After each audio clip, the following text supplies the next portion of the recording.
Rob Roy, Volume 01. By Walter Scott. Advertisement to the first edition. When the editor of the following volumes published, about 2 years since, the work called The Antiquary, he announced that he was, for the last time, intruding upon the public in his present capacity. He might shelter himself under the plea that every anonymous writer is, like the celebrated Junius, only a phantom, and that therefore, although an apparition, of a more benign, as well as much meaner description, he cannot be bound to plead to a charge of inconsistency.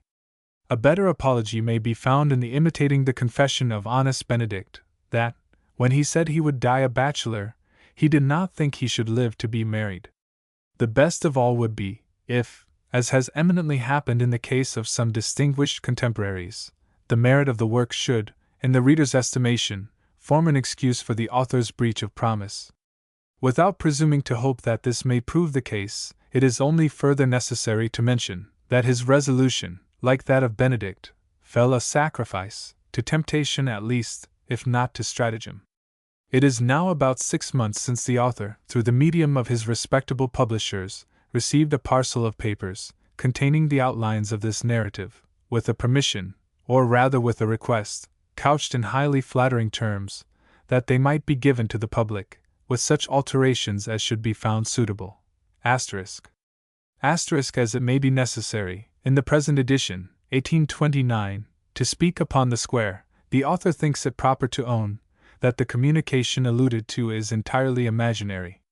These were of course so numerous, that, besides the suppression of names, and of incidents approaching too much to reality, the work may in a great measure be said to be new written. Several anachronisms have probably crept in during the course of these changes, and the mottos for the chapters have been selected without any reference to the supposed date of the incidents. For these, of course, the editor is responsible. Some others occurred in the original materials, but they are of little consequence. In point of minute accuracy, it may be stated that the bridge over the Forth, or rather the Avandu, or Black River, near the hamlet of Aberful, had not an existence 30 years ago. It does not, however, become the editor to be the first to point out these errors, and he takes this public opportunity to thank the unknown and nameless correspondent, to whom the reader will owe the principal share of any amusement which he may derive from the following pages.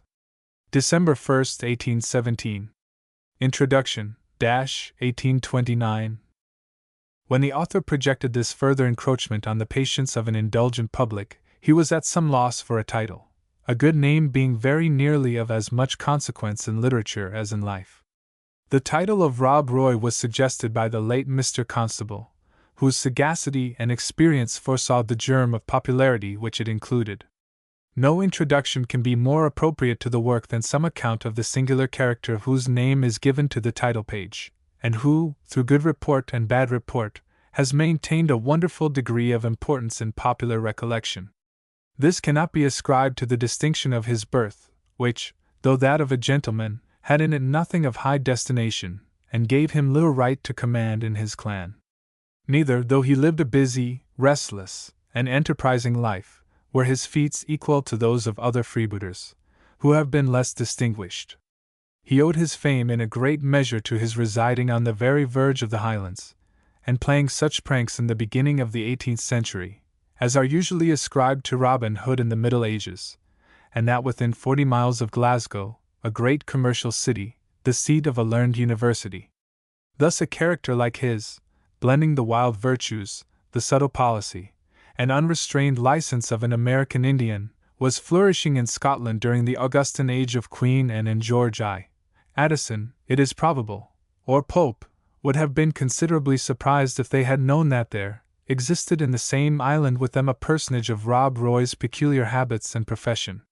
It is this strong contrast betwixt the civilized and cultivated mode of life on the one side of the Highland line, and the wild and lawless adventures which were habitually undertaken and achieved by one who dwelt on the opposite side of that ideal boundary, which creates the interest attached to his name.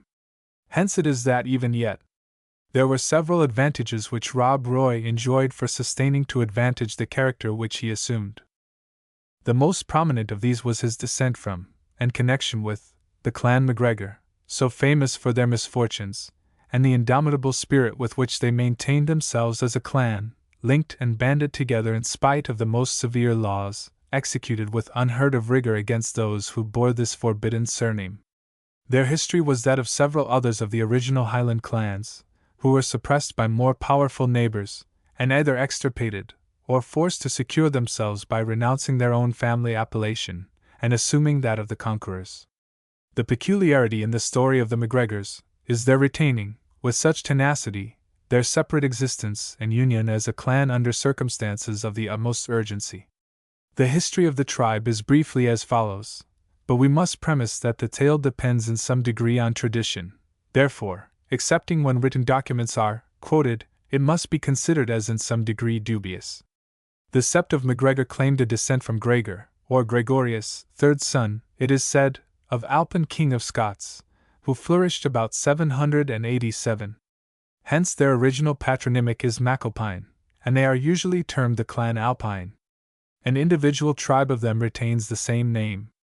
They are accounted one of the most ancient clans in the Highlands, and it is certain they were a people of original Celtic descent, and occupied at one period very extensive possessions in Perthshire and Argyllshire, which they imprudently continued to hold by the coir glaive, that is, the right of the sword. Their neighbours, the Earls of Argyll and Breadalbane, in the meanwhile, managed to leave the lands occupied by the MacGregors engrossed in those charters which they easily obtained from the Crown, and thus constituted a legal right in their own favour, without much regard to its justice. As opportunity occurred of annoying or extirpating their neighbours, they gradually extended their own domains, by usurping, under the pretext of such royal grants, those of their more uncivilized neighbours. A Sir Duncan Campbell of Lough Howe, known in the Highlands by the name of Donncha Dhu Nanchuricht, that is, Black Duncan with the cowl, it being his pleasure to wear such a headgear, is said to have been peculiarly successful in those acts of spoliation upon the clan MacGregor. The devoted sept, ever finding themselves iniquitously driven from their possessions, defended themselves by force, and occasionally gained advantages, which they used cruelly enough.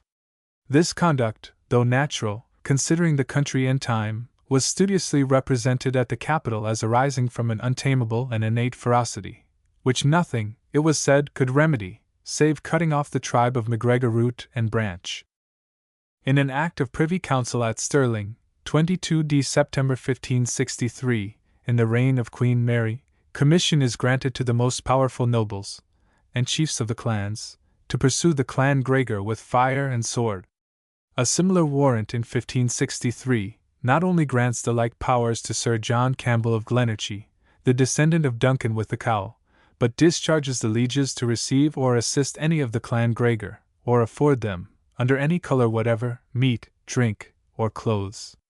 An atrocity which the clan Gregor committed in 1589 by the murder of John Drummond of Drummondurnock, a forester of the Royal Forest of Glenartney, is elsewhere given, with all its horrid circumstances.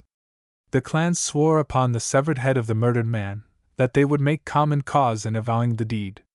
This led to an act of the Privy Council, directing another crusade against the wicked clan Gregor, so long continuing in blood, slaughter, theft, and robbery, in which letters of fire and sword are denounced against them for the space of 3 years.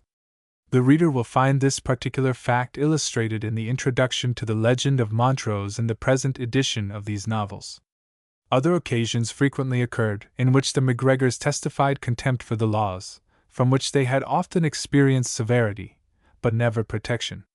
Though they were gradually deprived of their possessions, and of all ordinary means of procuring subsistence, they could not, nevertheless, be supposed likely to starve for famine, while they had the means of taking from strangers what they considered as rightfully their own.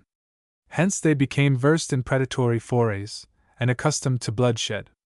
Their passions were eager, and with a little management on the part of some of their most powerful neighbours, they could easily be hounded out, to use an expressive Scottish phrase, to commit violence, of which the wily instigators took the advantage, and left the ignorant MacGregors an undivided portion of blame and punishment. This policy of pushing on the fierce clans of the Highlands and Borders to break the peace of the country is accounted by the historian one of the most dangerous practices of his own period, in which the MacGregors were considered as ready agents. Notwithstanding these severe denunciations, which were acted upon in the same spirit in which they were conceived. Some of the clan still possess property, and the chief of the name in 1592 is designed Alastair MacGregor of Glenstree. He is said to have been a brave and active man, but from the tenor of his confession at his death, appears to have been engaged in many and desperate feuds, one of which finally proved fatal to himself and many of his followers. This was the celebrated conflict at Glenfruin, near the southwestern extremity of Loch Lomond, in the vicinity of which the MacGregors continued to exercise much authority by the Cuara Glaive, or right of the strongest, which we have already mentioned. There had been a long and bloody feud betwixt the MacGregors and the Laird of Luss, head of the family of Calhoun, a powerful race on the lower part of Loch Lomond. The MacGregors' tradition affirms that the quarrel began on a very trifling subject. Two of the MacGregors, being benighted, asked shelter in a house belonging to a dependent of the Calhouns, and were refused. They then retreated to an outhouse, took a wet-ear from the fold, killed it, and supped off the carcass, for which, it is said, they offered payment to the proprietor. The Laird of Luss seized on the offenders, and, by the summary process which feudal barons had at their command, had them both condemned and executed. The MacGregors verified this account of the feud by appealing to a proverb current amongst them, execrating the hour, multiple dhu and carbale gill, that the black wet-ear with the white tail was ever lambed. To avenge this quarrel, the Laird of MacGregor assembled his clan, to the number of 300 or 400 men, and marched towards Luss from the banks of Loch Long, by a pass called Raid na Gael, or the Highlandman's Pass. Sir Humphrey Calhoun received early notice of this incursion, and collected a strong force, more than twice the number of that of the invaders. He had with him the gentleman of the name of Buchanan, with the Grahams, and other gentry of the Lennox, and a party of the citizens of Dumbarton, under command of Tobias Smollett, a magistrate, or baillie, of that town, an ancestor of the celebrated author. The parties met in the valley of Glenfruin, which signifies the Glen of Sorrow, a name that seemed to anticipate the event of the day, which, fatal to the conquered party, was at least equally so to the victors, the babe unborn, of Clan Alpine having reason to repent it. The MacGregors, somewhat discouraged by the appearance of a force much superior to their own, were cheered on to the attack by a seer, or second-sighted person, who professed that he saw the shrouds of the dead wrapped around their principal opponents.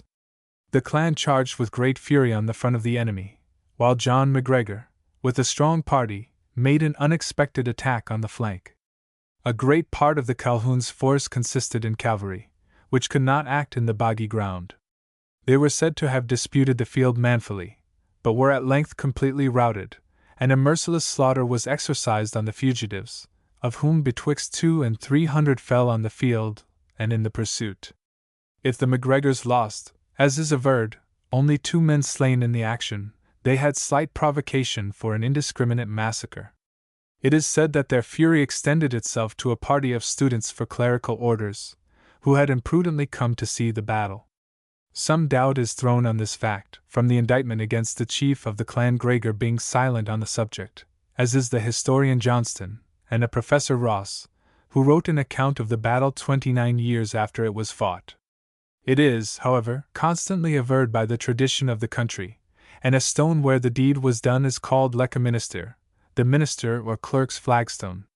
The MacGregors, by a tradition which is now found to be inaccurate, impute this cruel action to the ferocity of a single man of their tribe, renowned for size and strength, called Dugald, Sire Moore, or the Great Mouse-Colored Man. He was MacGregor's foster brother, and the chief committed the youths to his charge, with directions to keep them safely till the affray was over. Whether fearful of their escape, or incensed by some sarcasms which they threw on his tribe, or whether out of mere thirst of blood, this savage, while the other MacGregors were engaged in the pursuit, poniarded his helpless and defenseless prisoners. When the chieftain, on his return, demanded where the youths were, the sire, pronounced Keir, Moore drew out his bloody dirk, saying in Gaelic, "Ask that, and God save me!"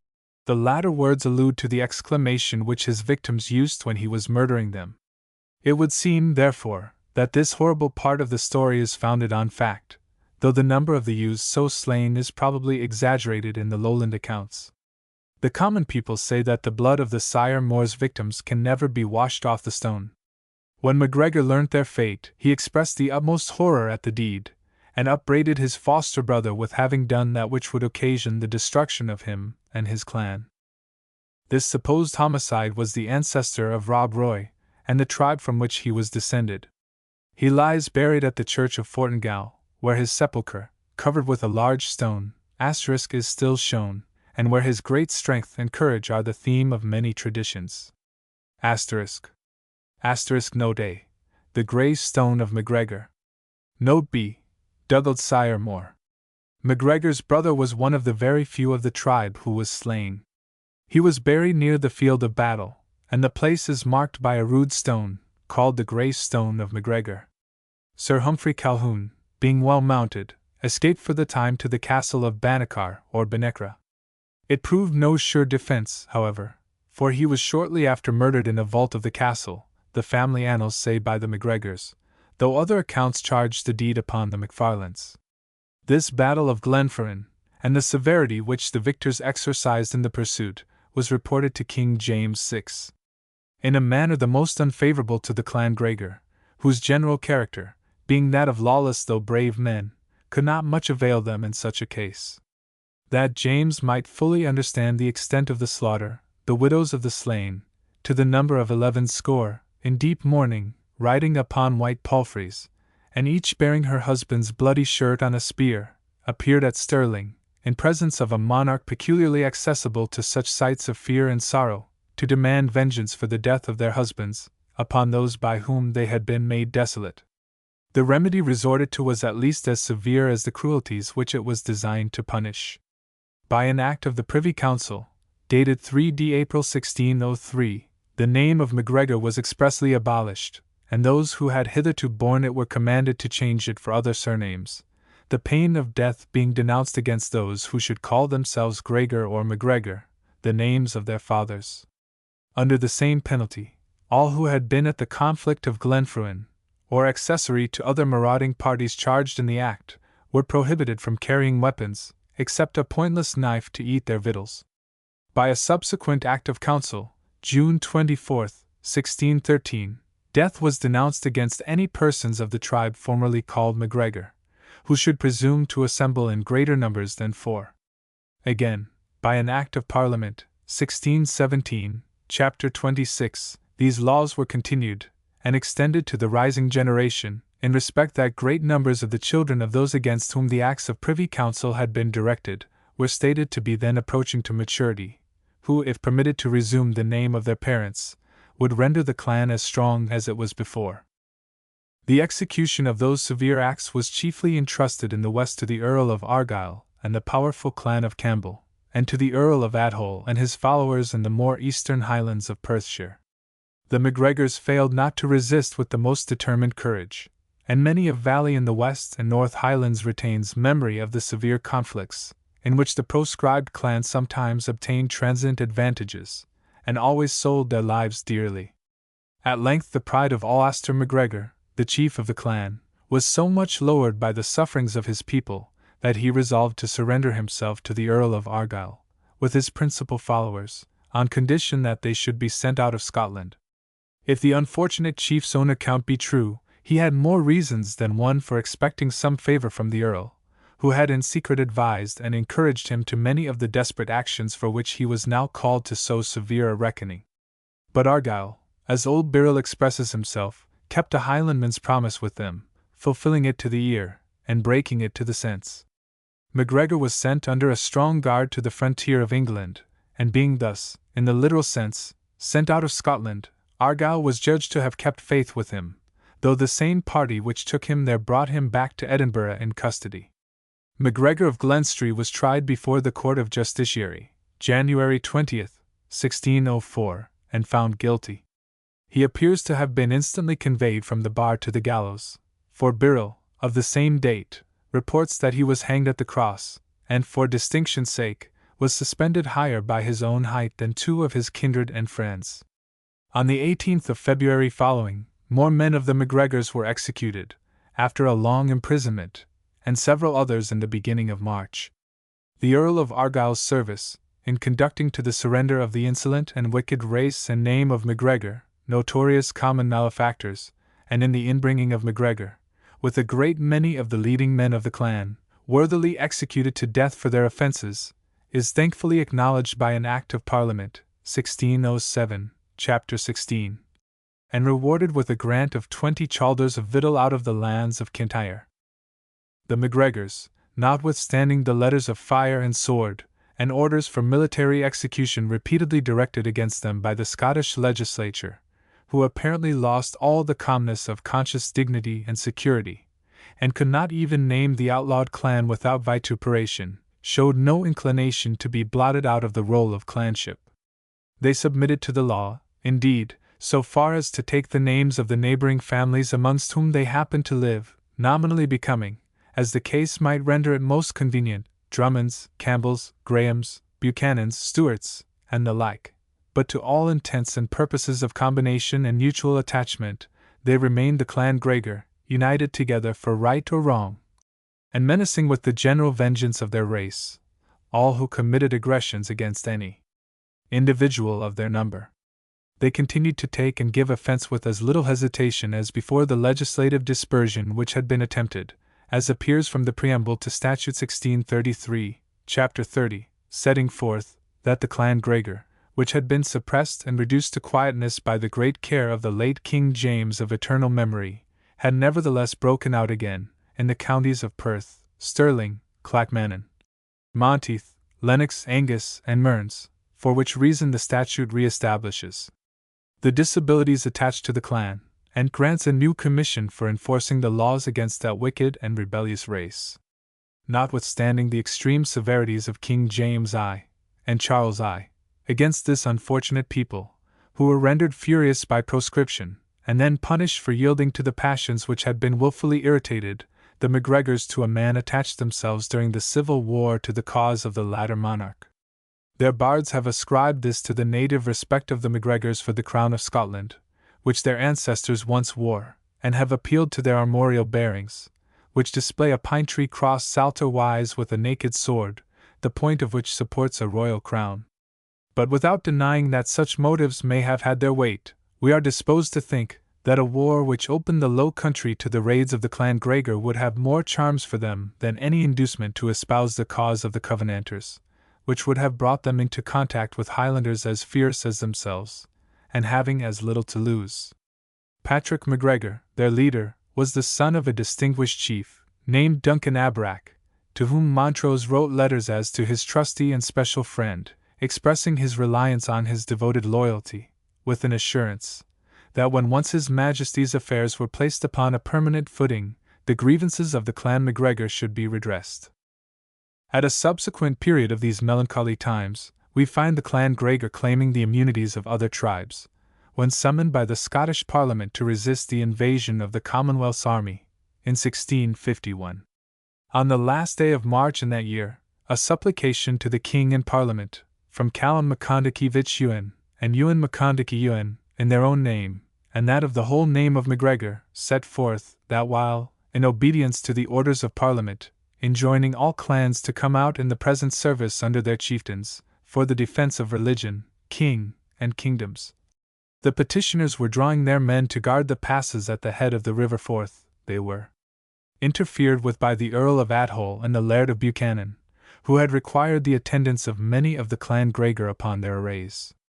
This interference was, doubtless, owing to the change of name, which seems to have given rise to the claim of the Earl of Athole and the Laird of Buchanan to muster the MacGregors under their banners, as Mees or Buchanans.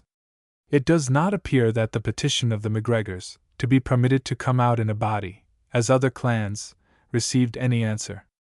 But upon the Restoration, King Charles, in the first Scottish Parliament of his reign, Statute 1661, Chapter 195, annulled the various acts against the clan Gregor, and restored them to the full use of their family name, and the other privileges of liege subjects, setting forth, as a reason for this lenity, that those who were formerly designed MacGregors had, during the late troubles, conducted themselves with such loyalty and affection to His Majesty, as might justly wipe off all memory of former miscarriages, and take away all marks of reproach for the same. It is singular enough that it seems to have aggravated the feelings of the nonconforming Presbyterians, when the penalties which were most unjustly imposed upon themselves were relaxed towards the poor MacGregors. So little are the best men, any more than the worst, able to judge with impartiality of the same measures, as applied to themselves, or to others. Upon the Restoration, an influence inimical to this unfortunate clan, said to be the same with that which afterwards dictated the massacre of Glencoe, occasioned the reenaction of the penal statutes against the MacGregors. There are no reasons given why these highly penal acts should have been renewed, nor is it alleged that the clan had been guilty of late irregularities. Indeed, there is some reason to think that the clause was formed of set purpose, in a shape which should elude observation, for, though containing conclusions fatal to the rights of so many Scottish subjects, it is neither mentioned in the title nor the rubric of the Act of Parliament in which it occurs, and is thrown briefly in at the close of the Statute 1693, Chapter 61, entitled, An Act for the Justiciary in the Highlands. It does not, however, appear that after the Revolution the acts against the clan were severely enforced, and in the latter half of the 18th century, they were not enforced at all. Commissioners of Supply were named in Parliament by the proscribed title of MacGregor, and decrees of courts of justice were pronounced, and legal deeds entered into, under the same appellative. The MacGregors, however, while the laws continued in the statute book, still suffered under the deprivation of the name which was their birthright, and some attempts were made for the purpose of adopting another, MacAlpine or Grant being proposed as the title of the whole clan in future. No agreement, however, could be entered into, and the evil was submitted to as a matter of necessity, until full redress was obtained from the British Parliament, by an act abolishing forever the penal statutes which had been so long imposed upon this ancient race. This statute, well merited by the services of many a gentleman of the clan in behalf of their king and country, was passed, and the clan proceeded to act upon it with the same spirit of ancient times, which had made them suffer severely under a deprivation that would have been deemed of little consequence by a great part of their fellow subjects. They entered into a deed recognizing John Murray of Lonrick, Esq., afterwards Sir John MacGregor, Baronet, representative of the family of Glencarnock, as lawfully descended from the ancient stock and blood of the lairds and lords of MacGregor, and therefore acknowledged him as their chief on all lawful occasions and causes whatsoever. The deed was subscribed by 826 persons of the name of MacGregor, capable of bearing arms. A great many of the clan during the last war formed themselves into what was called the Clan Alpine Regiment, raised in 1799, under the command of their chief and his brother Colonel MacGregor. Having briefly noticed the history of this clan, which presents a rare and interesting example of the indelible character of the patriarchal system, the author must now offer some notices of the individual who gives name to these volumes. In giving an account of a Highlander, his pedigree is first to be considered. That of Rob Roy was deduced from Sire Moore, the great mouse-colored man, who is accused by tradition of having slain the young students at the Battle of Glenfruin.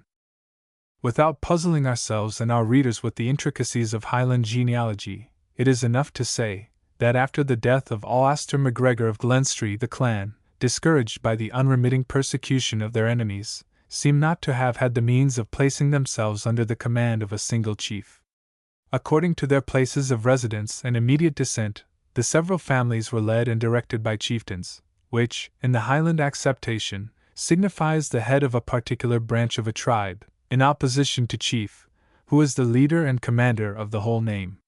The family and descendants of Dougald Sire Moore lived chiefly in the mountains between Loch Lomond and Loch Katrine, and occupied a good deal of property there, whether by sufferance, by the right of the sword, which it was never safe to dispute with them, or by legal titles of various kinds, it would be useless to inquire and unnecessary to detail. Enough, there they certainly were, a people whom their most powerful neighbors were desirous to conciliate, their friendship and peace being very necessary to the quiet of the vicinage, and their assistance in war equally prompt and effectual.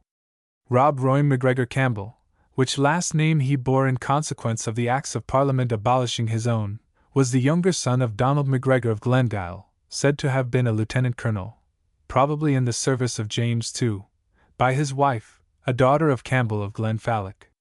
Rob's own designation was of Inversnaid, but he appears to have acquired a right of some kind or other to the property or possession of Craig Royston, a domain of rock and forest, lying on the east side of Loch Lomond, where that beautiful lake stretches into the dusky mountains of Glenfalloch. The time of his birth is uncertain, but he is said to have been active in the scenes of war and plunder which succeeded the Revolution, and tradition affirms him to have been the leader in a predatory incursion into the parish of Kippen, in the Lennox, which took place in the year 1691. It was of almost a bloodless character, only one person losing his life, but from the extent of the depredation, it was long distinguished by the name of the Hership, or devastation, of Kippen. The time of his death is also uncertain, but as he is said to have survived the year 1733, and died an aged man, it is probable he may have been 25 about the time of the Hership of Kippen, which would assign his birth to the middle of the 17th century. See Statistical Account of Scotland, 1st edition, volume 18. Page 332. Parish of Kippen. In the more quiet times which succeeded the Revolution, Rob Roy, or Red Robert, seems to have exerted his active talents, which were of no mean order, as a drover, or trader in cattle, to a great extent. It may well be supposed that in those days no Lowland, much less English drovers, ventured to enter the Highlands. The cattle, which were the staple commodity of the mountains, were escorted down to fairs, on the borders of the lowlands, by a party of Highlanders, with their arms rattling around them, and who dealt, however, in all honor and good faith with their southern customers. A fray, indeed, would sometimes arise, when the lowland men, chiefly borderers, who had to supply the English market, used to dip their bonnets in the next brook, and wrapping them round their hands, oppose their cudgels to the naked broadswords, which had not always the superiority. I have heard from aged persons who had been engaged in such affrays, that the Highlanders used remarkably fair play, never using the point of the sword, far less their pistols or daggers, so that a slash or two, or a broken head, was easily accommodated, and as the trade was of benefit to both parties, trifling skirmishes were not allowed to interrupt its harmony. Indeed, it was of vital interest to the Highlanders, whose income, so far as derived from their estates, depended entirely on the sale of black cattle, and a sagacious and experienced dealer benefited not only himself, but his friends and neighbors, by his speculations. Those of Rob Roy were for several years so successful as to inspire general confidence, and raise him in the estimation of the country in which he resided. His importance was increased by the death of his father, in consequence of which he succeeded to the management of his nephew Gregor MacGregor of Glengyle's property, and, as his tutor, to such influence with the clan and following as was due to the representative of Dugald's sire. Such influence was the more uncontrolled, that this family of the MacGregors seemed to have refused adherence to MacGregor of Glencarnock, the ancestor of the present Sir Ewan MacGregor, and asserted a kind of independence. It was at this time that Rob Roy acquired an interest by purchase, wadset, or otherwise, to the property of Craig Royston already mentioned. He was in particular favor, during this prosperous period of his life, with his nearest and most powerful neighbor, James, 1st Duke of Montrose, from whom he received many marks of regard. His Grace consented to give his nephew and himself a right of property on the estates of Glengyle and Inversnaid, which they had till then only held as kindly tenants. The Duke also, with a view to the interest of the country and his own estate, supported our adventurer by loans of money to a considerable amount, to enable him to carry on his speculations in the cattle trade. Unfortunately, that species of commerce was and is liable to sudden fluctuations, and Rob Roy was, by a sudden depression of markets, and, as a friendly tradition adds, by the bad faith of a partner named MacDonald, whom he had imprudently received into his confidence, and entrusted with a considerable sum of money, rendered totally insolvent. He absconded, of course, not empty-handed, if it be true, as stated in an advertisement for his apprehension, that he had in his possession sums to the amount of £1,000 sterling, obtained from several noblemen and gentlemen under pretence of purchasing cows for them in the Highlands. This advertisement appeared in June 1712, and was several times repeated. It fixes the period when Rob Roy exchanged his commercial adventures for speculations of a very different complexion. *** See Appendix No. He appears at this period first to have removed from his ordinary dwelling at Inversnaid, 10 or 12 Scots miles, which is double the number of English, farther into the Highlands, and commenced the lawless sort of life which he afterwards followed. The Duke of Montrose, who conceived himself deceived and cheated by MacGregor's conduct, employed legal means to recover the money lent to him. Rob Roy's landed property was attached by the regular form of legal procedure, and his stock and furniture made the subject of arrest and sale. It is said that this diligence of the law, as it is called in Scotland, which the English more bluntly term distress, was used in this case with uncommon severity, and that the legal satellites, not usually the gentlest persons in the world, had insulted MacGregor's wife, in a manner which would have aroused a milder man than he to thoughts of unbounded vengeance. She was a woman of fierce and haughty temper, and is not unlikely to have disturbed the officers in the execution of their duty, and thus to have incurred ill treatment, though, for the sake of humanity, it is to be hoped that the story sometimes told is a popular exaggeration. It is certain that she felt extreme anguish at being expelled from the banks of Loch Lomond, and gave vent to her feelings in a fine piece of pipe music, still well known to amateurs by the name of Rob Roy's Lament. The fugitive is thought to have found his first place of refuge in Glen Dochart, under the Earl of Breadalbane's protection, for, though that family had been active agents in the destruction of the MacGregors in former times, they had of late years sheltered a great many of the name in their old possessions. The Duke of Argyll was also one of Rob Roy's protectors, so far as to afford him, according to the Highland phrase, wood and water, the shelter, namely, that is afforded by the forests and lakes of an inaccessible country.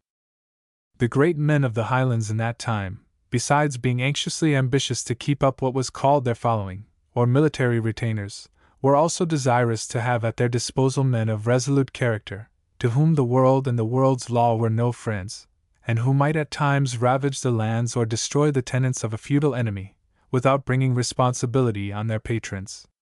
The strife between the names of Campbell and Graham, during the civil wars of the 17th century, had been stamped with mutual loss and inveterate enmity.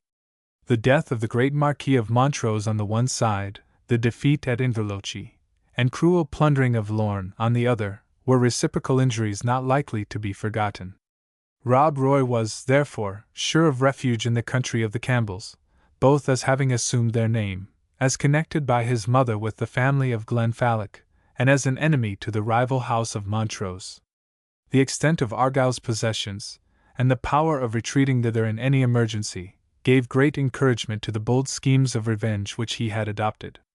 This was nothing short of the maintenance of a predatory war against the Duke of Montrose, whom he considered as the author of his exclusion from civil society, and of the outlawry to which he had been sentenced by letters of horning and caption, legal writs so called, as well as the seizure of his goods, and adjudication of his landed property. Against his grace, therefore, his tenants, friends, allies, and relatives, he disposed himself to employ every means of annoyance in his power, and though this was a circle sufficiently extensive for active depredation, Rob, who professed himself a Jacobite, took the liberty of extending his sphere of operations against all whom he chose to consider as friendly to the revolutionary government, or to that most obnoxious of measures, the union of the kingdoms. Under one or other of these pretexts, all his neighbors of the lowlands who had anything to lose, or were unwilling to compound for security by paying him an annual sum for protection or forbearance, were exposed to his ravages. The country in which this private warfare, or system of depredation, was to be carried on, was, until opened up by roads, in the highest degree favorable for his purpose. It was broken up into narrow valleys, the habitable part of which bore no proportion to the huge wildernesses of forest, rocks, and precipices by which they were encircled, and which was, moreover, full of inextricable passes, morasses, and natural strengths, unknown to any but the inhabitants themselves, where a few men acquainted with the ground were capable, with ordinary address, of baffling the pursuit of numbers. The opinions and habits of the nearest neighbors to the Highland line were also highly favorable to Rob Roy's purpose. A large proportion of them were of his own clan of MacGregor, who claimed the property of Balquhidder and other Highland districts, as having been part of the ancient possessions of their tribe, though the harsh laws under the severity of which they had suffered so deeply, had assigned the ownership to other families. The civil wars of the 17th century had accustomed these men to the use of arms, and they were peculiarly brave and fierce from remembrance of their sufferings. The vicinity of a comparatively rich lowland district gave also great temptations to incursion. Many belonging to other clans, habituated to contempt of industry, and to the use of arms, drew towards an unprotected frontier which promised facility of plunder, and the state of the country, now so peaceable and quiet, verified at that time the opinion which Dr. Johnson heard with doubt and suspicion, that the most disorderly and lawless districts of the Highlands were those which lay nearest to the lowland line. There was, therefore, no difficulty in Rob Roy, descended of a tribe which was widely dispersed in the country we have described, collecting any number of followers whom he might be able to keep in action, and to maintain by his proposed operations. He himself appears to have been singularly adapted for the profession which he proposed to exercise. His stature was not of the tallest, but his person was uncommonly strong and compact. The greatest peculiarities of his frame were the breadth of his shoulders, and the great and almost disproportionate length of his arms, so remarkable, indeed, that it was said he could, without stooping, tie the garters of his Highland hose, which are placed 2 inches below the knee. His countenance was open, manly, stern at periods of danger, but frank and cheerful in his hours of festivity. His hair was dark red, thick, and frizzled, and curled short around the face. His fashion of dress showed, of course, the knees and upper part of the leg, which was described to me as resembling that of a Highland bull, hirsute, with red hair, and evincing muscular strength similar to that animal.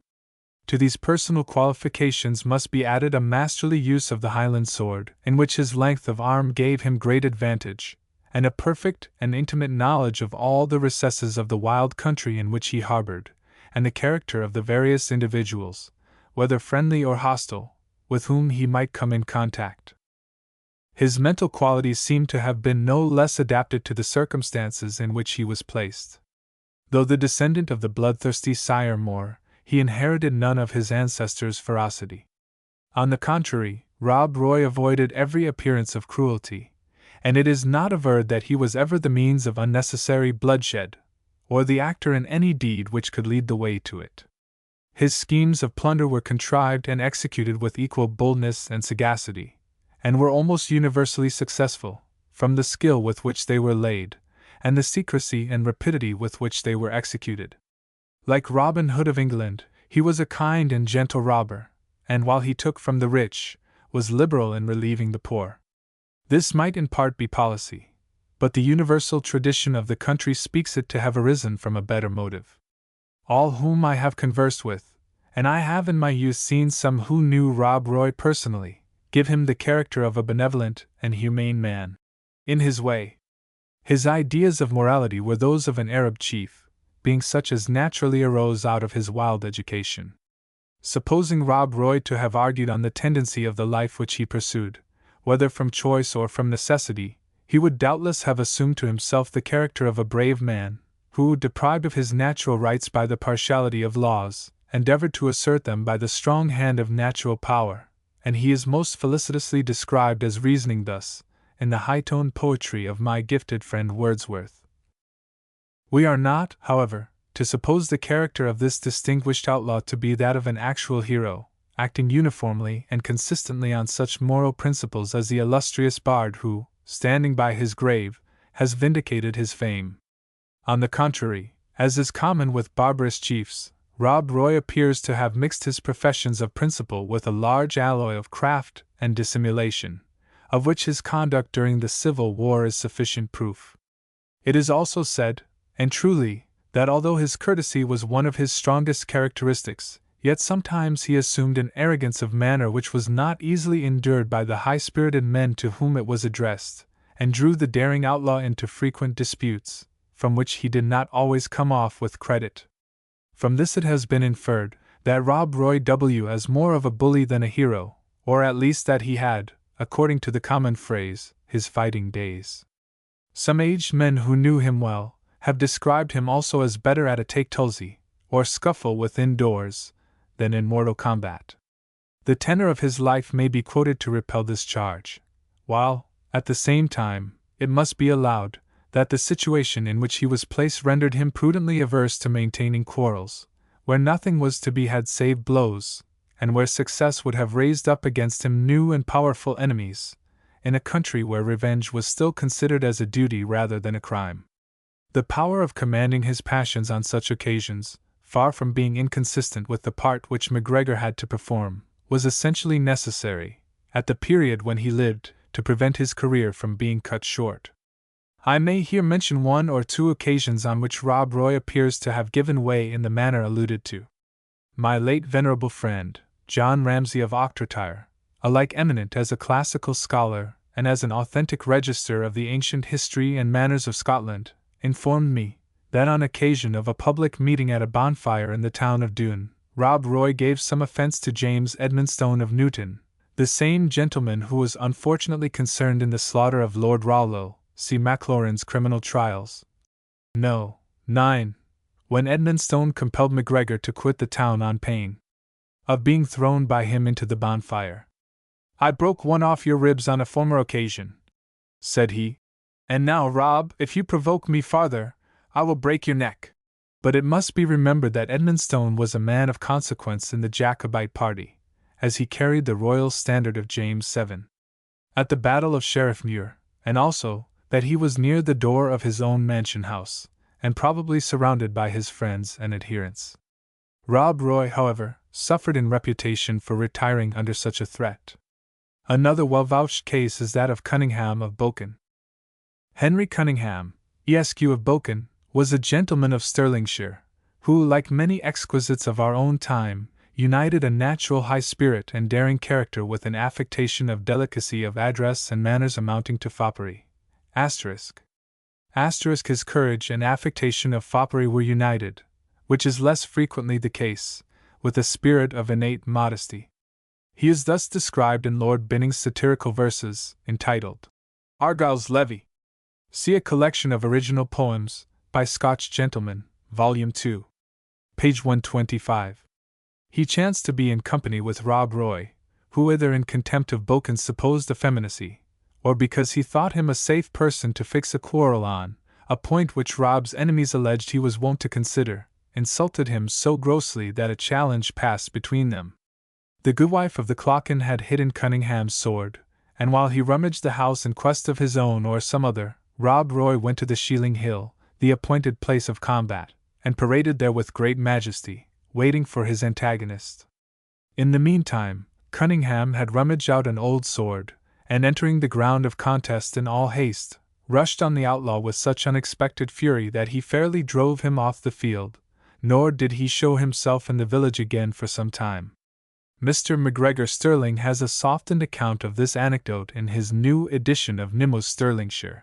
Still he records Rob Roy's discomfiture. Occasionally Rob Roy suffered disasters, and incurred great personal danger. On one remarkable occasion he was saved by the coolness of his lieutenant, McAnalister or Fletcher, the Little John of his band, a fine active fellow, of course, and celebrated as a marksman. It happened that MacGregor and his party had been surprised and dispersed by a superior force of horse and foot, and the word was given to split and squander. Each shifted for himself, but a bold dragoon attached himself to pursuit of Rob, and overtaking him, struck at him with his broadsword. A plate of iron in his bonnet saved the MacGregor from being cut down to the teeth, but the blow was heavy enough to bear him to the ground, crying as he fell, "Oh, McAnalister, is there naething in her?" i.e. in the gun. The trooper, at the same time, exclaiming, "D.N.ye, your mother never wrought your nightcap," had his arm raised for a second blow, when McAnalister fired, and the ball pierced the dragoon's heart.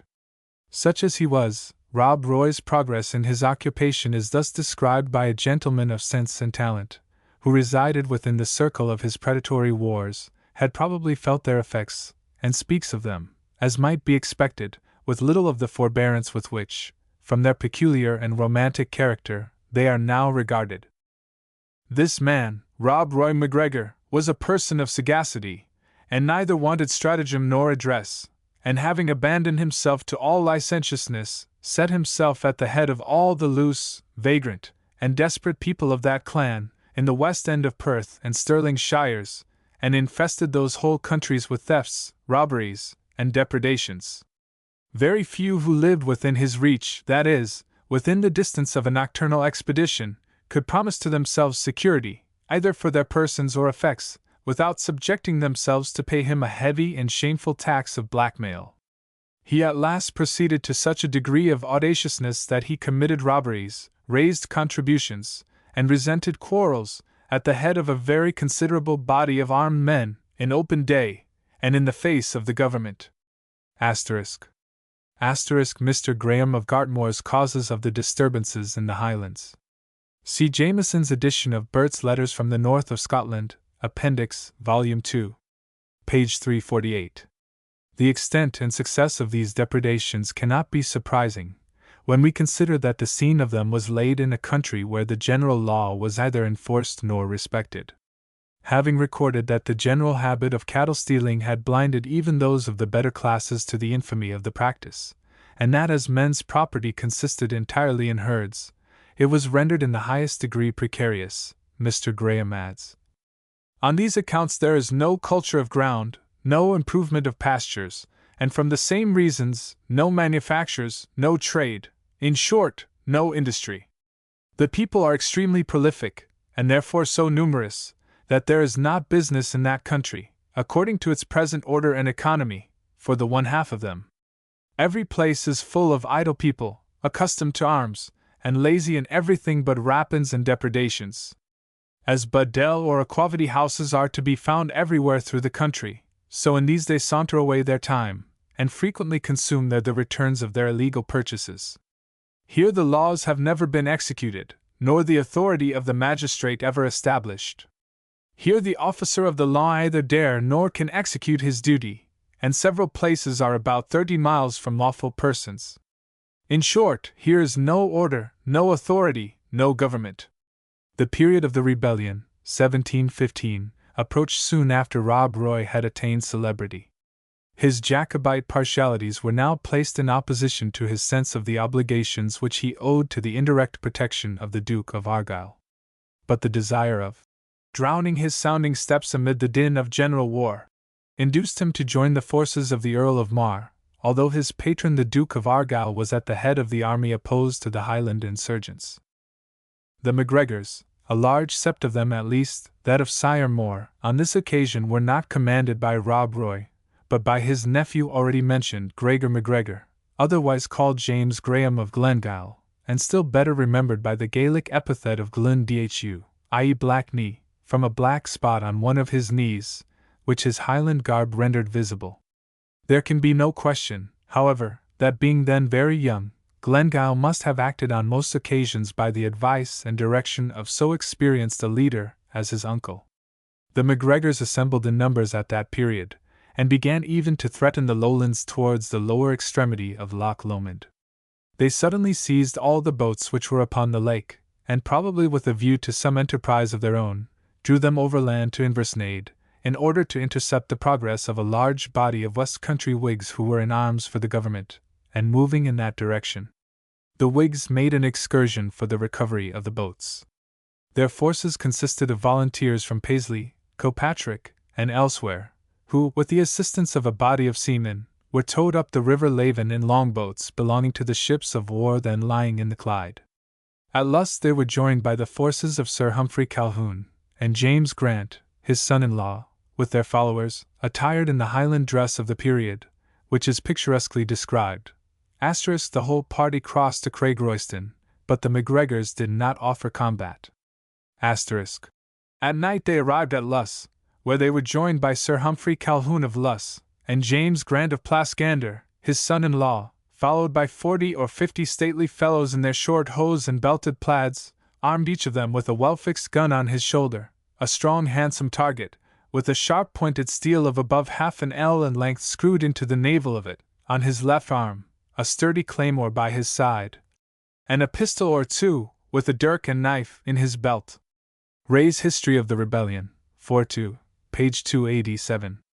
If we are to believe the account of the expedition given by the historian Ray, they leapt on shore at Craigroyston with the utmost intrepidity, no enemy appearing to oppose them, and by the noise of their drums, which they beat incessantly, and the discharge of their artillery and small arms, terrified the MacGregors, whom they appear never to have seen, out of their fastnesses, and caused them to fly in a panic to the general camp of the Highlanders at Strathfillan.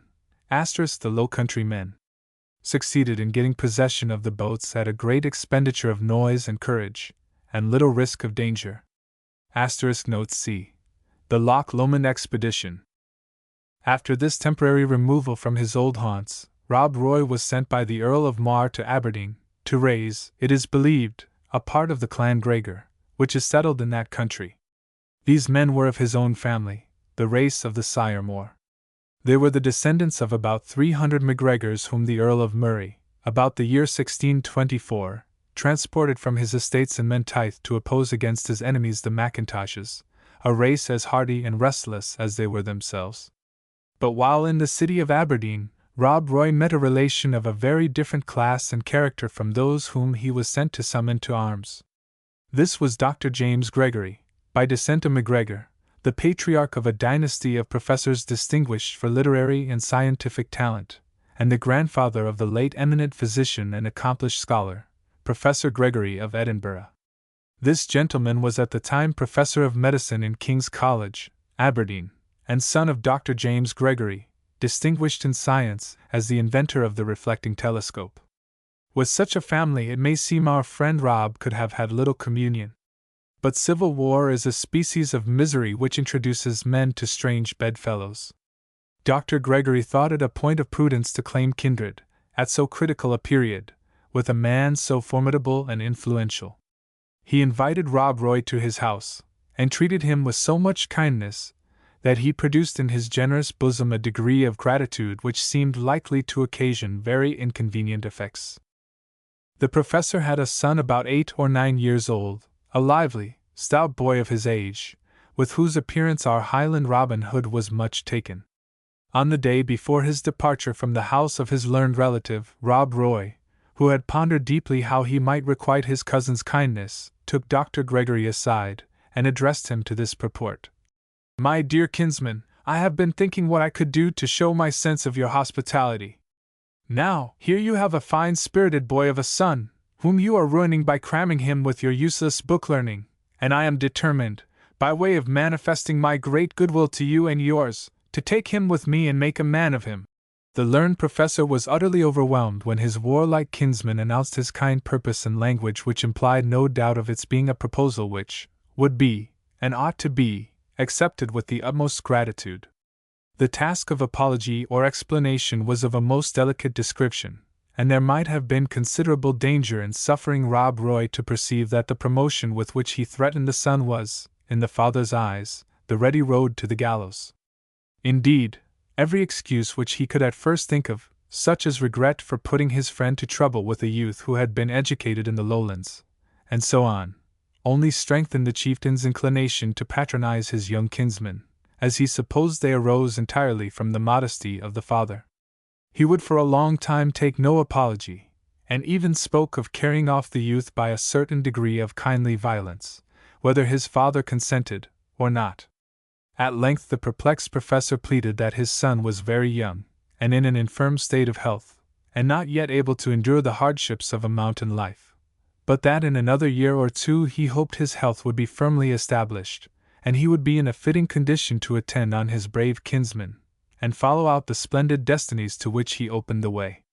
This agreement being made, the cousins parted, Rob Roy pledging his honor to carry his young relation to the hills with him on his next return to Aberdeenshire, and Dr. Gregory, doubtless, praying in his secret soul that he might never see Rob's Highland face again. James Gregory, who thus escaped being his kinsman's recruit, and in all probability his henchman, was afterwards professor of medicine in the college, and like most of his family, distinguished by his scientific acquirements. He was rather of an irritable and pertinacious disposition, and his friends were wont to remark, when he showed any symptom of these foibles, "Ah, this comes of not having been educated by Rob Roy." The connection between Rob Roy and his classical kinsman did not end with the period of Rob's transient power.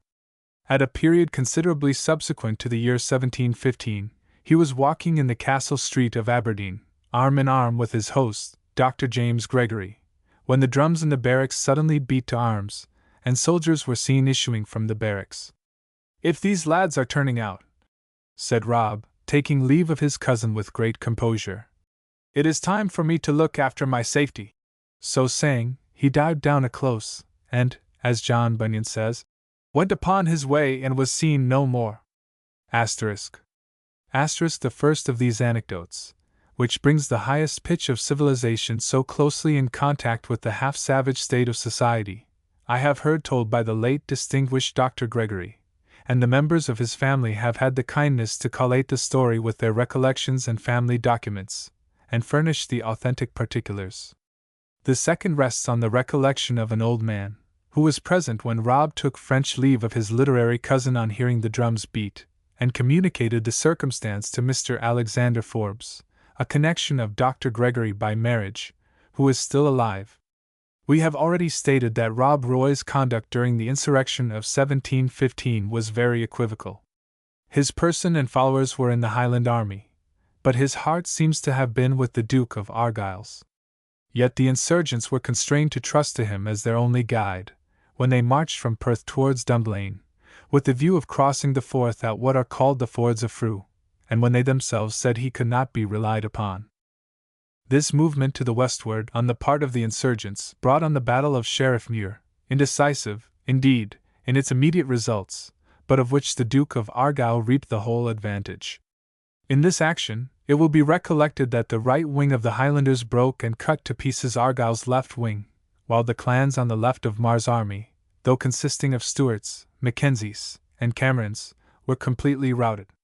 During this medley of flight and pursuit, Rob Roy retained his station on a hill in the center of the Highland position, and though it is said his attack might have decided the day, he could not be prevailed upon to charge. This was the more unfortunate for the insurgents, as the leading of a party of the Macphersons had been committed to MacGregor. This, it is said, was owing to the age and infirmity of the chief of that name, who, unable to lead his clan in person, objected to his heir apparent, Macpherson of Nord, discharging his duty on that occasion, so that the tribe, or a part of them, were brigaded with their allies the MacGregors. While the favorable moment for action was gliding away unemployed, Mar's positive orders reached Rob Roy that he should presently attack. To which he coolly replied, "No, no! If they cannot do it without me, they cannot do it with me." One of the Macphersons, named Alexander, one of Rob's original profession, videlicet, a drover, but a man of great strength and spirit, was so incensed at the inactivity of this temporary leader, that he threw off his plaid, drew his sword, and called out to his clansmen, "Let us endure this no longer. If he will not lead you, I will."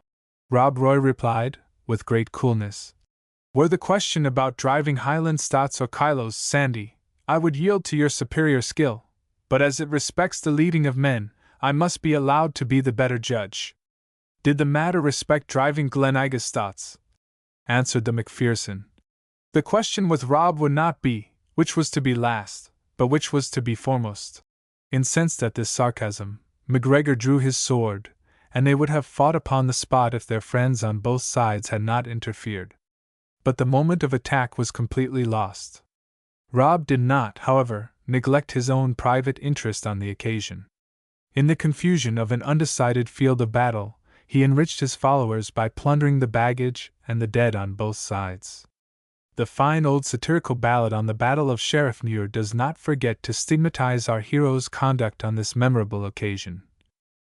Notwithstanding the sort of neutrality which Rob Roy had continued to observe during the progress of the rebellion, he did not escape some of its penalties. He was included in the Act of Attainder, and the house in Breadalbane, which was his place of retreat, was burned by General Lord Cadogan, when, after the conclusion of the insurrection, he marched through the Highlands to disarm and punish the offending clans. But upon going to Inverary with about 40 or 50 of his followers, Rob obtained favour, by an apparent surrender of their arms to Colonel Patrick Campbell of Finna, who furnished them and their leader with protections under his hand. Being thus in a great measure secured from the resentment of government, Rob Roy established his residence at Craigroyston, near Loch Lomond, in the midst of his own kinsmen, and lost no time in resuming his private quarrel with the Duke of Montrose. For this purpose he soon got on foot as many men, and well armed too, as he had yet commanded. He never stirred without a bodyguard of 10 or 12 picked followers, and without much effort could increase them to 50 or 60. The Duke was not wanting in efforts to destroy this troublesome adversary. His Grace applied to General Carpenter, commanding the forces in Scotland, and by his orders 3 parties of soldiers were directed from the 3 different points of Glasgow, Stirling, and Finlarig near Killin. Mr. Graham of Killin, the Duke of Montrose's relation and factor, Sheriff Depute also of Dumbartonshire, accompanied the troops, that they might act under the civil authority, and have the assistance of a trusty guide well acquainted with the hills. It was the object of these several columns to arrive about the same time in the neighborhood of Rob Roy's residence, and surprise him and his followers. But heavy rains, the difficulties of the country, and the good intelligence which the outlaw was always supplied with, disappointed their well-concerted combination. The troops, finding the birds were flown, avenged themselves by destroying the nest. They burned Rob Roy's house, though not with impunity, for the MacGregors, concealed among the thickets and cliffs, fired on them, and killed a grenadier. Rob Roy avenged himself for the loss which he sustained on this occasion by an act of singular audacity. About the middle of November 1716, John Graham of Killin, already mentioned as factor of the Montrose family, went to a place called Chapel Ayrock, where the tenants of the Duke were summoned to appear with their termly rents. They appeared accordingly, and the factor had received ready money to the amount of about L300, when Rob Roy entered the room at the head of an armed party. The steward endeavored to protect the Duke's property by throwing the books of accounts and money into a garret, trusting they might escape notice. But the experienced freebooter was not to be baffled where such a prize was at stake. He recovered the books and cash, placed himself calmly in the receipt of custom, examined the accounts, pocketed the money, and gave receipts on the Duke's part, saying he would hold reckoning with the Duke of Montrose out of the damages which he had sustained by his Grace's means, in which he included the losses he had suffered, as well by the burning of his house by General Cadogan, as by the later expedition against Craigroyston. He then requested Mr. Graham to attend him, nor does it appear that he treated him with any personal violence, or even rudeness, although he informed him he regarded him as a hostage, and menaced rough usage in case he should be pursued, or in danger of being overtaken. Few more audacious feats have been performed. After some rapid changes of place, the fatigue attending which was the only annoyance that Mr. Graham seems to have complained of, he carried his prisoner to an island on Loch Katrine, and caused him to write to the Duke, to state that his ransom was fixed at L3400 merks, being the balance which MacGregor pretended remained due to him, after deducting all that he owed to the Duke of Montrose. However, after detaining Mr. Graham 5 or 6 days in custody on the island, which is still called Rob Roy's prison, and could be no comfortable dwelling for November nights, the outlaw seems to have despaired of attaining further advantage from his bold attempt, and suffered his prisoner to depart uninjured, with the account books and bills granted by the tenants, taking especial care to retain the cash. Asterisk. The reader will find 2 original letters of the Duke of Montrose, with that which Mr. Graham of Killin dispatched from his prison house by the outlaw's command, in the appendix, No. 2. About 1717, our chieftain had the dangerous adventure of falling into the hands of the Duke of Athole, almost as much his enemy as the Duke of Montrose himself, but his cunning and dexterity again freed him from certain death. See a contemporary account of this curious affair in the appendix, No. v. Other pranks are told of Rob, which argue the same boldness and sagacity as the seizure of Killin. The Duke of Montrose, weary of his insolence, procured a quantity of arms, and distributed them among his tenantry, in order that they might defend themselves against future violences. But they fell into different hands from those they were intended for. The MacGregors made separate attacks on the houses of the tenants, and disarmed them all one after another, not, as was supposed, without the consent of many of the persons so disarmed. As a great part of the Duke's rents were payable in kind, there were granaries, established for storing up the corn at Moulin, and elsewhere on the Buchanan estate. To these storehouses Rob Roy used to repair with a sufficient force, and of course when he was least expected, and insist upon the delivery of quantities of grain, sometimes for his own use, and sometimes for the assistance of the country people, always giving regular receipts in his own name, and pretending to reckon with the Duke for what sums he received. In the meanwhile a garrison was established by government, the ruins of which may be still seen about halfway betwixt Loch Lomond and Loch Katrine, upon Rob Roy's original property of Inversnaid.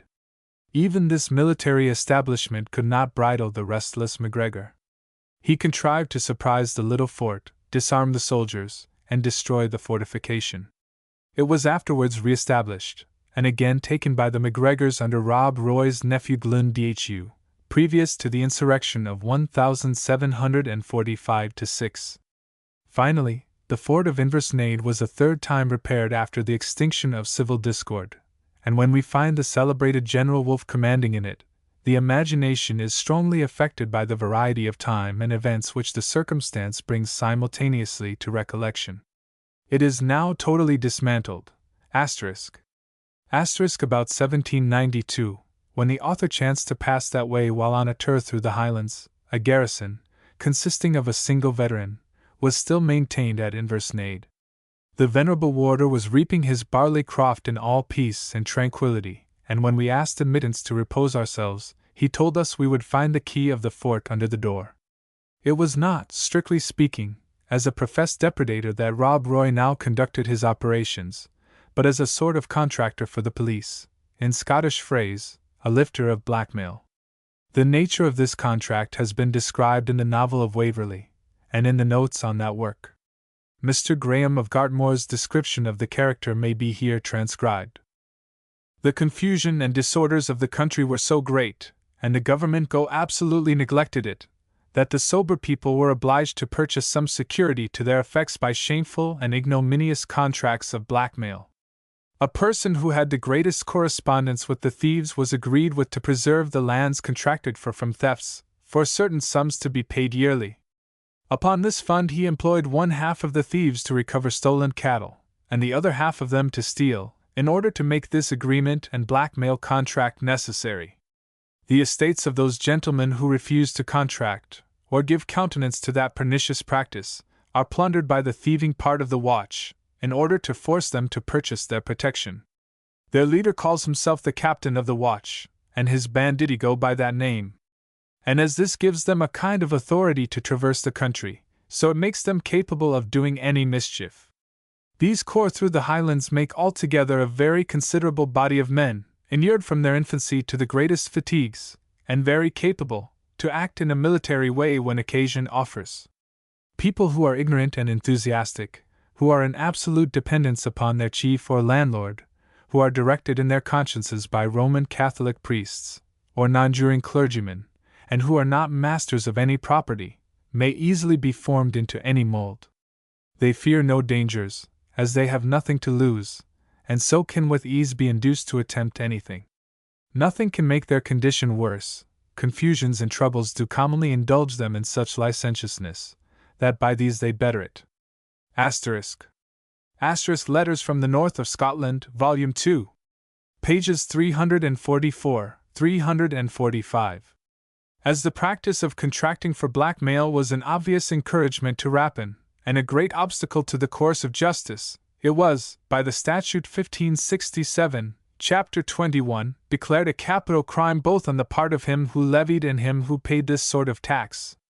But the necessity of the case prevented the execution of this severe law, I believe, in any one instance, and men went on submitting to a certain unlawful imposition rather than run the risk of utter ruin, just as it is now found difficult or impossible to prevent those who have lost a very large sum of money by robbery, from compounding with the felons for restoration of a part of their booty. At what rate Rob Roy levied blackmail I never heard stated, but there is a formal contract by which his nephew, in 1741, agreed with various landholders of estates in the counties of Perth, Stirling, and Dumbarton, to recover cattle stolen from them, or to pay the value within 6 months of the loss being intimated, if such intimation were made to him with sufficient dispatch. In consideration of a payment of L5 on each L100 of valued rent, which was not a very heavy insurance. Petty thefts were not included in the contract, but the theft of one horse, or one head of black cattle, or of sheep exceeding the number of 6, fell under the agreement. Rob Roy's profits upon such contracts brought him in a considerable revenue in money or cattle, of which he made a popular use, for he was publicly liberal as well as privately beneficent. The minister of the parish of Balquhidder, whose name was Robertson, was at one time threatening to pursue the parish for an augmentation of his stipend. Rob Roy took an opportunity to assure him that he would do well to abstain from this new exaction, a hint which the minister did not fail to understand. But to make him some indemnification, MacGregor presented him every year with a cow and a fat sheep, and no scruples as to the mode in which the donor came by them are said to have affected the reverend gentleman's conscience. The following amount of the proceedings of Rob Roy, on an application to him from one of his contractors, had in it something very interesting to me, as told by an old countryman in the Lennox who was present on the expedition.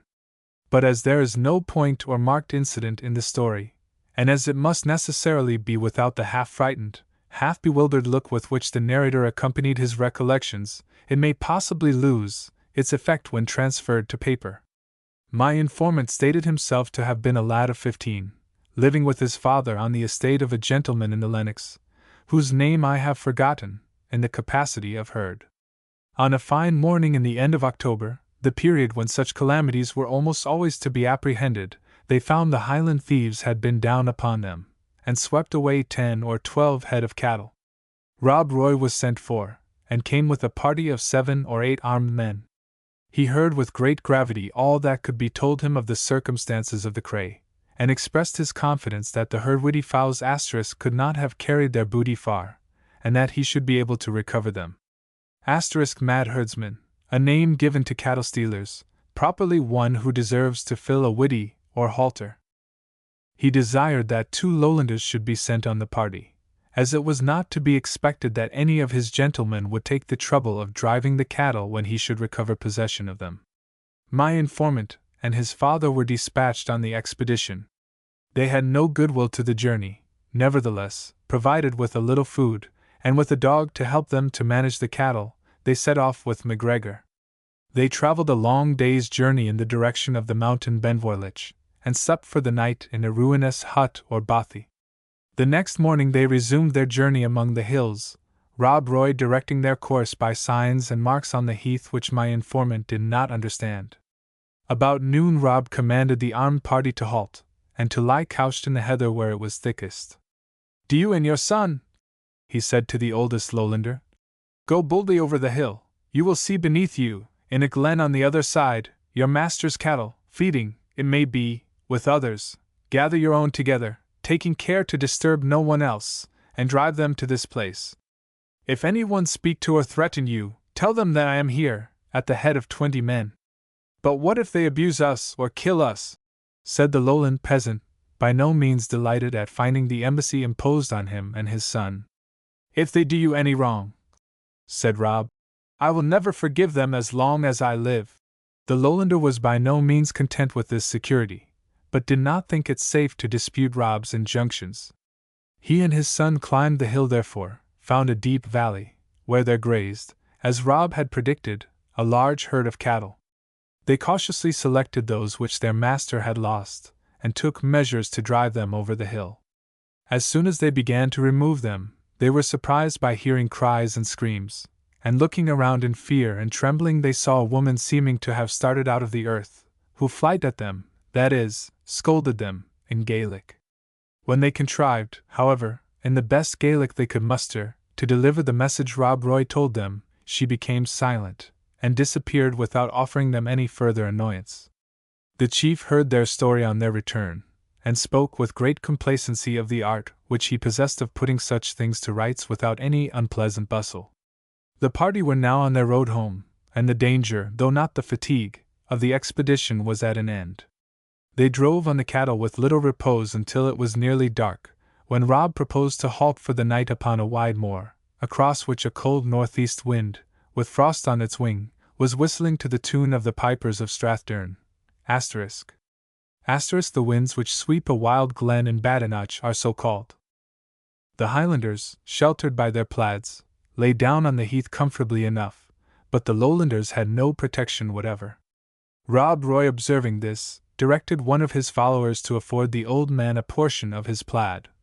"For the callant boy he may," said the freebooter, "keep himself warm by walking about and watching the cattle." My informant heard this sentence with no small distress, and as the frost wind grew more and more cutting, it seemed to freeze the very blood in his young veins. He had been exposed to weather all his life, he said, but never could forget the cold of that night, insomuch that, in the bitterness of his heart, he cursed the bright moon for giving no heat with so much light. At length the sense of cold and weariness became so intolerable that he resolved to desert his watch to seek some repose and shelter. With that purpose he couched himself down behind one of the most bulky of the Highlanders, who acted as lieutenant to the party. Not satisfied with having secured the shelter of the man's large person, he coveted a share of his plaid, and by imperceptible degrees drew a corner of it round him. He was now comparatively in paradise, and slept sound till daybreak, when he awoke, and was terribly afraid on observing that his nocturnal operations had altogether uncovered the Dirnewassel's neck and shoulders, which, lacking the plaid which should have protected them, were covered with cranreuch, i.e. hoarfrost. The lad rose in great dread of a beating, at least, when it should be found how luxuriously he had been accommodated at the expense of a principal person of the party. Good Mr. Lieutenant, however, got up and shook himself, rubbing off the hoar-frost with his plaid, and muttering something of a called Nate. They then drove on the cattle, which were restored to their owner without farther adventure. The above can hardly be termed a tale, but yet it contains materials both for the poet and artist. It was perhaps about the same time that, by a rapid march into the Balquhidder Hills at the head of a body of his own tenantry, the Duke of Montrose actually surprised Rob Roy, and made him prisoner. He was mounted behind one of the Duke's followers, named James Stewart, and made fast to him by a horse-girth. The person who had him thus in charge was grandfather of the intelligent man of the same name, now deceased, who lately kept the inn in the vicinity of Loch Katrine, and acted as a guide to visitors through that beautiful scenery. From him I learned the story many years before he was either a publican or a guide, except to Murfall shooters. It was evening, to resume the story, and the Duke was pressing on to lodge his prisoner, so long sought after in vain, in some place of security, when, in crossing the Teith or Forth, I forget which, MacGregor took an opportunity to conjure Stewart, by all the ties of old acquaintance and good neighbourhood, to give him some chance of an escape from an assured doom. Stewart was moved with compassion, perhaps with fear. He slipped the girth buckle, and Rob, dropping down from behind the horse's croup, dived, swam, and escaped, pretty much as described in the novel. When James Stewart came on shore, the Duke hastily demanded where his prisoner was, and as no distinct answer was returned, instantly suspected Stewart's connivance at the escape of the outlaw, and drawing a steel pistol from his belt, struck him down with a blow on the head, from the effects of which, his descendants said, he never completely recovered. In the success of his repeated escapes from the pursuit of his powerful enemy, Rob Roy at length became wanton and facetious. He wrote a mock challenge to the Duke, which he circulated among his friends to amuse them over a bottle. The reader will find this document in the appendix. It is written in a good hand, and not particularly deficient in grammar or spelling. Appendix No. 3. Our southern readers must be given to understand that it was a piece of humor, a quiz, in short, on the part of the outlaw, who was too sagacious to propose such a rencontre in reality. This letter was written in the year 1719. In the following year Rob Roy composed another epistle, very little to his own reputation, as he therein confesses having played booty during the Civil War of 1715. It is addressed to General Wade, at that time engaged in disarming the Highland clans, and making military roads through the country. The letter is a singular composition. It sets out the writer's real and unfeigned desire to have offered his service to King George, but for his liability to be thrown into jail for a civil debt, at the instance of the Duke of Montrose. Being thus debarred from taking the right side, he acknowledged he embraced the wrong one, upon Falstaff's principle, that since the king wanted men and the rebels soldiers, it were worse shame to be idle in such a stirring world, than to embrace the worse side, were it as black as rebellion could make it. The impossibility of his being neutral in such a debate, Robb seems to lay down as an undeniable proposition. At the same time, while he acknowledges having been forced into an unnatural rebellion against King George, he pleads that he not only avoided acting offensively against His Majesty's forces on all occasions, but, on the contrary, sent to them what intelligence he could collect from time to time, for the truth of which he refers to His Grace the Duke of Argyll. What influence this plea had on General Wade, we have no means of knowing. Rob Roy appears to have continued to live very much as usual. His fame, in the meanwhile, passed beyond the narrow limits of the country in which he resided. A pretended history of him appeared in London during his lifetime, under the title of The Highland Rogue. It is a catchpenny publication, bearing in front the effigy of a species of ogre, with a beard of a foot in length, and his actions are as much exaggerated as his personal appearance. Some few of the best-known adventures of the hero are told, though with little accuracy, but the greater part of the pamphlet is entirely fictitious. It is great pity so excellent a theme for a narrative of the kind had not fallen into the hands of Defoe, who was engaged at the time on subjects somewhat similar, though inferior in dignity and interest. As Rob Roy advanced in years, he became more peaceable in his habits, and his nephew Glyn Dhu, with most of his tribe, renounced those peculiar quarrels with the Duke of Montrose, by which his uncle had been distinguished. The policy of that great family had latterly been rather to attach this wild tribe by kindness than to follow the mode of violence which had been hitherto ineffectually resorted to. Leases at a low rent were granted to many of the MacGregors, who had heretofore held possessions in the Duke's Highland property merely by occupancy, and Glengyle, or Blackney, who continued to act as collector of blackmail, managed his police, as a commander of the Highland Watch arrayed at the charge of government. He is said to have strictly abstained from the open and lawless depredations which his kinsmen had practiced. It was probably after this state of temporary quiet had been obtained, that Rob Roy began to think of the concerns of his future state. He had been bred, and long professed himself, a Protestant, but in his later years he embraced the Roman Catholic faith, perhaps on Mrs. Cole's principle, that it was a comfortable religion for one of his calling. He is said to have alleged as the cause of his conversion a desire to gratify the noble family of Perth, who were then strict Catholics. Having, as he observed, assumed the name of the Duke of Argyll, his first protector, he could pay no compliment worth the Earl of Perth's acceptance save complying with his mode of religion. Rob did not pretend, when pressed closely on the subject, to justify all the tenets of Catholicism, and acknowledged that extreme unction always appeared to him a great waste of ulzie, or oil. Some accounts state that Appin himself was Rob Roy's antagonist on this occasion. My recollection, from the account of Invernahyle himself, was as stated in the text. But the period when I received the information is now so distant, that it is possible I may be mistaken.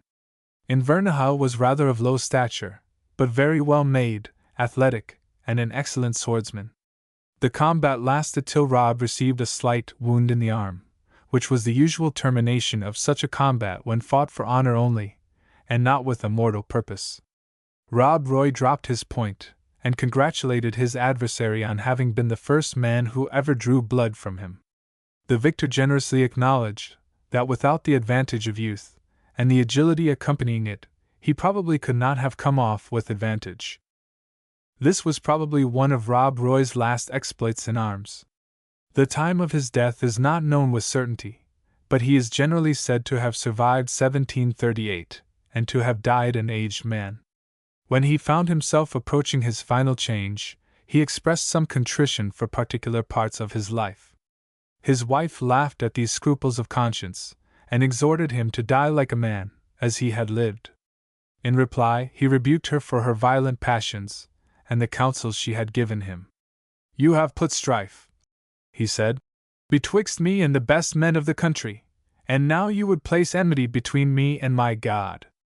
There is a tradition, no way inconsistent with the former, if the character of Rob Roy be justly considered, that while on his deathbed, he learned that a person with whom he was at enmity proposed to visit him. "Raise me from my bed," said the invalid. "Throw my plaid around me, and bring me my claymore, dirk, and pistols. It shall never be said that a foeman saw Rob Roy MacGregor defenseless and unarmed. His foeman, conjectured to be one of the McLarens before and after mentioned, entered and paid his compliments, inquiring after the health of his formidable neighbor. Rob Roy maintained a cold, haughty civility during their short conference, and so soon as he had left the house, "Now," he said, "all is over, let the piper play, ha till me tullet." We return no more, and he is said to have expired before the dirge was finished. This singular man died in bed in his own house, in the parish of Balquhidder. He was buried in the churchyard of the same parish, where his tombstone is only distinguished by a rude attempt at the figure of a broadsword. The character of Rob Roy is, of course, a mixed one. His sagacity, boldness, and prudence, qualities so highly necessary to success in war, became in some degree vices, from the manner in which they were employed. The circumstances of his education, however, must be admitted as some extenuation of his habitual transgressions against the law, and for his political tergiversations, he might in that distracted period plead the example of men far more powerful, and less excusable in becoming the sport of circumstances, than the poor and desperate outlaw. On the other hand, he was in the constant exercise of virtues, the more meritorious as they seem inconsistent with his general character.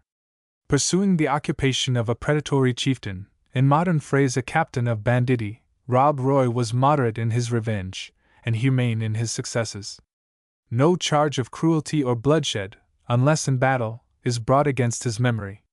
In like manner, the formidable outlaw was the friend of the poor, and, to the utmost of his ability, the support of the widow and the orphan, kept his word when pledged, and died lamented in his own wild country, where there were hearts grateful for his beneficence, though their minds were not sufficiently instructed to appreciate his errors. The author perhaps ought to stop here, but the fate of a part of Rob Roy's family was so extraordinary as to call for a continuation of this somewhat prolix account, as affording an interesting chapter, not on Highland manners alone, but on every stage of society in which the people of a primitive and half-civilized tribe are brought into close contact with a nation, in which civilization and polity have attained a complete superiority. Rob had 5 sons: Call, Ronald, James, Duncan, and Robert. Nothing occurs worth notice concerning 3 of them, but James, who was a very handsome man, seems to have had a good deal of his father's spirit, and the mantle of Dougal's sire More had apparently descended on the shoulders of Robin Oig, that is, young Robin. Shortly after Rob Roy's death, the ill will which the MacGregors entertained against the McLarens again broke out, at the instigation, it was said, of Rob's widow, who seems thus far to have deserved the character given to her by her husband, as an aid stirring up to blood and strife. Robin Oig, under her instigation, swore that as soon as he could get back a certain gun which had belonged to his father, and had been lately at Doon to be repaired, he would shoot McLaren, for having presumed to settle on his mother's land. This fatal piece was taken from Robin Oig, when he was seized many years afterwards.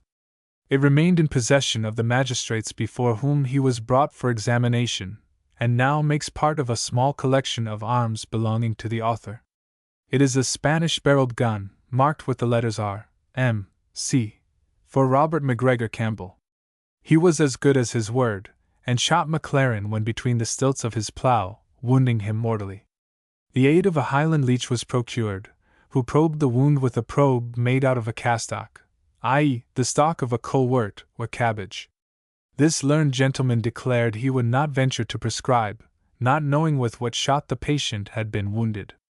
McLaren died, and about the same time his cattle were houghed, and his livestock destroyed in a barbarous manner. Robin Oig, after this feat, which one of his biographers represents as the unhappy discharge of a gun, retired to his mother's house, to boast that he had drawn the first blood in the quarrel aforesaid. On the approach of troops, and a body of the Stuarts, who were bound to take up the cause of their tenant, Robin Oig absconded, and escaped all search. The doctor already mentioned, by name Callum Massenleister, with James and Ronald, brothers to the actual perpetrator of the murder, were brought to trial. But as they contrived to represent the action as a rash deed committed by the daft callant Rob, to which they were not accessory, the jury found their accession to the crime was not proven. The alleged acts of spoil and violence on the McLaren's cattle were also found to be unsupported by evidence. As it was proved, however, that the two brothers, Ronald and James, were held and reputed thieves, they were appointed to fine caution to the extent of L200 for their good behavior for 7 years. Asterisk. Asterisk Note D. Author's expedition against the McLarens. The spirit of clanship was at that time so strong, to which must be added the wish to secure the adherence of stout, able-bodied, and, as the Scotch phrase then went, pretty men, that the representative of the noble family of Perth condescended to act openly as patron of the McGregors, and appeared as such upon their trial. So at least the author was informed by the late Robert Mackintosh, Esq., advocate. The circumstance may, however, have occurred later than 1736, the year in which this first trial took place. Robin Oig served for a time in the 42d Regiment, and was present at the Battle of Fontenoy, where he was made prisoner and wounded. He was exchanged, returned to Scotland, and obtained his discharge. He afterwards appeared openly in the McGregors' country, and notwithstanding his outlawry, married a daughter of Graham of Drunkey, a gentleman of some property. His wife died a few years afterwards. The insurrection of 1745 soon afterwards called the McGregors to arms. Robert McGregor of Glencarnock, generally regarded as the chief of the whole name, and grandfather of Sir John, whom the clan received in that character, raised a McGregor regiment, with which he joined the standard of the Chevalier. The race of Sire Moore, however, affecting independence, and commanded by Glengyle and his cousin James Roy McGregor, did not join this kindred corps, but united themselves to the levies of the titular Duke of Perth, until William McGregor Drummond of Balhaldy, whom they regarded as head of their branch, of Clan Alpine, should come over from France. To cement the union after the Highland fashion, James laid down the name of Campbell, and assumed that of Drummond, in compliment to Lord Perth. He was also called James Roy, after his father, and James Moore, or Big James, from his height. His corps, the relics of his father Rob's band, behaved with great activity. With only 12 men he succeeded in surprising and burning, for the second time, the fort at Inversnaid, constructed for the express purpose of bridling the country of the McGregors. What rank or command James McGregor had, is uncertain. He calls himself Major, and Chevalier Johnstone calls him Captain. He must have held rank under Glyn Dhu, his kinsman, but his active and audacious character placed him above the rest of his brethren. Many of his followers were unarmed. He supplied the want of guns and swords with side blades set straight upon their handles. At the Battle of Prestonpans, James Roy distinguished himself. His company, says Chevalier Johnstone, did great execution with their scythes. They cut the legs of the horses in two, the riders through the middle of their bodies. McGregor was brave and intrepid, but at the same time, somewhat whimsical and singular. When advancing to the charge with his company, he received 5 wounds, 2 of them from balls that pierced his body through and through. Stretched on the ground, with his head resting on his hand, he called out loudly to the Highlanders of his company, "My lads, I am not dead. By G, I shall see if any of you does not do his duty." The victory, as is well known, was instantly obtained. In some curious letters of James Roy, it appears that his thigh bone was broken on this occasion, and that he, nevertheless, rejoined the army with 6 companies, and was present at the Battle of Culloden. Published in Blackwood's Magazine, Volume 2, page 228. After that defeat, the clan McGregor kept together in a body, and did not disperse till they had returned into their own country. They brought James Roy with them in a litter, and without being particularly molested, he was permitted to reside in the McGregors' country along with his brothers. James McGregor Drummond was attainted for high treason with persons of more importance. But it appears he had entered into some communication with government, as, in the letters quoted, he mentions having obtained a pass from the Lord Justice Clerk in 1747, which was a sufficient protection to him from the military. The circumstance is obscurely stated in one of the letters already quoted, but may perhaps, joined to subsequent incidents, authorize the suspicion that James, like his father, could look at both sides of the cards. As the confusion of the country subsided, the McGregors, like foxes which had baffled the hounds, drew back to their old haunts, and lived unmolested. But an atrocious outrage, in which the sons of Rob Roy were concerned, brought at length on the family the full vengeance of the law. James Roy was a married man, and had 14 children. But his brother, Robin Oig, was now a widower, and it was resolved, if possible, that he should make his fortune by carrying off and marrying, by force if necessary, some woman of fortune from the lowlands. The imagination of the half-civilized Highlanders was less shocked at the idea of this particular species of violence than might be expected from their general kindness to the weaker sex when they make part of their own families. But all their views were tinged with the idea that they lived in a state of war, and in such a state, from the time of the siege of Troy to the moment when Preveza fell. The female captives are, to uncivilized victors, the most valuable part of the booty. Childe Harold's Pilgrimage, Canto 2. We need not refer to the rape of the Sabines, or to a similar instance in the Book of Judges, for evidence that such deeds of violence have been committed upon a large scale. Indeed, this sort of enterprise was so common along the Highland line as to give rise to a variety of songs and ballads. See Appendix, No. 6. The annals of Ireland, as well as those of Scotland, prove the crime to have been common in the more lawless parts of both countries, and any woman who happened to please a man of spirit who came of a good house, and possessed a few chosen friends, and a retreat in the mountains, was not permitted the alternative of saying him nay. What is more, it would seem that the women themselves, most interested in the immunities of their sex, were, among the lower classes, accustomed to regard such marriages as that which is presently to be detailed as Pretty Fanny's way, or rather, the way of Donald with Pretty Fanny.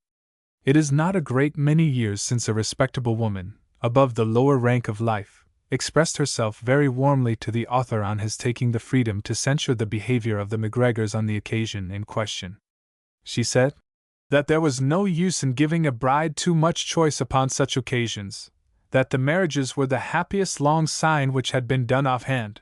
Finally, she averred that her own mother had never seen her father till the night he brought her up from the Lennox, with 10 head of black cattle, and there had not been a happier couple in the country. James Drummond and his brethren, having similar opinions with the author's old acquaintance, and debating how they might raise the fallen fortunes of their clan, formed a resolution to settle their brother's fortune by striking up an advantageous marriage betwixt Robin Oig and one Jean Key, or Wright, a young woman scarce 20 years old, and who had been left about 2 months a widow by the death of her husband. Her property was estimated at only from 16,000 to 18,000 merks, but it seems to have been sufficient temptation to these men to join in the commission of a great crime. This poor young victim lived with her mother in her own house at Edinbilly, in the parish of Balfron and shire of Stirling. At this place, in the night of 3d December 1750, the sons of Rob Roy, and particularly James Moore and Robin Oig, rushed into the house where the object of their attack was resident, presented guns, swords, and pistols to the males of the family, and terrified the women by threatening to break open the doors if Jean Key was not surrendered, as said James Roy. His brother was a young fellow determined to make his fortune. Having at length dragged the object of their lawless purpose from her place of concealment, they tore her from her mother's arms, mounted her on a horse before one of the gang, and carried her off in spite of her screams and cries, which were long heard after the terrified spectators of the outrage could no longer see the party retreat through the darkness. In her attempts to escape, the poor young woman threw herself from the horse on which they had placed her, and in so doing wrenched her side. They then laid her double over the pommel of the saddle, and transported her through the mosses and moors till the pain of the injuries she had suffered in her side, augmented by the uneasiness of her posture, made her consent to sit upright. In the execution of this crime they stopped at more houses than one, but none of the inhabitants dared interrupt their proceedings. Amongst others who saw them was that classical and accomplished scholar the late Professor William Richardson of Glasgow, who used to describe as a terrible dream their violent and noisy entrance into the house where he was then residing. The Highlanders filled the little kitchen, brandishing their arms, demanding what they pleased, and receiving whatever they demanded. James Moore, he said, was a tall, stern, and soldier-like man, Robin Oig looked more gentle, dark, but yet ruddy in complexion, a good-looking young savage. Their victim was so disheveled in her dress, and forlorn in her appearance and demeanor, that he could hardly tell whether she was alive or dead. The gang carried the unfortunate woman to Rowardenen, where they had a priest unscrupulous enough to read the marriage service, while James more forcibly held the bride up before him, and the priest declared the couple man and wife, even while she protested against the infamy of his conduct. Under the same threats of violence, which had been all along used to enforce their scheme, the poor victim was compelled to reside with the pretended husband who was thus forced upon her. They even dared to carry her to the public church of Balquhidder, where the officiating clergyman, the same who had been Rob Roy's pensioner, only asked them if they were married persons. Robert MacGregor answered in the affirmative. The terrified female was silent. The country was now too effectually subjected to the law for this vile outrage to be followed by the advantages proposed by the actors. Military parties were sent out in every direction to seize the MacGregors, who were for 2 or 3 weeks compelled to shift from one place to another in the mountains, bearing the unfortunate Jean Key along with them. In the meanwhile, the Supreme Civil Court issued a warrant sequestrating the property of Jean Key, or Wright, which removed out of the reach of the actors in the violence the prize which they expected. They had, however, adopted a belief of the poor woman's spirit being so far broken that she would prefer submitting to her condition, and adhering to Robin Oig as her husband, rather than incur the disgrace of appearing in such a cause in an open court. It was, indeed, a delicate experiment, but their kinsman Glengyle, chief of their immediate family, was of a temper averse to lawless proceedings. And the captive's friends having had recourse to his advice, they feared that he would withdraw his protection if they refused to place the prisoner at liberty. Such, at least, was his general character, for when James Moore, while perpetrating the violence at Edinbilly, called out, in order to overawe opposition, that Glengyle was lying in the moor with 100 men to patronize his enterprise, Jean Key told him he lied, since she was confident Glengyle would never countenance so scoundrelly a business. The brethren resolved, therefore, to liberate the unhappy woman, but previously had recourse to every measure which should oblige her, either from fear or otherwise, to own her marriage with Robin Oig. The Cailiacs, old Highland hags, administered drugs, which were designed to have the effect of philters, but were probably deleterious. James Moore at one time threatened that if she did not acquiesce in the match she would find that there were enough of men in the Highlands to bring the heads of 2 of her uncles who were pursuing the civil lawsuit. At another time he fell down on his knees, and confessed he had been accessory to wronging her, but begged she would not ruin his innocent wife and large family.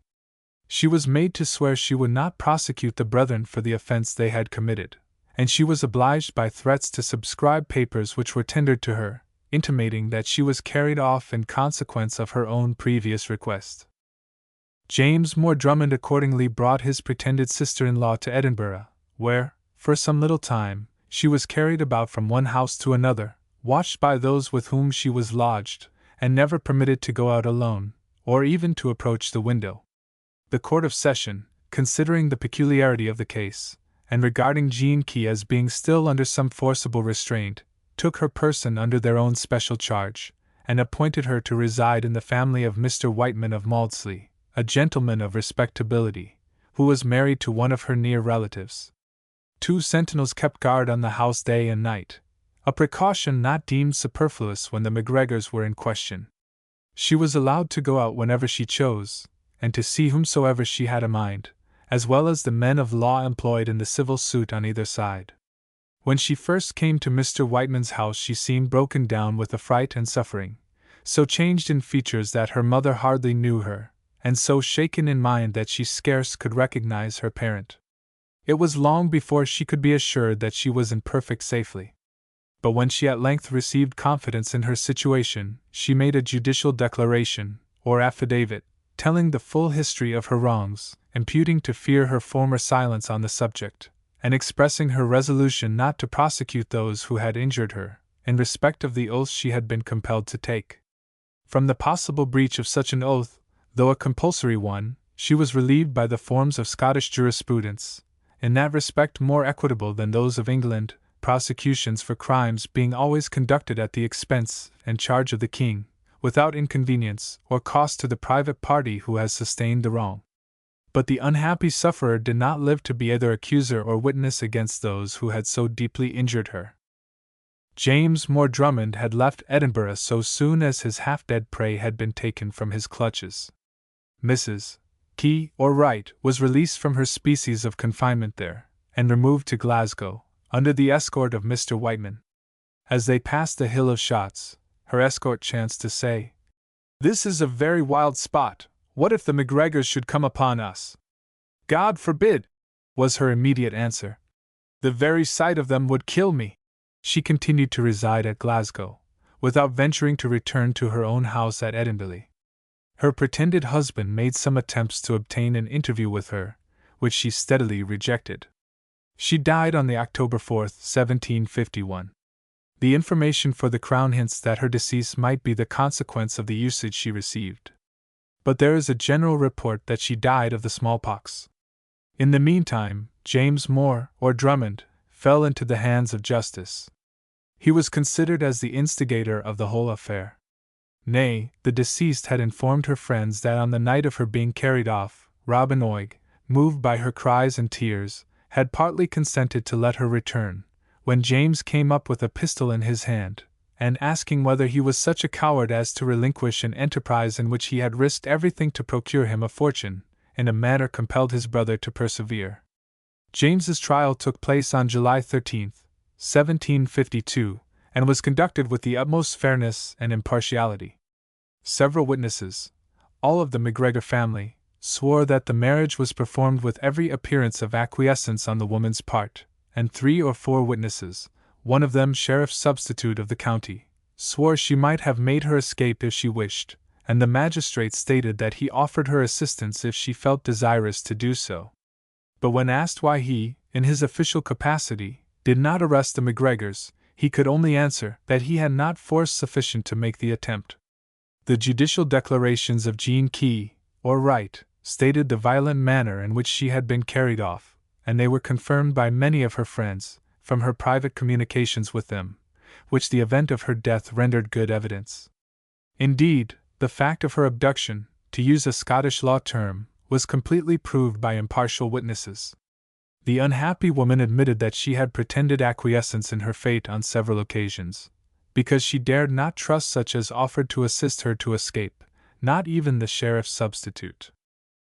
The jury brought in a special verdict, finding that Jean Key, or Wright, had been forcibly carried off from her house, as charged in the indictment, and that the accused had failed to show that she was herself privy and consenting to this act of outrage. But they found the forcible marriage, and subsequent violence, was not proved, and also found, in alleviation of the panel's guilt in the premises, that Jean Key did afterwards acquiesce in her condition. 11 of the jury, using the names of other 4 who were absent, subscribed a letter to the court, stating it was their purpose and desire, by such special verdict, to take the panel's case out of the class of capital crimes. Learned informations, written arguments, on the import of the verdict, which must be allowed a very mild one in the circumstances, were laid before the High Court of Justiciary. This point is very learnedly debated in these pleadings by Mr. Grant, solicitor for the Crown, and the celebrated Mr. Lockhart, on the part of the prisoner, but James More did not wait the event of the court's decision. He had been committed to the castle of Edinburgh on some reports that an escape would be attempted. Yet he contrived to achieve his liberty even from that fortress. His daughter had the address to enter the prison, disguised as a cobbler, bringing home work, as she pretended. In this cobbler's dress her father quickly arrayed himself. The wife and daughter of the prisoner were heard by the sentinels scolding the supposed cobbler for having done his work ill, and the man came out with his hat slouched over his eyes, and grumbling, as if at the manner in which they had treated him. In this way the prisoner passed all the guards without suspicion, and made his escape to France. He was afterwards outlawed by the Court of Justiciary, which proceeded to the trial of Duncan MacGregor, or Drummond, his brother, January 15, 1753. The accused had unquestionably been with the party which carried off Jean Key, but no evidence being brought which applied to him individually and directly, the jury found him not guilty, and nothing more is known of his fate. That of James MacGregor, who, from talent and activity, if not by seniority, may be considered as head of the family, has been long misrepresented, as it has been generally averred in law reports, as well as elsewhere, that his outlawry was reversed, and that he returned and died in Scotland. But the curious letters published in Blackwood's magazine for December 1817 show this to be an error. The first of these documents is a petition to Charles Edward. It is dated September 20th, 1753, and pleads his service to the cause of the Stuarts, ascribing his exile to the persecution of the Hanoverian government, without any allusion to the affair of Jean Key, or the Court of Justiciary. It is stated to be forwarded by MacGregor Drummond of Bohaldie, whom, as before mentioned, James More acknowledged as his chief. The effect which this petition produced does not appear. Some temporary relief was perhaps obtained. But soon after, this daring adventurer was engaged in a very dark intrigue against an exile of his own country, and placed pretty nearly in his own circumstances. A remarkable Highland story must be here briefly alluded to. Mr. Campbell of Glenure, who had been named factor for government on the forfeited estates of Stewart of Ardshiel, was shot dead by an assassin as he passed through the wood of Lettermore, after crossing the ferry of Balachalish. A gentleman, named James Stewart, a natural brother of Ardshiel, the forfeited person, was tried as being accessory to the murder, and condemned and executed upon very doubtful evidence, the heaviest part of which only amounted to the accused person having assisted a nephew of his own, called Alan Breck Stewart, with money to escape after the deed was done. Not satisfied with this vengeance, which was obtained in a manner little to the honor of the dispensation of justice at the time, the friends of the deceased Glenure were equally desirous to obtain possession of the person of Alan Breck Stewart, supposed to be the actual homicide. James More Drummond was secretly applied to trepan Stewart to the sea coast, and bring him over to Britain, to almost certain death. Drummond MacGregor had kindred connections with the slain Glenure, and besides, the MacGregors and Campbells had been friends of late, while the former clan and the Stuarts had, as we have seen, been recently at feud. Lastly, Robert Oig was now in custody at Edinburgh, and James was desirous to do some service by which his brother might be saved. The joint force of these motives may, in James's estimation of right and wrong, have been some vindication for engaging in such an enterprise, although, as must be necessarily supposed, it could only be executed by treachery of a gross description. MacGregor stipulated for a license to return to England, promising to bring Alan Breck thither along with him. But the intended victim was put upon his guard by two countrymen, who suspected James's intentions towards him. He escaped from his kidnapper, after, as MacGregor alleged, robbing his portmanteau of some clothes and 4 snuff-boxes. Such a charge, it may be observed, could scarce have been made unless the parties had been living on a footing of intimacy, and had access to each other's baggage. Although James Drummond had thus missed his blow in the matter of Alan Breck Stewart, he used his license to make a journey to London, and had an interview, as he avers, with Lord Holderness. His lordship, and the Under-Secretary, put many puzzling questions to him, and, as he says, offered him a situation, which would bring him bread, in the government's service. This office was advantageous as to emolument, but in the opinion of James Drummond, his acceptance of it would have been a disgrace to his birth, and have rendered him a scourge to his country. If such a tempting offer and sturdy rejection had any foundation in fact, it probably relates to some plan of espionage on the Jacobites, which the government might hope to carry on by means of a man who, in the matter of Alan Breck Stewart, had shown no great nicety of feeling. Drummond MacGregor was so far accommodating as to intimate his willingness to act in any station in which other gentlemen of honor served, but not otherwise, an answer which, compared with some passages of his past life, may remind the reader of ancient pistols standing upon his reputation. Having thus proved intractable, as he tells the story, to the proposals of Lord Holderness, James Drummond was ordered instantly to quit England. On his return to France, his condition seems to have been utterly disastrous. He was seized with fever and gravel, ill, consequently, in body, and weakened and dispirited in mind. Alan Breck Stewart threatened to put him to death in revenge of the designs he had harbored against him. Note E. Alan Breck Stewart.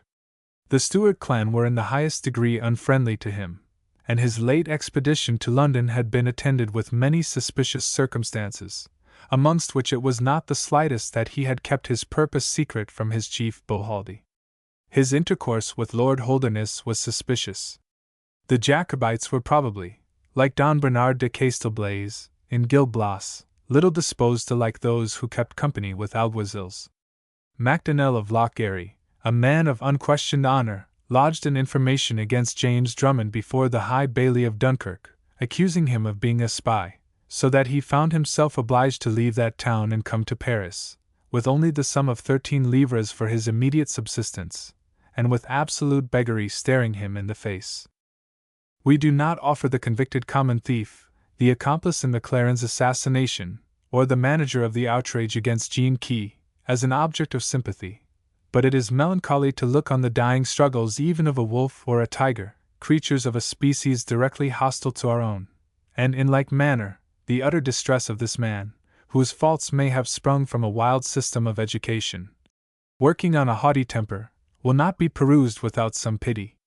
In his last letter to Bohaldie, dated Paris, September 25, 1754, he describes his state of destitution as absolute, and expresses himself willing to exercise his talents in breaking or breeding horses, or as a hunter or fowler, if he could only procure employment in such an inferior capacity till something better should occur. An Englishman may smile, but a Scotchman will sigh at the postscript, in which the poor starving exile asked the loan of his patron's bagpipes that he might play over some of the melancholy tunes of his own land. But the effect of music arises, in a great degree, from association, and sounds which might jar the nerves of a Londoner or Parisian, bring back to the Highlander his lofty mountain, wild lake, and the deeds of his fathers of the glen. To prove MacGregor's claim to our readers' compassion, we here insert the last part of the letter alluded to. By all appearance I am born to suffer crosses, and it seems they're not at an end, for such is my wretched case at present, that I do not know earthly where to go or what to do, as I have no subsistence to keep body and soul together. All that I have carried here is about 13 livres, and have taken a room at my old quarters in Hotel St. Pierre, Rue de Courtier. I send you the bearer, begging of you to let me know if you are to be in town soon, that I may have the pleasure of seeing you, for I have none to make application to but you alone, and all I want is, if it was possible you could contrive where I could be employed without going to entire beggary. This probably is a difficult point, yet unless it's attended with some difficulty, you might think nothing of it, as your long head can bring about matters of much more difficulty and consequence than this. If you disclose this matter to your friend Mr. Butler, it's possible he might have some employ wherein I could be of use, as I pretend to know as much of breeding and riding of horse as any in France, besides that I am a good hunter either on horseback or by footing. You may judge my reduction, as I propose the meanest things to lend a turn till better cast up. I am sorry that I am obliged to give you so much trouble, but I hope you are very well assured that I am grateful for what you have done for me, and I leave you to judge of my present wretched case. I am, and shall forever continue, dear Chief, your own to command, J.S. MacGregor. P.S. If you'd send your pipes by the bearer, and all the other little trinkums belonging to it, I would put them in order, and play some melancholy tunes, which I may now with safety, and in real truth. Forgive my not going directly to you, for if I could have borne the seeing of yourself, I could not choose to be seen by my friends in my wretchedness, nor by any of my acquaintance. While MacGregor wrote in this disconsolate manner, death, the sad but sure remedy for mortal evils, and decider of all doubts and uncertainties, was hovering near him. A memorandum on the back of the letter says the writer died about a week after, in October 1754. It now remains to mention the fate of Robin Oig, for the other sons of Rob Roy seem to have been no way distinguished. Robin was apprehended by a party of military from the fort of Inversnaid, at the foot of Gartmore, and was conveyed to Edinburgh May 26, 1753. After a delay, which may have been protracted by the negotiations of James for delivering up Alan Breck Stewart upon promise of his brother's life, Robin Oig, on the 24th of December 1753, was brought to the bar of the High Court of Justiciary, and indicted by the name of Robert MacGregor, alias Campbell, alias Drummond, alias Robert Oig. And the evidence led against him resembled exactly that which was brought by the Crown on the former trial. Robert's case was in some degree more favorable than his brother's, for, though the principal in the forcible marriage, he had yet to plead that he had shown symptoms of relenting while they were carrying Jean Key off, which were silenced by the remonstrances and threats of his harder-natured brother James. A considerable space of time had also elapsed since the poor woman died, which is always a strong circumstance in favor of the accused, for there is a sort of perspective in guilt, and crimes of an old date seem less odious than those of recent occurrence. But notwithstanding these considerations, the jury, in Robert's case, did not express any solicitude to save his life as they had done that of James. They found him guilty of being art and part in the forcible abduction of Jean Key from her own dwelling. The trials of the sons of Rob Roy, with anecdotes of himself and his family, were published at Edinburgh, 1818, in 12mo. Robin Oig was condemned to death, and executed on the February 14, 1754. At the place of execution he behaved with great decency, and professing himself a Catholic, imputed all his misfortunes to his swerving from the true church 2 or 3 years before. He confessed the violent methods he had used to gain Mrs. Key, or right, and hoped his fate would stop further proceedings against his brother James. James died near 3 months before, but his family might easily remain a long time without the news of that event. The newspapers observed that his body, after hanging the usual time, was delivered to his friends to be carried to the Highlands. To this the recollection of a venerable friend, recently taken from us in the fullness of years, then a schoolboy at Linlithgow, enables the author to add that a much larger body of MacGregors than had cared to advance to Edinburgh received the corpse at that place with the coronet and other wild emblems of Highland mourning, and so escorted it to Balquhidder. Thus we may conclude this long account of Rob Roy and his family with the classic phrase. I have only to add that I have selected the above from many anecdotes of Rob Roy which were, and may still be, current among the mountains where he flourished, but I am far from warranting their exact authenticity. Clannish partialities were very apt to guide the tongue and pen, as well as the pistol and claymore, and the features of an anecdote are wonderfully softened or exaggerated as the story is told by a MacGregor or a Campbell. Appendix to Introduction. No. Advertisement for the apprehension of Rob Roy. From the Edinburgh Evening Courant, June 18 to June 21, AD 1732, No. 1058. That Robert Campbell, commonly known by the name of Rob Roy MacGregor, being lately entrusted by several noblemen and gentlemen with considerable sums for buying cows for them in the Highlands, has treacherously gone off with the money, to the value of £1,000 sterling, which he carries along with him. All magistrates and officers of His Majesty's forces are entreated to seize upon the said Rob Roy, and the money which he carries with him, until the persons concerned in the money be heard against him, and that notice be given, when he is apprehended, to the keepers of the Exchange Coffee House at Edinburgh, and the keeper of the Coffee House at Glasgow, where the parties concerned will be advertised. And the seizers shall be very reasonably rewarded for their pains. It is unfortunate that this hue and cry, which is afterwards repeated in the same paper, contains no description of Rob Roy's person, which, of course, we must suppose to have been pretty generally known. As it is directed against Rob Roy personally, it would seem to exclude the idea of the cattle being carried off by his partner, MacDonald, who would certainly have been mentioned in the advertisement, if the creditors concerned had supposed him to be in possession of the money. No. Letters.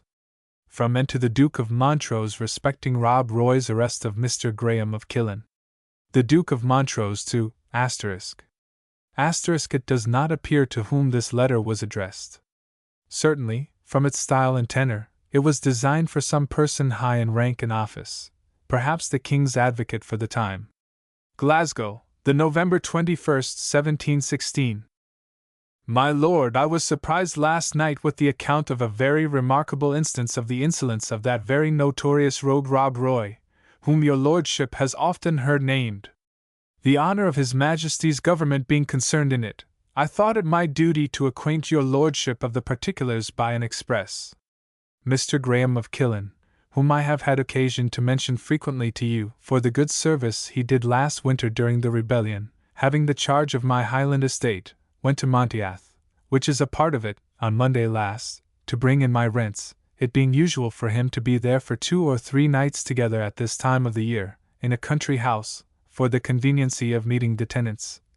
Upon that account, the same night, about 9 of the clock, Rob Roy, with a party of those ruffians whom he has still kept about him since the late rebellion, surrounded the house where Mr. Graham was with some of my tenants doing his business, ordered his men to present their guns and the windows of the room where he was sitting, while he himself at the same time with others entered at the door, with cocked pistols, and made Mr. Graham prisoner, carrying him away to the hills with the money he had got, his books and papers, and my tenants' bonds for their fines, amounting to above £1,000 sterling, whereof the one half had been paid last year, and the other was to have been paid now, and the same time had the insolence to cause him to write a letter to me, the copy of which is enclosed, offering me terms of a treaty.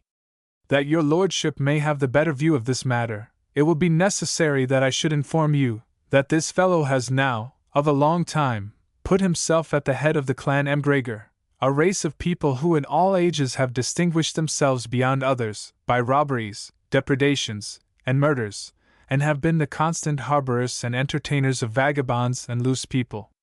From the time of the Revolution he has taken every opportunity to appear against the government, acting rather as a robber than doing any real service to those whom he pretended to appear for, and has really done more mischief to the country than all the other Highlanders have done.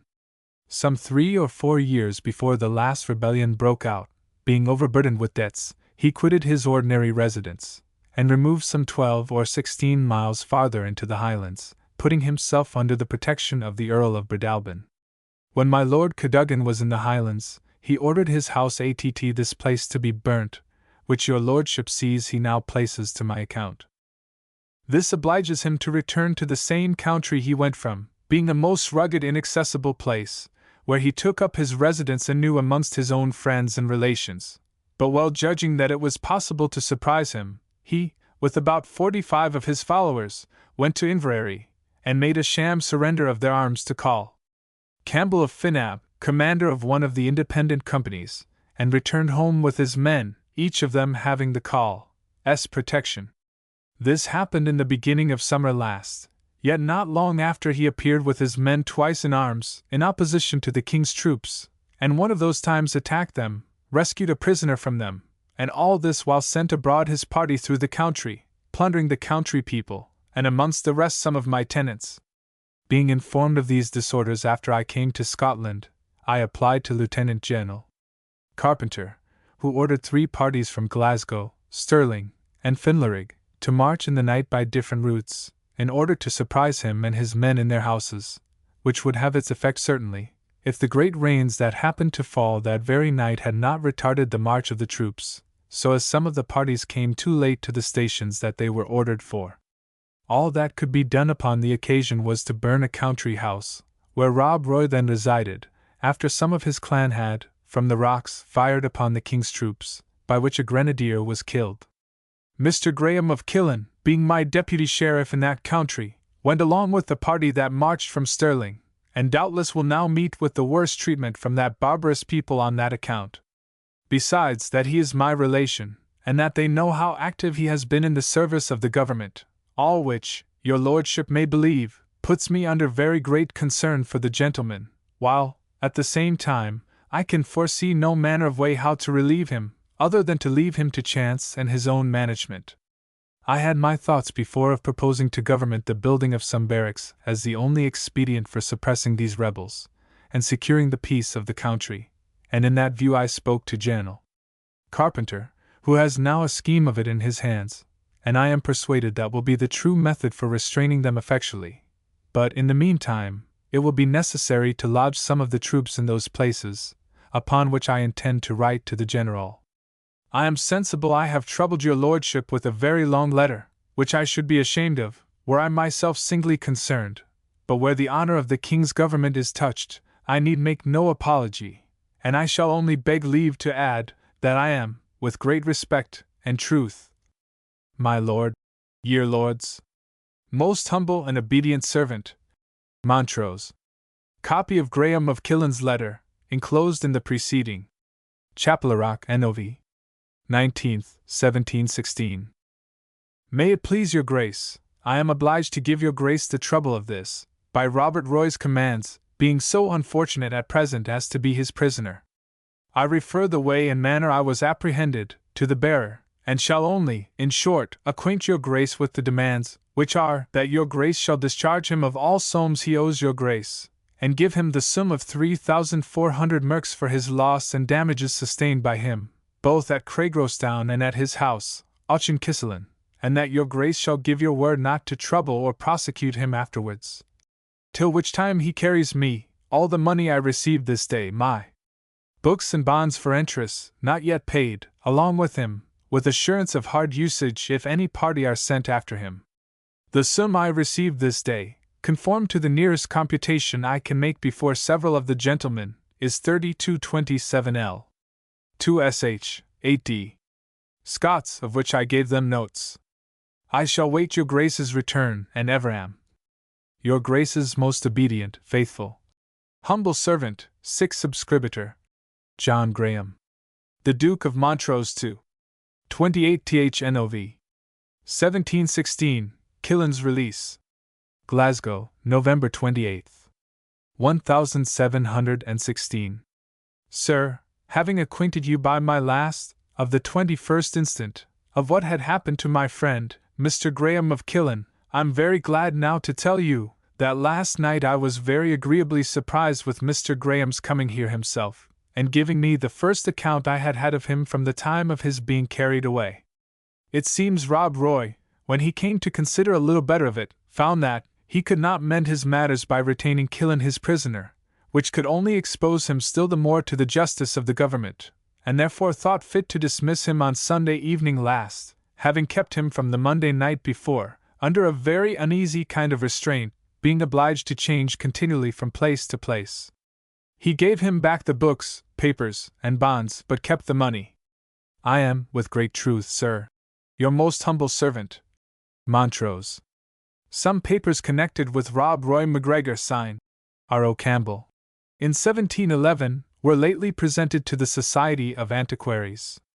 One of these is a kind of contract between the Duke of Montrose and Rob Roy, by which the latter undertakes to deliver within a given time 60 good and sufficient kintail Highland cows, betwixt the age of 5 and 9 years, at £14 Scots per pace, with ane bull to the bargain, and that at the head dykes of Buchanan upon the 28th day of May next. Dated December 1711. See Proceedings, Volume 7, page 253. No. 3. Challenged by Rob Roy. Rob Roy to Ein High and Mighty Prince, James Duke of Montrose. In charity to your grace's courage and conduct, please know, the only way to retrieve both is to treat Rob Roy like himself, in appointing time, place, and choice of arms, that at once you may extirpate your inveterate enemy, or put a period to your puny life in falling gloriously by his hands. That impertinent critics or flatterers may not brand me for challenging a man that's repute of a poor dastardly soul, let such know that I admit of the 2 great supporters of his character, and the captain of his bands to join with him in the combat. Then sure your grace won't have the impudence to clamor att court for multitudes to hunt me like a fox, under pretence that I am not to be found above ground. This saves your grace and the troops any further trouble of searching, that is, if your ambition of glory press you to embrace this unequalled venture offered of Rob's head. But if your grace's piety, prudence, and cowardice forbids hazarding this gentlemanly expedient, then let your desire of peace restore what you have robed from me by the tyranny of your present situation, otherwise your overthrow as a man is determined, and advertise your friends never more to look for the frequent civility paid them, of sending them home without their arms only. Even their former cravings won't purchase that favor. So your grace by this has peace in your offer, if the sound of wax be frightful, and choose you whilk, your good friend or mortal enemy. This singular rhodomontade is enclosed in a letter to a friend of Rob Roy, probably a retainer of the Duke of Argyll and Isle, which is in these words. Sir, receive the enclosed paper, qn you are taking a bottle it will divert yourself and comrades. I got no news since I seed you, only QT we had before about the Spaniards is like to continue. If I'll get any further account about them I'll be sure to let you know of it, and till then I will not write any more till I'll have more sure account, and I am, Sir, your most affectionate CN cousin, and most humble servant, R.O. Roy. April 16th, 1719. To Mr. Patrick Anderson, at Hay, these. The seal, a stag, no bad emblem of a wild catran. It appears from the envelope that Rob Roy still continued to act as intelligencer to the Duke of Argyll and his agents. The war he alludes to is probably some vague report of invasion from Spain. Such rumors were likely enough to be afloat, in consequence of the disembarkation of the troops who were taken at Glenshiel in the preceding year, 1718. No. 4. Letter. From Robert Campbell, alias M. Gregor, commonly called Rob Roy, to Field Marshal Wade. Then receiving the submission of disaffected chieftains and clans. Asterisk. This curious epistle is copied from an authentic narrative of Marshal Wade's proceedings in the Highlands, communicated by the late eminent antiquary, George Chalmers, Esq., to Mr. Robert Jameson, of the Register House, Edinburgh, and published in the appendix to an edition of Burt's Letters from the North of Scotland, 2 volumes 8 vo, Edinburgh, 1818. Sir, the great humanity with which you have constantly acted in the discharge of the trust reposed in you, and your ever having made use of the great powers with which you were vested as the means of doing good and charitable offices to such as ye found proper objects of compassion, will, I hope, excuse my importunity in endeavoring to approve myself not absolutely unworthy of that mercy and favor which your Excellency has so generously procured from His Majesty for others in my unfortunate circumstances. I am very sensible nothing can be alleged sufficient to excuse so great a crime as I have been guilty of it, that of rebellion. But I humbly beg leave to lay before your Excellency some particulars in the circumstance of my guilt, which, I hope, will extenuate it in some measure. It was my misfortune, at the time the rebellion broke out, to be liable to legal diligence and caption, at the Duke of Montrose's instance, for debt alleged due to him. To avoid being flung into prison, as I must certainly have been, had I followed my real inclinations in joining the King's troops at Stirling, I was forced to take party with the adherents of the Pretender, for the country being all in arms, it was neither safe nor indeed possible for me to stand neuter. I should not, however, plead my being forced into that unnatural rebellion against His Majesty, King George, if I could not at the same time assure your Excellency that I not only avoided acting offensively against His Majesty's forces upon all occasions, but on the contrary, sent His Grace the Duke of Argyll all the intelligence I could from time to time of the strength and situation of the rebels, which I hope His Grace will do me the justice to acknowledge. As to the debt to the Duke of Montrose, I have discharged it to the utmost farthing. I beg your Excellency would be persuaded that, had it been in my power, as it was in my inclination, I should always have acted for the service of His Majesty King George, and that one reason of my begging the favor of your intercession with His Majesty for the pardon of my life, is the earnest desire I have to employ it in his service, whose goodness, justice, and humanity are so conspicuous to all mankind. I am, with all duty and respect, your Excellency's most, &c. Robert Campbell. No. Eva. Letter.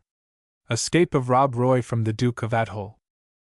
The following copy of a letter which passed from one clergyman of the Church of Scotland to another, was communicated to me by John Gregor, son, Esq. of Ardtornish.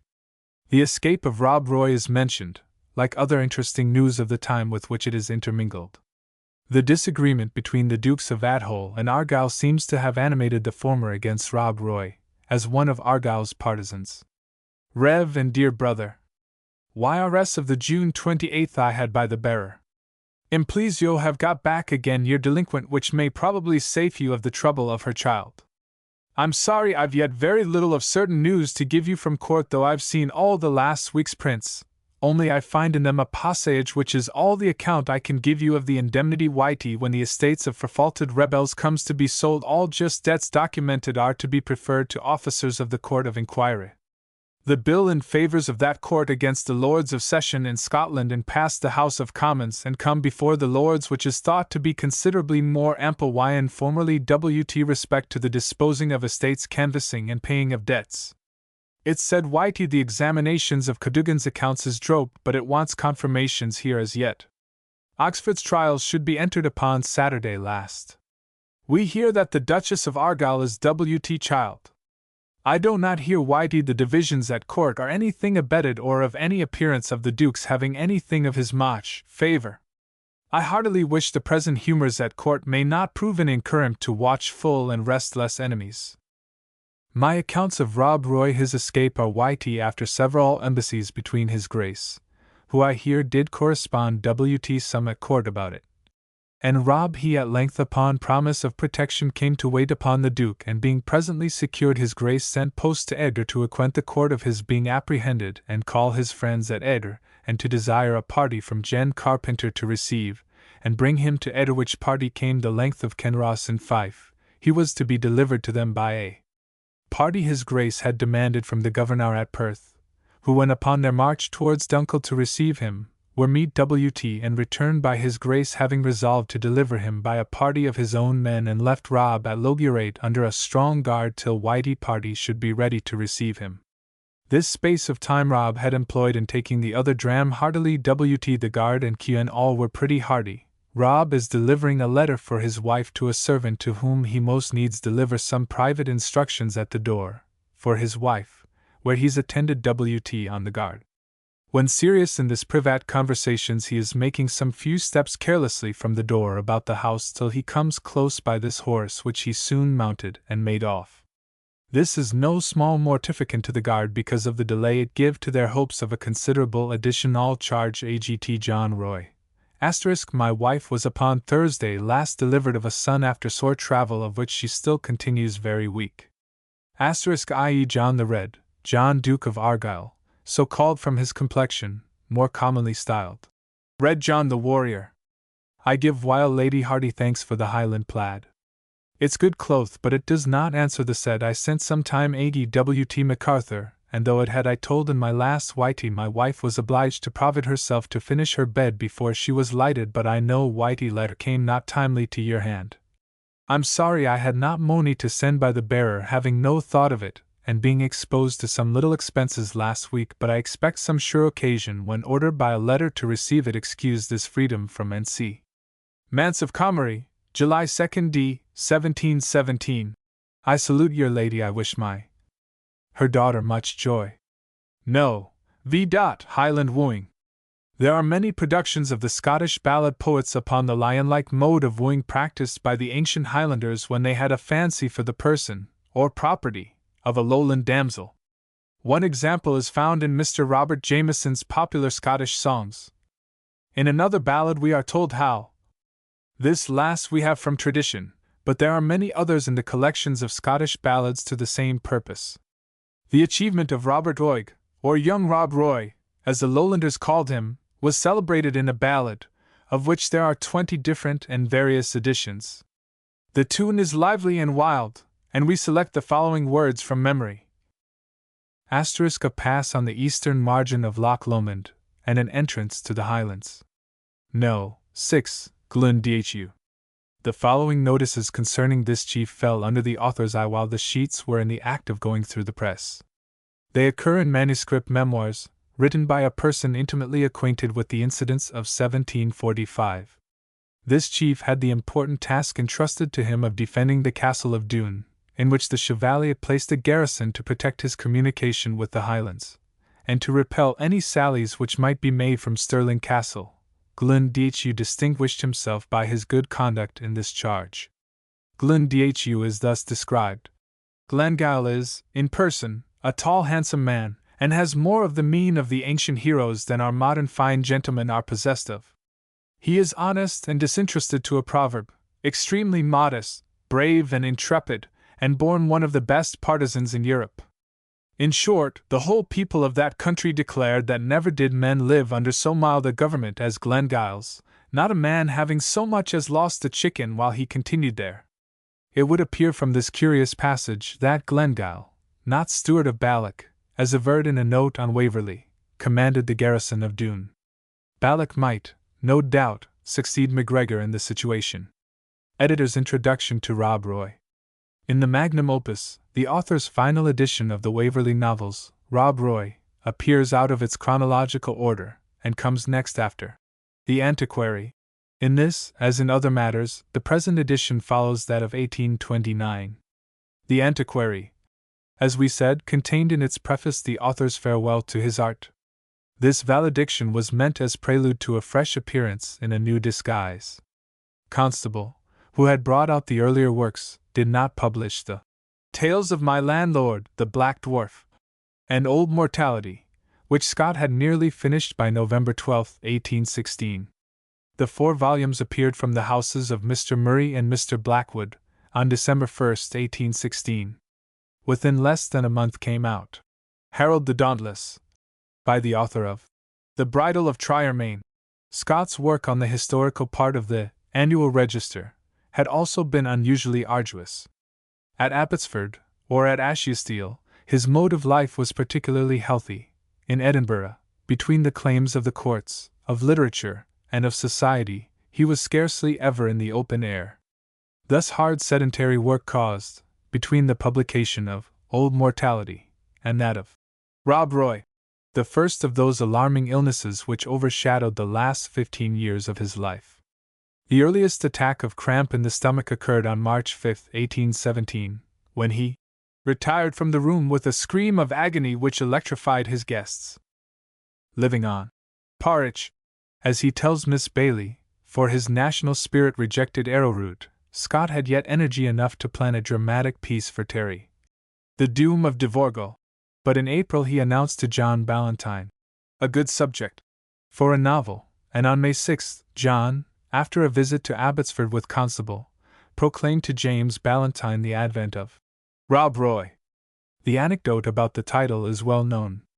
Constable suggested it, and Scott was at first wisely reluctant to write up to a title. Names like Rob Roy, Queen Mary, Queen Elizabeth, Cleopatra, and so forth, tell the reader too much, and Scott imagined, often excite hopes which cannot be fulfilled. However, in the geniality of an after-dinner hour in the gardens of Abbotsford, Scott allowed Constable to be sponsor. Many things had lately brought Rob into his mind. In 1812 Scott had acquired Rob Roy's gun, a long Spanish-barreled piece, with his initials R.M.C., C standing for Campbell, a name assumed in compliment to the Argyll family. Rob's Splucken had also been presented by Mr. Train to Sir Walter, in 1816, and may have directed his thoughts to this popular freebooter. Though Rob flourished in the 15, he was really a character very near Scott, whose friend in Vernihile had fought Rob with broadsword and target, a courteous combat like that between Ajax and Hector. At Tullibody Scott had met, in 1793, a gentleman who once visited Rob, and arranged to pay him blackmail.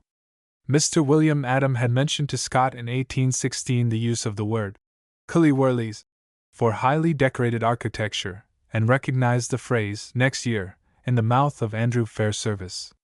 In the meeting at Abbotsford, May 2, 1817, Scott was very communicative, sketched Bailie Nicol-Jarvie, and improvised a dialogue between Rob and the magistrate. A week later he quoted to Southey Swift's lines, "Too bad for a blessing, too good for a curse," which probably suggested Andrew Fairservice's final estimate of Scott's hero. "Over bad for blessing, and our good for banning." These are the trifles which show the bent of Scott's mind at this period. The summer of 1817 he spent in working at the Annual Register and at the Border Antiquities. When the courts rose, he visited Rob's cave at the head of Loch Lomond, and this visit seems to have been gossiped about, as literary people, hearing of the new novel, expected the cave to be a very prominent feature.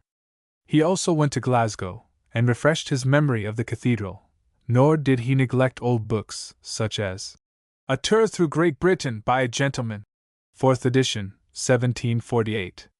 This yielded him the Bailie's account of Glasgow commerce, in Musselburgh stuffs and Edinburgh shillings, and the phrase, sortable cargoes. Hence, too, Scott took the description of the rise of Glasgow. Thus Scott was taking pains with his preparations. The book was not written in post-haste. Announced to Constable early in May, the last sheet was not corrected till about December 21st, when Scott wrote to Ballantyne.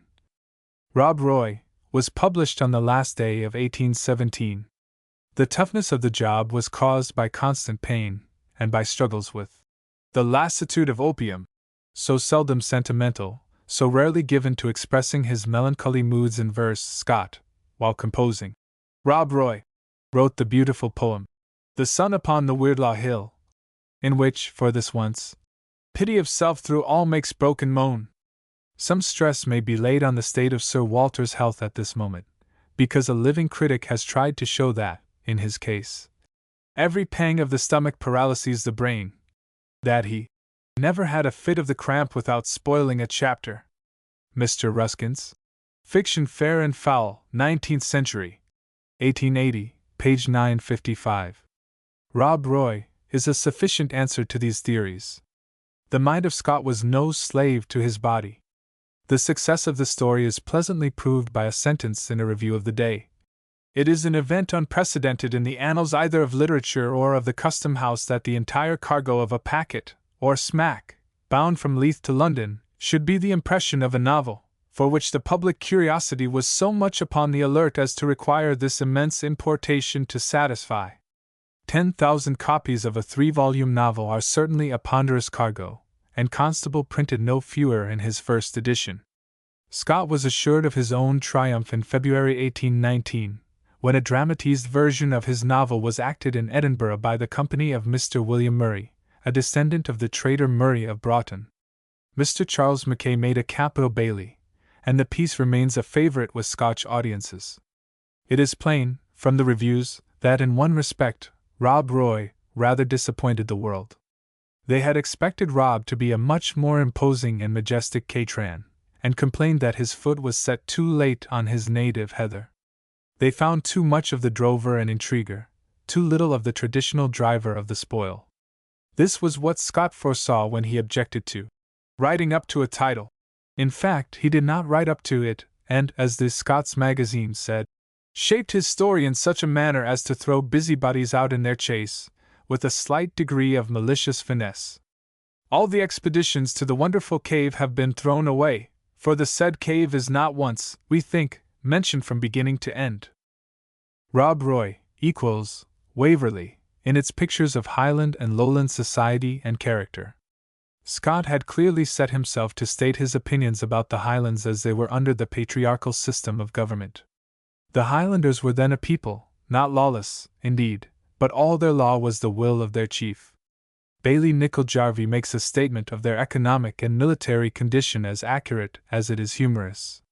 The modern Highland question may be studied as well in the Baillie's words as in volumes of history and wildernesses of blue books. A people patriarchal and military as the Arabs of the desert were suddenly dragged into modern commercial and industrial society. All old bonds were snapped in a moment, emigration, at first opposed by some of the chiefs, and the French wars depleted the country of its lang-legged Collins, gone wanting the breeks. Cattle took the place of men, sheep of cattle, deer of sheep, and in the long peace, a population grew up again, a population destitute of employment even more than of old, because war and robbery had ceased to be outlets for its energy. Some chiefs, as Dr. Johnson said, treated their lands as an attorney treats his row of cheap houses in a town. Hence the Highland question, a question in which Scott's sympathies were with the Highlanders. Rob Roy, naturally, is no mere novel with a purpose, no economic tract in disguise. Among Scott's novels it stands alone as regards its pictures of passionate love. The love of Diana Vernon is no less passionate for its admirable restraint. Here Scott displays, without affectation, a truly Greek reserve in his art. The deep and strong affection of Diana Vernon would not have been otherwise handled by him who drew the not more immortal picture of Antigone. Unlike modern novelists, Sir Walter deals neither in analysis nor in rapturous effusions. We can, unfortunately, imagine but too easily how some writers would peep and pry into the concealed emotions of that maiden heart, how others would revel in tears, kisses, and caresses. In place of all these Scott writes, Months pass, in a mist of danger and intrigue, before the lovers meet again in the dusk and the solitude. Surely there was never, in story or in song, a lady so loving and so light of heart, save Rosalind alone. Her face touches Frank's, as she says goodbye forever.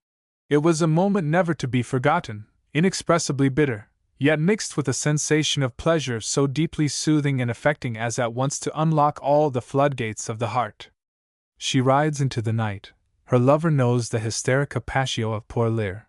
But I had scarce given vent to my feelings in this paroxysm ere I was ashamed of my weakness. These were men and women who knew how to love, and how to live. All men who read Rob Roy are innocent rivals of Frank Osbaldistone.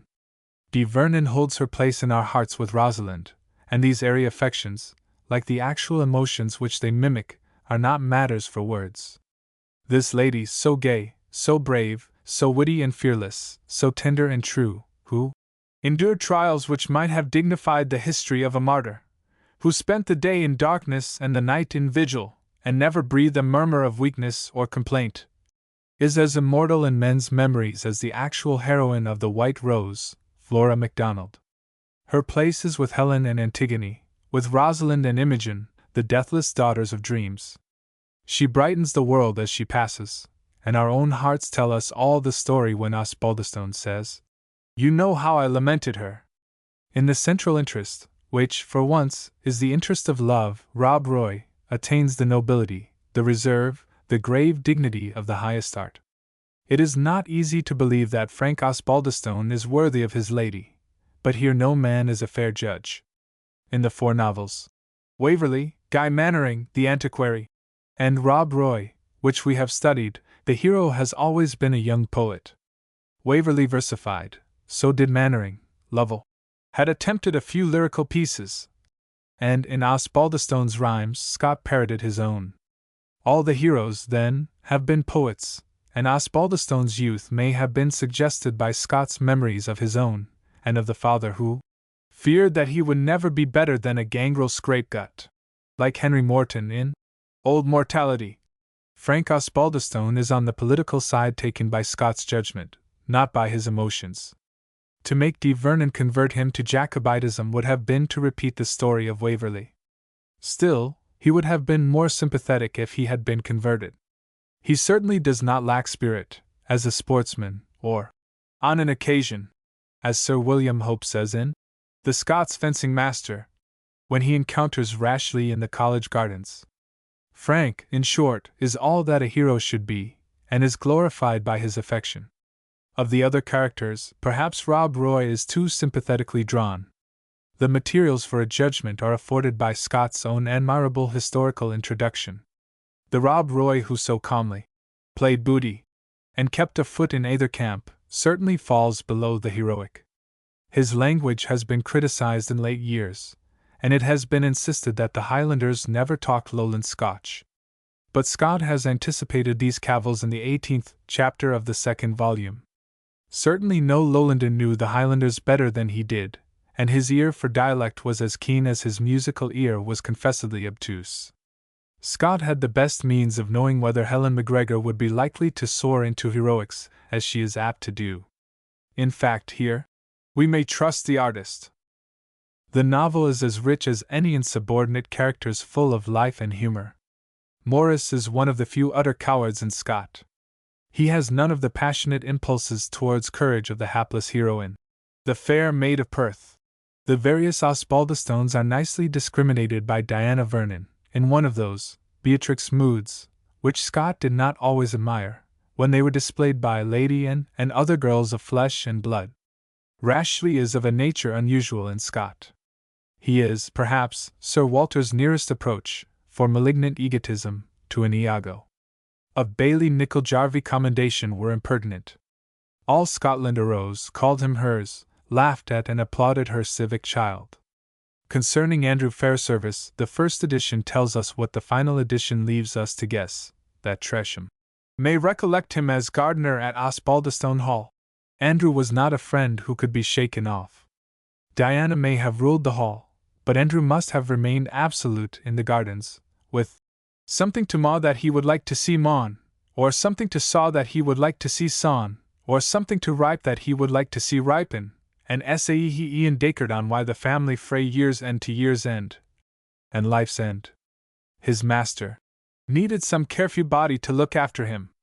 Only Shakespeare and Scott could have given us medicines to make us like this cowardly, conceited, jimp honest fellow, Andrew Fairservice, who just escapes being a hypocrite by dint of some sincere old covenanting leaven in his veins.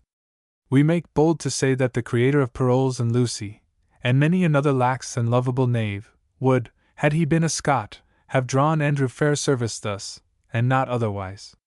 The critics of the hour censured, as they were certain to censure, the construction, and especially the conclusion, of Rob Roy. No doubt the critics were right. In both Scott and Shakespeare there is often seen a perfect disregard of the denouement. Any moderately intelligent person can remark on the huddled-up ends and hasty marriages in many of Shakespeare's comedies. Molière has been charged with the same offense, and if blame there be, Scott is almost always to blame. Thackeray is little better. There must be some reason that explains why men of genius go wrong where every newspaper critic, every milliner's girl acquainted with circulating libraries, can detect the offense. In the closing remarks of Old Mortality, Scott expresses himself humorously on this matter of the denouement. His schoolmaster author takes his proof sheets to Miss Martha Buskbody, who was the literary set in Gandercleugh, having read through the whole stock of 3 circulating libraries. Miss Buskbody criticizes the Dominic as Lady Louisa Stuart habitually criticized Sir Walter. "Your plan of omitting a formal conclusion will never do," the Dominie replies. "Really, madam, you must be aware that every volume of a narrative turns less and less interesting as the author draws to a conclusion, just like your tea, which, though excellent hyson, is necessarily weaker and more insipid in the last cup." He compares the orthodox happy ending to the luscious lump of half-dissolved sugar, usually found at the bottom of the cup. This topic might be discussed, and indeed has been discussed, endlessly. In our actual lives it is probable that most of us have found ourselves living for a year, or a month, or a week, in a chapter or half a volume of a novel, and these have been our least happy experiences. But we have also found that the romance vanishes away like a ghost, dwindles out, closes with ragged ends, has no denouement. Then the question presents itself, as art is imitation, should not novels, as a rule, close thus? The experiment has frequently been tried, especially by the modern geniuses who do not conceal their belief that their art is altogether finer than Scott's, or, perhaps, than Shakespeare's. In his practice, and in his Dominie's critical remarks, Sir Walter appears inclined to agree with them. He was just as well aware as his reviewers, or as Lady Louisa Stuart, that the conclusion of Rob Roy is huddled up, that the sudden demise of all the young Baldistones is a high-handed measure. He knew that, in real life, Frank and Dee Vernon would never have met again after that farewell on the moonlit road. But he yielded to Miss Buskbody's demand for a glimpse of sunshine in the last chapter. He understood the human liking for the final lump of sugar. After all, fiction is not, any more than any other art, a mere imitation of life. It is an arrangement, a selection. Scott was too kind, too humane, to disappoint us, the crowd of human beings who find much of our happiness in dreams. He could not keep up his own interest in his characters after he had developed them. He could take pleasure in giving them life, he had little pleasure in ushering them into an earthly paradise, so that part of his business he did carelessly, as his only rivals in literature have also done it. The critics censured, not unjustly, the machinery of the story, these mysterious assets of Osbaldistone and Tresham, whose absence was to precipitate the rising of 1715. The Edinburgh Review lost its heart. Geoffrey's heart was always being lost to Dee Vernon. But it pronounces that a king with legs of marble, or a youth with an ivory shoulder, heroes of the Arabian Nights and of Pindar, was probable, compared with the wit and accomplishments of Diana. This is hypercriticism. Diana's education, under Rashleigh, had been elaborate. Her acquaintance with Shakespeare, her main strength, is unusual in women, but not beyond the limits of belief. Here she is in agreeable contrast to Rose Bradwardine, who had never heard of Romeo and Juliet. In any case, Diana compels belief as well as wins affection, while we are fortunate enough to be in her delightful company. As long as we believe in her, it is not of moment to consider whether her charms are incompatible with probability. Rob Roy was finished in spite of a very bad touch of the cramp for about 3 weeks in November, which, with its natural attendants of dullness and weakness, made me unable to get our matters forward till last week, says Scott to Constable. But, adds the unconquerable author, I am resting myself here a few days before commencing my new labors, which will be on trodden ground, and I think pretty likely to succeed. The new labors were The Heart of Midlothian. Rob Roy. Chapter 1. You have requested me, my dear friend, to bestow some of that leisure, with which Providence has blessed the decline of my life, in registering the hazards and difficulties which attended its commencement. The recollection of those adventures, as you are pleased to term them, has indeed left upon my mind a checkered and varied feeling of pleasure and of pain, mingled, I trust, with no slight gratitude and veneration to the disposer of human events, who guided my early course through much risk and labor, that the ease with which he has blessed my prolonged life might seem softer from remembrance and contrast. Neither is it possible for me to doubt, what you have often affirmed, that the incidents which befell me among a people singularly primitive in their government and manners, have something interesting and attractive for those who love to hear an old man's stories of a past age.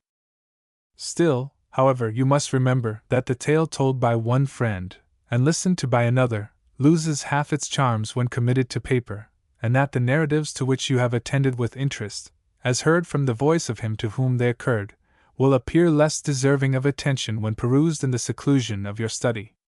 But your greener age and robust constitution promise longer life than will, in all human probability, be the lot of your friend.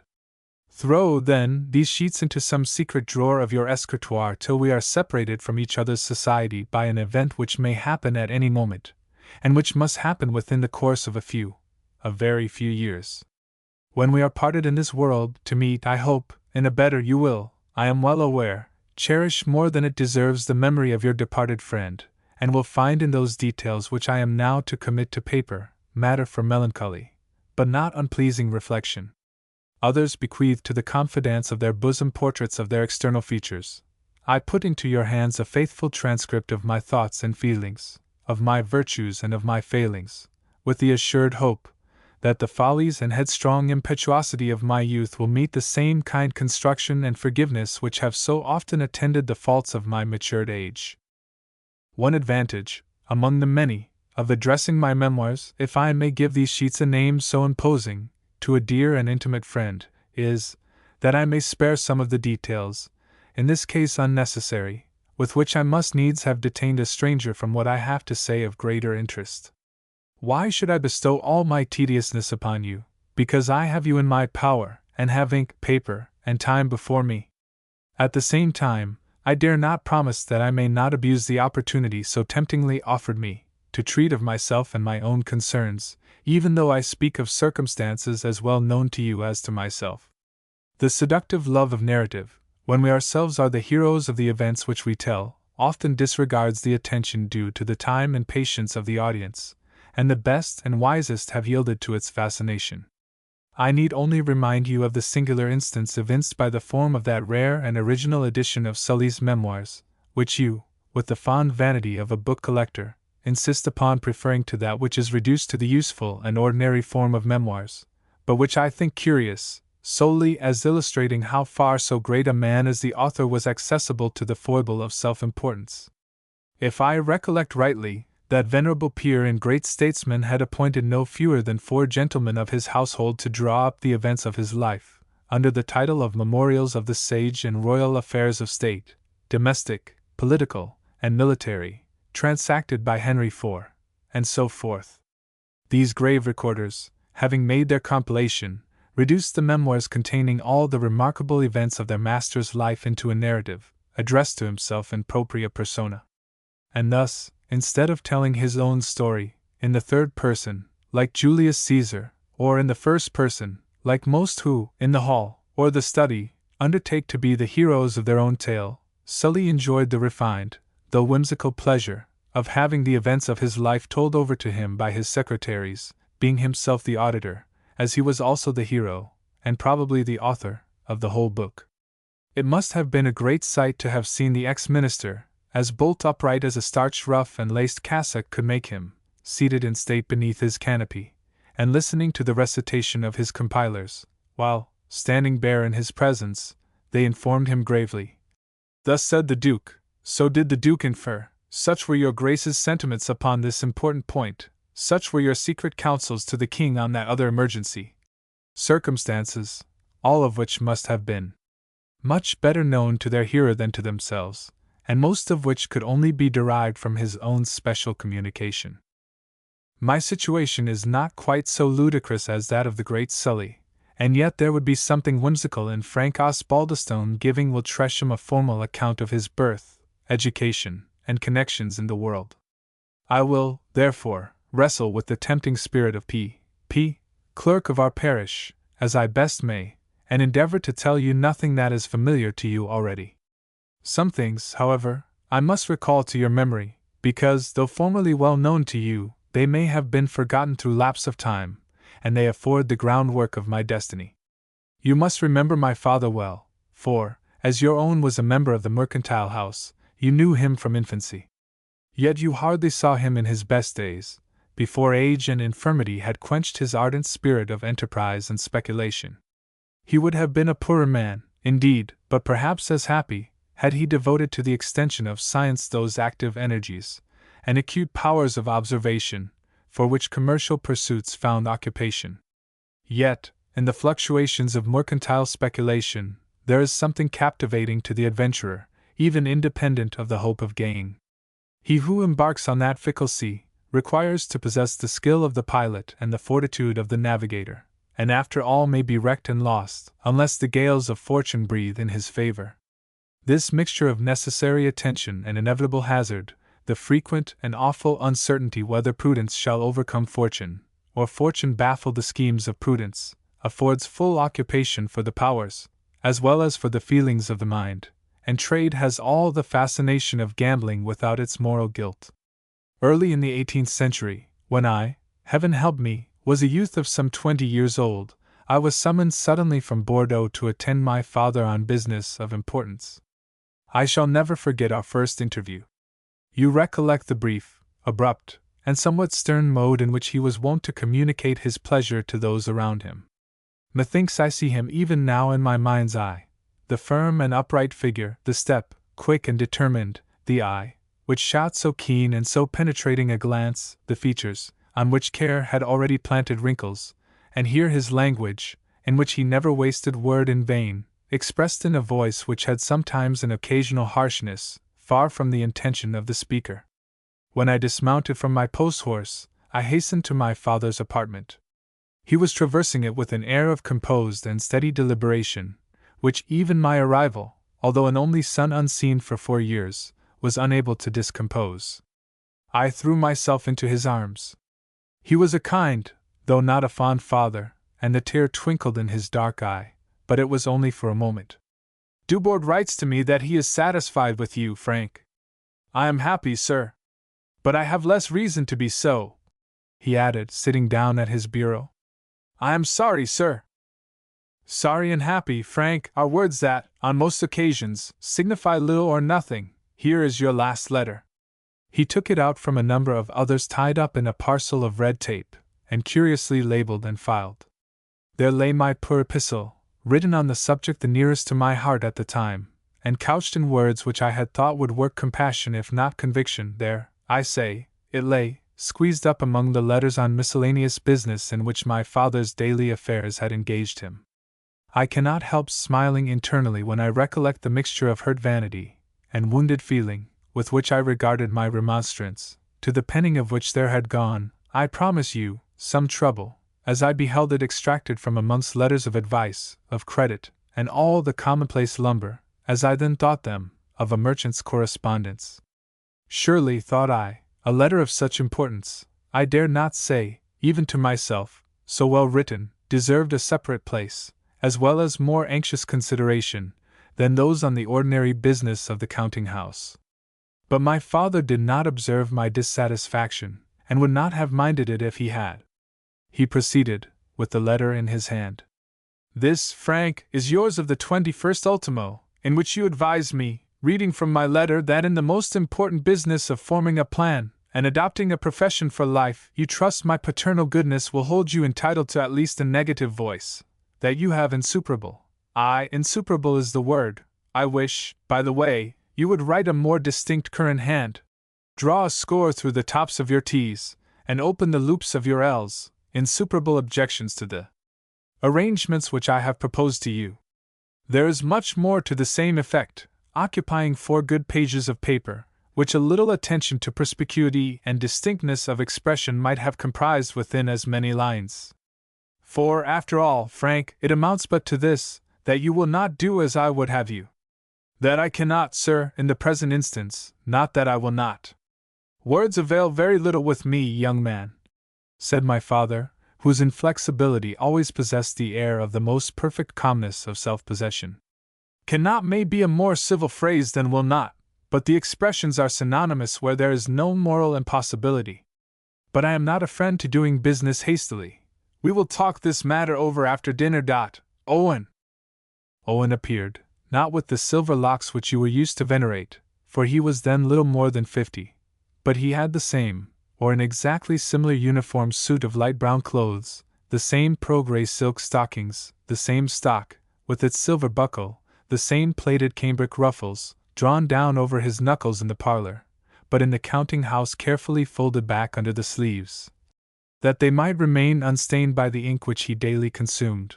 In a word, the same grave, formal, yet benevolent cast of features, which continued to his death to distinguish the head clerk of the great house of Osbaldistone and Tresham. Owen, said my father, as the kind old man shook me affectionately by the hand, you must dine with us today, and hear the news Frank has brought us from our friends in Bordeaux. Owen made one of his stiff bows of respectful gratitude, for, in those days, when the distance between superiors and inferiors was enforced in a manner to which the present times are strangers, such an invitation was a favor of some little consequence. I shall long remember that dinner party. Deeply affected by feelings of anxiety, not unmingled with displeasure, I was unable to take that active share in the conversation which my father seemed to expect from me, and I too frequently gave unsatisfactory answers to the questions with which he assailed me. Owen, hovering betwixt his respect for his patron, and his love for the youth he had dandled on his knee in childhood, like the timorous, yet anxious ally of an invaded nation, endeavored at every blunder I made to explain my no meaning, and to cover my retreat, maneuvers which added to my father's pettish displeasure, and brought a share of it upon my kind advocate, instead of protecting me. I had not, while residing in the house of Dubourg, absolutely conducted myself like. But, to say truth, I had frequented the counting-house no more than I had thought absolutely necessary to secure the good report of the Frenchman, long a correspondent of our firm, to whom my father had trusted for initiating me into the mysteries of commerce. In fact, my principal attention had been dedicated to literature and manly exercises. My father did not altogether discourage such acquirements, whether mental or personal. He had too much good sense not to perceive that they sate gracefully upon every man, and he was sensible that they relieved and dignified the character to which he wished me to aspire. But his chief ambition was, that I should succeed not merely to his fortune, but to the views and plans by which he imagined he could extend and perpetuate the wealthy inheritance which he designed for me. Love of his profession was the motive which he chose should be most ostensible, when he urged me to tread the same path, but he had others with which I only became acquainted at a later period. Impetuous in his schemes, as well as skillful and daring, each new adventure, when successful, became at once the incentive, and furnished the means, for farther speculation. It seemed to be necessary to him, as to an ambitious conqueror, to push on from achievement to achievement, without stopping to secure, far less to enjoy, the acquisitions which he made. Accustomed to see his whole fortune trembling in the scales of chance, and dexterous at adopting expedients for casting the balance in his favor, his health and spirits and activity seemed ever to increase with the animating hazards on which he staked his wealth, and he resembled a sailor, accustomed to brave the billows and the foe, whose confidence rises on the eve of tempest or of battle. He was not, however, insensible to the changes which increasing age or supervening malady might make in his own constitution, and was anxious in good time to secure in me an assistant, who might take the helm when his hand grew weary, and keep the vessel's way according to his counsel and instruction. Paternal affection, as well as the furtherance of his own plans, determined him to the same conclusion. Your father, though his fortune was vested in the house, was only a sleeping partner, as the commercial phrase goes, and Owen, whose probity and skill in the details of arithmetic rendered his services invaluable as a head clerk, was not possessed either of information or talents sufficient to conduct the mysteries of the principal management. If my father were suddenly summoned from life, what would become of the world of schemes which he had formed, unless his son were molded into a commercial Hercules, fit to sustain the weight when relinquished by the falling Atlas? And what would become of that son himself, if, a stranger to business of this description, he found himself at once involved in the labyrinth of mercantile concerns, without the clue of knowledge necessary for his extraction? For all these reasons, avowed in secret, my father was determined I should embrace his profession, and when he was determined, the resolution of no man was more immovable. I, however, was also a party to be consulted, and with something of his own pertinacity, I had formed a determination precisely contrary. It may, I hope, be some palliative for the resistance which, on this occasion, I offered to my father's wishes, that I did not fully understand upon what they were founded, or how deeply his happiness was involved in them. Imagining myself certain of a large succession in future, and ample maintenance in the meanwhile, it never occurred to me that it might be necessary, in order to secure these blessings, to submit to labor and limitations unpleasant to my taste and temper. I only saw in my father's proposal for my engaging in business a desire that I should add to those heaps of wealth which he had himself acquired, and imagining myself the best judge of the path to my own happiness, I did not conceive that I should increase that happiness by augmenting a fortune which I believed was already sufficient, and more than sufficient, for every use, comfort, and elegant enjoyment. Accordingly, I am compelled to repeat that my time at Bordeaux had not been spent as my father had proposed to himself. What he considered as the chief end of my residence in that city, I had postponed for every other, and would, had I dared, have neglected altogether. Dubourg, a favored and benefited correspondent of our mercantile house, was too much of a shrewd politician to make such reports to the head of the firm concerning his only child, as would excite the displeasure of both, and he might also, as you will presently hear, have views of selfish advantage in suffering me to neglect the purposes for which I was placed under his charge. My conduct was regulated by the bounds of decency and good order, and thus far he had no evil report to make, supposing him so disposed.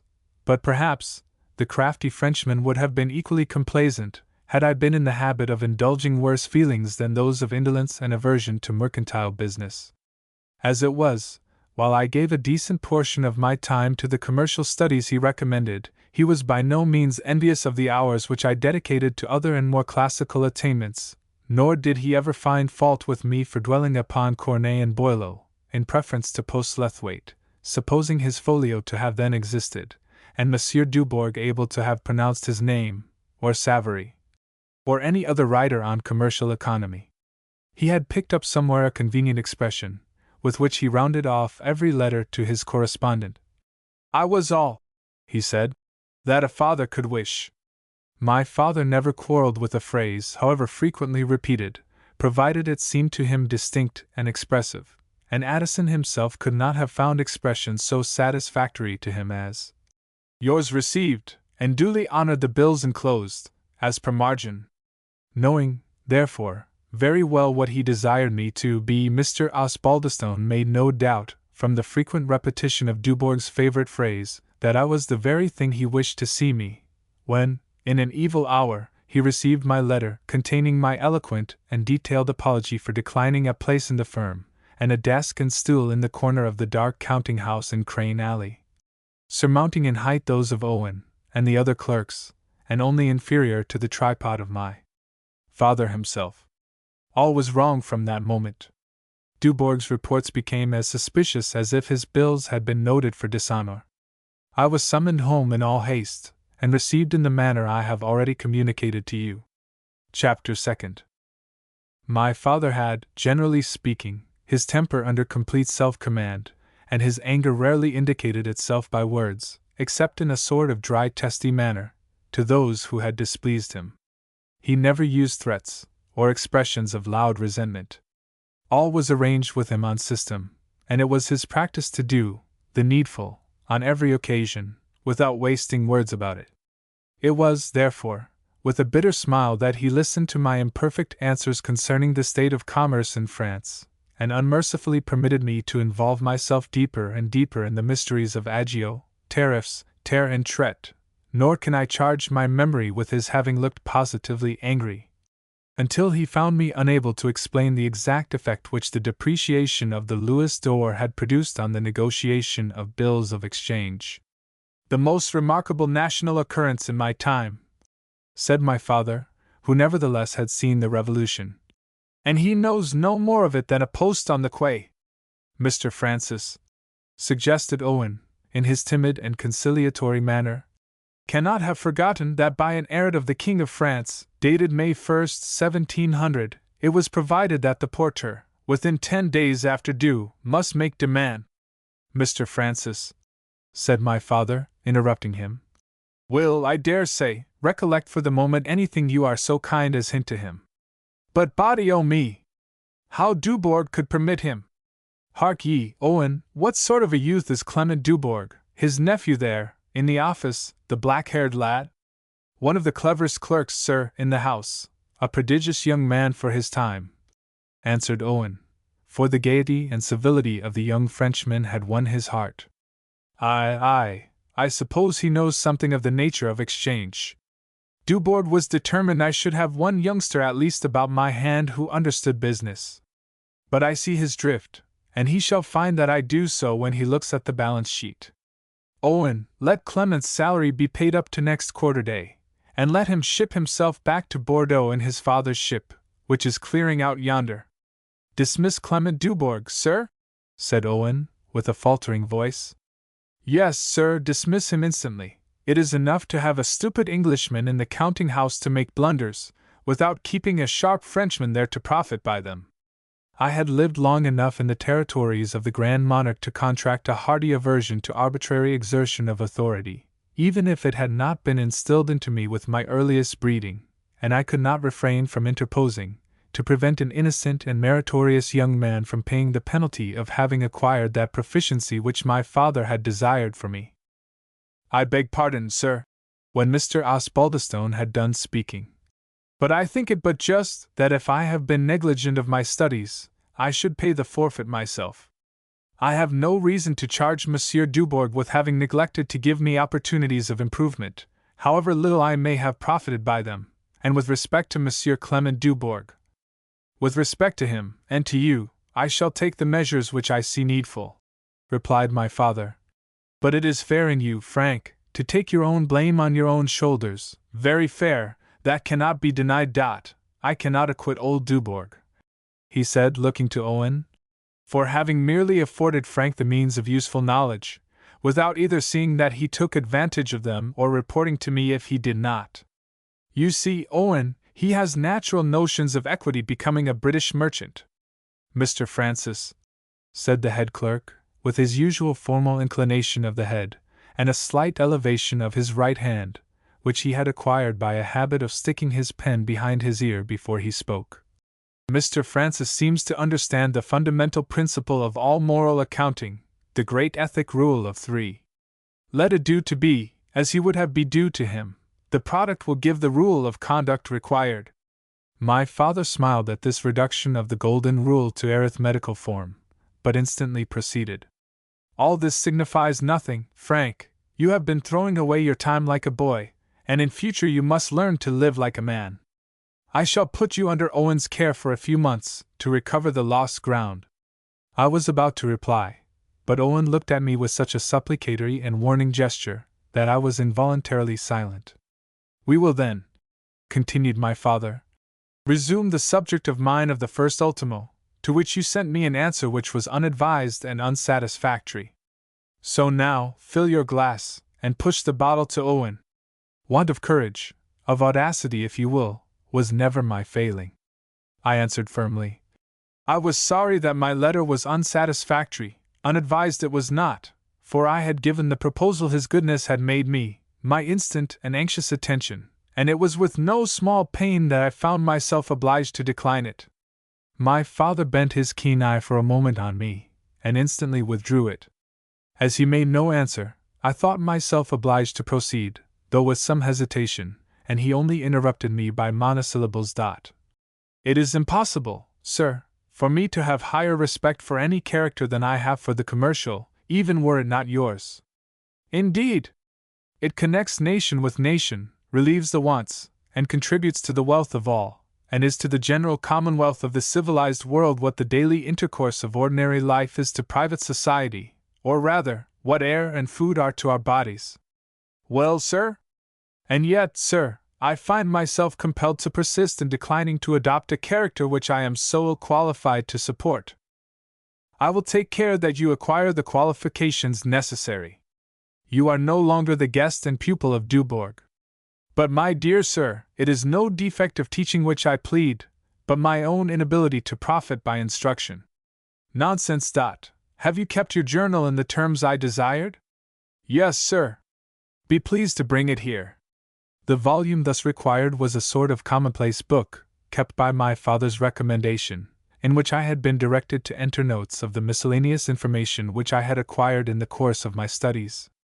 Foreseeing that he would demand inspection of this record, I had been attentive to transcribe such particulars of information as he would most likely be pleased with, but too often the pen had discharged the task without much correspondence with the head. And it had also happened that, the book being the receptacle nearest to my hand, I had occasionally jotted down memoranda which had little regard to traffic. I now put it into my father's hand, devoutly hoping he might light on nothing that would increase his displeasure against me. Owen's face, which had looked something blank when the question was put, cleared up at my ready answer, and wore a smile of hope, when I brought from my apartment, and placed before my father, a commercial-looking volume, rather broader than it was long, having brazen clasps and a binding of rough calf. This looked businesslike, and was encouraging to my benevolent well-wisher. But he actually smiled with pleasure, as he heard my father run over some part of the contents, muttering his critical remarks as he went on. Brandies, barils and barricants, also to know. At Nantes 29, Vels to the Barriquet at Cognac and Michel 27, at Bordeaux 32, very right, franc, duties on tonnage and custom house. See Saxby's tables. That's not well, you should have transcribed the passage. It fixes the thing in the memory, reports outward and inward, corn debentures, oversea cockets, linens, Isingham, hentaish, stockfish, titling, cropling, lubefish. You should have noted that they are all, nevertheless, to be entered as titlings. How many inches long is a titling? Owen, seeing me at fault, hazarded a whisper, of which I fortunately caught the import. 18 inches, sir. And a lubefish is 24, very right. It is important to remember this, on account of the Portuguese trade. But what have we here? Bordeaux founded in the year, Castle of the Trumpet, Palace of Gallienus. Well, that's very right too. This is a kind of waste book, Owen, in which all the transactions of the day, emptions, orders, payments, receipts, acceptances, drafts, commissions, and advices, are entered miscellaneously, that they may be regularly transferred to the day book and ledger, answered Owen. I am glad Mr. Francis is so methodical. I perceived myself getting so fast into favor, that I began to fear the consequence would be my father's more obstinate perseverance in his resolution that I must become a merchant, and as I was determined on the contrary, I began to wish I had not, to use my friend Mr. Owen's phrase, been so methodical. But I had no reason for apprehension on that score, for a blotted piece of paper dropped out of the book, and being taken up by my father, he interrupted a hint from Owen on the propriety of securing loose memoranda with a little paste, by exclaiming, "To the memory of Edward the Black Prince, what's all this? Verses! By heaven, Frank, you are a greater blockhead than I supposed you." My father, you must recollect, as a man of business, looked upon the labor of poets with contempt, and as a religious man, and of the dissenting persuasion, he considered all such pursuits as equally trivial and profane. Before you condemn him, you must recall to remembrance how too many of the poets in the end of the 17th century had led their lives and employed their talents.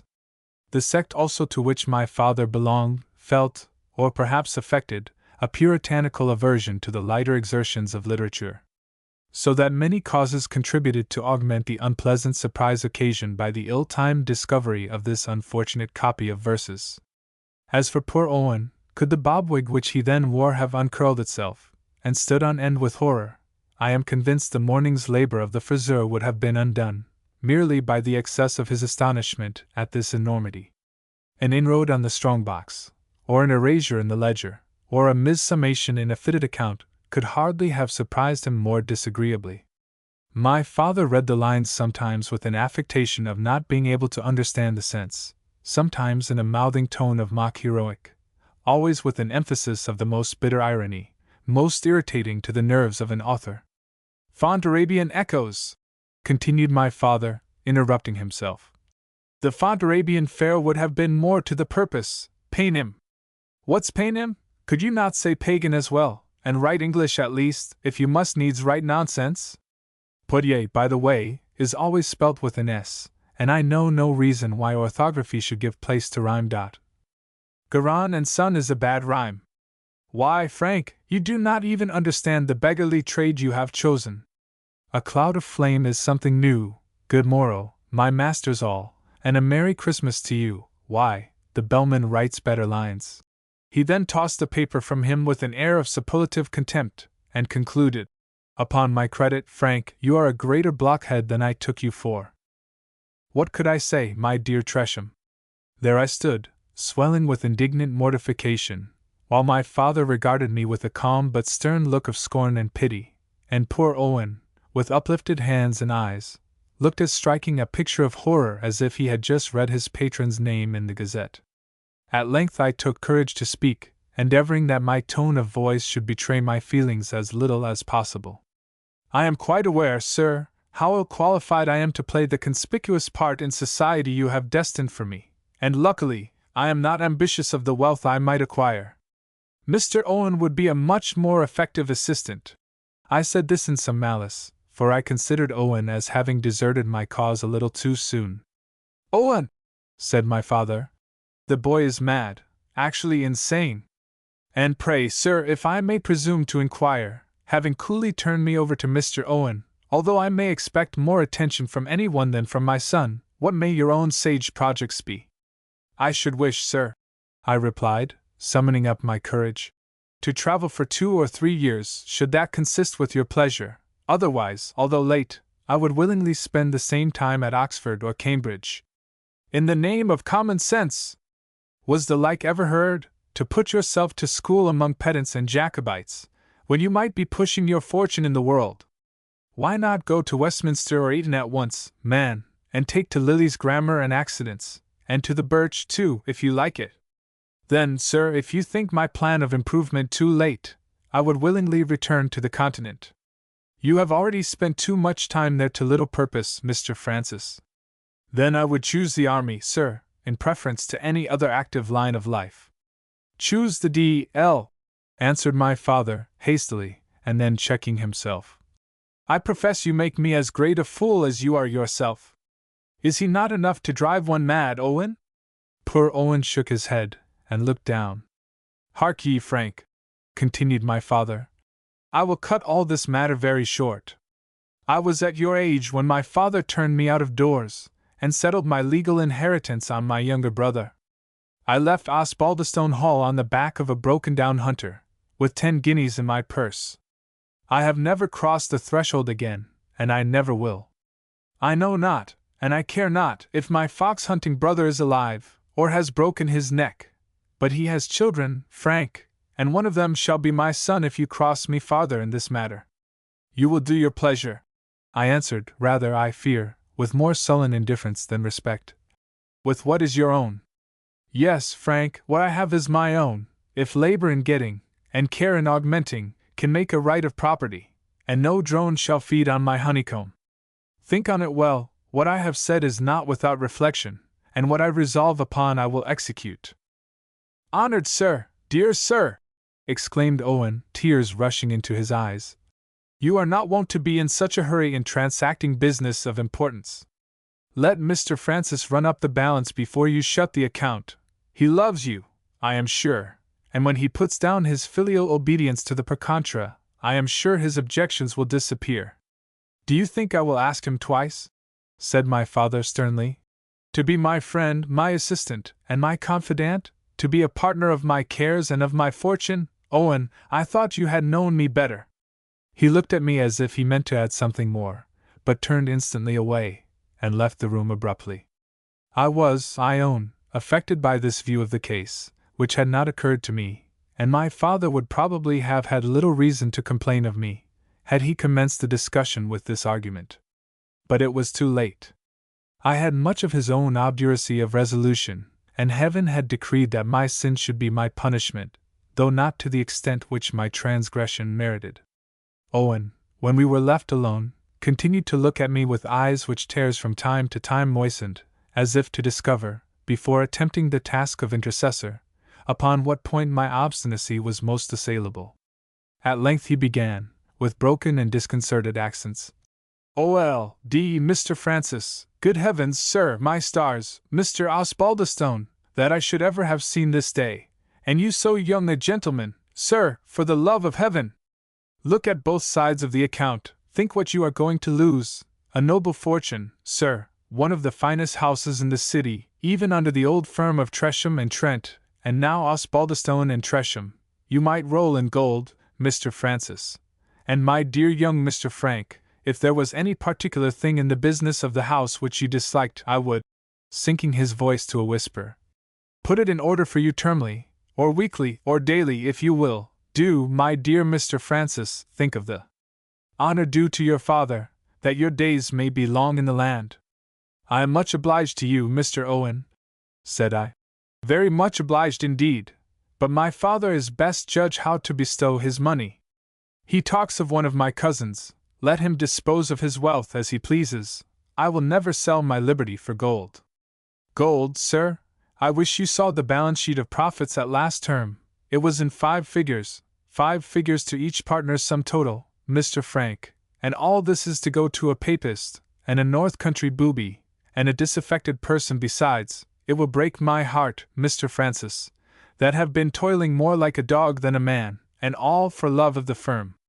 Think how it will sound, Osbaldistone, Tresham, and Osbaldistone, or perhaps, who knows, again lowering his voice, Osbaldistone, and Tresham, for our Mr. Osbaldistone can buy them all out. But Mr. Owen, my cousin's name being also Osbaldistone, the name of the company will sound every bit as well in your ears. Oh, fie upon you, Mr. Francis, when you know how well I love you, your cousin, indeed, a papist, no doubt, like his father, and a disaffected person to the Protestant succession. That's another item, doubtless. There are many very good men Catholics, Mr. Owen, rejoined I. As Owen was about to answer with unusual animation, my father re-entered the apartment. You were right, he said, Owen, and I was wrong. We will take more time to think over this matter. Young man, you will prepare to give me an answer on this important subject this day month. I bowed in silence, sufficiently glad of a reprieve, and trusting it might indicate some relaxation in my father's determination. The time of probation passed slowly, unmarked by any accident whatever. I went and came, and disposed of my time as I pleased, without question or criticism on the part of my father. Indeed, I rarely saw him, save at meal times, when he studiously avoided a discussion which you may well suppose I was in no hurry to press onward. Our conversation was of the news of the day, or on such general topics as strangers discourse upon to each other, nor could any one have guessed, from its tenor, that there remained undecided betwixt us a dispute of such importance. It haunted me, however, more than once, like the nightmare. Was it possible he would keep his word, and disinherit his only son in favor of a nephew whose very existence he was not perhaps quite certain of? My grandfather's conduct, in similar circumstances, boded me no good, had I considered the matter rightly. But I had formed an erroneous idea of my father's character, from the importance which I recollected I maintained with him and his whole family before I went to France. I was not aware that there are men who indulge their children at an early age, because to do so interests and amuses them, and who can yet be sufficiently severe when the same children cross their expectations at a more advanced period. On the contrary, I persuaded myself that all I had to apprehend was some temporary alienation of affection, perhaps a rustication of a few weeks, which I thought would rather please me than otherwise, since it would give me an opportunity of setting about my unfinished version of Orlando Furioso, a poem which I longed to render into English verse. I suffered this belief to get such absolute possession of my mind, that I had resumed my blotted papers, and was busy in meditation on the oft-recurring rhymes of the Spenserian stanza, when I heard a low and cautious tap at the door of my apartment. "Come in," I said, and Mr. Owen entered. So regular were the motions and habits of this worthy man, that in all probability this was the first time he had ever been in the second story of his patron's house, however conversant with the first, and I am still at a loss to know in what manner he discovered my apartment. "Mr. Francis," he said, interrupting my expression of surprise and pleasure at seeing him, "I do not know if I am doing well in what I am about to say. It is not right to speak of what passes in the counting house out of doors. One should not tell, as they say, to the post in the warehouse, how many lines there are in the ledger. But young Twineall has been absent from the house for a fortnight and more, until 2 days since." "Very well, my dear sir, and how does that concern us?" "Stay, Mr. Francis, your father gave him a private commission, and I am sure he did not go down to Falmouth about the Pilchard affair, and the Exeter business with Blackwell and Company has been settled, and the mining people in Cornwall, Trevanion and Treguillium, have paid all they are likely to pay, and any other matter of business must have been put through my books.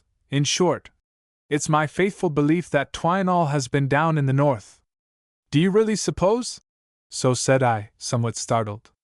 "He has spoken about nothing, sir, since he returned, but his new boots, and his ripping spurs, and a cockfight at York. It's as true as the multiplication table.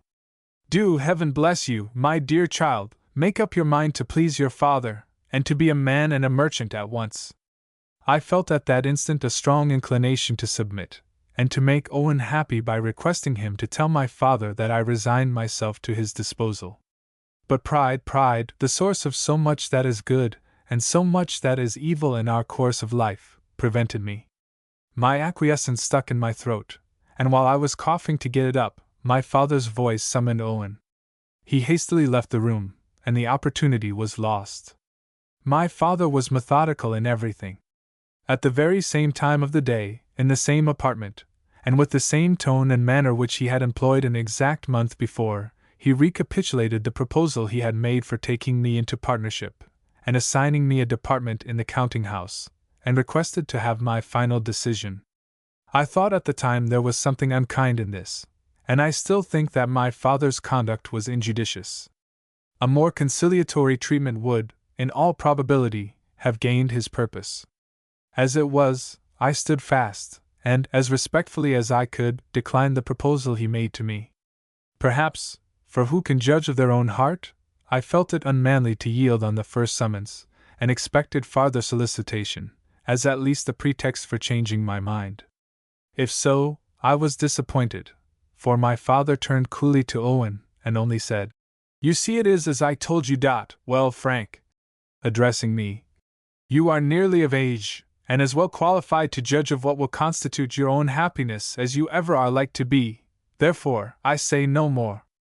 But as I am not bound to give in to your plans, any more than you are compelled to submit to mine, may I ask to know if you have formed any which depend on my assistance?"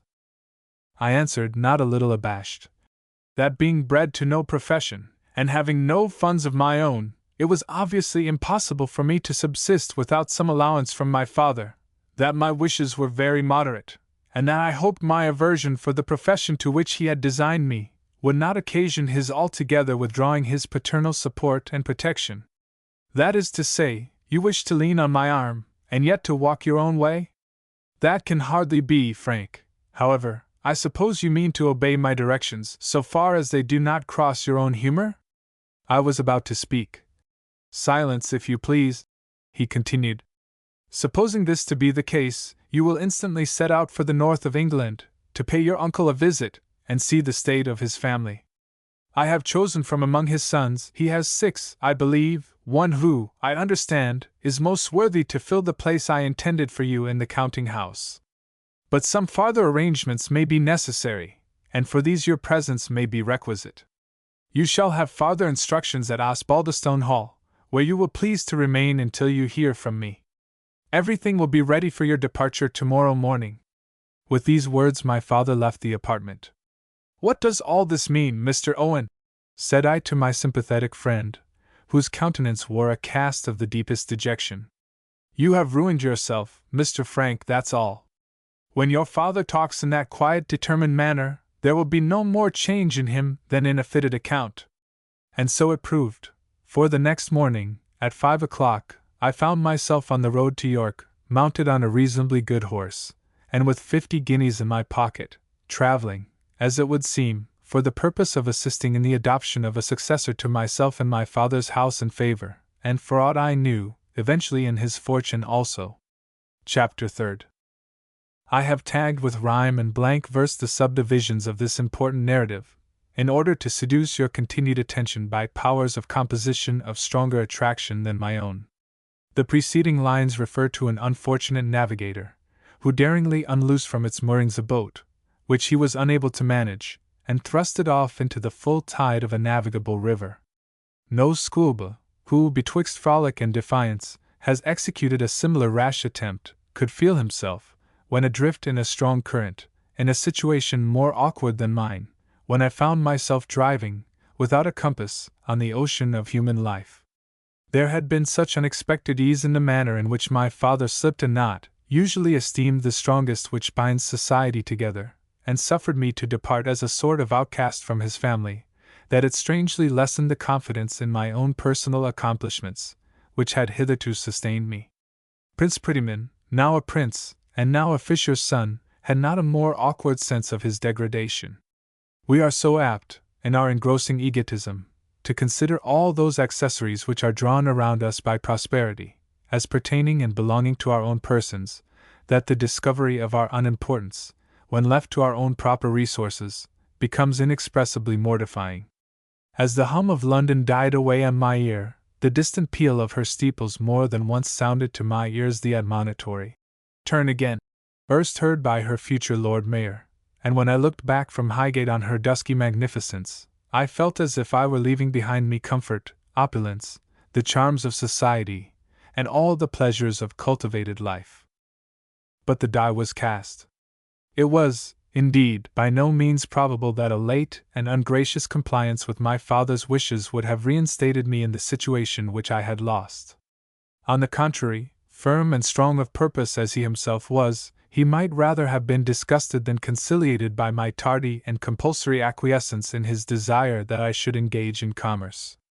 My constitutional obstinacy came also to my aid, and pride whispered how poor a figure I should make, when an airing of 4 miles from London had blown away resolutions formed during a month's serious deliberation.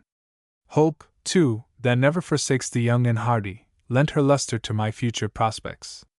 My father could not be serious in the sentence of forced familiation, which he had so unhesitatingly pronounced. It must be but a trial of my disposition, which, endured with patience and steadiness on my part, would raise me in his estimation, and lead to an amicable accommodation of the point in dispute between us.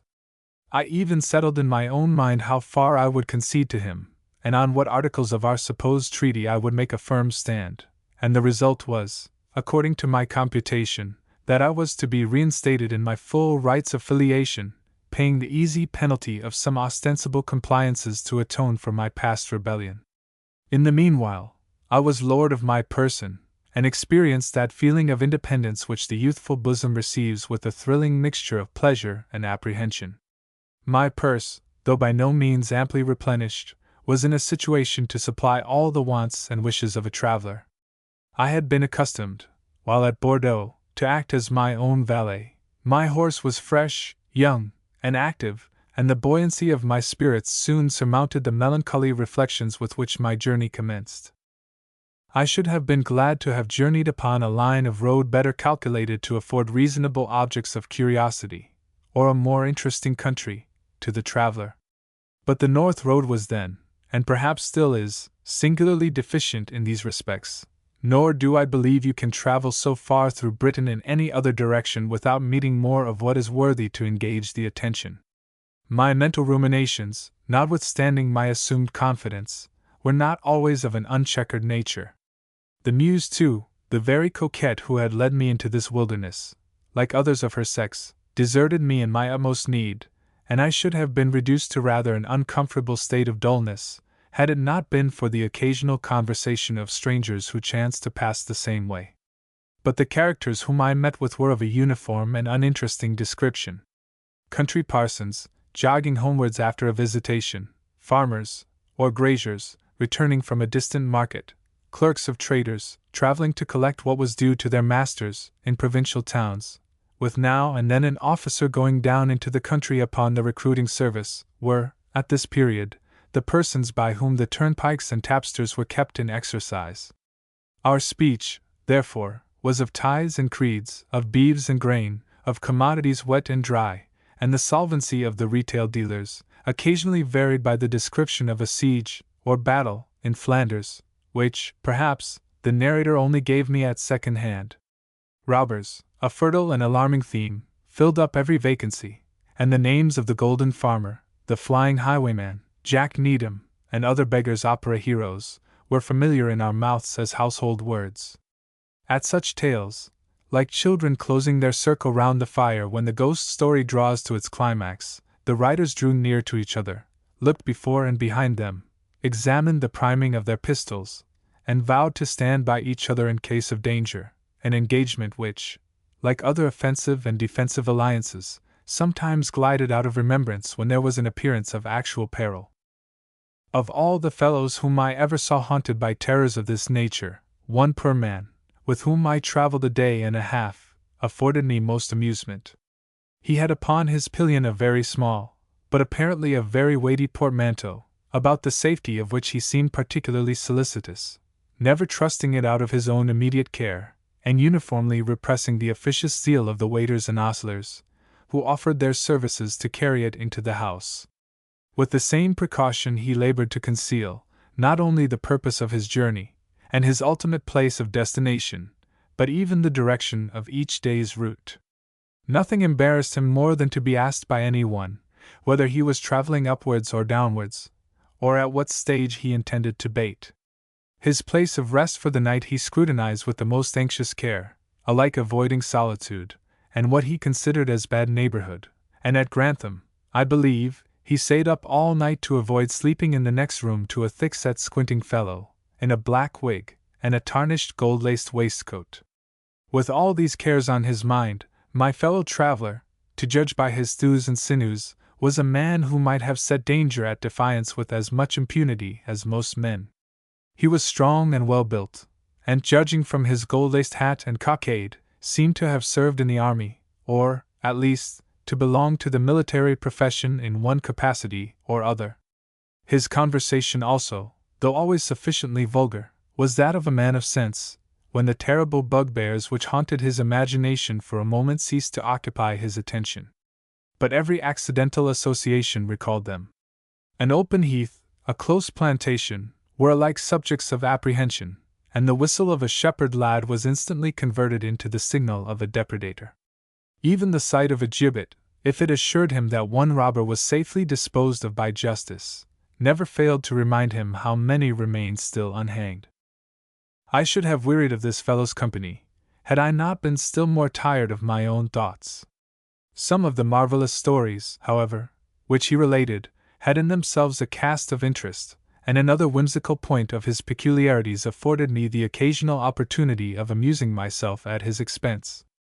Among his tales, several of the unfortunate travelers who fell among thieves incurred that calamity from associating themselves on the road with a well-dressed and entertaining stranger, in whose company they trusted to find protection as well as amusement, who cheered their journey with tale and song, protected them against the evils of overcharges and false reckonings, until at length, under pretext of showing a near path over a desolate common, he seduced his unsuspicious victims from the public road into some dismal glen, where, suddenly blowing his whistle, he assembled his comrades from their lurking place, and displayed himself in his true colors, the captain, namely, of the band of robbers to whom his unwary fellow travelers had forfeited their purses, and perhaps their lives. Towards the conclusion of such a tale, and when my companion had wrought himself into a fever of apprehension by the progress of his own narrative, I observed that he usually eyed me with a glance of doubt and suspicion, as if the possibility occurred to him that he might, at that very moment, be in company with a character as dangerous as that which his tale described. And ever and anon, when such suggestions pressed themselves on the mind of this ingenious self-tormentor, he drew off from me to the opposite side of the high road, looked before, behind, and around him, examined his arms, and seemed to prepare himself for flight or defense, as circumstances might require. The suspicion implied on such occasions seemed to me only momentary, and too ludicrous to be offensive. There was, in fact, no particular reflection on my dress or address, although I was thus mistaken for a robber. A man in those days might have all the external appearance of a gentleman, and yet turn out to be a highwayman.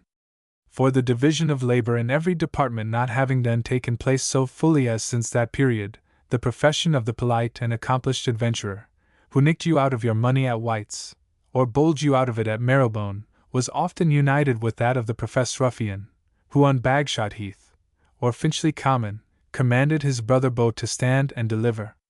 There was also a touch of coarseness and hardness about the manners of the times, which has since, in a great degree, been softened and shaded away. It seems to me, on recollection, as if desperate men had less reluctance than now to embrace the most desperate means of retrieving their fortune. The times were indeed past, when Anthony Wood mourned over the execution of two men, goodly in person, and of undisputed courage and honor, who were hanged without mercy at Oxford, merely because their distress had driven them to raise contributions on the highway. We were still farther removed from the days of the mad prince and Poins, and yet from the number of unenclosed and extensive heaths in the vicinity of the metropolis, and from the less populous state of remote districts, both were frequented by that species of mounted highwaymen, that may possibly become one day unknown, who carried on their trade with something like courtesy, and like Gibbet in the Beau's stratagem, piqued themselves on being the best behaved men on the road, and on conducting themselves with all appropriate civility in the exercise of their vocation. A young man, therefore, in my circumstances was not entitled to be highly indignant at the mistake which confounded him with this worshipful class of depredators. Neither was I offended. On the contrary, I found amusement in alternately exciting, and lulling to sleep, the suspicions of my timorous companion, and in purposely so acting as still farther to puzzle a brain which nature and apprehension had combined to render none of the clearest. When my free conversation had lulled him into complete security, it required only a passing inquiry concerning the direction of his journey, or the nature of the business which occasioned it, to put his suspicions once more in arms. For example, a conversation on the comparative strength and activity of our horses took such a turn as follows. "Oh, sir," said my companion, "for the gallop I grant you, but allow me to say your horse, although he is a very handsome gelding, that must be owned, has too little bone to be a good roadster. The trot, sir," striking his Bucephalus with his spurs, "the trot is the true pace for a hackney, and were we near a town, I should like to try that daisy cutter of yours upon a piece of level road, barring canter, for a quart of claret at the next inn." "Content, sir," replied I. "And here is a stretch of ground very favorable." Ahem," answered my friend with hesitation. "I make it a rule of traveling never to blow my horse between stages. One never knows what occasion he may have to put him to his mettle, and besides, sir, when I said I would match you, I meant with even weight. You ride 4 stone lighter than I." "Very well, but I am content to carry weight. Pray, what may that portmanteau of yours weigh?" "My PP portmanteau?" replied he, hesitating. "Oh, very little, a feather, just a few shirts and stockings. I should think it heavier, from its appearance." I'll hold you the quart of claret it makes the odds betwixt our weight. You're mistaken, sir, I assure you, quite mistaken, replied my friend, edging off to the side of the road, as was his wont on these alarming occasions. Well, I am willing to venture the wine, or I will bet you 10 pieces to 5 that I carry your portmanteau on my croup, and I'll trot you into the bargain. This proposal raised my friend's alarm to the uttermost. His nose changed from the natural copper hue which it had acquired from many a comfortable cup of claret or sack, into a palish brassy tint, and his teeth chattered with apprehension at the unveiled audacity of my proposal, which seemed to place the bare-faced plunderer before him in full atrocity. As he faltered for an answer, I relieved him in some degree by a question concerning a steeple, which now became visible, and an observation that we were now so near the village as to run no risk from interruption on the road. At this his countenance cleared up, but I easily perceived that it was long ere he forgot a proposal which seemed to him so fraught with suspicion as that which I had now hazarded. I trouble you with this detail of the man's disposition, and the manner in which I practiced upon it, because, however trivial in themselves, these particulars were attended by an important influence on future incidents which will occur in this narrative. At the time, this person's conduct only inspired me with contempt, and confirmed me in an opinion which I already entertained, that of all the propensities which teach mankind to torment themselves, that of causeless fear is the most irritating, busy, painful, and pitiable. Chapter 4. There was, in the days of which I write, an old-fashioned custom on the English road, which I suspect is now obsolete, or practiced only by the vulgar. Journeys of length being made on horseback, and of course by brief stages, it was usual always to make a halt on the Sunday in some town where the traveler might attend divine service, and his horse have the benefit of the day of rest, the institution of which is as humane to our brute laborers as profitable to ourselves. A counterpart to this decent practice, and a remnant of old English hospitality, was, that the landlord of a principal inn laid aside his character of a publican on the 7th day, and invited the guests who chanced to be within his walls to take a part of his family beef and pudding.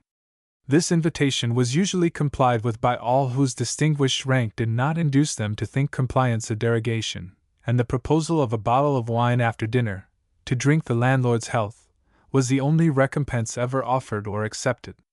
I was born a citizen of the world, and my inclination led me into all scenes where my knowledge of mankind could be enlarged. I had, besides, no pretensions to sequester myself on the score of superior dignity, and therefore seldom failed to accept of the Sunday's hospitality of mine host, whether of the Garter, Lion, or Bear. The honest publican, dilated into additional consequence by a sense of his own importance, while presiding among the guests on whom it was his ordinary duty to attend, was in himself an entertaining spectacle, and around his genial orbit, other planets of inferior consequence performed their revolutions. The wits and humorists, the distinguished worthies of the town or village, the apothecary, the attorney, even the curate himself, did not disdain to partake of this hebdomadal festivity. The guests, assembled from different quarters, and following different professions, formed, in language, manners, and sentiments, a curious contrast to each other, not indifferent to those who desired to possess a knowledge of mankind in its varieties. It was on such a day, and such an occasion, that my timorous acquaintance and I were about to grace the board of the ruddy-faced host of the Black Bear, in the town of Darlington, and Bishopric of Durham, when our landlord informed us, with a sort of apologetic tone, that there was a Scotch gentleman to dine with us. "A gentleman? What sort of a gentleman?" said my companion somewhat hastily, his mind, I suppose, running on gentlemen of the pad, as they were then termed. "Why, a Scotch sort of a gentleman, as I said before," returned mine host. "They are all gentle, ye mun know, though they ha' nara sure to back. But this is a decentish Hull Ion, a canny North Briton as e'er crossed Berwick Bridge. I trow he's a dealer in cattle." "Let us have his company, by all means," answered my companion, and then, turning to me, he gave vent to the tenor of his own reflections. "I respect the Scotch, sir. I love and honor the nation for their sense of morality. Men talk of their filth and their poverty, but commend me to sterling honesty, though clad in rags, as the poet saith. I have been credibly assured, sir, by men on whom I can depend, that there was never known such a thing in Scotland as a highway robbery. That's because they have nothing to lose, said mine host, with the chuckle of a self-applauding wit. No, no, landlord, answered a strong, deep voice behind him. It's e'en because your English gaugers and supervisors, that you have sent down benorth the Tweed, have ta'en up the trade of thievery over the heads of the native professors. The introduction of gaugers, supervisors, and examiners was one of the great complaints of the Scottish nation, though a natural consequence of the Union. Well said, Mr. Campbell, answered the landlord. I did not think thou'dst been essaying near us, mon, but thou kens I'm an outspoken Yorkshire tyke. And how go markets in the south? Even in the ordinary, replied Mr. Campbell. Wise folks buy and sell, and fools are bought and sold. But wise men and fools both eat their dinner, answered our jolly entertainer. And here comes, as prime a buttock of beef as e'er hungry men stuck fork in. So saying, he eagerly whetted his knife, assumed his seat of empire at the head of the board, and loaded the plates of his sundry guests with his good cheer. This was the first time I had heard the Scottish accent, or, indeed, that I had familiarly met with an individual of the ancient nation by whom it was spoken. Yet, from an early period, they had occupied and interested my imagination. My father, as is well known to you, was of an ancient family in Northumberland, from whose seat I was, while eating the aforesaid dinner, not very many miles distant. The quarrel betwixt him and his relatives was such, that he scarcely ever mentioned the race from which he sprung, and held as the most contemptible species of vanity, the weakness which is commonly termed family pride. His ambition was only to be distinguished as William Osbaldistone, the first, at least one of the first, merchants on 'Change, and to have proved him the lineal representative of William the Conqueror would have far less flattered his vanity than the hum and bustle which his approach was wont to produce among the bulls, bears, and brokers of Stock Alley. He wished, no doubt, that I should remain in such ignorance of my relatives and descent as might ensure a correspondence between my feelings and his own on this subject. But his designs, as will happen occasionally to the wisest, were, in some degree at least, counteracted by a being whom his pride would never have supposed of importance adequate to influence them in any way. His nurse, an old Northumbrian woman, attached to him from his infancy, was the only person connected with his native province for whom he retained any regard, and when fortune dawned upon him, one of the first uses which he made of her favors was to give Mabel Ricketts a place of residence within his household. After the death of my mother, the care of nursing me during my childish illnesses, and of rendering all those tender attentions which infancy exacts from female affection, devolved on old Mabel. Interdicted by her master from speaking to him on the subject of the heaths, glades, and dales of her beloved Northumberland, she poured herself forth to my infant ear in descriptions of the scenes of her youth, and long narratives of the events which tradition declared to have passed amongst them. To these I inclined my ear much more seriously than to graver, but less animated instructors.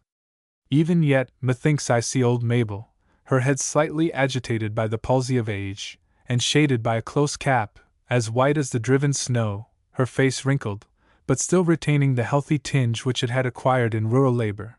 I think I see her look around on the brick walls and narrow street which presented themselves before our windows, as she concluded with a sigh the favorite old ditty, which I then preferred, and, why should I not tell the truth, which I still prefer to all the opera airs ever minted by the capricious brain of an Italian muse. D. Now, in the legends of Mabel, the Scottish nation was ever freshly remembered, with all the embittered declamation of which the narrator was capable. The inhabitants of the opposite frontier served in her narratives to fill up the parts which ogres and giants with 7-league boots occupy in the ordinary nursery tales.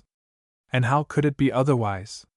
Was it not the Black Douglas who slew with his own hand the heir of the Osbaldistone family the day after he took possession of his estate, surprising him and his vassals while solemnizing a feast suited to the occasion? Was it not what the devil, who drove all the year-old hogs off the braes of Lanternside, in the very recent days of my grandfather's father? And had we not many a trophy, but, according to old Mabel's version of history, far more honorably gained, to mark our revenge of these wrongs? Did not Sir Henry Osbaldistone, 5th Baron of the name, carry off the fair maid of Fairnington, as Achilles did his Chryseis and Briseis of old, and detain her in his fortress against all the power of her friends, supported by the most mighty Scottish chiefs of warlike fame? And had not our swords shone foremost at most of those fields in which England was victorious over her rival? All our family renown was acquired, all our family misfortunes were occasioned, by the Northern Wars. Warmed by such tales, I looked upon the Scottish people during my childhood as a race hostile by nature to the more southern inhabitants of this realm, and this view of the matter was not much corrected by the language which my father sometimes held with respect to them. He had engaged in some large speculations concerning oak woods, the property of Highland proprietors, and alleged that he found them much more ready to make bargains and extort earnest of the purchase money than punctual in complying on their side with the terms of the engagements. The Scottish mercantile men, whom he was under the necessity of employing as a sort of middlemen on these occasions, were also suspected by my father of having secured, by one means or other, more than their own share of the profit which ought to have accrued. In short, if Mabel complained of the Scottish arms in ancient times, Mr. Osbaldistone inveighed no less against the arts of these modern Senans, and between them, though without any fixed purpose of doing so, they impressed my youthful mind with a sincere aversion to the northern inhabitants of Britain, as a people bloodthirsty in time of war, treacherous during truce, interested, selfish, avaricious, and tricky in the business of peaceful life, and having few good qualities, unless there should be accounted such, a ferocity which resembled courage in martial affairs, and a sort of wily craft which supplied the place of wisdom in the ordinary commerce of mankind. In justification, or apology, for those who entertained such prejudices, I must remark that the Scotch of that period were guilty of similar injustice to the English, whom they branded universally as a race of purse-proud arrogant epicures. Such seeds of national dislike remained between the two countries, the natural consequences of their existence as separate and rival states. We have seen recently the breath of a demagogue blow these sparks into a temporary flame, which I sincerely hope is now extinguished in its own ashes. Asterisk. This seems to have been written about the time of Wilkes and Liberty. It was, then, with an impression of dislike, that I contemplated the first Scotchman I chanced to meet in society. There was much about him that coincided with my previous conceptions. He had the hard features and athletic form said to be peculiar to his country, together with the national intonation and slow pedantic mode of expression, arising from a desire to avoid peculiarities of idiom or dialect. I could also observe the caution and shrewdness of his country in many of the observations which he made, and the answers which he returned. But I was not prepared for the air of easy self-possession and superiority with which he seemed to predominate over the company into which he was thrown, as it were by accident. His dress was as coarse as it could be, being still decent, and, at a time when great expense was lavished upon the wardrobe, even of the lowest who pretended to the character of gentlemen, this indicated mediocrity of circumstances, if not poverty. His conversation intimated that he was engaged in the cattle trade, no very dignified professional pursuit. And yet, under these disadvantages, he seemed, as a matter of course, to treat the rest of the company with the cool and condescending politeness which implies a real, or imagined, superiority over those towards whom it is used. When he gave his opinion on any point, it was with that easy tone of confidence used by those superior to their society in rank or information, as if what he said could not be doubted, and was not to be questioned. Mine host and his Sunday guests, after an effort or two to support their consequence by noise and bold averment, sunk gradually under the authority of Mr. Campbell, who thus fairly possessed himself of the lead in the conversation. I was tempted, from curiosity, to dispute the ground with him myself, confiding in my knowledge of the world, extended as it was by my residence abroad, and in the stores with which a tolerable education had possessed my mind. In the latter respect he offered no competition, and it was easy to see that his natural powers had never been cultivated by education. But I found him much better acquainted than I was myself with the present state of France, the character of the Duke of Orleans, who had just succeeded to the regency of that kingdom, and that of the statesmen by whom he was surrounded, and his shrewd, caustic, and somewhat satirical remarks were those of a man who had been a close observer of the affairs of that country. On the subject of politics, Campbell observed a silence and moderation which might arise from caution. The divisions of Whig and Tory then shook England to her very centre, and a powerful party, engaged in the Jacobite interest, menaced the dynasty of Hanover, which had been just established on the throne. Every alehouse resounded with the brawls of contending politicians, and as mine host's politics were of that liberal description which quarrelled with no good customer, his hebdomadal visitants were often divided in their opinion as irreconcilably as if he had feasted the Common Council. The curate and the apothecary, with a little man, who made no boast of his vocation, but who, from the flourish and snap of his fingers, I believe to have been the barber, strongly espoused the cause of High Church and the Stuart line. The exciseman, as in duty bound, and the attorney, who looked to some petty office under the crown, together with my fellow traveller, who seemed to enter keenly into the contest, staunchly supported the cause of King George and the Protestant succession. Dire was the screaming, deep the oaths. Each party appealed to Mr. Campbell, anxious, it seemed, to elicit his approbation. "You are a Scotchman, sir. A gentleman of your country must stand up for hereditary right," cried one party. "You are a Presbyterian," assumed the other class of disputants. "You cannot be a friend to arbitrary power." "Gentlemen," said our Scotch oracle, after having gained, with some difficulty, a moment's pause, "I have been a much dubitation that King George will deserves the predilection of his friends, and if he can haud the grip he has gotten, why, doubtless, he may made the gauger, here, a commissioner of the revenue, and confer on our friend, Mr. Catam, the preferment of Solicitor General, and he may also grant some good deed or reward to this honest gentleman who is sitting upon his portmanteau, which he prefers to a chair, and questionless, King James is also a grateful person, and when he gets his hand in play he may, if he be so minded, make this reverend gentleman Archprelate of Canterbury, and Dr. Mixet chief physician to his household, and commit his royal beard to the care of my friend Latheram. But as I doubt mickle whether any of the competing sovereigns would give Rob Campbell a tass of aquavity, if he lacked it, I give my vote and interest to Jonathan Brown, our landlord, to be the king and prince of skinkers, conditionally that he fetches us another bottle as good as the last. This sally was received with general applause, in which the landlord cordially joined, and when he had given orders for fulfilling the condition on which his preferment was to depend, he failed not to acquaint them that, for as peaceable a gentleman as Mr. Campbell was, he was, moreover, as bold as a lion. 7 highwaymen had he defeated with his single arm, that beset him as he came from Whitsun Tryst. "Thou art deceived, friend Jonathan," said Campbell, interrupting him. "They were but barely 2, and 2 cowardly loons as man could wish to meet withal." "And did you, sir, really," said my fellow traveller, edging his chair, I should have said his portmanteau, nearer to Mr. Campbell, "really and actually beat 2 highwaymen yourself alone?" "In troth did I, sir," replied Campbell. "And I think it nae great thing to make a sang about." "Upon my word, sir," replied my acquaintance, "I should be happy to have the pleasure of your company on my journey. I go northward, sir." This piece of gratuitous information concerning the route he proposed to himself, the first I had heard my companion bestow upon any one, failed to excite the corresponding confidence of the Scotchman. "We can scarce travel together," he replied drily. "You, sir, doubtless, are well mounted, and I for the present travel on foot, or on a Highland sheltie. That does not help me much faster forward." So saying, he called for a reckoning for the wine, and throwing down the price of the additional bottle which he had himself introduced, rose as if to take leave of us.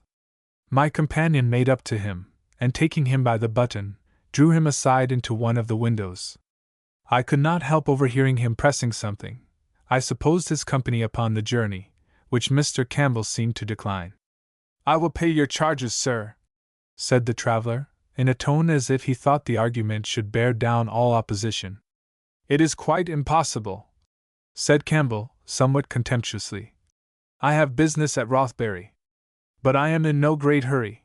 I can ride out of the way, and never miss a day or so for good company." "Upon my faith, sir," said Campbell, I cannot render you the service you seem to desiderate. I am," he added, drawing himself up haughtily, "traveling on my own private affairs, and if you will act by my advisement, sir, you will either unite yourself with an absolute stranger on the road, nor communicate your line of journey to those who are asking ye no questions about it." He then extricated his button, not very ceremoniously, from the hold which detained him, and coming up to me as the company were dispersing, observed, "Your friend, sir, is too communicative, considering the nature of his trust." "That gentleman," I replied, looking towards the traveler, "is no friend of mine, but an acquaintance whom I picked up on the road. I know neither his name nor business, and you seem to be deeper in his confidence than I am." "I only meant," he replied hastily, "that he seems a thought rash in conferring the honor of his company on those who desire it not." "The gentleman," replied I, "knows his own affairs best, and I should be sorry to constitute myself a judge of them in any respect." Mr. Campbell made no farther observation, but merely wished me a good journey, and the party dispersed for the evening.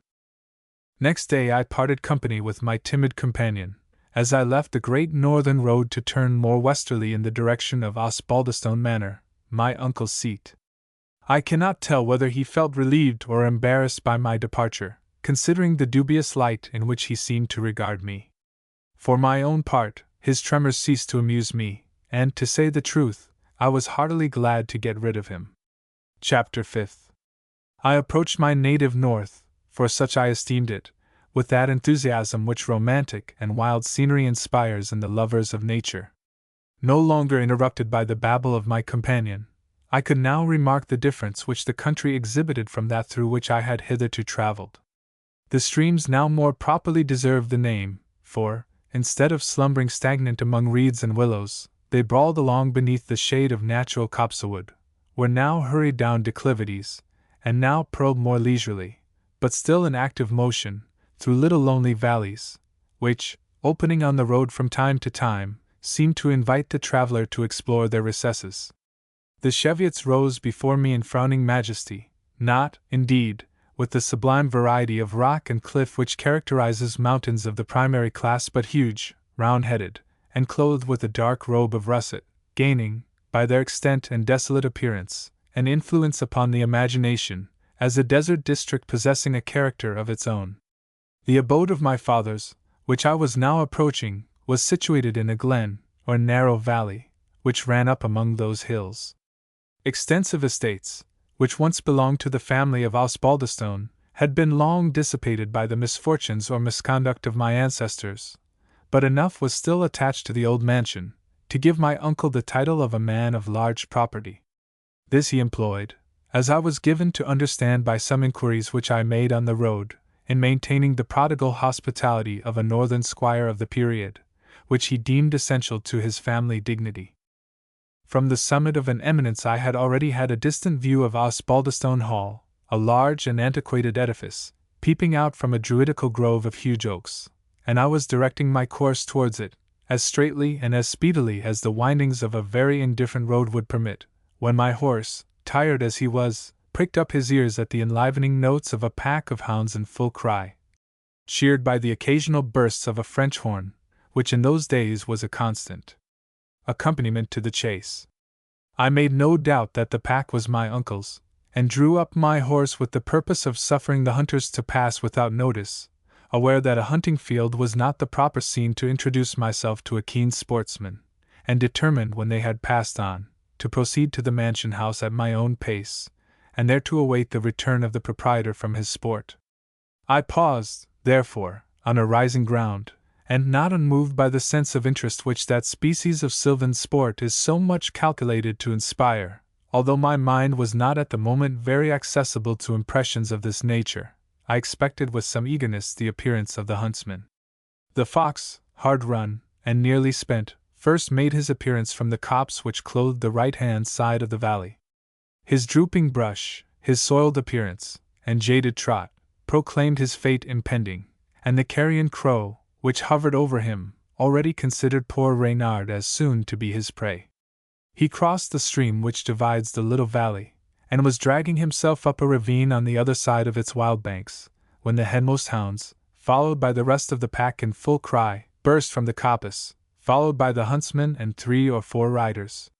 The dogs pursued the trace of Reynard with unerring instinct, and the hunters followed with reckless haste, regardless of the broken and difficult nature of the ground. They were tall, stout young men, well mounted, and dressed in green and red, the uniform of a sporting association, formed under the auspices of old Sir Hildebrand Osbaldistone. My cousins! Thought I, as they swept past me. The next reflection was, what is my reception likely to be among these worthy successors of Nimrod?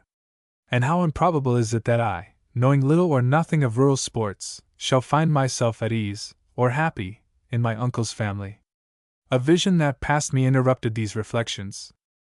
It was a young lady, the loveliness of whose very striking features was enhanced by the animation of the chase and the glow of the exercise, mounted on a beautiful horse, jet black, unless where he was flecked by spots of the snow-white foam which embossed his bridle. She wore, what was then somewhat unusual, a coat, vest, and hat, resembling those of a man, which fashion has since called a riding habit. The mode had been introduced while I was in France, and was perfectly new to me. Her long black hair streamed on the breeze, having in the hurry of the chase escaped from the ribbon which bound it. Some very broken ground, through which she guided her horse with the most admirable address and presence of mind, retarded her course, and brought her closer to me than any of the other riders had passed. I had, therefore, a full view of her uncommonly fine face and person, to which an inexpressible charm was added by the wild gaiety of the scene, and the romance of her singular dress and unexpected appearance. As she passed me, her horse made, in his impetuosity, an irregular movement, just while, coming once more upon open ground, she was again putting him to his speed. It served as an apology for me to ride close up to her, as if to her assistance. There was, however, no cause for alarm. It was not a stumble, nor a false step, and if it had, the fair Amazon had too much self-possession to have been deranged by it. She thanked my good intentions, however, by a smile, and I felt encouraged to put my horse to the same pace, and to keep in her immediate neighborhood. The clamor of "Whoop! Dead? Dead?" and the corresponding flourish of the French horn soon announced to us that there was no more occasion for haste, since the chase was at a close. One of the young men whom we had seen approached us, waving the brush of the fox in triumph, as if to upbraid my fair companion. "I see," she replied. "I see, but make no noise about it, if Phoebe," she said, patting the neck of the beautiful animal on which she rode, "had not got among the cliffs, you would have had little cause for boasting." They met as she spoke, and I observed them both look at me, and converse a moment in an undertone, the young lady apparently pressing the sportsman to do something which he declined shyly, and with a sort of sheepish sullenness. She instantly turned her horse's head towards me, saying, "Well, well, Thorny, if you won't I must, that's all. Sir," she continued, addressing me, "I have been endeavoring to persuade this cultivated young gentleman to make inquiry of you whether, in the course of your travels in these parts, you have heard anything of a friend of ours, one Mr. Francis Osbaldistone, who has been for some days expected at Osbaldistone Hall." I was too happy to acknowledge myself to be the party inquired after, and to express my thanks for the obliging inquiries of the young lady. "In that case, sir," she rejoined, "as my kinsman's politeness seems to be still slumbering, you will permit me, though I suppose it is highly improper, to stand mistress of ceremonies, and to present to you young Squire Thorncliff Osbaldistone, your cousin, and Di Vernon, who has also the honor to be your accomplished cousin's poor kinswoman." There was a mixture of boldness, satire, and simplicity in the manner in which Miss Vernon pronounced these words. My knowledge of life was sufficient to enable me to take up a corresponding tone as I expressed my gratitude to her for her condescension, and my extreme pleasure at having met with them.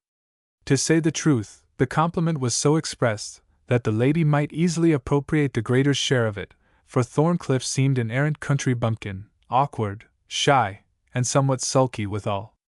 He shook hands with me, however, and then intimated his intention of leaving me that he might help the huntsman and his brothers to couple up the hounds, a purpose which he rather communicated by way of information to Miss Vernon than as apology to me. There he goes, said the young lady, following him with eyes in which disdain was admirably painted. The prince of grooms and cockfighters, and blackguard horse coursers. But there is not one of them to mend another dot. Have you read Markham? Said Miss Vernon. Read whom, ma'am? I do not even remember the author's name. Oh, Lud! On what a strand are you wrecked? Replied the young lady. A poor forlorn and ignorant stranger, unacquainted with the very Alcoran of the savage tribe whom you are come to reside among, never to have heard of Markham, the most celebrated author on farriery. Then I fear you are equally a stranger to the more modern names of Gibson and Bartlett? I am, indeed, Miss Vernon. And do you not blush to own it? Said Miss Vernon. Why, we must forswear your alliance. Then, I suppose, you can neither give a ball, nor a mash, nor a horn. I confess I trust all these matters to an ostler or to my groom. Incredible carelessness, and you cannot shoe a horse, or cut his mane and tail, or worm a dog, or crop his ears, or cut his dewclaws, or reclaim a hawk, or give him his casting stones, or direct his diet when he is sealed, or— To sum up my insignificance in one word, replied I am profoundly ignorant in all these rural accomplishments. Then, in the name of heaven, Mr. Francis Osbaldistone, what can you do? Very little to the purpose, Miss Vernon. Something, however, I can pretend to. When my groom has dressed my horse I can ride him, and when my hawk is in the field I can fly him. Can you do this? Said the young lady, putting her horse to a canter. There was a sort of rude overgrown fence crossed the path before us, with a gate composed of pieces of wood rough from the forest. I was about to move forward to open it, when Miss Vernon cleared the obstruction at a flying leap. I was bound in point of honor to follow, and was in a moment again at her side. There are hopes of you yet, she said. I was afraid you had been a very degenerate Osbaldistone. But what on earth brings you to Cub Castle? For so the neighbors have christened this hunting hall of ours. You might have stayed away, I suppose, if you would? I felt I was by this time on a very intimate footing with my beautiful apparition, and therefore replied, in a confidential undertone. Indeed, my dear Miss Vernon, I might have considered it as a sacrifice to be a temporary resident in Osbaldistone Hall, the inmates being such as you describe them. But I am convinced there is one exception that will make amends for all deficiencies. Oh, you mean Rashleigh? Said Miss Vernon. Indeed I do not. I was thinking, forgive me, of some person much nearer me. I suppose it would be proper not to understand your civility, but that is not my way. I don't make a courtesy for it because I am sitting on horseback. But seriously, I deserve your exception, for I am the only conversable being about the hall, except the old priest and Rashleigh. And who is Rashleigh, for heaven's sake? Rashleigh is one who would fain have everyone like him for his own sake. He is Sir Hildebrand's youngest son, about your own age, but not so, not well looking, in short. But nature has given him a mouthful of common sense, and the priest has added a bushelful of learning. He is what we call a very clever man in this country, where clever men are scarce. Bred to the church, but in no hurry to take orders. To the Catholic Church? The Catholic Church? What church else? Said the young lady. But I forgot, they told me you are a heretic. Is that true, Mr. Osbaldistone? I must not deny the charge. And yet you have been abroad, and in Catholic countries? For nearly 4 years. You have seen convents? Often, but I have not seen much in them which recommended the Catholic religion. Are not the inhabitants happy? Some are unquestionably so, whom either a profound sense of devotion, or an experience of the persecutions and misfortunes of the world, or a natural apathy of temper, has led into retirement. Those who have adopted a life of seclusion from sudden and overstrained enthusiasm, or in hasty resentment of some disappointment or mortification, are very miserable. The quickness of sensation soon returns, and like the wilder animals in a menagerie, they are restless under confinement, while others muse or fatten in cells of no larger dimensions than theirs. And what, continued Miss Vernon, becomes of those victims who are condemned to a convent by the will of others? What do they resemble? Especially, what do they resemble, if they are born to enjoy life, and feel its blessings? They are like imprisoned singing birds, replied I, condemned to wear out their lives in confinement, which they try to beguile by the exercise of accomplishments which would have adorned society had they been left at large. I shall be, returned Miss Vernon. That is, said she, correcting herself, I should be rather like the wild hawk, who, barred the free exercise of his soar through heaven, will dash himself to pieces against the bars of his cage. But to return to Rashleigh, said she, in a more lively tone, you will think him the pleasantest man you ever saw in your life, Mr. Osbaldistone, that is, for a week at least. If he could find out a blind mistress, never man would be so secure of conquest. But the eye breaks the spell that enchants the ear. But here we are in the court of the old hall, which looks as wild and old-fashioned as any of its inmates. There is no great toilette kept at Osbaldistone Hall, you must know, but I must take off these things, they are so unpleasantly warm, and the hat hurts my forehead too, continued the lively girl, taking it off, and shaking down a profusion of sable ringlets, which, half laughing, half blushing, she separated with her white slender fingers, in order to clear them away from her beautiful face and piercing hazel eyes. If there was any coquetry in the action, it was well disguised by the careless indifference of her manner. I could not help saying that, judging of the family from what I saw, I should suppose the toilette a very unnecessary care. That's very politely said, though perhaps I ought not to understand in what sense it was meant, replied Miss Vernon. But you will see a better apology for a little negligence when you meet the Orsons you are to live amongst, whose forms no toilette could improve. But as I said before, the old dinner bell will clang, or rather clank, in a few minutes. It cracked of its own accord on the day of the landing of King Willie, and my uncle, respecting its prophetic talent, would never permit it to be mended. So do you hold my palfrey, like a duteous knight, until I send some more humble squire to relieve you of the charge. She threw me the rein as if we had been acquainted from our childhood, jumped from her saddle, tripped across the courtyard, and entered at a side door, leaving me in admiration of her beauty, and astonished with the over-frankness of her manners, which seemed the more extraordinary at a time when the dictates of politeness, flowing from the court of the grand monarch Louis XIV, prescribed to the fair sex an unusual severity of decorum. I was left awkwardly enough stationed in the center of the court of the old hall, mounted on one horse, and holding another in my hand. The building afforded little to interest a stranger, had I been disposed to consider it attentively. The sides of the quadrangle were of various architecture, and with their stone-shafted latticed windows, projecting turrets, and massive architraves, resembled the inside of a convent, or of one of the older and less splendid colleges of Oxford. I called for a domestic, but was for some time totally unattended to, which was the more provoking, as I could perceive I was the object of curiosity to several servants, both male and female, from different parts of the building, who popped out their heads and withdrew them, like rabbits in a warren, before I could make a direct appeal to the attention of any individual. The return of the huntsmen and hounds relieved me from my embarrassment, and with some difficulty I got one down to relieve me of the charge of the horses, and another stupid bird to guide me to the presence of Sir Hildebrand.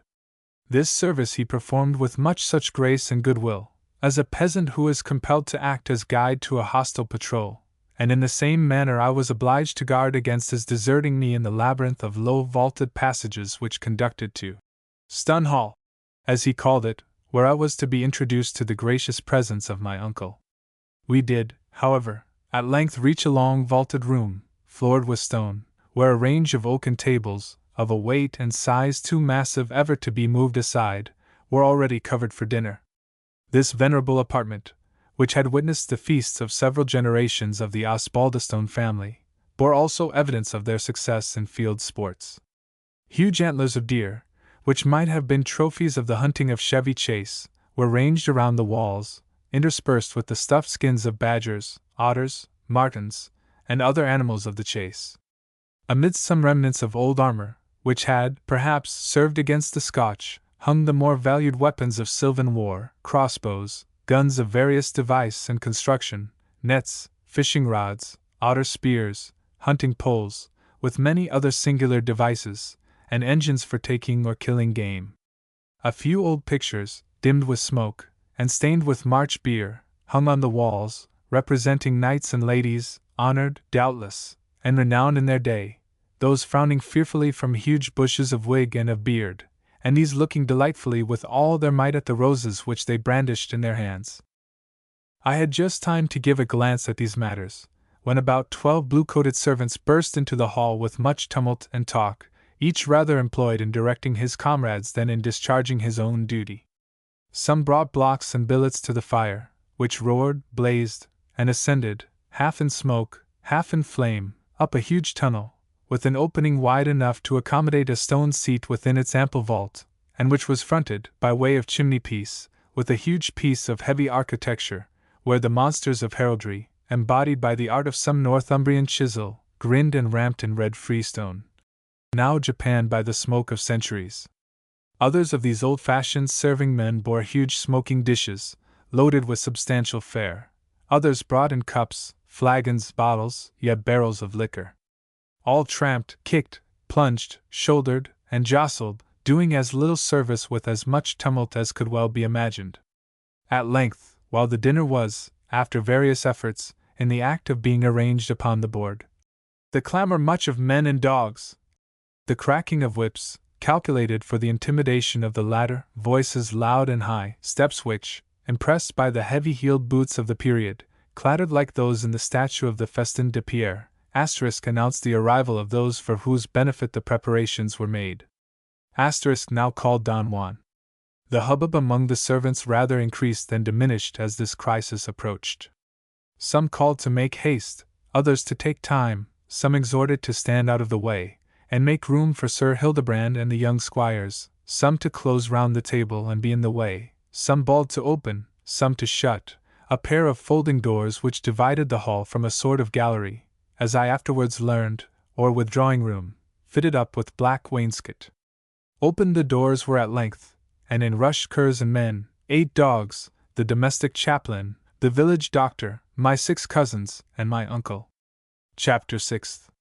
If Sir Hildebrand Osbaldistone was in no hurry to greet his nephew, of whose arrival he must have been informed for some time, he had important avocations to allege in excuse. "Had seen thee sooner, lad," he exclaimed, after a rough shake of the hand, and a hearty welcome to Osbaldistone Hall. "But had to see the hounds kennelled first. Thou art welcome to the hall, lad. Here is thy cousin Percy, thy cousin Thorny, and thy cousin John, your cousin Dick, your cousin Wilfred, and stay, where's Rashleigh? Aye, here's Rashleigh. Take thy long body aside, Thorny, and let's see thy brother a bit, your cousin Rashleigh. So, thy father has thought on the old hall, and old Sir Hildebrand at last. Better late than never. Thou art welcome, lad, and there's enough. Where's my little Di? Aye, here she comes. This is my niece Di, my wife's brother's daughter, the prettiest girl in our dales, be the other who she may, and so now let's to the sirloin." To gain some idea of the person who held this language, you must suppose, my dear Tresham, a man aged about 60, in a hunting suit which had once been richly laced, but whose splendor had been tarnished by many a November and December storm. Sir Hildebrand, notwithstanding the abruptness of his present manner, had, at one period of his life, known courts and camps, had held a commission in the army which encamped on Hounslow Heath previous to the Revolution, and, recommended perhaps by his religion, had been knighted about the same period by the unfortunate and ill-advised James II. But the knight's dreams of further preferment, if he ever entertained any, had died away at the crisis which drove his patron from the throne, and since that period he had spent a sequestered life upon his native domains. Notwithstanding his rusticity, however, Sir Hildebrand retained much of the exterior of a gentleman, and appeared among his sons as the remains of a Corinthian pillar, defaced and overgrown with moss and lichen, might have looked, if contrasted with the rough unhewn masses of upright stones in Stonehenge, or any other druidical temple. The sons were, indeed, heavy unadorned blocks as the eye would desire to look upon. Tall, stout, and comely, all and each of the 5 eldest seemed to want alike the Promethean fire of intellect, and the exterior grace and manner, which, in the polished world, sometimes supply mental deficiency. Their most valuable moral quality seemed to be the good humor and content which was expressed in their heavy features, and their only pretense to accomplishment was their dexterity in field sports, for which alone they lived. The strong Gyas, and the strong Cloanthus, are not less distinguished by the poet than the strong Percival, the strong Thorncliff, the strong John, Richard, and Wilfred Osbaldistones, were by outward appearance. But as if to indemnify herself for a uniformity so uncommon in her productions, Dame Nature had rendered Rashleigh Osbaldistone a striking contrast in person and manner, and, as I afterwards learned, in temper and talents, not only to his brothers, but to most men whom I had hitherto met with. When Percy, Thorny, and company had respectively nodded, grinned, and presented their shoulder rather than their hand, as their father named them to their new kinsman, Rashleigh stepped forward, and welcomed me to Osbaldistone Hall, with the air and manner of a man of the world. His appearance was not in itself prepossessing. He was of low stature, whereas all his brethren seemed to be descendants of Anak, and while they were handsomely formed, Rashleigh, though strong in person, was bull-necked and cross-made, and from some early injury in his youth had an imperfection in his gait, so much resembling an absolute halt, that many allege that it formed the obstacle to his taking orders, the Church of Rome, as is well known, admitting none to the clerical profession who labors under any personal deformity.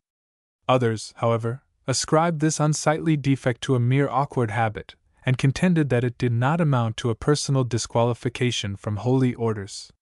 The features of Rashleigh were such, as, having looked upon, we in vain wish to banish from our memory, to which they recur as objects of painful curiosity, although we dwell upon them with a feeling of dislike, and even of disgust.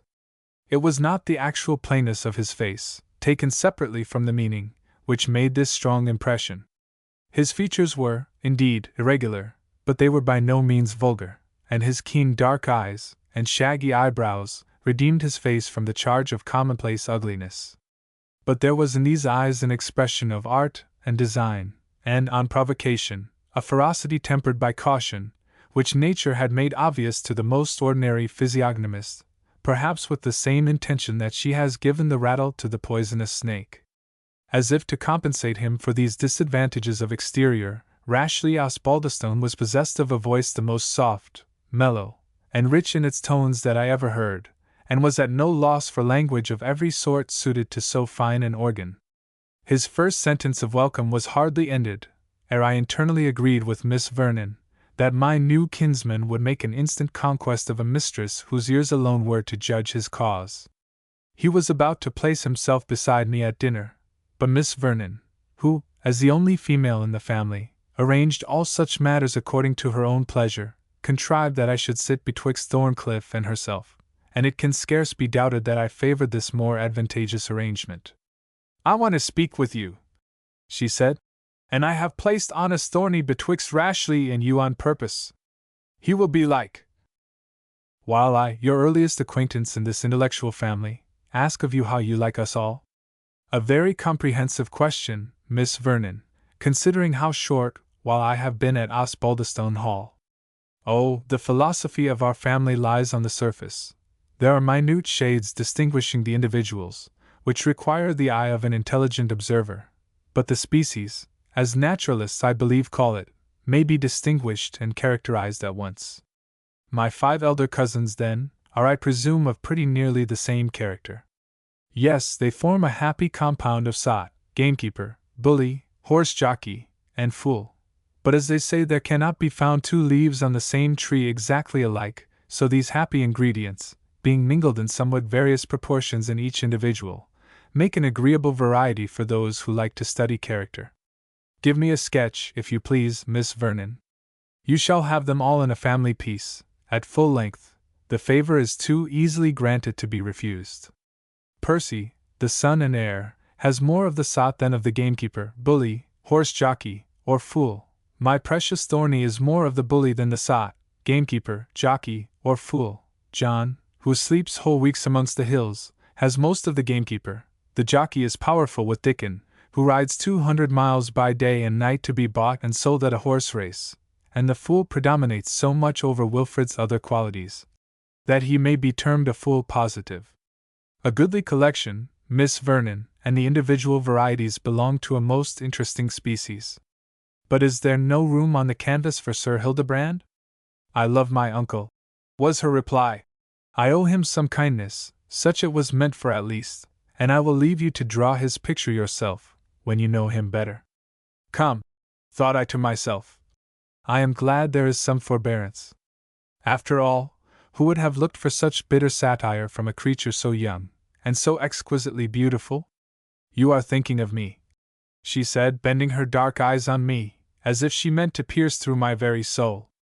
I certainly was, I replied, with some embarrassment at the determined suddenness of the question, and then, endeavoring to give a complimentary turn to my frank avowal. How is it possible I should think of anything else, seated as I have the happiness to be? She smiled with such an expression of concentrated haughtiness as she alone could have thrown into her countenance. I must inform you at once, Mr. Osbaldistone, that compliments are entirely lost upon me. Do not, therefore, throw away your pretty sayings. They serve fine gentlemen who travel in the country instead of the toys, beads, and bracelets, which navigators carry to propitiate the savage inhabitants of newly discovered lands. Do not exhaust your stock in trade. You will find natives in Northumberland to whom your fine things will recommend you. On me they would be utterly thrown away, for I happen to know their real value.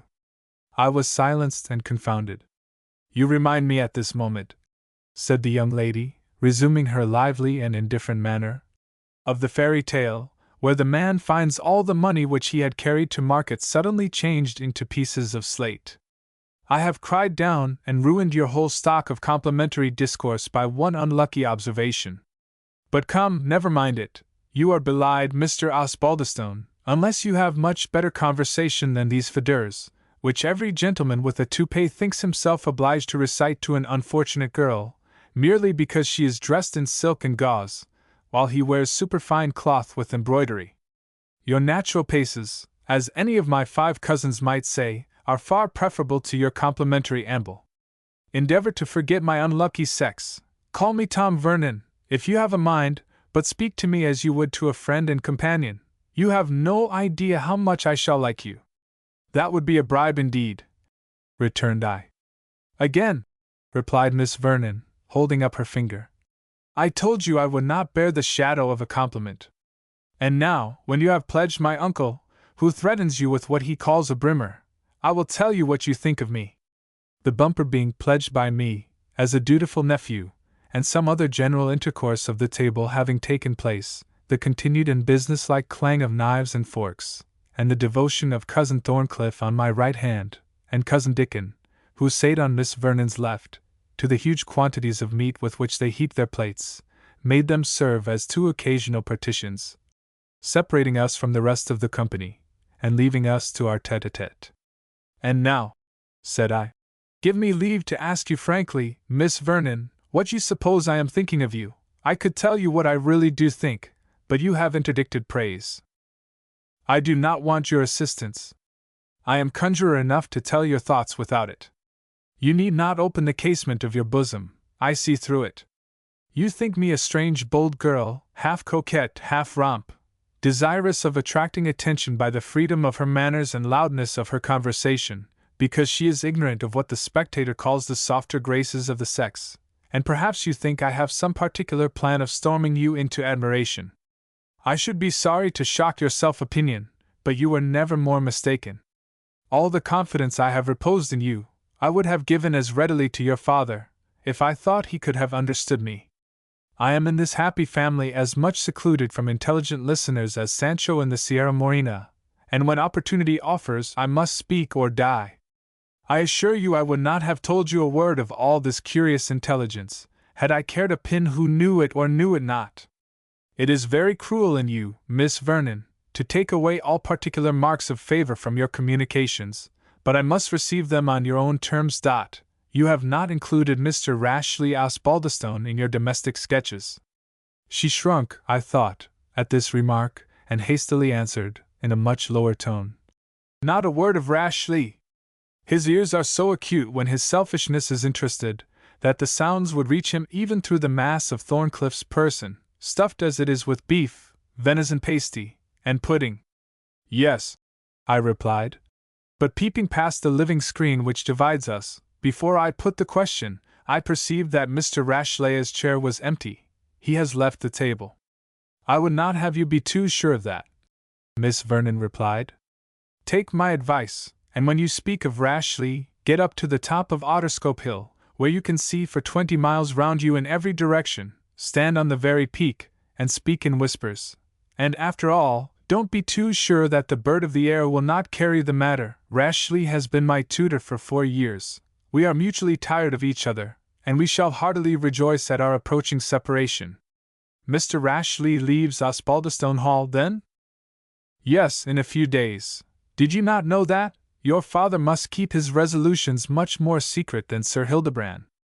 Why, when my uncle was informed that you were to be his guest for some time, and that your father desired to have one of his hopeful sons to fill up the lucrative situation in his counting-house which was vacant by your obstinacy, Mr. Francis, the good knight held a cour pleinaire of all his family, including the butler, housekeeper, and gamekeeper. This reverend assembly of the peers and household officers of Osbaldistone Hall was not convoked, as you may suppose, to elect your substitute, because, as Rashleigh alone possessed more arithmetic than was necessary to calculate the odds on a fighting cock, none but he could be supposed qualified for the situation. But some solemn sanction was necessary for transforming Rashleigh's destination from starving as a Catholic priest to thriving as a wealthy banker, and it was not without some reluctance that the acquiescence of the assembly was obtained to such an act of degradation. I can conceive the scruples, but how were they got over? By the general wish, I believe, to get Rashleigh out of the house, replied Miss Vernon.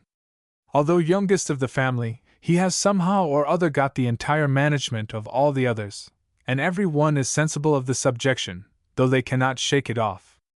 If any one opposes him, he is sure to rue having done so before the year goes about, and if you do him a very important service, you may rue it still more. At that rate, answered I, smiling, I should look about me, for I have been the cause, however unintentionally, of his change of situation. Yes, and whether he regards it as an advantage or disadvantage, he will owe you a grudge for it. But here comes cheese, radishes, and a bumper to church and king, the hint for chaplains and ladies to disappear, and I, the sole representative of womanhood at Osbaldistone Hall, retreat, as in duty bound. She vanished as she spoke, leaving me in astonishment at the mingled character of shrewdness, audacity, and frankness, which her conversation displayed. I despair conveying to you the least idea of her manner, although I have, as nearly as I can remember, imitated her language. In fact, there was a mixture of untaught simplicity, as well as native shrewdness and haughty boldness, in her manner, and all were modified and recommended by the play of the most beautiful features I had ever beheld. It is not to be thought that, however strange and uncommon I might think her liberal and unreserved communications, a young man of 22 was likely to be severely critical on a beautiful girl of 18, for not observing a proper distance towards him. On the contrary, I was equally diverted and flattered by Miss Vernon's confidence, and that notwithstanding her declaration of its being conferred on me solely because I was the first auditor who occurred, of intelligence enough to comprehend it. With the presumption of my age, certainly not diminished by my residence in France, I imagined that well-formed features, and a handsome person, both which I conceived myself to possess, were not unsuitable qualifications for the confidant of a young beauty.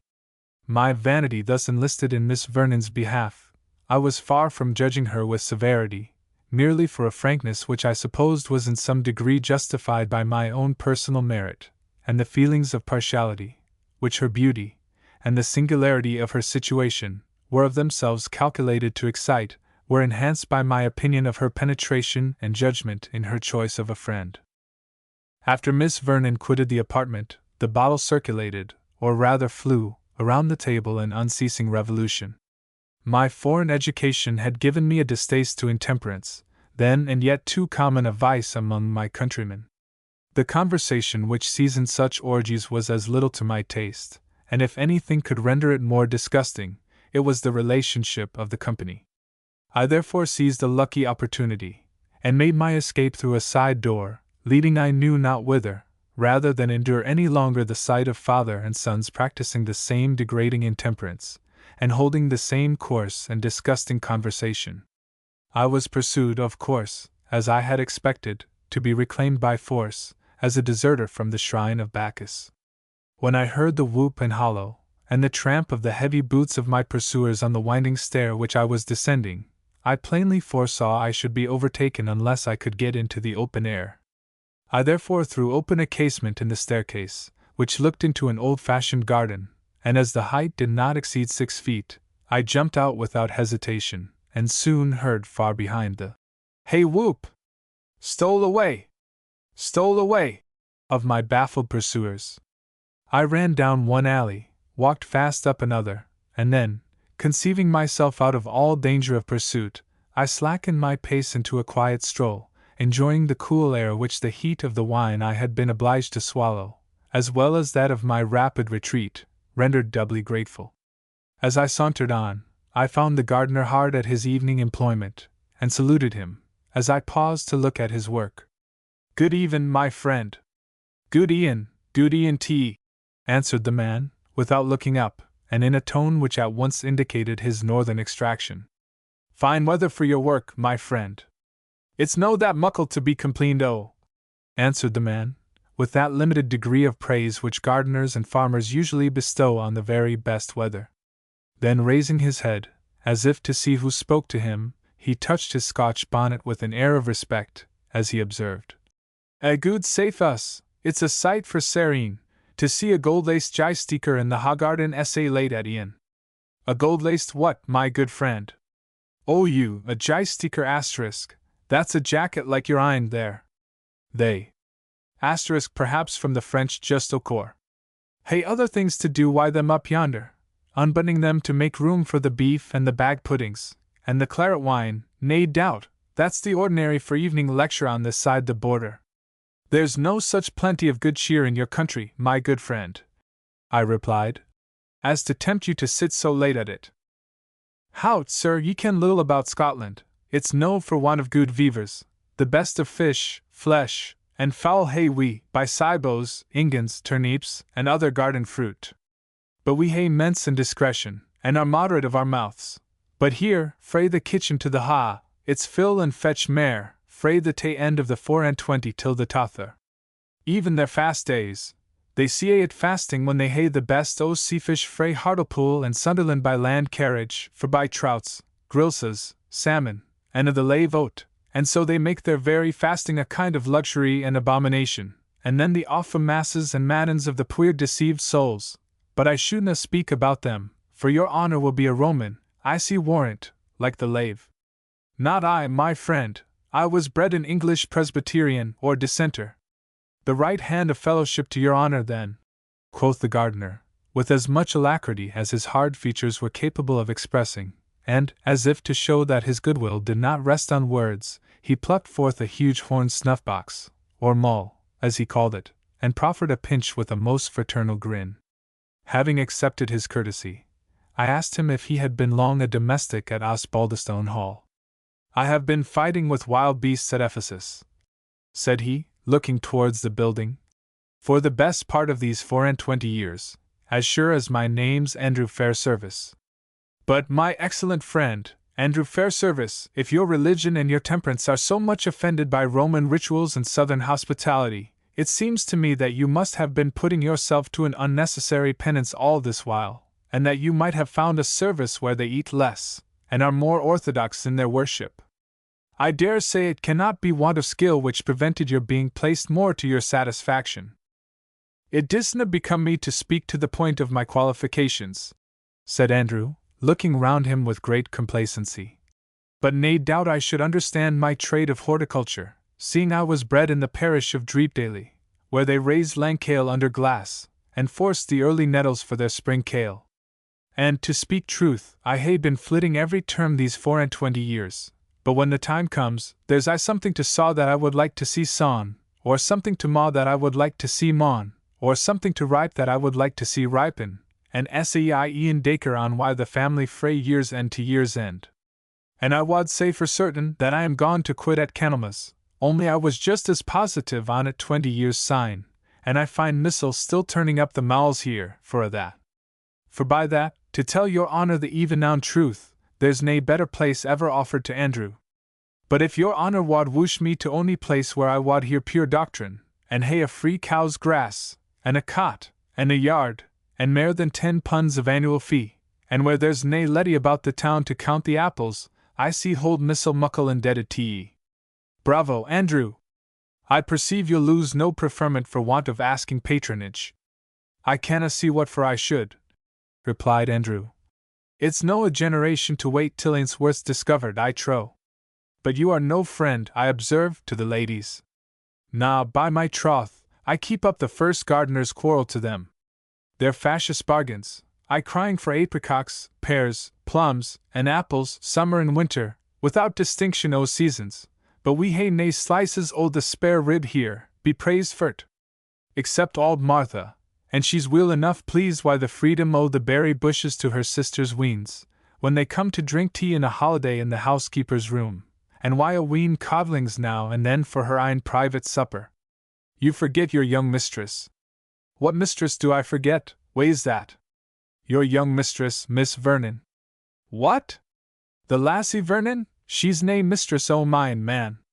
I wish she was her ain mistress, and I wish she mayna be some other body's mistress or its lang. She's a wild slip, that.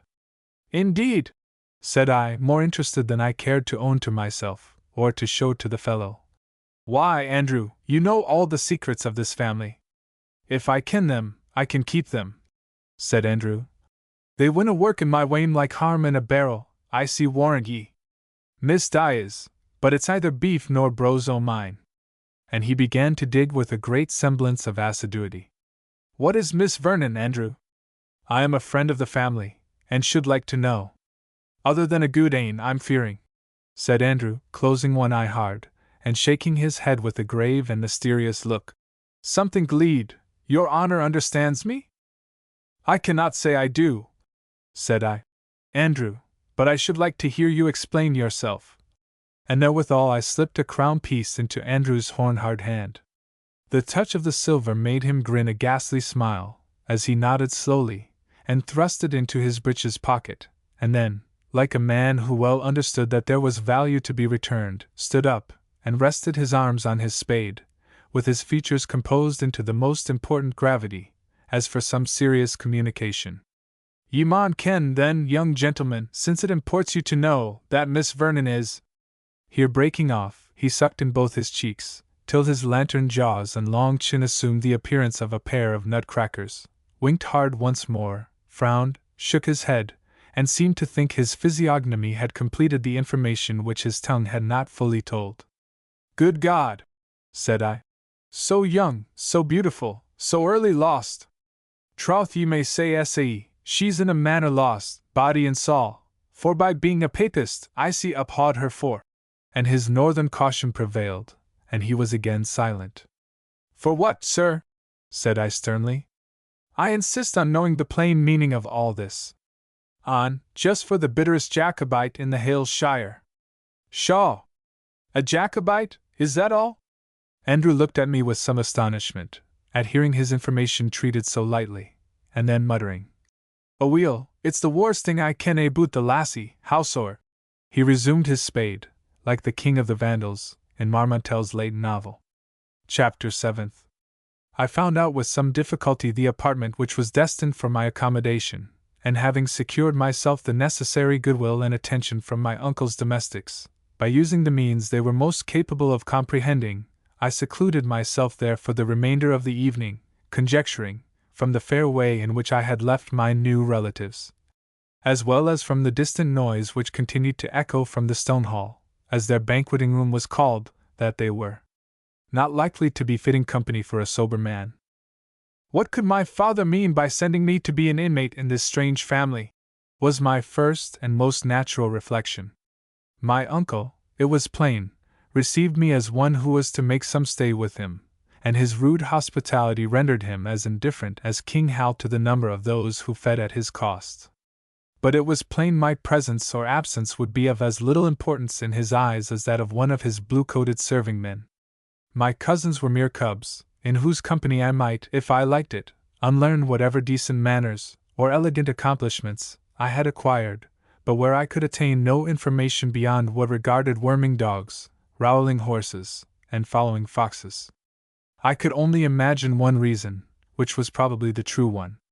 My father considered the life which was led at Osbaldistone Hall as the natural and inevitable pursuits of all country gentlemen, and he was desirous, by giving me an opportunity of seeing that with which he knew I should be disgusted, to reconcile me, if possible, to take an active share in his own business. In the meantime, he would take Rashleigh Osbaldistone into the counting-house. But he had 100 modes of providing for him, and that advantageously, whenever he chose to get rid of him.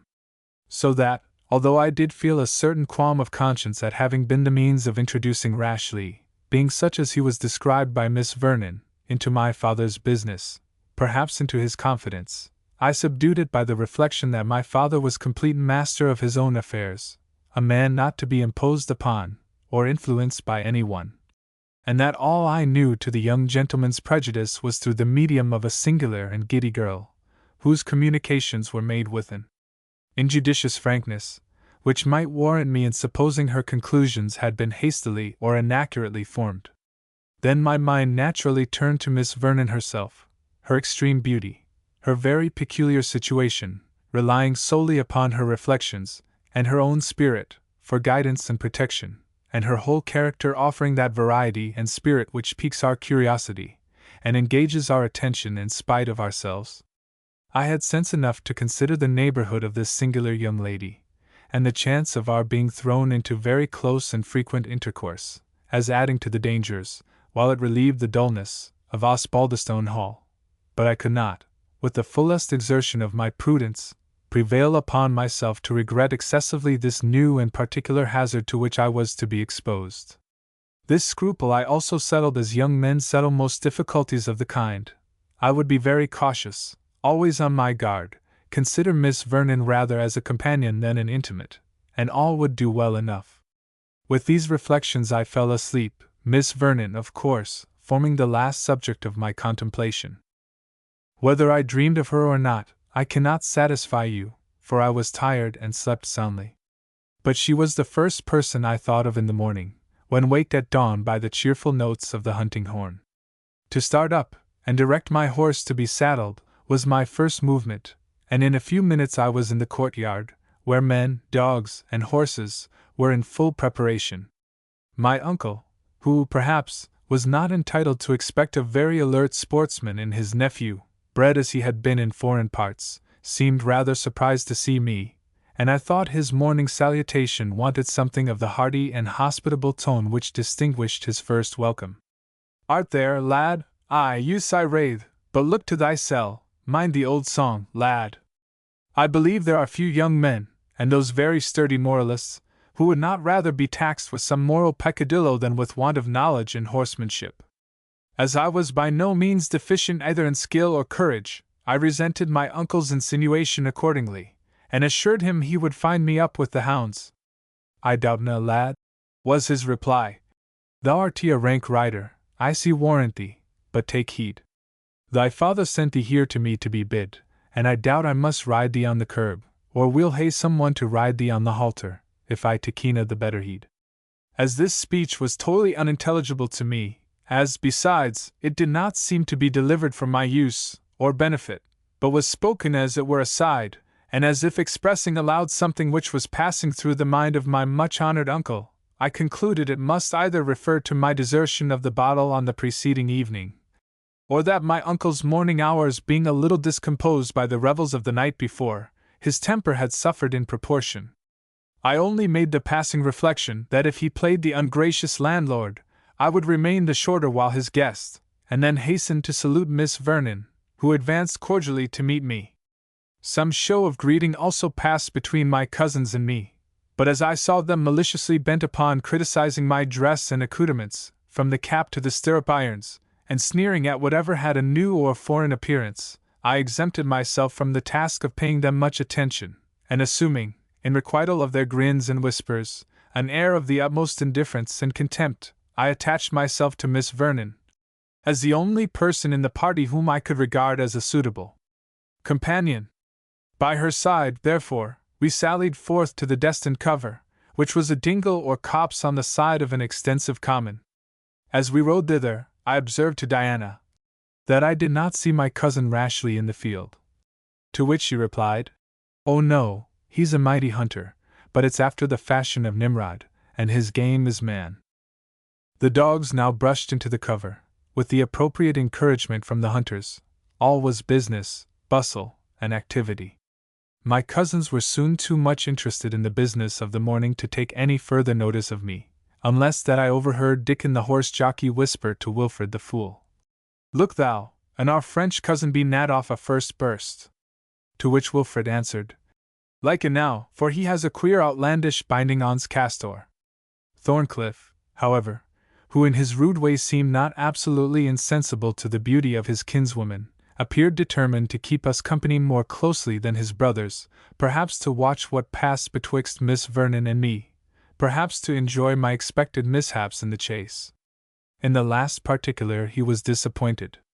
After beating in vain for the greater part of the morning, a fox was at length found, who led us a chase of 2 hours, in the course of which, notwithstanding the ill-omened French binding upon my hat, I sustained my character as a horseman to the admiration of my uncle and Miss Vernon, and the secret disappointment of those who expected me to disgrace it. Reynard, however, proved too wily for his pursuers, and the hounds were at fault. I could at this time observe in Miss Vernon's manner an impatience of the close attendance which we received from Thorncliff Osbaldistone, and, as that active spirited young lady never hesitated at taking the readiest means to gratify any wish of the moment, she said to him, in a tone of reproach, "I wonder, Thorny, what keeps you dangling at my horse's crupper all this morning, when you know the earths above Wolverton Mill are not stopped?" "I know no such an thing then, Miss Di, for the miller swore himself as black as night, that he stopped them at 12 o'clock midnight that was." "Oh, fie upon you, Thorny!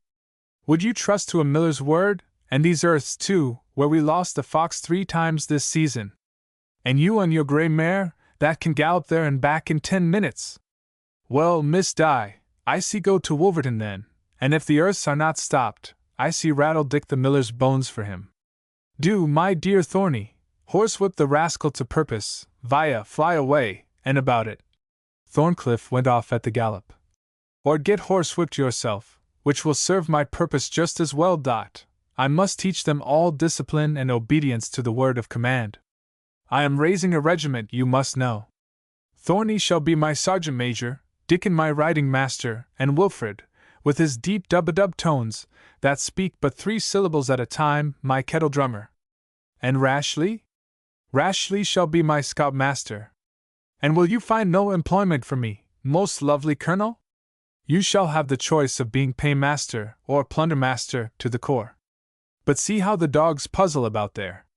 Come, Mr. Frank, the scent's cold, they won't recover it there this while. Follow me, I have a view to show you." And in fact, she cantered up to the top of a gentle hill, commanding an extensive prospect. Casting her eyes around, to see that no one was near us, she drew up her horse beneath a few birch trees, which screened us from the rest of the hunting field. "Do you see yon peaked, brown, heathy hill, having something like a whitish speck upon the side? Terminating that long ridge of broken moorish uplands? I see it distinctly. That whitish speck is a rock called Hawksmoor Crag, and Hawksmoor Crag is in Scotland." "Indeed! I did not think we had been so near Scotland." "It is so, I assure you, and your horse will carry you there in 2 hours. I shall hardly give him the trouble. Why, the distance must be 18 miles as the crow flies. You may have my mare, if you think her less blown. I say, that in 2 hours you may be in Scotland. And I say, that I have so little desire to be there, that if my horse's head were over the border, I would not give his tail the trouble of following. What should I do in Scotland? Provide for your safety, if I must speak plainly. Do you understand me now, Mr. Frank? Not a whit, you are more and more oracular. Then, on my word, you either mistrust me most unjustly, and are a better dissembler than Rashleigh Osbaldistone himself, or you know nothing of what is imputed to you, and then no wonder you stare at me in that grave manner, which I can scarce see without laughing. Upon my word of honor, Miss Vernon, said I, with an impatient feeling of her childish disposition to mirth, I have not the most distant conception of what you mean. I am happy to afford you any subject of amusement, but I am quite ignorant in what it consists. Nay, there's no sound jest after all, said the young lady, composing herself. Only one looks so very ridiculous when he is fairly perplexed. But the matter is serious enough. Do you know one Moray, or Morris, or some such name? Not that I can at present recollect. Think a moment. Did you not lately travel with somebody of such a name? The only man with whom I traveled for any length of time was a fellow whose soul seemed to lie in his portmanteau. Then it was like the soul of the licentiate Pedro Garcias, which lay among the ducats in his leathern purse. That man has been robbed, and he has lodged an information against you, as connected with the violence done to him. You jest, Miss Vernon. I do not, I assure you, the thing is an absolute fact.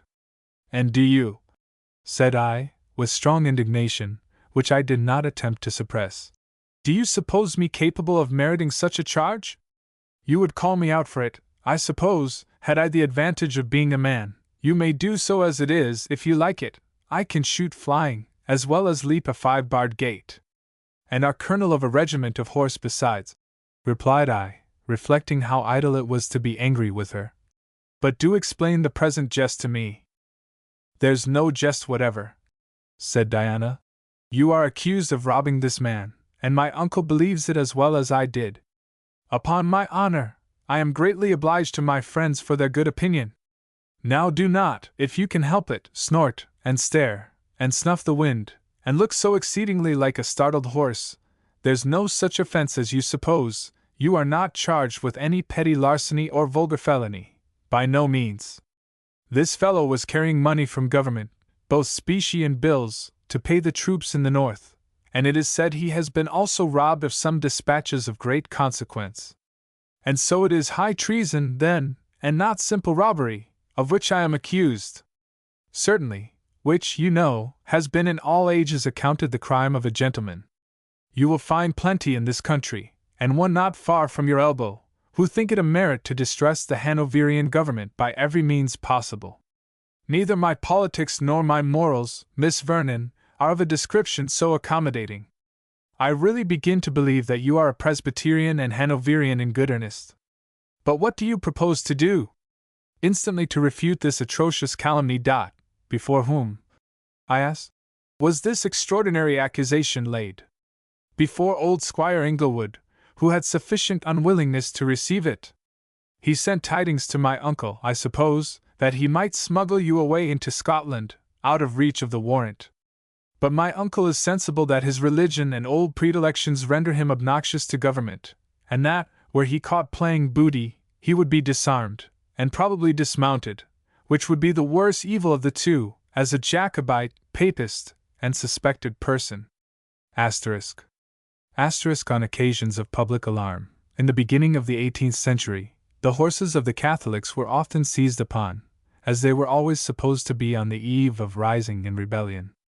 I can conceive that, sooner than lose his hunters, he would give up his nephew, nieces, sons, daughters, if he had them, and whole generation, said Diana.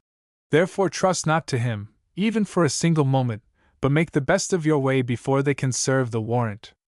That I shall certainly do, but it shall be to the house of this Squire Inglewood. Which way does it lie? About 5 miles off, in the low ground, behind yonder plantations, you may see the tower of the clock-house. I will be there in a few minutes, said I, putting my horse in motion. And I will go with you, and show you the way, said Diana, putting her palfrey also to the trot. Do not think of it, Miss Vernon, I replied. It is not, permit me the freedom of a friend, it is not proper, scarcely even delicate, in you to go with me on such an errand as I am now upon. I understand your meaning, said Miss Vernon, a slight blush crossing her haughty brow. It is plainly spoken. And after a moment's pause she added, and I believe kindly meant. It is indeed, Miss Vernon. Can you think me insensible of the interest you show me, or ungrateful for it? Said I, with even more earnestness than I could have wished to express. Yours is meant for true kindness, shown best at the hour of need. But I must not, for your own sake, for the chance of misconstruction, suffer you to pursue the dictates of your generosity. This is so public an occasion, it is almost like venturing into an open court of justice. And if it were not almost, but altogether entering into an open court of justice, do you think I would not go there if I thought it right, and wished to protect a friend? You have no one to stand by you, you are a stranger, and here, in the outskirts of the kingdom, country justices do odd things. My uncle has no desire to embroil himself in your affair. Rashleigh is absent, and were he here, there is no knowing which side he might take. The rest are all more stupid and brutal one than another. I will go with you, and I do not fear being able to serve you. I am no fine lady, to be terrified to death with law books, hard words, or big wigs. But my dear Miss Vernon, but my dear Mr. Francis, be patient and quiet, and let me take my own way, for when I take the bit between my teeth, there is no bridle will stop me. Flattered with the interest so lovely a creature seemed to take in my fate, yet vexed at the ridiculous appearance I should make, by carrying a girl of 18 along with me as an advocate, and seriously concerned for the misconstruction to which her motives might be exposed, I endeavored to combat her resolution to accompany me to Squire Inglewood's. The self-willed girl told me roundly that my dissuasions were absolutely in vain, that she was a true Vernon, whom no consideration, not even that of being able to do but little to assist him, should induce to abandon a friend in distress, and that all I could say on the subject might be very well for pretty, well-educated, well-behaved misses from a town boarding school, but did not apply to her, who was accustomed to mind nobody's opinion but her own. While she spoke thus, we were advancing hastily towards Inglewood Place, while, as if to divert me from the task of further remonstrance, she drew a ludicrous picture of the magistrate and his clerk. Inglewood was, according to her description, a whitewashed Jacobite, that is, one who, having been long a nonjuror, like most of the other gentlemen of the country, had lately qualified himself to act as a justice, by taking the oaths to government. He had done so, she said, in compliance with the urgent request of most of his brother squires, who saw, with regret, that the palladium of sylvan sport, the game laws, were likely to fall into disuse for want of a magistrate who would enforce them, the nearest acting justice being the mayor of Newcastle, and he, as being rather inclined to the consumption of the game when properly dressed, than to its preservation when alive, was more partial, of course, to the cause of the poacher than of the sportsman. Resolving, therefore, that it was expedient some one of their number should sacrifice the scruples of Jacobitical loyalty to the good of the community, the Northumbrian country gentleman imposed the duty on Inglewood, who, being very inert in most of his feelings and sentiments, might, they thought, comply with any political creed without much repugnance. Having thus procured the body of justice, they proceeded, continued Miss Vernon, to attach to it a clerk, by way of soul, to direct and animate its movements. Accordingly they got a sharp Newcastle attorney, called Jobson, who, to vary my metaphor, finds it a good thing enough to retail justice at the sign of Squire Inglewood, and, as his own emoluments depend on the quantity of business which he transacts, he hooks in his principal for a great deal more employment in the justice line than the honest squire had ever bargained for.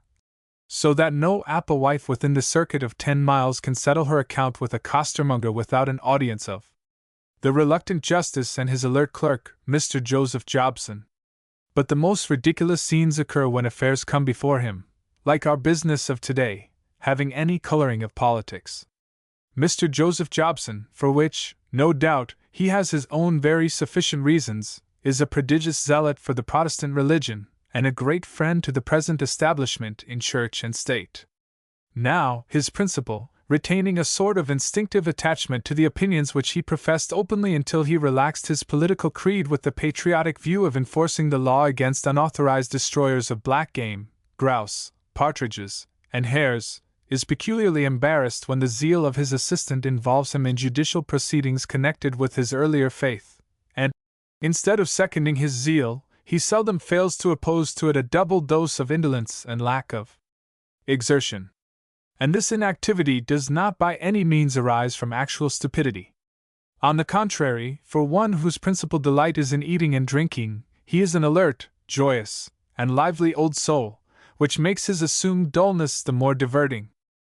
So you may see Jobson on such occasions, like a bit of a broken-down blood tit condemned to drag an overloaded cart, puffing, strutting, and spluttering, to get the justice put in motion, while, though the wheels groan, creak, and revolve slowly, the great and preponderating weight of the vehicle fairly frustrates the efforts of the willing quadruped, and prevents its being brought into a state of actual progression. Nay more, the unfortunate pony, I understand, has been heard to complain that this same car of justice, which he finds it so hard to put in motion on some occasions, can on others run fast enough downhill of its own accord, dragging his reluctant self backwards along with it, when anything can be done of service to Squire Inglewood's quondam friends. And then Mr. Jobson talks big about reporting his principal to the Secretary of State for the Home Department, if it were not for his particular regard and friendship for Mr. Inglewood and his family. As Miss Vernon concluded this whimsical description, we found ourselves in front of Inglewood Place, a handsome, though old-fashioned building, which showed the consequence of the family. Chapter 8. Our horses were taken by a servant in Sir Hildebrand's livery, whom we found in the courtyard, and we entered the house. In the entrance hall I was somewhat surprised, and my fair companion still more so, when we met Rashleigh Osbaldistone, who could not help showing equal wonder at our rencontre. "Rashleigh," said Miss Vernon, without giving him time to ask any question, "you have heard of Mr. Francis Osbaldistone's affair, and you have been talking to the justice about it?" "Certainly," said Rashleigh, composedly. "It has been my business here.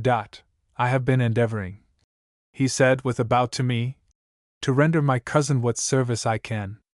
But I am sorry to meet him here. As a friend and relation, Mr. Osbaldistone, you ought to have been sorry to have met me anywhere else, at a time when the charge of my reputation required me to be on this spot as soon as possible." "True, but judging from what my father said, I should have supposed a short retreat into Scotland, just till matters should be smoothed over in a quiet way," I answered with warmth. That I had no prudential measures to observe, and desired to have nothing smoothed over. On the contrary, I was come to inquire into a rascally calumny, which I was determined to probe to the bottom. "Mr. Francis Osbaldistone is an innocent man, Rashleigh," said Miss Vernon, "and he demands an investigation of the charge against him, and I intend to support him in it." "You do, my pretty cousin. I should think, now, Mr. Francis Osbaldistone was likely to be as effectually, and rather more delicately, supported by my presence than by yours." "Oh, certainly, but 2 heads are better than 1, you know. Especially such a head as yours, my pretty Di," advancing and taking her hand with a familiar fondness, which made me think him 50 times uglier than nature had made him. She led him, however, a few steps aside. They conversed in an under voice, and she appeared to insist upon some request which he was unwilling or unable to comply with. I never saw so strong a contrast betwixt the expression of 2 faces. Miss Vernon's, from being earnest, became angry. Her eyes and cheeks became more animated, her color mounted, she clenched her little hand, and stamping on the ground with her tiny foot, seemed to listen with a mixture of contempt and indignation to the apologies, which, from his look of civil deference, his composed and respectful smile, his body rather drawing back than advanced, and other signs of look and person, I concluded him to be pouring out at her feet. At length she flung away from him, with, "I will have it so. It is not in my power, there is no possibility of it. Would you think it, Mr. Osbaldistone?" said he, addressing me. "You are not mad?" said she, interrupting him. "Would you think it?" said he, without attending to her hint. "Miss Vernon insists, not only that I know your innocence, of which, indeed, it is impossible for any one to be more convinced, but that I must also be acquainted with the real perpetrators of the outrage on this fellow, if indeed such an outrage has been committed. Is this reasonable, Mr. Osbaldistone? I will not allow any appeal to Mr. Osbaldistone, Rashleigh," said the young lady. "He does not know, as I do, the incredible extent and accuracy of your information on all points. As I am a gentleman, you do me more honor than I deserve. Justice, Rashleigh, only justice, and it is only justice which I expect at your hands." "You are a tyrant, Diana," he answered, with a sort of sigh. "A capricious tyrant, and rule your friends with a rod of iron. Still, however, it shall be as you desire. But you ought not to be here, you know you ought not, you must return with me." Then turning from Diana, who seemed to stand undecided, he came up to me in the most friendly manner, and said, "Do not doubt my interest in what regards you, Mr. Osbaldistone. If I leave you just at this moment, it is only to act for your advantage. But you must use your influence with your cousin to return. Her presence cannot serve you, and must prejudice herself." "Stay then, rash, obstinate girl," said Rashleigh. "You know but too well to whom you trust." And hastening out of the hall, we heard his horse's feet a minute afterwards in rapid motion. "Thank heaven he is gone!" said Diana. "And now let us seek out the justice. Had we not better call a servant?"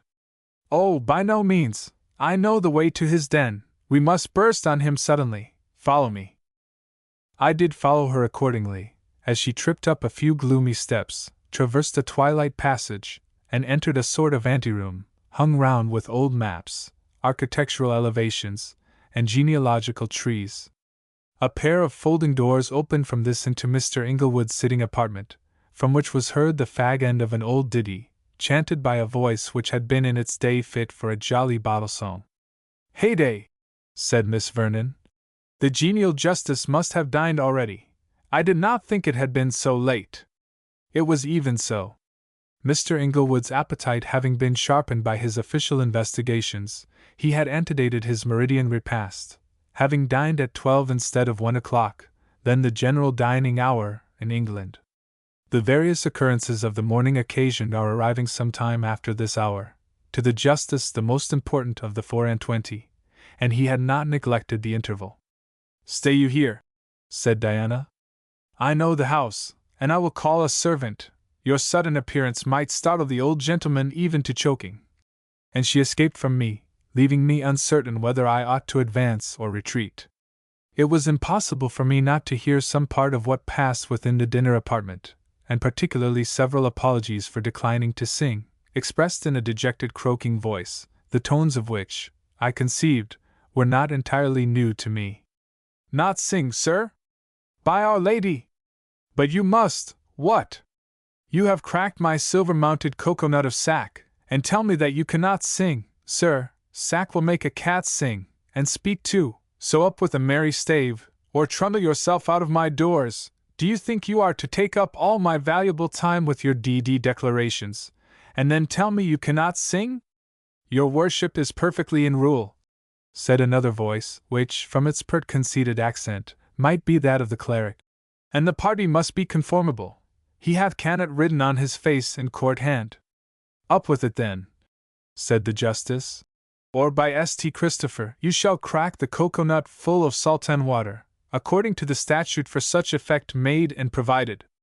Thus exhorted and threatened, my quondam fellow traveler, for I could no longer doubt that he was the recusant in question, uplifted, with a voice similar to that of a criminal singing his last psalm on the scaffold, a most doleful stave to the following effect: "I question if the honest men, whose misfortune is commemorated in this pathetic ditty, were more startled at the appearance of the bold thief than the songster was at mine, for, tired of waiting for some one to announce me, and finding my situation as a listener rather awkward, I presented myself to the company just as my friend Mr. Morris, for such, it seems, was his name, was uplifting the fifth stave of his doleful ballad. The high tone with which the tune started died away in a quaver of consternation on finding himself so near one whose character he supposed to be little less suspicious than that of the hero of his madrigal, and he remained silent, with a mouth gaping as if I had brought the Gorgon's head in my hand. The justice, whose eyes had closed under the influence of the somniferous lullaby of the song, started up in his chair as it suddenly ceased, and stared with wonder at the unexpected addition which the company had received while his organs of sight were in abeyance. The clerk, as I conjectured him to be from his appearance, was also calm moved, for, sitting opposite to Mr. Morris, that honest gentleman's terror communicated itself to him, though he wot not why. I broke the silence of surprise occasioned by my abrupt entrance. "My name, Mr. Inglewood, is Francis Osbaldistone. I understand that some scoundrel has brought a complaint before you, charging me with being concerned in a loss which he says he has sustained." "Sir," said the justice somewhat peevishly, "these are matters I never enter upon after dinner. There is a time for everything, and a justice of peace must eat as well as other folks. The goodly person of Mr. Inglewood, by the way, seemed by no means to have suffered by any fasts, whether in the service of the law or of religion. I beg pardon for an ill-timed visit, sir, but as my reputation is concerned, and as the dinner appears to be concluded— It is not concluded, sir, replied the magistrate. Man requires digestion as well as food, and I protest I cannot have benefit from my victuals unless I am allowed 2 hours of quiet leisure, intermixed with harmless mirth, and a moderate circulation of the bottle. If your honor will forgive me, said Mr. Jobson, who had produced and arranged his writing implements in the brief space that our conversation afforded. As this is a case of felony, and the gentleman seems something impatient, the charge is contra pacem domini regis. D. and domini regis, said the impatient justice. I hope it's no treason to say so, but it's enough to make one mad to be worried in this way. Have I a moment of my life quiet for warrants, orders, directions, acts, bails, bonds, and recognizances? I pronounce to you, Mr. Jobson, that I shall send you and the justiceship to the devil one of these days. Your honor will consider the dignity of the office one of the quorum and custos rotulorum, an office of which Sir Edward Coke wisely saith, the whole Christian world hath not the like of it, so it be duly executed. Well, said the justice, partly reconciled by this eulogium on the dignity of his situation, and gulping down the rest of his dissatisfaction in a huge bumper of claret. Let us to this gear then, and get rid of it as fast as we can. Here you, sir, you, Morris, you, knight of the sorrowful countenance, is this Mr. Francis Osbaldistone the gentleman whom you charge with being art and part of felony? Aye, sir, replied Morris, whose scattered wits had hardly yet reassembled themselves. I charge nothing, I say nothing against the gentleman. Then we dismiss your complaint, sir, that's all, and a good riddance. Push about the bottle, Mr. Osbaldistone, help yourself. Jobson, however, was determined that Morris should not back out of the scrape so easily. What do you mean, Mr. Morris? Here is your own declaration, the ink scarce dried, and you would retract it in this scandalous manner. How do I know?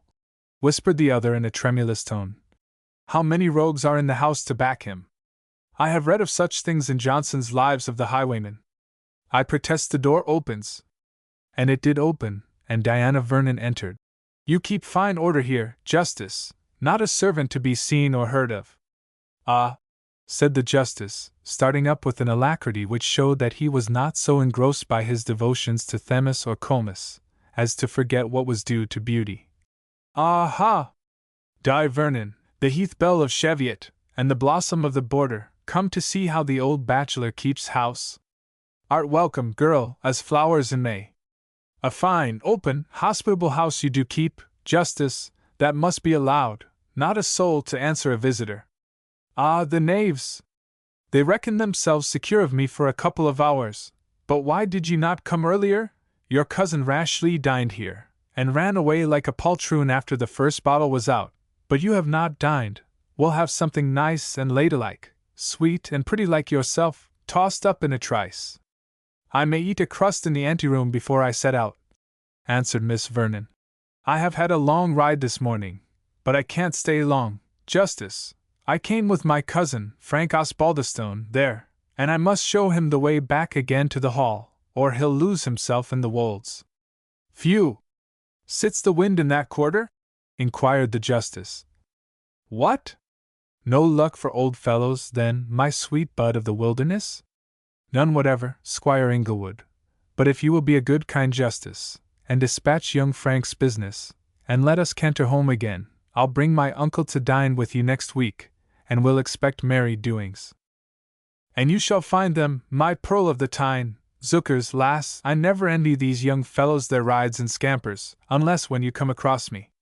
But I must not keep you just now, I suppose. I am quite satisfied with Mr. Francis Osbaldistone's explanation. Here has been some mistake, which can be cleared at greater leisure. Pardon me, sir, said I, but I have not heard the nature of the accusation yet. Yes, sir, said the clerk, who, at the appearance of Miss Vernon, had given up the matter in despair. but who picked up courage to press farther investigation on finding himself supported from a quarter whence assuredly he expected no backing. Yes, sir, and Dalton saith, that he who is apprehended as a felon shall not be discharged upon any man's discretion, but shall be held either to bail or commitment, paying to the clerk of the peace the usual fees for recognizance or commitment. The justice, thus goaded on, gave me at length a few words of explanation. It seems the tricks which I had played to this man Morris had made a strong impression on his imagination, for I found they had been arrayed against me in his evidence, with all the exaggerations which a timorous and heated imagination could suggest. It appeared also that on the day he parted from me, he had been stopped on a solitary spot and eased of his beloved traveling companion, the portmanteau, by two men, well mounted and armed, having their faces covered with vizards. One of them, he conceived, had much of my shape and air, and in a whispering conversation which took place betwixt the freebooters, he heard the other apply to him the name of Osbaldistone. The declaration farther set forth, that upon inquiring into the principles of the family so named, he, the said declarant, was informed that they were of the worst description, the family, in all its members, having been Papists and Jacobites, as he was given to understand by the dissenting clergyman at whose house he stopped after his rencontre, since the days of William the Conqueror. Upon all and each of these weighty reasons, he charged me with being accessory to the felony committed upon his person, he, the said declarant, then travelling in the special employment of government, and having charge of certain important papers, and also a large sum in specie, to be paid over, according to his instructions, to certain persons of official trust and importance in Scotland. Having heard this extraordinary accusation, I replied to it, that the circumstances on which it was founded were such as could warrant no justice, or magistrate, in any attempt on my personal liberty. I admitted that I had practiced a little upon the terrors of Mr. Morris, while we travelled together, but in such trifling particulars as could have excited apprehension in no one who was one whit less timorous and jealous than himself.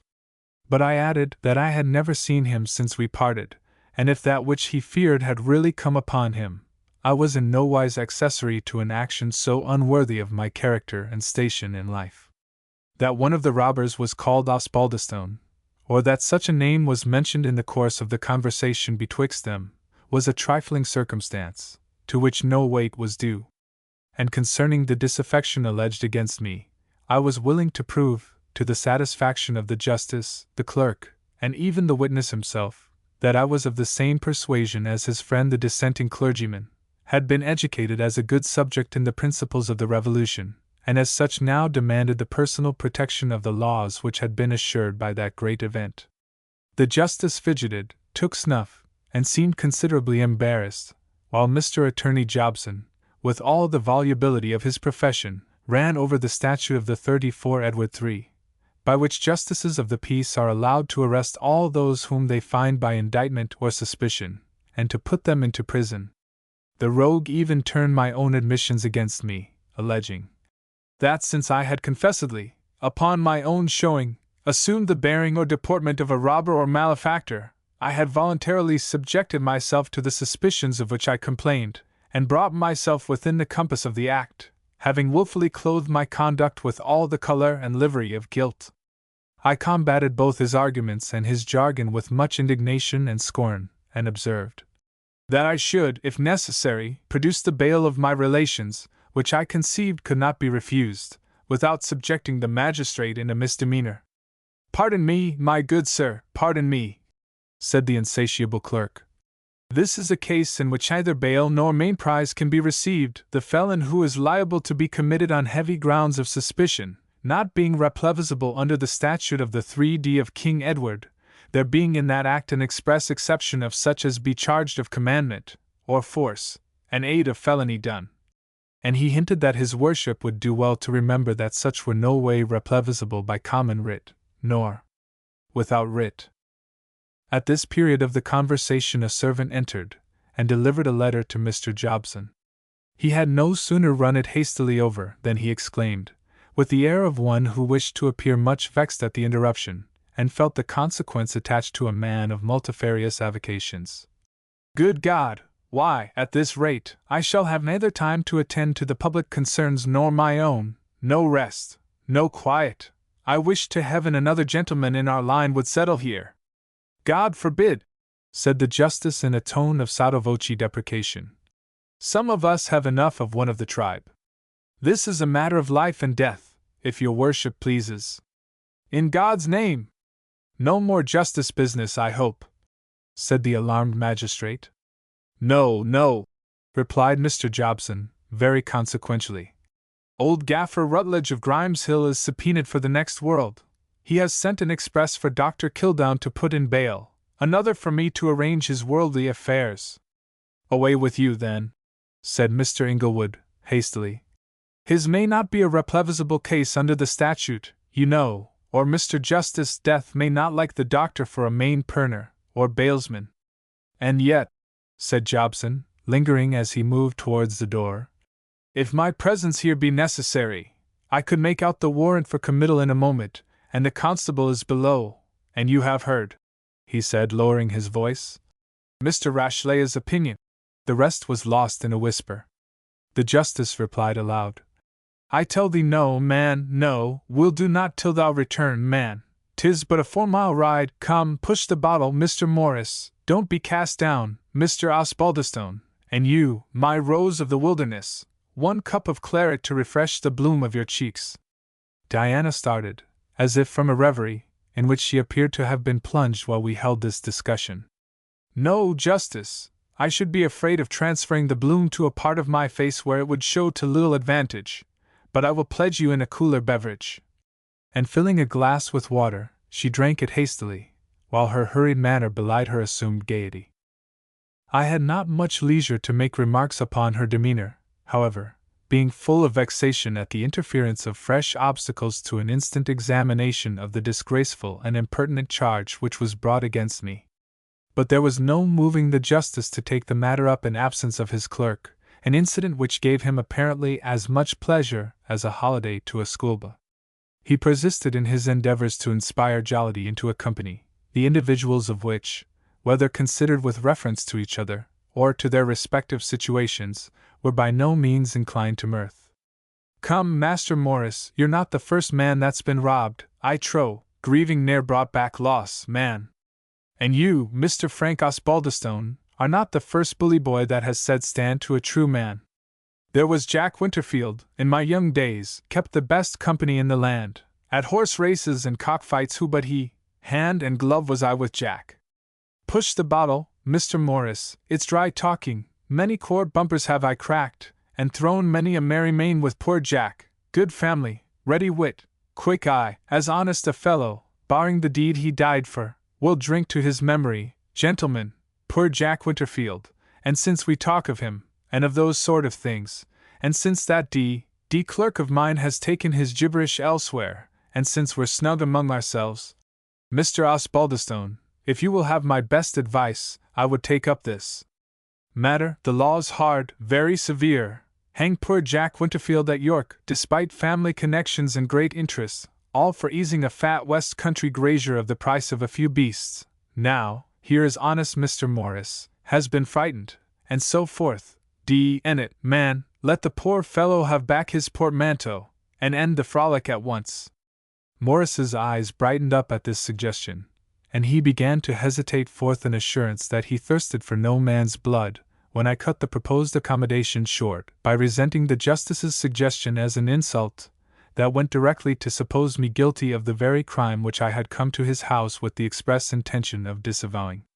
We were in this awkward predicament when a servant, opening the door, announced, "A strange gentleman to wait upon his honor," and the party whom he thus described entered the room without farther ceremony. Chapter 9. "A stranger," echoed the justice. "Not upon business, I trust, for I'll be—" His protestation was cut short by the answer of the man himself. "My business is of a nature somewhat onerous and particular," said my acquaintance, Mr. Campbell, for it was he, the very Scotchman whom I had seen at Northallerton. "And I must solicit your honor to give instant and heedful consideration to it. I believe, Mr. Morris," he added, fixing his eye on that person with a look of peculiar firmness and almost ferocity, I believe ye ken brawly what I am. I believe ye cannot have forgotten what passed at our last meeting on the road. Morris's jaw dropped. His countenance became the color of tallow, his teeth chattered, and he gave visible signs of the utmost consternation. Take heart of grace, man, said Campbell, and dinna sit clattering your jaws there like a pair of castanets. I think there can be nae difficulty in your telling Mr. Justice that ye have seen me of yore, and ken me to be a cavalier of fortune, and a man of honour. Ye ken fu' will ye will be some time resident in my vicinity, when I may have the power, as I will possess the inclination, to do you as good a turn. Sir, I believe you to be a man of honour, and, as you say, a man of fortune. Yes, Mr. Inglewood, he added, clearing his voice, I really believe this gentleman to be so. And what are this gentleman's commands with me? Said the justice, somewhat peevishly.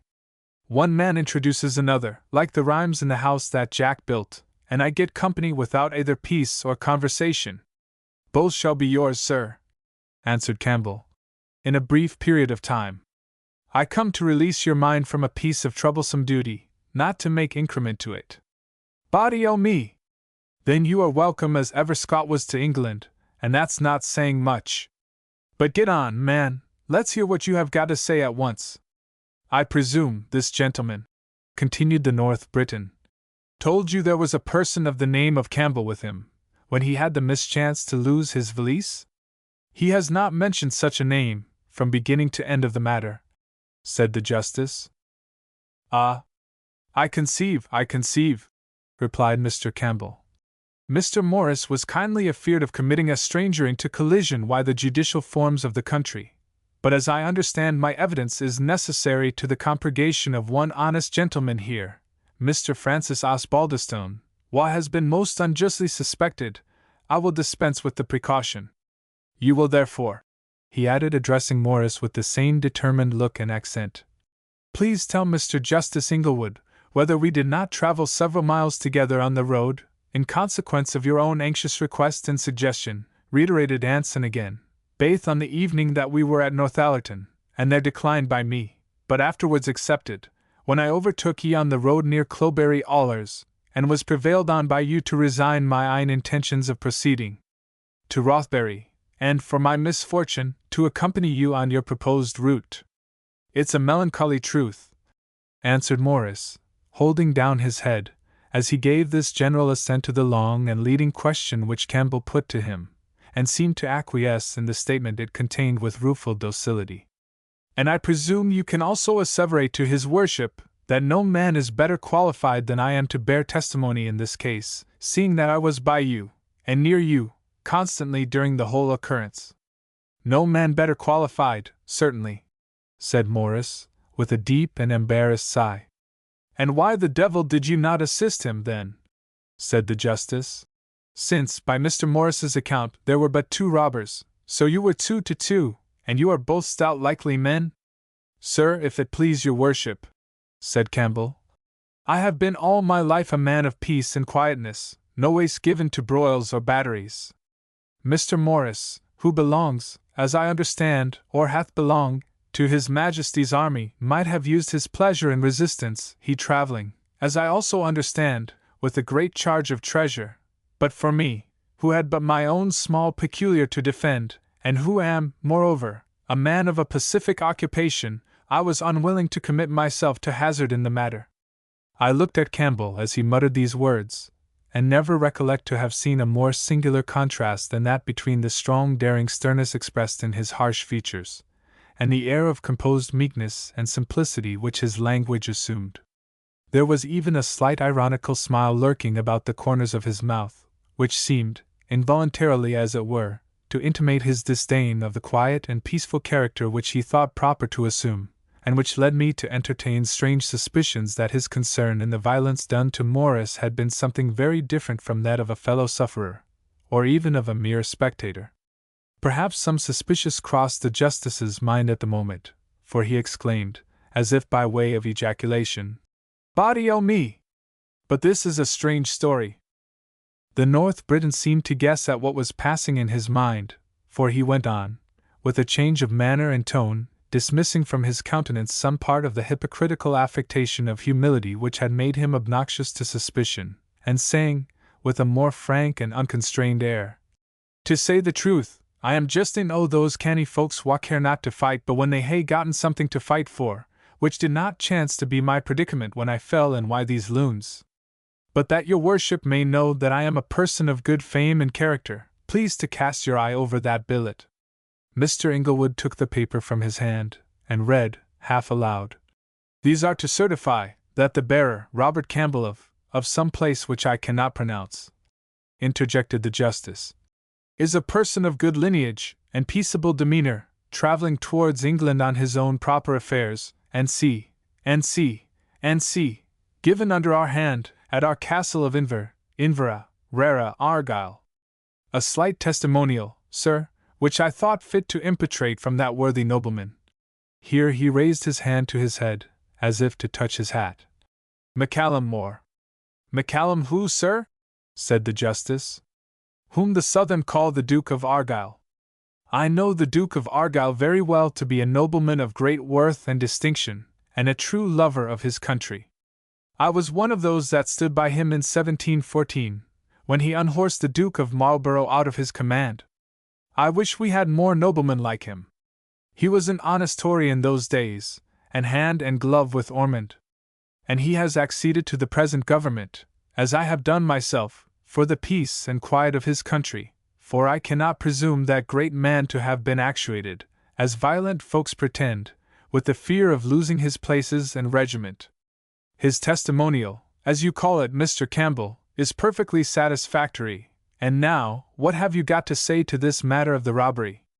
"Briefly this, if it please your worship, that Mr. Morris might as will charge it against the babe yet to be born, or against myself even, as against this young gentleman, Mr. Osbaldistone, for I am not only free to depone that the person whom he took for him was a shorter man, and a thicker man, but also, for I chanced to obtain a glisk of his visage, as his false face slipped aside, that he was a man of other features and complexion than those of this young gentleman, Mr. Osbaldistone. And I believe," he added, turning round with a natural, yet somewhat sterner air, to Mr. Morris, "that the gentleman will allow I had better opportunity to take cognizance while we're present on that occasion than he, being, I believe, much the cooler o' the TWA."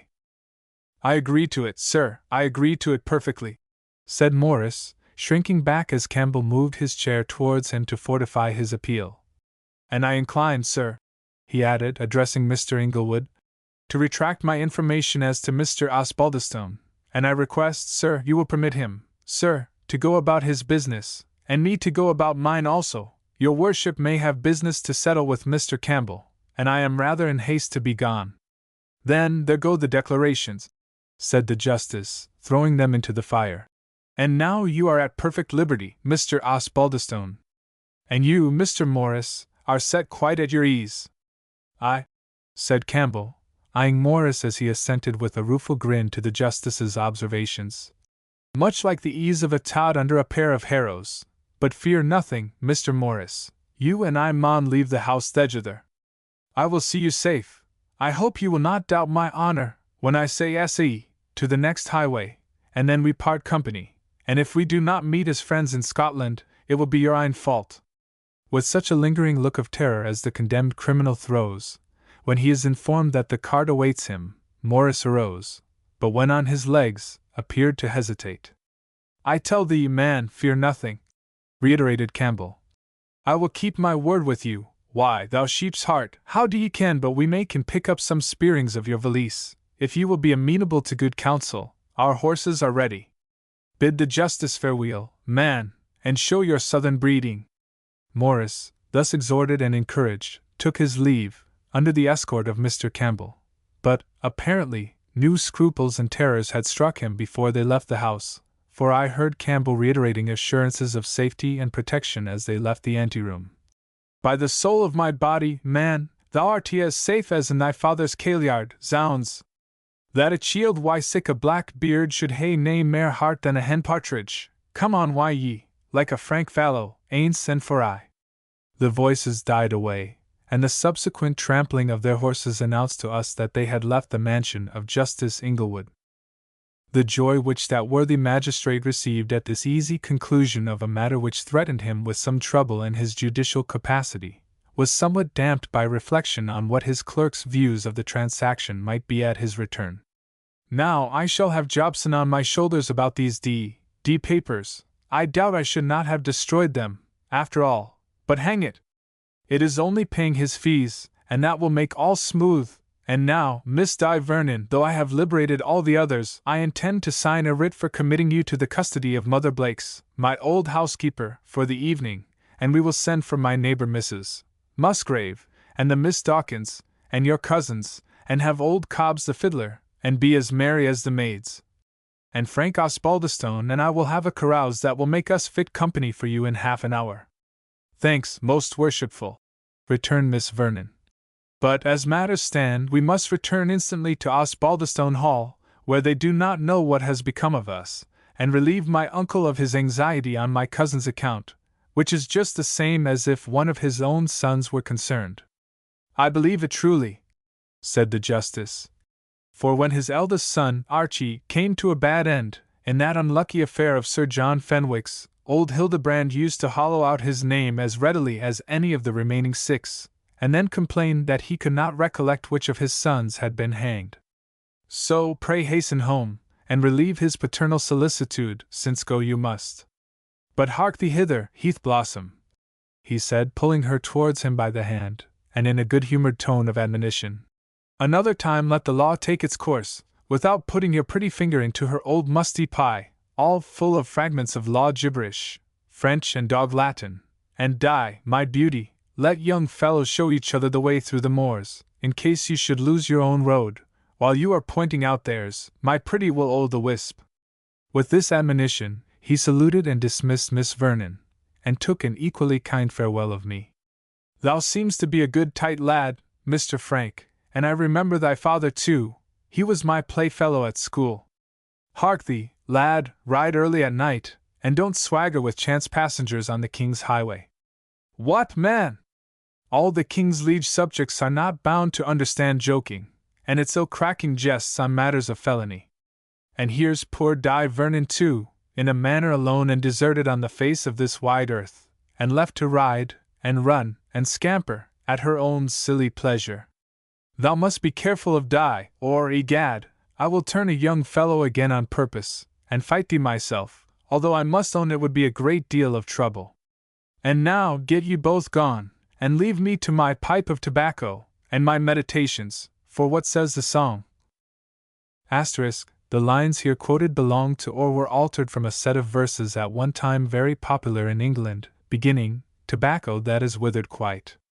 In Scotland, the celebrated Ralph Erskine, author of the Gospel Sonnets, published what he called Smoking Spiritualized in 2 parts. The first part being an old meditation upon smoking tobacco. It begins, I was much pleased with the gleams of sense and feeling which escaped from the justice through the vapors of sloth and self-indulgence, assured him of my respect to his admonitions, and took a friendly farewell of the honest magistrate and his hospitable mansion.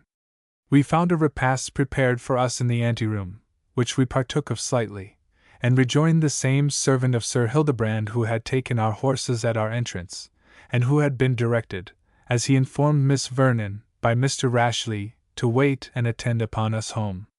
We rode a little way in silence, for, to say truth, my mind was too much bewildered with the events of the morning, to permit me to be the first to break it.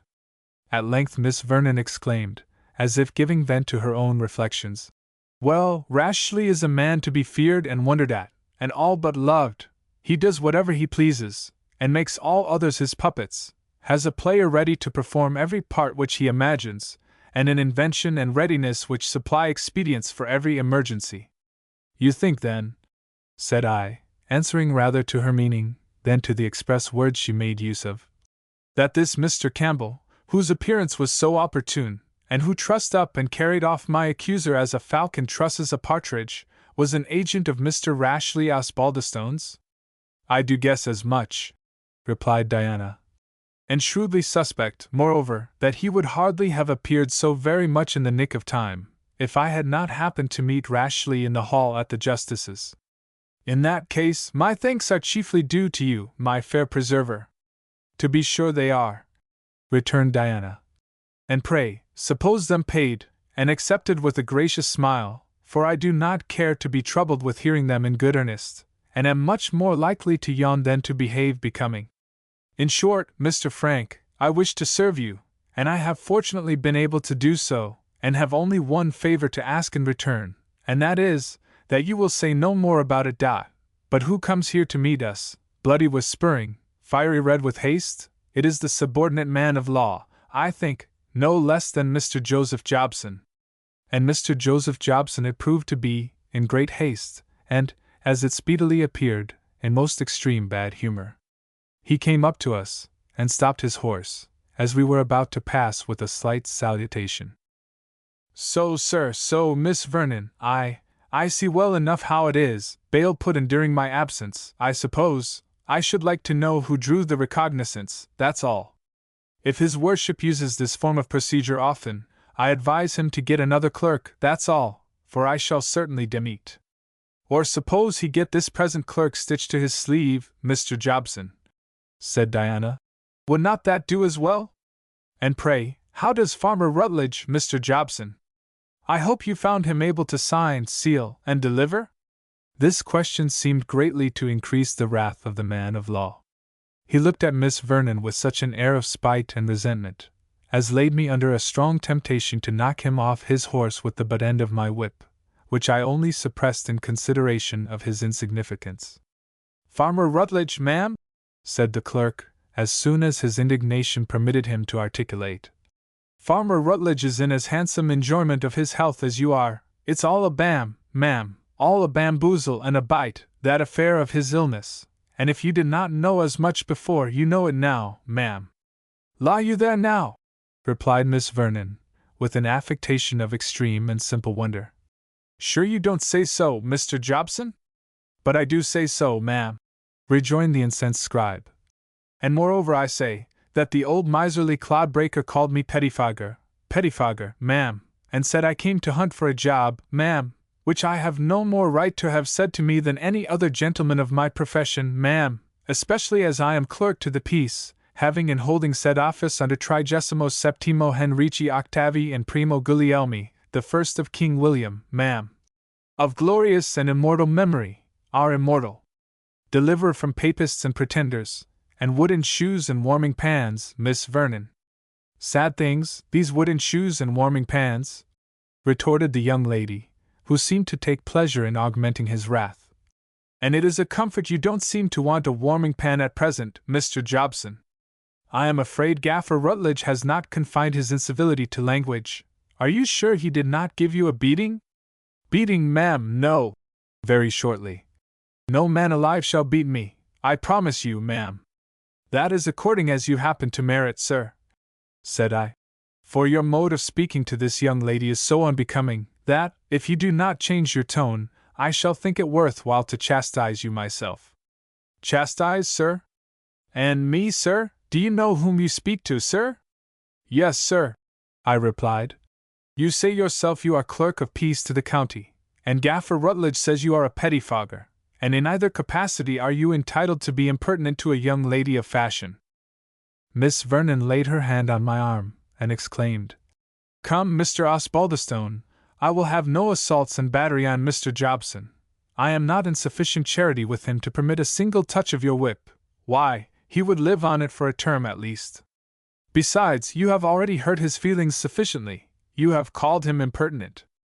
I don't value his language, miss, said the clerk, somewhat crestfallen. Besides, impertinent is not an actionable word, but pettifogger is slander in the highest degree, and that I will make Gaffer Rutledge know to his cost, and all who maliciously repeat the same, to the breach of the public peace, and the taking away of my private good name. Never mind that, Mr. Jobson, said Miss Vernon. You know, where there is nothing, your own law allows that the king himself must lose his rights, and for the taking away of your good name, I pity the poor fellow who gets it, and wish you joy of losing it with all my heart. Very well, ma'am. Good evening, ma'am. I have no more to say, only there are laws against papists, which it would be well for the land were they better executed.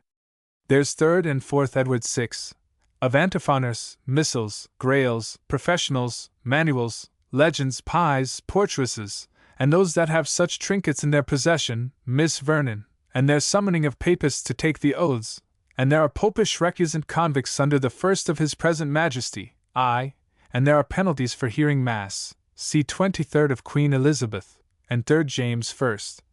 Chapter 25th. And there are estates to be registered, and deeds and wills to be enrolled, and double taxes to be made, according to the acts in that case made and provided. See the new edition of the Statutes at Large, published under the careful revision of Joseph Jobson, Gent, Clerk of the Peace, said Miss Vernon.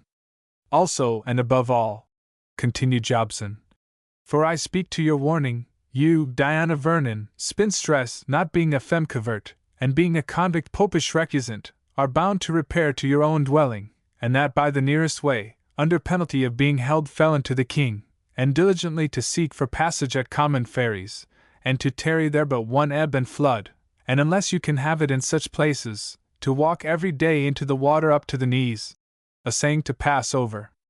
A sort of Protestant penance for my Catholic errors, I suppose, said Miss Vernon, laughing.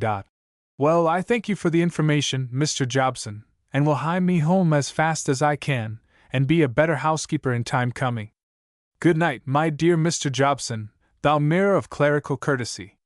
Good night, ma'am, and remember the law is not to be trifled with. And we rode on our separate ways.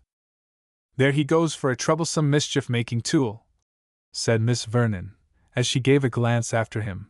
It is hard that persons of birth and rank and estate should be subjected to the official impertinence of such a paltry pickthank as that, merely for believing as the whole world believed not much above 100 years ago, for certainly our Catholic faith has the advantage of antiquity at least.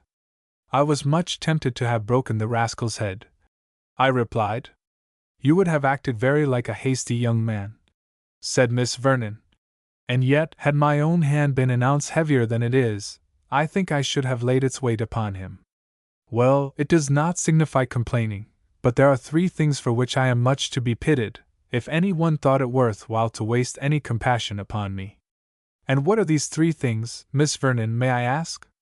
Will you promise me your deepest sympathy, if I tell you? Certainly. Can you doubt it? I replied, closing my horse nearer to hers as I spoke, with an expression of interest which I did not attempt to disguise. Well, it is very seducing to be pitied, after all, so here are my 3 grievances.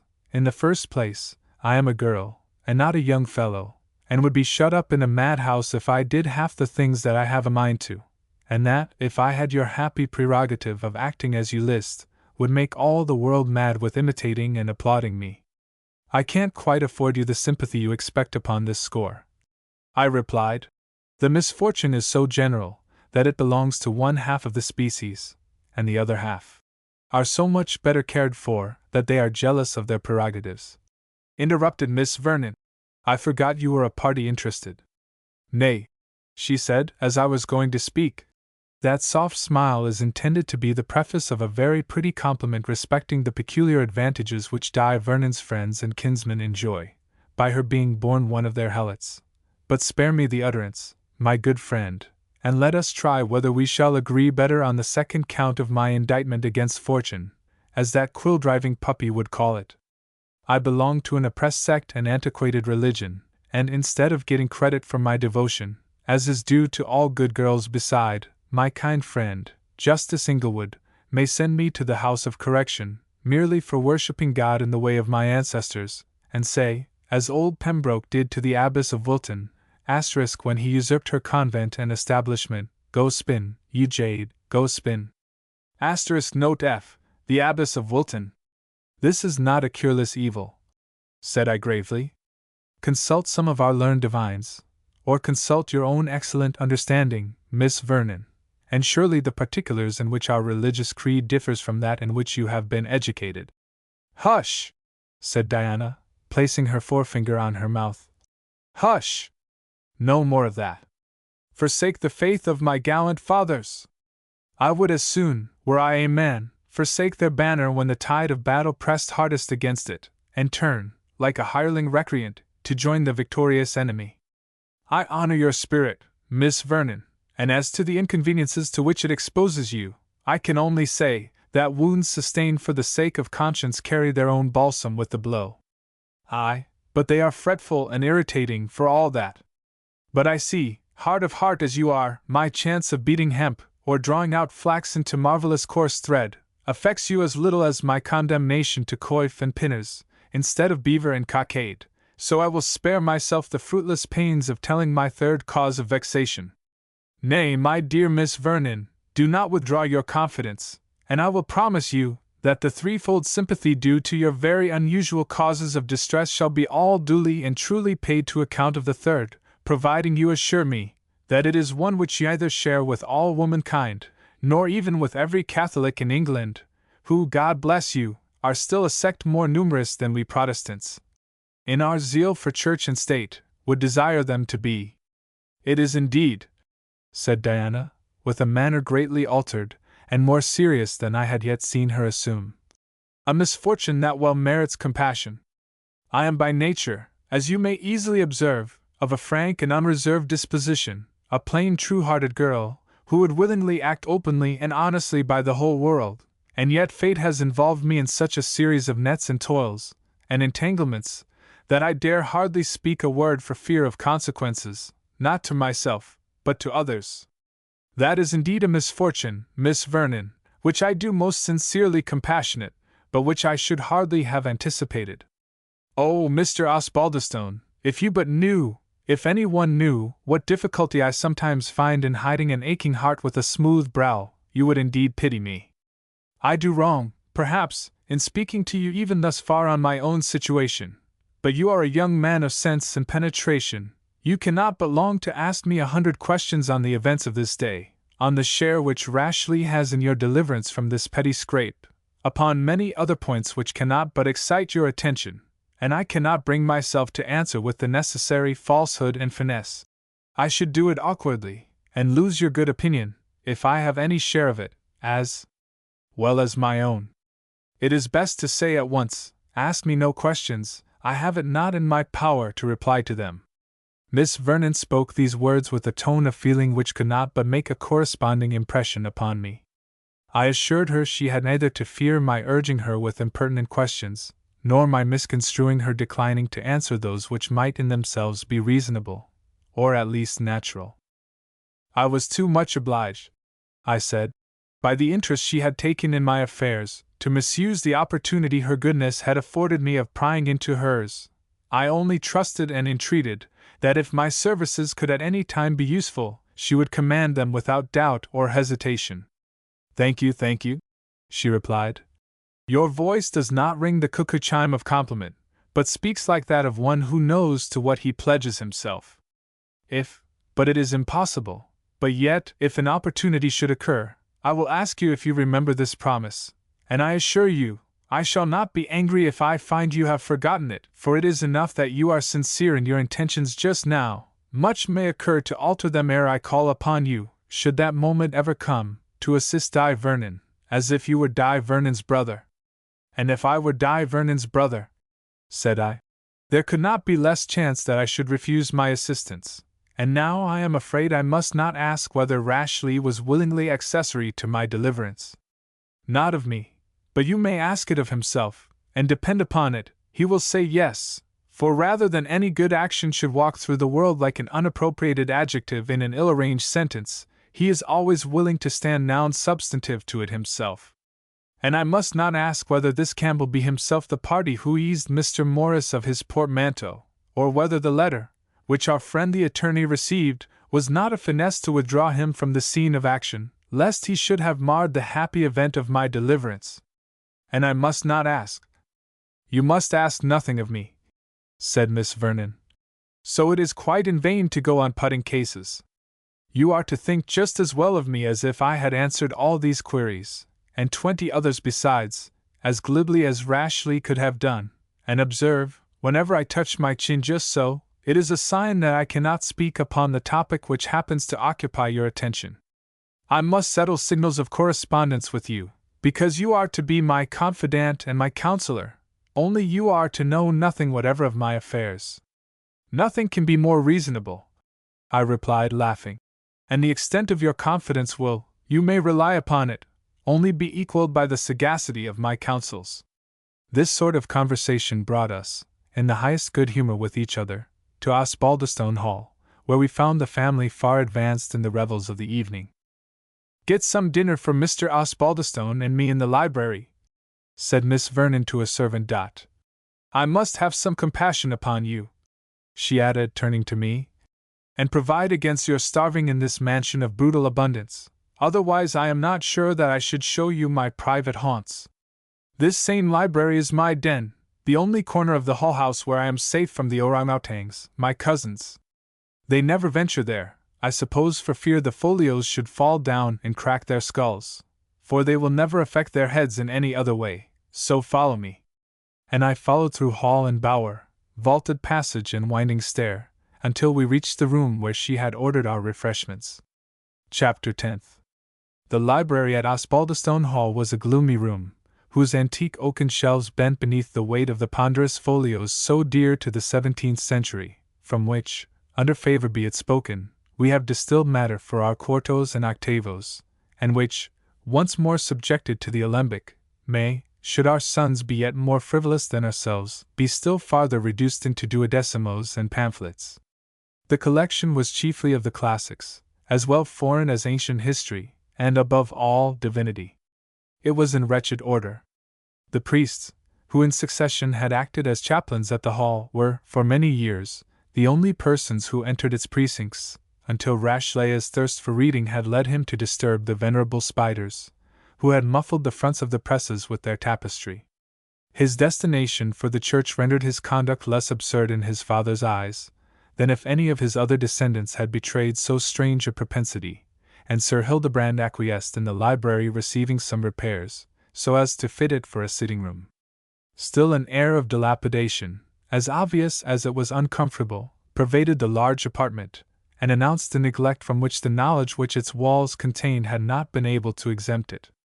The tattered tapestry, the worm-eaten shelves, the huge and clumsy, yet tottering, tables, desks, and chairs, the rusty grate, seldom gladdened by either sea coal or faggots, intimated the contempt of the lords of Osbaldistone Hall for learning, and for the volumes which record its treasures.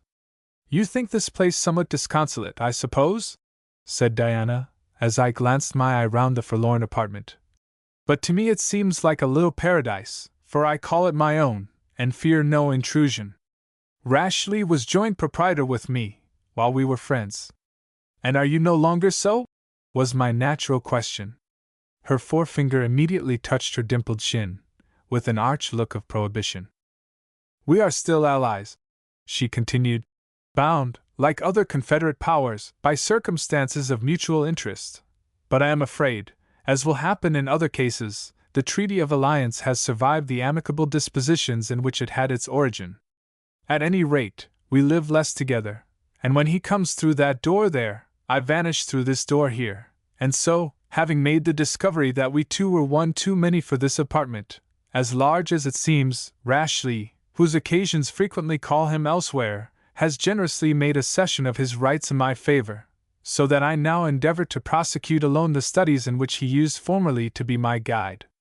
"And what are those studies, if I may presume to ask?" "Indeed you may, without the least fear of seeing my forefinger raised to my chin. Science and history are my principal favorites, but I also study poetry and the classics." "And the classics? Do you read them in the original?" "Unquestionably. Rashleigh, who is no contemptible scholar, taught me Greek and Latin, as well as most of the languages of modern Europe. I assure you there has been some pains taken in my education, although I can neither sew a tucker, nor work cross-stitch, nor make a pudding, nor, as the vicar's fat wife, with as much truth as elegance, goodwill, and politeness, was pleased to say in my behalf, do any other useful thing in the Varsal world." "And was this selection of studies Rashleigh's choice, or your own, Miss Vernon?" I asked. Said she, as if hesitating to answer my question. "It's not worth while lifting my finger about, after all. Why, partly his and partly mine. As I learned out of doors to ride a horse, and bridle and saddle him in cue of necessity, and to clear a 5-barred gate, and fire a gun without winking, and all other of those masculine accomplishments that my brute cousins run mad after. I wanted, like my rational cousin, to read Greek and Latin within doors, and make my complete approach to the tree of knowledge, which you men scholars would engross to yourselves, in revenge, I suppose, for our common mother's share in the great original transgression. And rashly indulged your propensity to learning? Why, he wished to have me for his scholar, and he could but teach me that which he knew himself. He was not likely to instruct me in the mysteries of washing lace ruffles, or hemming cambric handkerchiefs, I suppose. I admit the temptation of getting such a scholar, and have no doubt that it made a weighty consideration on the tutor's part. Oh, if you begin to investigate Rashleigh's motives, my finger touches my chin once more. I can only be frank where my own are inquired into. But to resume, he has resigned the library in my favor, and never enters without leave had and obtained, and so I have taken the liberty to make it the place of deposit for some of my own goods and chattels, as you may see by looking round you.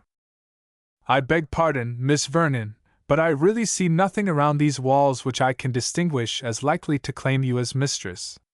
That is, I suppose, because you either see a shepherd or shepherdess wrought in worsted, and handsomely framed in black ebony, or a stuffed parrot, or a breeding cage, full of canary birds, or a housewife case, broidered with tarnished silver, or a toilet table with a nest of Japan boxes, with as many angles as Christmas mince pies, or a broken-back spinet, or a lute with 3 strings, or rockwork, or shellwork, or needlework, or work of any kind, or a lapdog with a litter of blind puppies. None of these treasures do I possess, she continued after a pause, in order to recover the breath she had lost in enumerating them. But there stands the sword of my ancestor Sir Richard Vernon, slain at Shrewsbury, and sorely slandered by a sad fellow called Will Shakespeare, whose Lancastrian partialities, and a certain knack at embodying them, has turned history upside down, or rather inside out, and by that redoubt weapon hangs the mail of the still older Vernon, squire to the Black Prince, whose fate is the reverse of his descendants, since he is more indebted to the bard who took the trouble to celebrate him, for goodwill than for talents. Then there is a model of a new martingale, which I invented myself, a great improvement on the Duke of Newcastle's, and there are the hood and bells of my falcon Cheviot, who spitted himself on a heron's bill at Horsley Moss. Poor Cheviot, there is not a bird on the perches below, but are kites and riflers compared to him, and there is my own light fowling piece, with an improved firelock, with 20 other treasures, each more valuable than another, and there, that speaks for itself. She pointed to the carved oak frame of a full-length portrait by Van Dyck, on which were inscribed, in Gothic letters, the words Vernon Semper Vere. I looked at her for explanation. Do you not know, said she, with some surprise, our motto, the Vernon motto, where? And do you not know our cognizance, the pipes? Pointing to the armorial bearings sculptured on the oaken scutcheon, around which the legend was displayed. Pipes, they look more like penny whistles, but pray, do not be angry with my ignorance, I continued, observing the color mount to her cheeks. I can mean no affront to your armorial bearings, for I do not even know my own. You and Osbaldistone, and confess so much, she exclaimed. Why, Percy, Thorny, John, Dickon, Wilfred himself, might be your instructor. Even ignorance itself is a plummet over you. With shame I confess it, my dear Miss Vernon, the mysteries couched under the grim hieroglyphics of heraldry are to me as unintelligible as those of the pyramids of Egypt. What? Is it possible? Why, even my uncle reads Gwillym sometimes of a winter night. Not know the figures of heraldry. Of what could your father be thinking? Of the figures of arithmetic, I answered, the most insignificant unit of which he holds more highly than all the blazonry of chivalry. But though I am ignorant to this inexpressible degree, I have knowledge and taste enough to admire that splendid picture, in which I think I can discover a family likeness to you. What ease and dignity in the attitude, what richness of coloring, what breadth and depth of shade! Is it really a fine painting? She asked. I have seen many works of the renowned artist, I replied, but never beheld one more to my liking. Well, I know as little of pictures as you do of heraldry, replied Miss Vernon. Yet I have the advantage of you, because I have always admired the painting without understanding its value. While I have neglected pipes and tabors, and all the whimsical combinations of chivalry, still I am informed that they floated in the fields of ancient fame. But you will allow their exterior appearance is not so peculiarly interesting to the uninformed spectator as that of a fine painting. Who is the person here represented? My grandfather. He shared the misfortunes of Charles I, and I am sorry to add, the excesses of his son.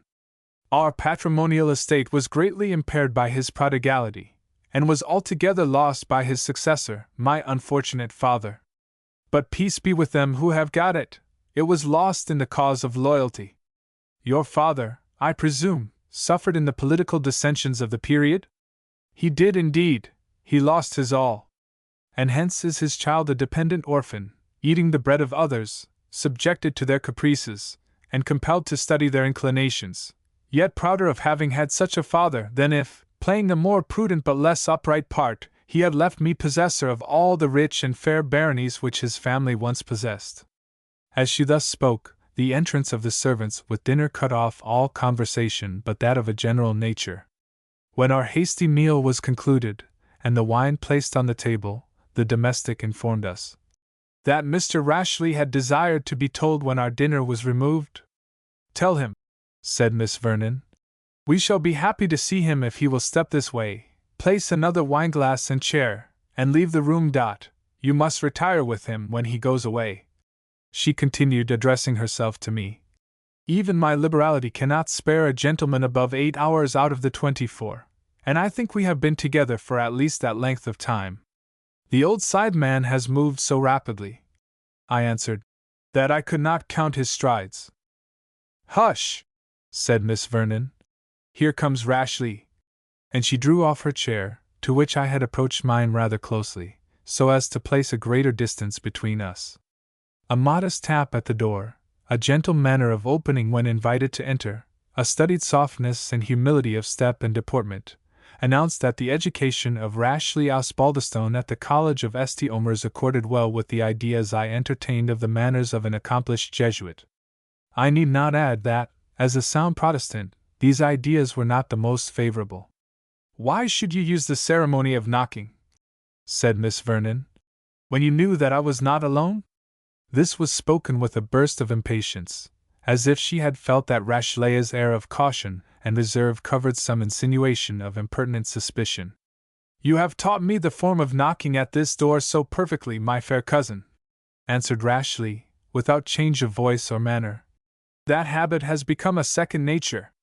I prize sincerity more than courtesy, sir, and you know I do, was Miss Vernon's reply.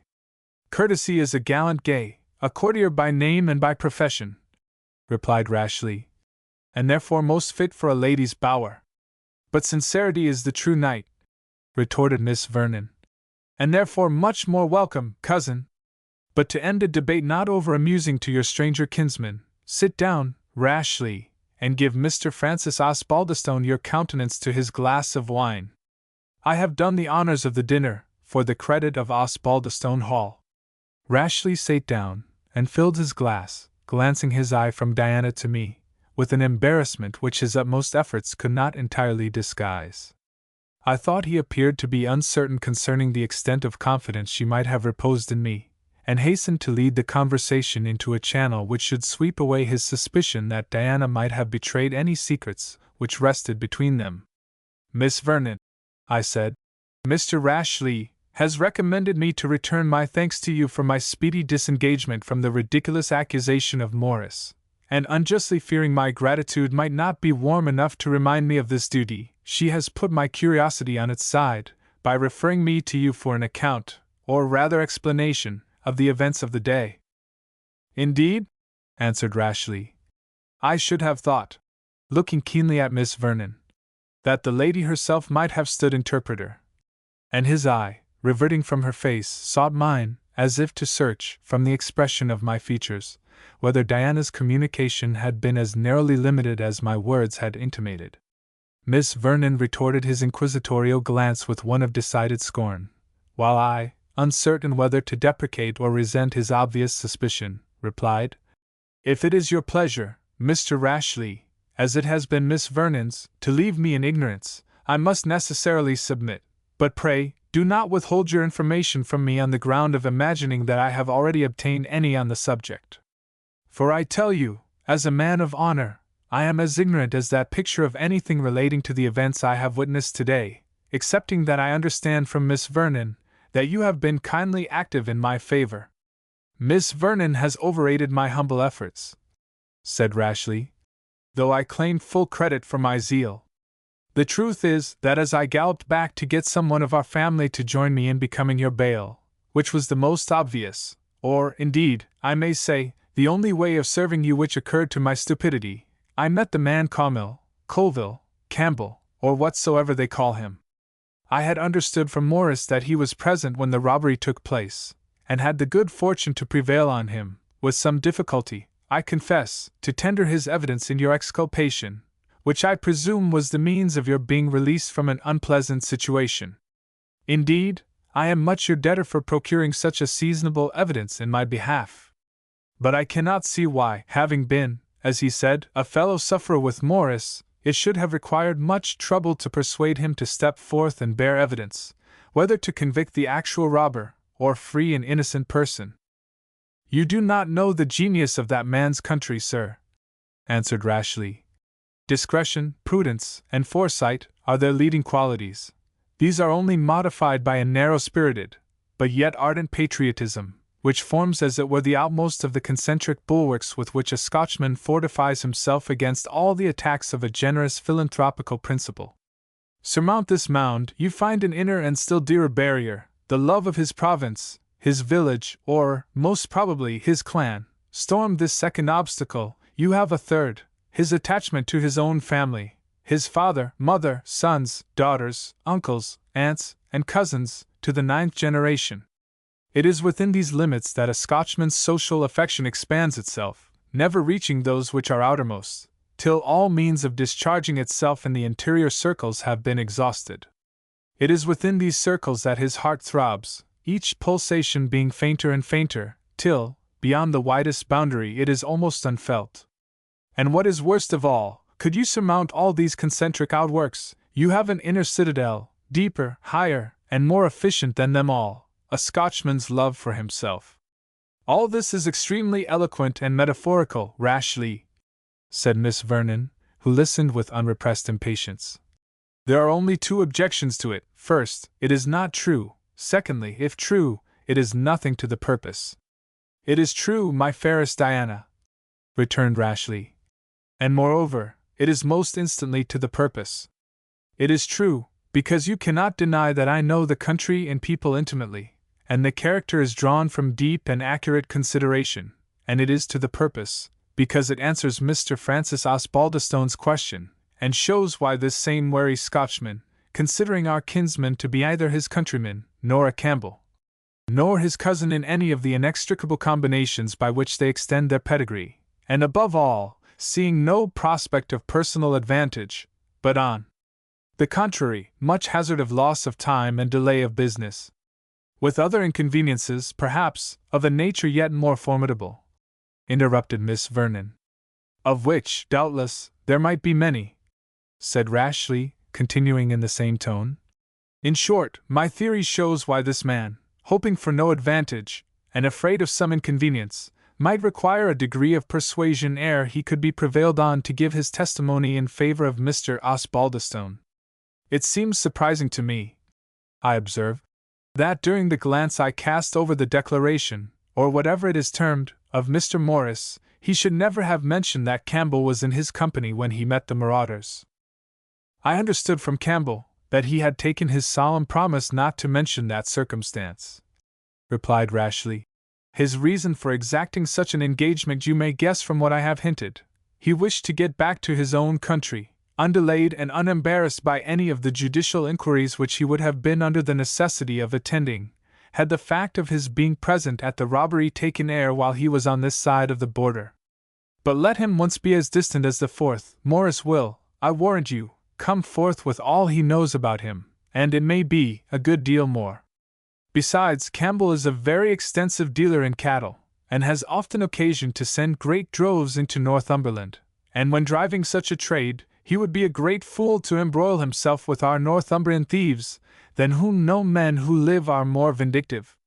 I dare be sworn of that, said Miss Vernon, with a tone which implied something more than a simple acquiescence in the proposition. Still, said I, resuming the subject, allowing the force of the reasons which Campbell might have for desiring that Morris should be silent with regard to his promise when the robbery was committed, I cannot yet see how he could attain such an influence over the man as to make him suppress his evidence in that particular, at the manifest risk of subjecting his story to discredit. Rashleigh agreed with me that it was very extraordinary, and seemed to regret that he had not questioned the Scotchman more closely on that subject, which he allowed looked extremely mysterious. But, he asked, immediately after this acquiescence, are you very sure the circumstance of Morris's being accompanied by Campbell is really not alluded to in his examination? I read the paper over hastily, said I, but it is my strong impression that no such circumstance is mentioned. At least, it must have been touched on very slightly, since it failed to catch my attention. True, answered Rashleigh, forming his own inference while he adopted my words. I incline to think with you that the circumstance must in reality have been mentioned, but so slightly that it failed to attract your attention. And then, as to Campbell's interest with Morris, I incline to suppose that it must have been gained by playing upon his fears.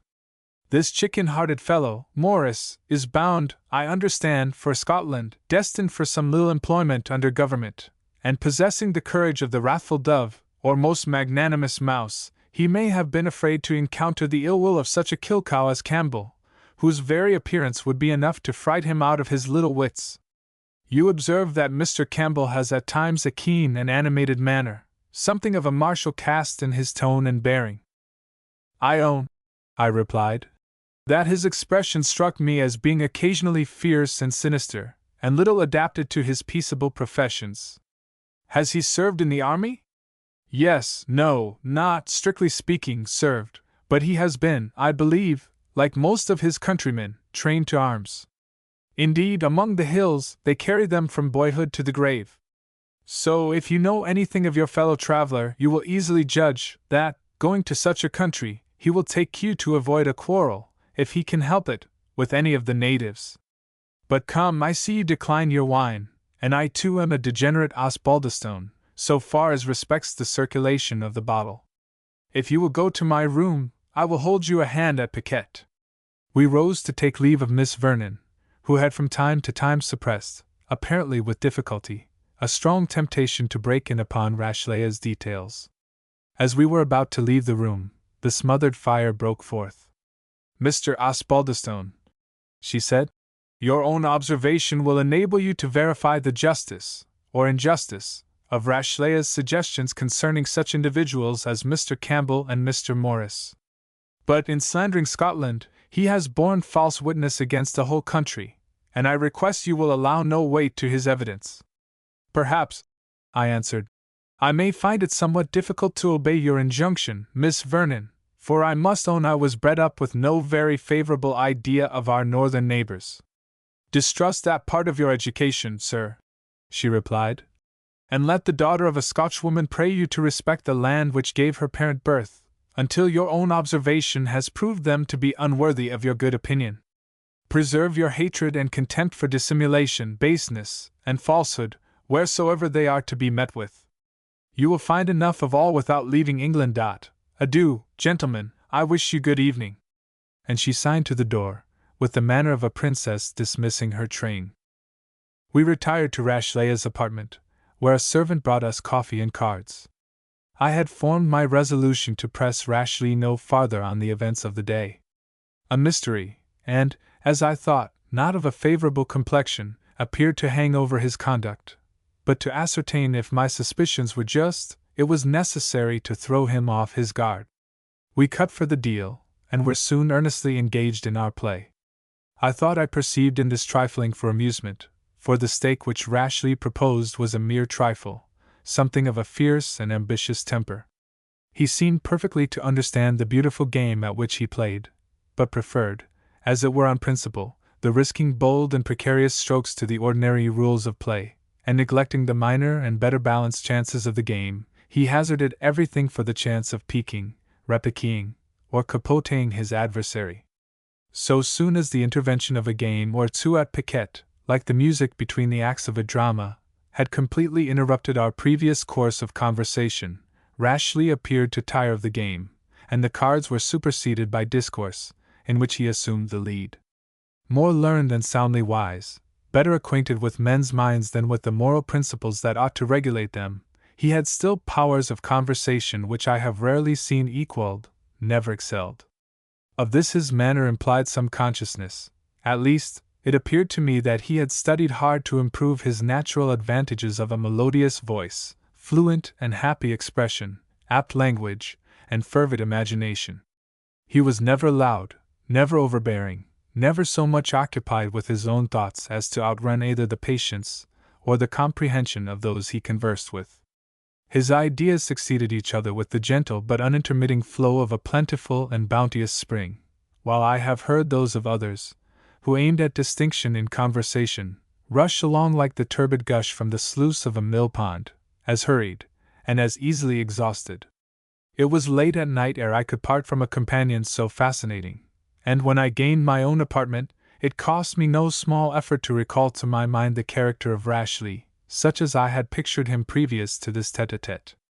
So effectual, my dear Tresham, does the sense of being pleased and amused blunt our faculties of perception and discrimination of character, that I can only compare it to the taste of certain fruits, at once luscious and poignant, which renders our palate totally unfit for relishing or distinguishing the viands which are subsequently subjected to its criticism. Chapter 11th.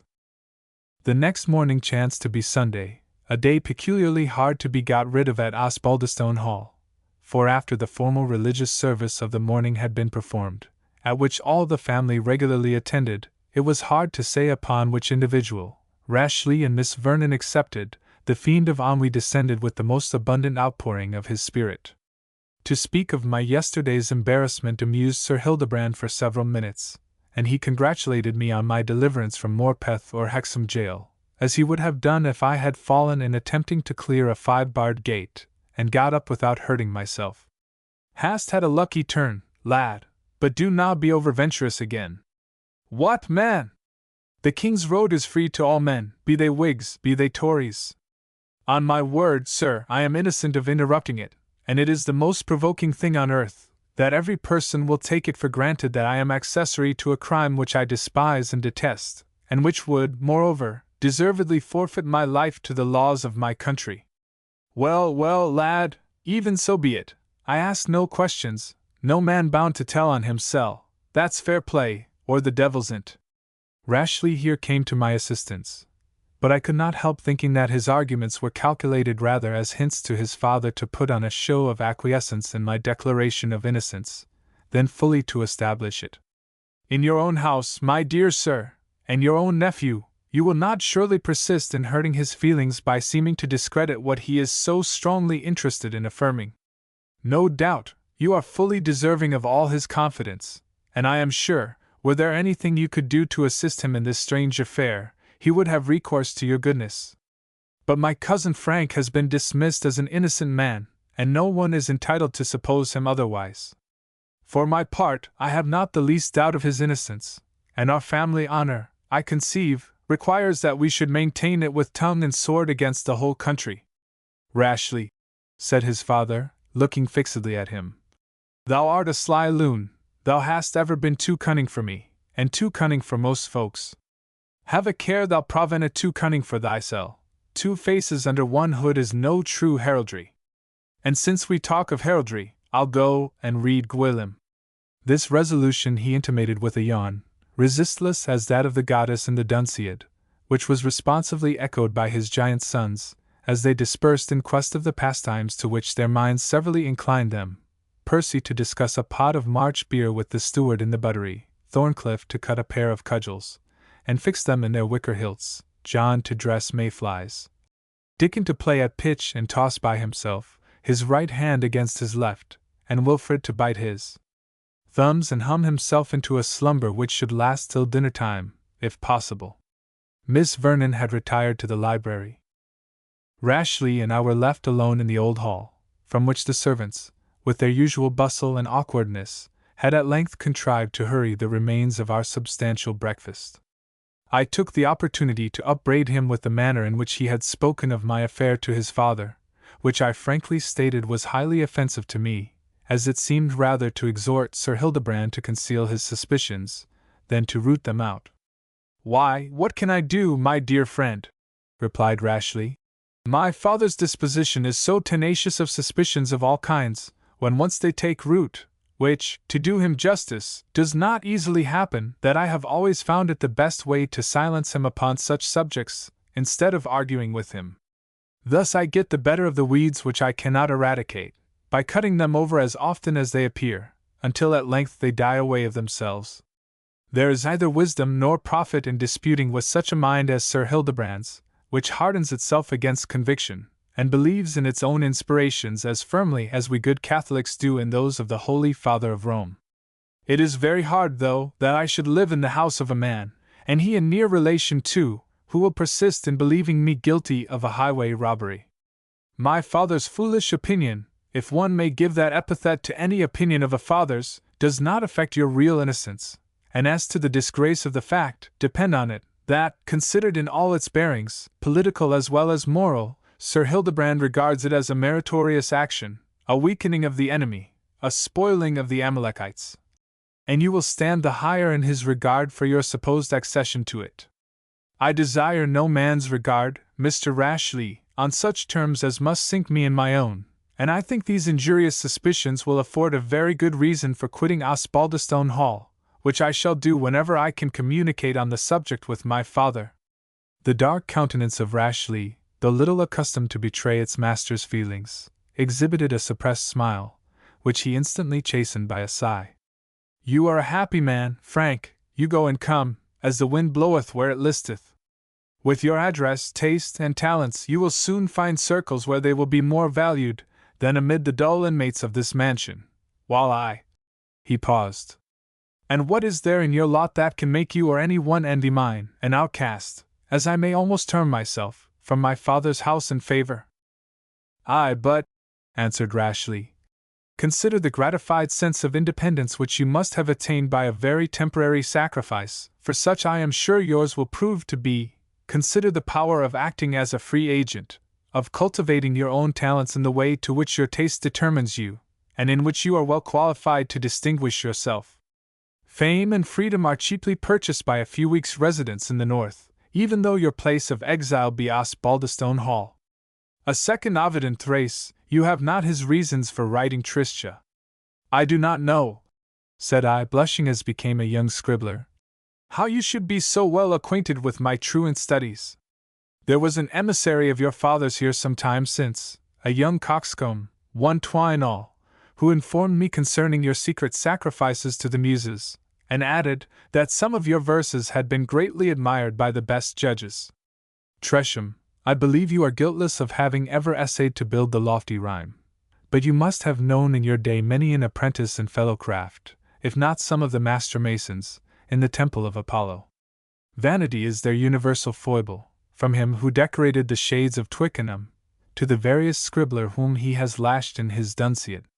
I had my own share of this common failing, and without considering how little likely this young fellow Twineall was, by taste and habits, either to be acquainted with one or two little pieces of poetry, which I had at times insinuated into Button's coffee-house, or to report the opinion of the critics who frequented that resort of wit and literature, I almost instantly gorged the bait, which Rashleigh perceiving, improved his opportunity by a diffident, yet apparently very anxious request to be permitted to see some of my manuscript productions.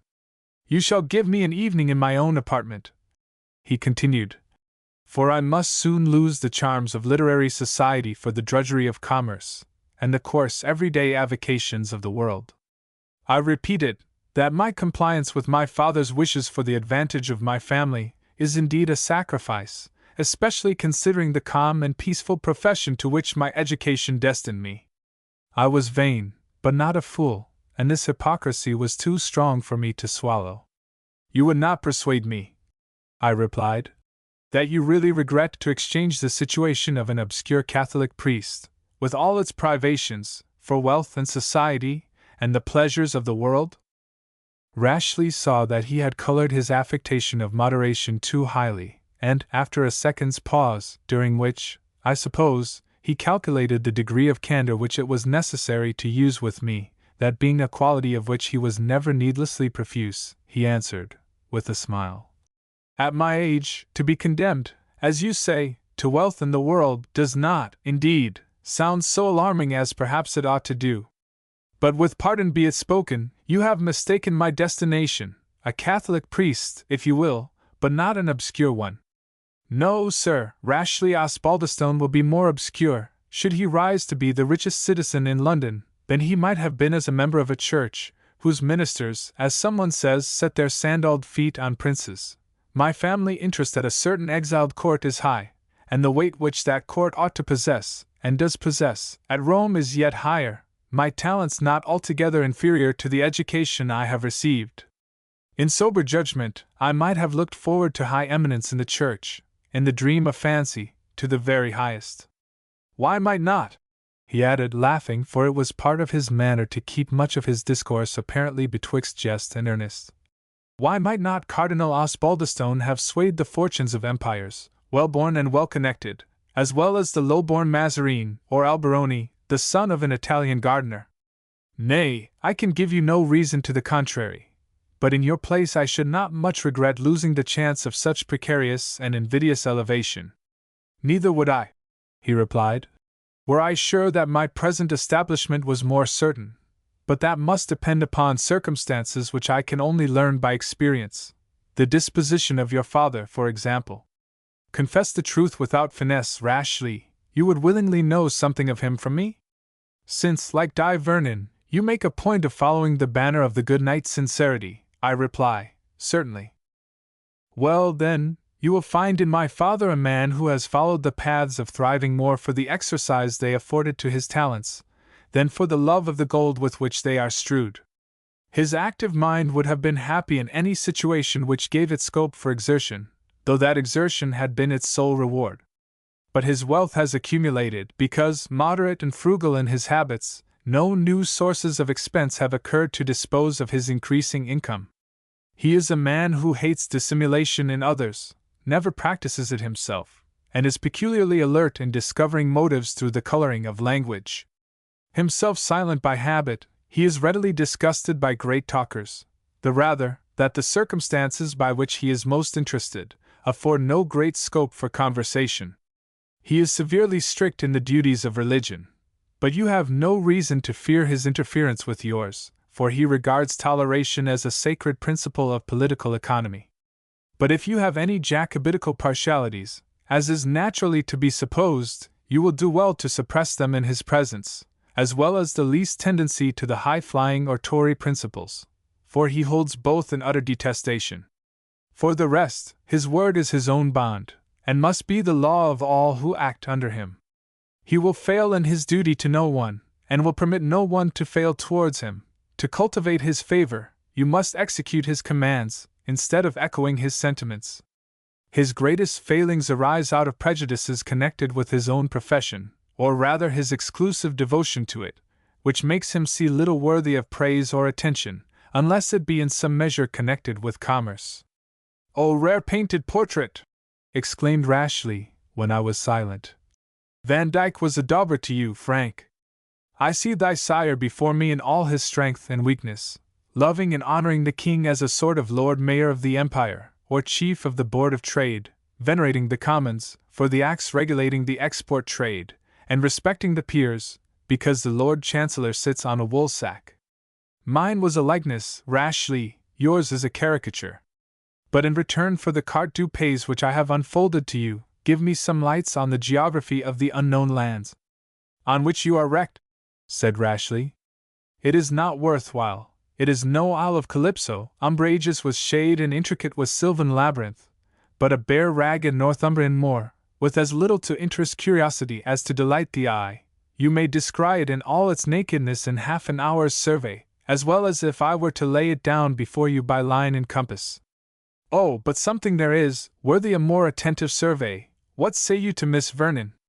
Does not she form an interesting object in the landscape, were all round as rude as Iceland's coast? I could plainly perceive that Rashleigh disliked the topic now presented to him, but my frank communication had given me the advantageous title to make inquiries in my turn.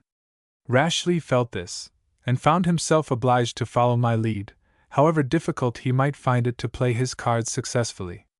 I have known less of Miss Vernon, he said, for some time, than I was wont to do formerly.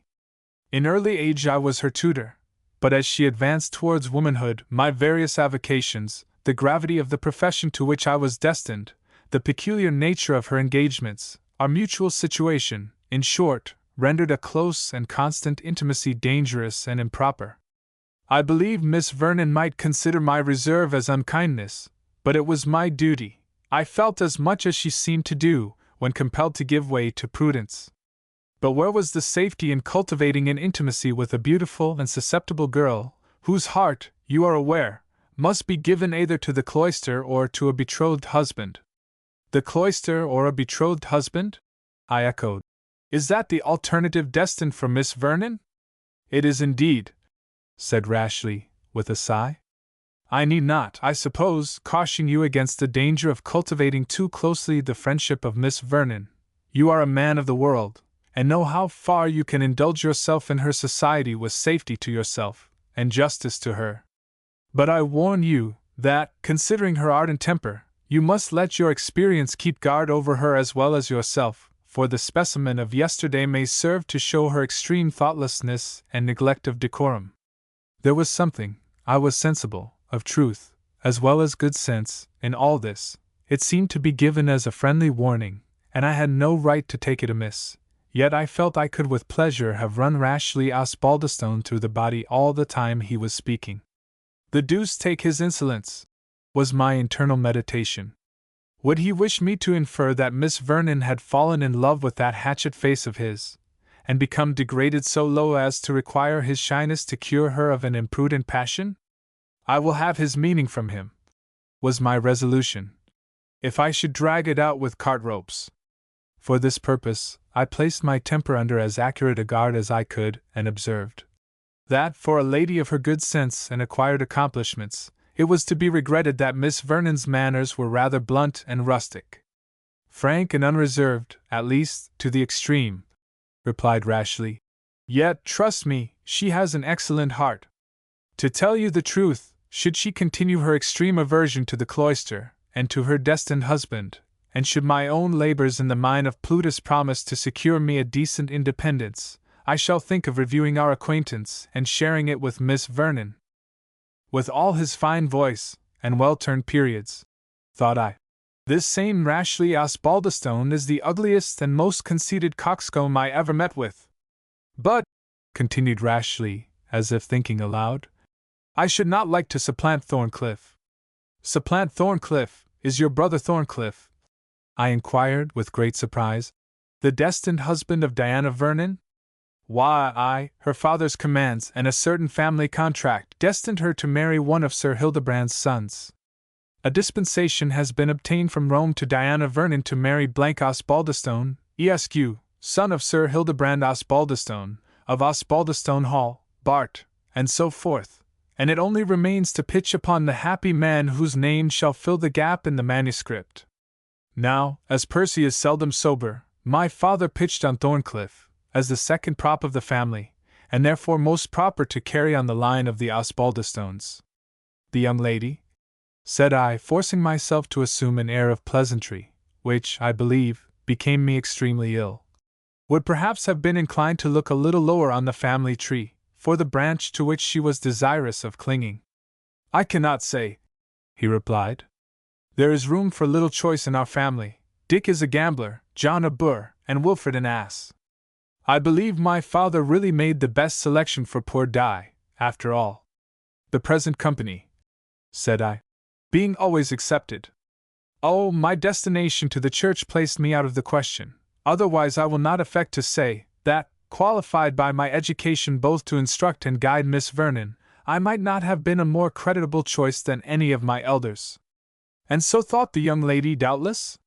You are not to suppose so, answered Rashleigh, with an affectation of denial which was contrived to convey the strongest affirmation the case admitted of. Friendship, only friendship, formed the tie betwixt us, and the tender affection of an opening mind to its only instructor. Love came not near us. I told you I was wise in time. I felt little inclination to pursue this conversation any farther, and shaking myself clear of Rashleigh, withdrew to my own apartment, which I recollect I traversed with much vehemence of agitation, repeating aloud the expressions which had most offended me. Susceptible, ardent, tender affection, love, Diana Vernon, the most beautiful creature I ever beheld, in love with him, the bandy-legged, bull-necked, limping scoundrel, Richard III in all but his humpback, and yet the opportunities he must have had during his cursed course of lectures, and the fellow's flowing and easy strain of sentiment, and her extreme seclusion from every one who spoke and acted with common sense, ay, and her obvious pique at him, mixed with admiration of his talents, which looked as like the result of neglected attachment as anything else. Well, and what is it to me? That I should storm and rage at it? Is Diana Vernon the first pretty girl that has loved and married an ugly fellow? And if she were free of every Osbaldistone of them, what concern is it of mine, a Catholic, a Jacobite, a termagant into the boot, for me to look that way were utter madness? By throwing such reflections on the flame of my displeasure, I subdued it into a sort of smouldering heart-burning, and appeared at the dinner-table in as sulky a humour as could well be imagined. Chapter 12. I have already told you, my dear Tresham, what probably was no news to you, that my principal fault was an unconquerable pitch of pride, which exposed me to frequent mortification. I had not even whispered to myself that I loved Diana Vernon, yet no sooner did I hear Rashleigh talk of her as a prize which he might stoop to carry off, or neglect, at his pleasure, than every step which the poor girl had taken, in the innocence and openness of her heart, to form a sort of friendship with me, seemed in my eyes the most insulting coquetry. So, she would secure me as a pis-aller, I suppose, in case Mr. Rashleigh Osbaldistone should not take compassion upon her. But I will satisfy her that I am not a person to be trepanned in that manner. I will make her sensible that I see through her arts, and that I scorn them. I did not reflect for a moment that all this indignation, which I had no right whatever to entertain, proved that I was anything but indifferent to Miss Vernon's charms, and I sate down to table in high ill humour with her and all the daughters of Eve. Miss Vernon heard me, with surprise, return ungracious answers to one or two playful strokes of satire which she threw out with her usual freedom of speech, but, having no suspicion that offence was meant, she only replied to my rude repartees with jests somewhat similar, but polished by her good temper, though pointed by her wit. At length she perceived I was really out of humour, and answered one of my rude speeches thus. They say, Mr. Frank, that one may gather sense from fools. I heard Cousin Wilfred refuse to play any longer at cudgels the other day with Cousin Thorny, because Cousin Thorny got angry, and struck harder than the rules of amicable combat, it seems, permitted.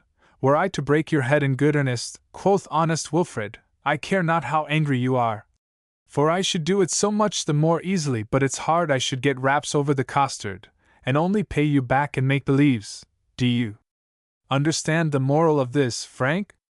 I have never felt myself under the necessity, madam, of studying how to extract the slender portion of sense with which this family season their conversation.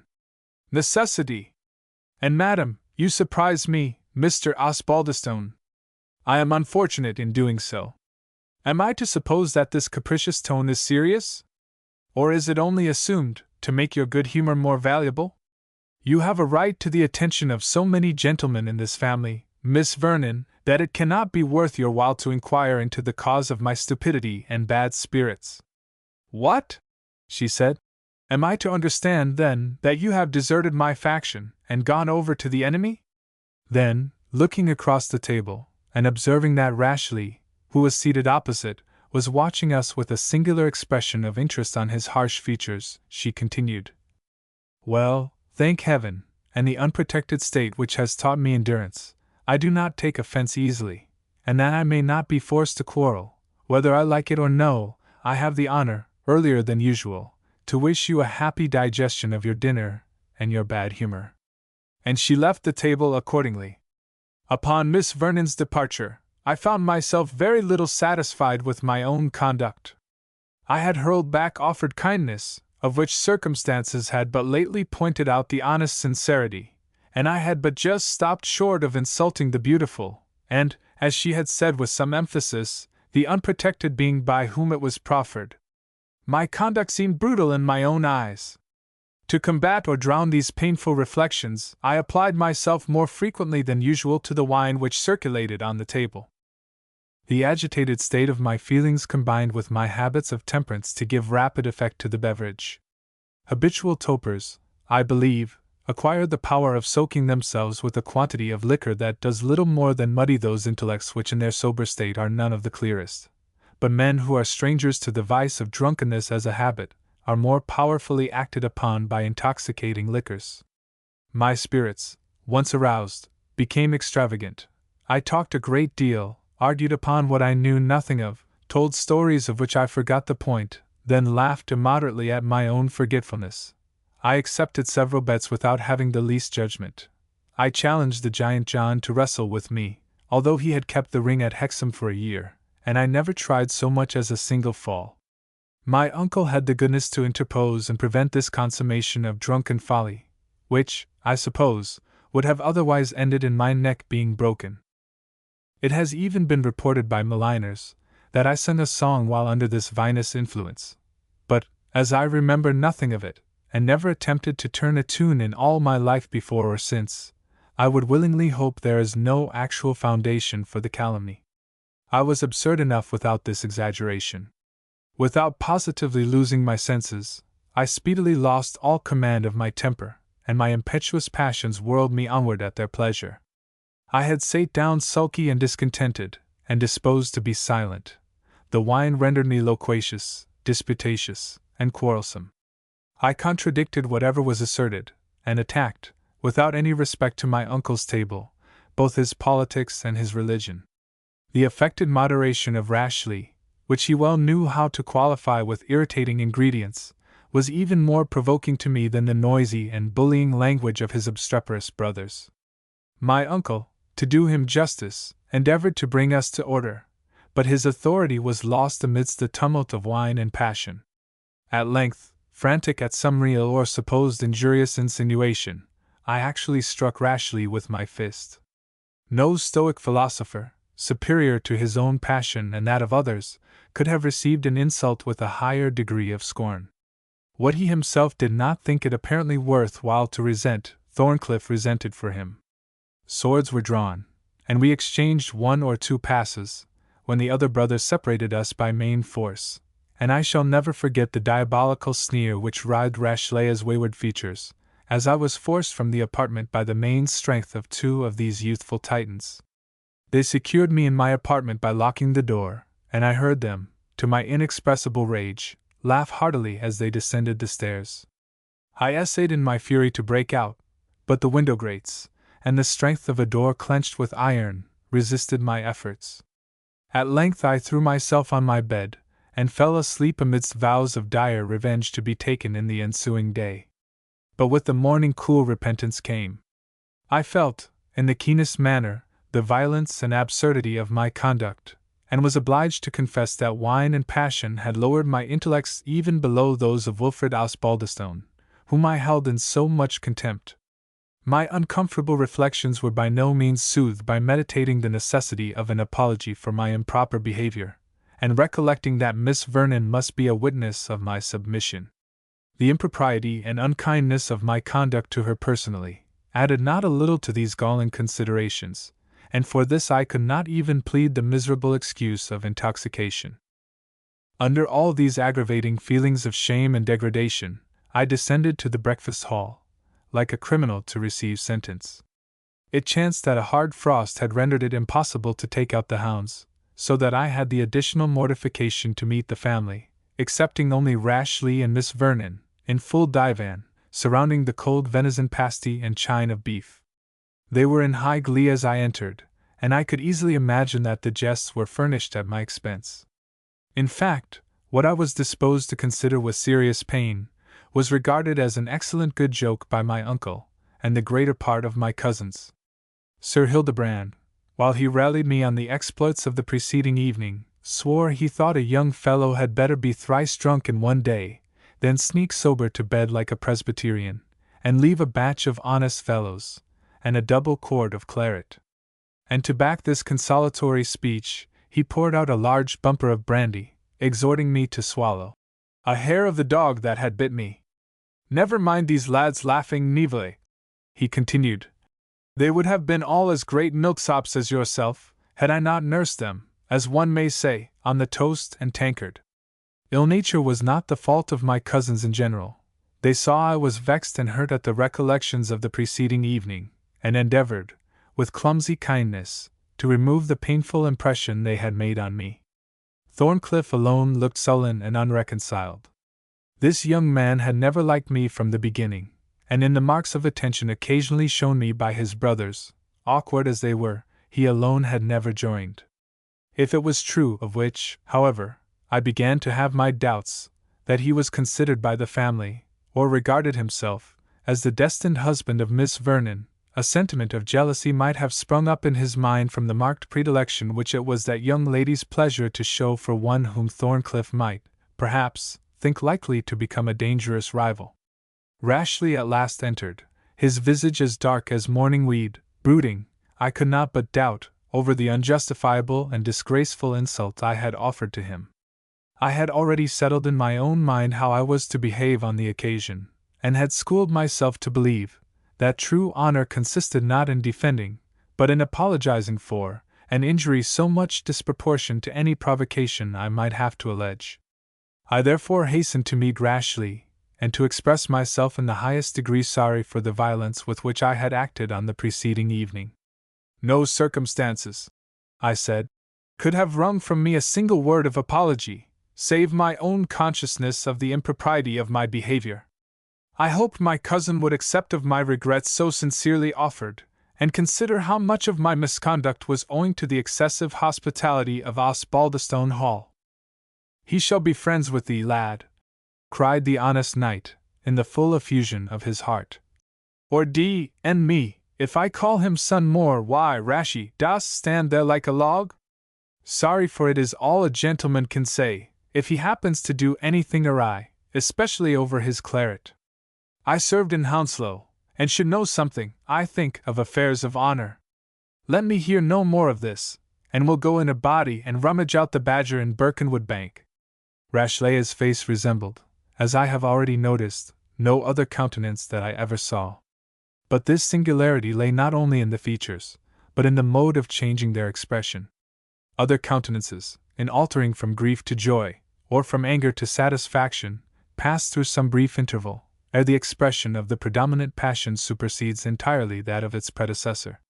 There is a sort of twilight, like that between the clearing up of the darkness and the rising of the sun. While the swollen muscles subside, the dark eye clears, the forehead relaxes and expands itself, and the whole countenance loses its sterner shades, and becomes serene and placid. Rashleigh's face exhibited none of these gradations, but changed almost instantaneously from the expression of one passion to that of the contrary. I can compare it to nothing but the sudden shifting of a scene in the theatre, where, at the whistle of the prompter, a cavern disappears, and a grove arises. My attention was strongly arrested by this peculiarity on the present occasion. At Rashleigh's first entrance, black he stood as night. With the same inflexible countenance he heard my excuse and his father's exhortation, and it was not until Sir Hildebrand had done speaking that the cloud cleared away at once, and he expressed, in the kindest and most civil terms, his perfect satisfaction with the very handsome apology I had offered. Indeed, he said, I have so poor a brain myself, when I impose on it the least burden beyond my usual 3 glasses, that I have only, like honest Cassio, a very vague recollection of the confusion of last night, remember a mass of things, but nothing distinctly, a quarrel, but nothing wherefore. So, my dear cousin, he continued, shaking me kindly by the hand, conceive how much I am relieved by finding that I have to receive an apology, instead of having to make one. I will not have a word said upon the subject more, I should be very foolish to institute any scrutiny into an account, when the balance, which I expected to be against me, has been so unexpectedly and agreeably struck in my favor. You see, Mr. Osbaldistone, I am practicing the language of Lombard Street, and qualifying myself for my new calling. As I was about to answer, and raised my eyes for the purpose, they encountered those of Miss Vernon, who, having entered the room unobserved during the conversation, had given it her close attention. Abashed and confounded, I fixed my eyes on the ground, and made my escape to the breakfast table, where I heard it among my busy cousins.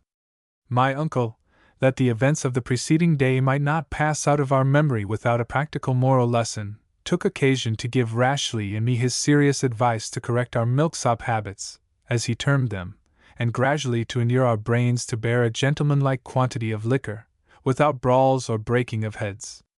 He recommended that we should begin piddling with a regular quart of claret per day, which, with the aid of March beer and brandy, made a handsome competence for a beginner in the art of toping.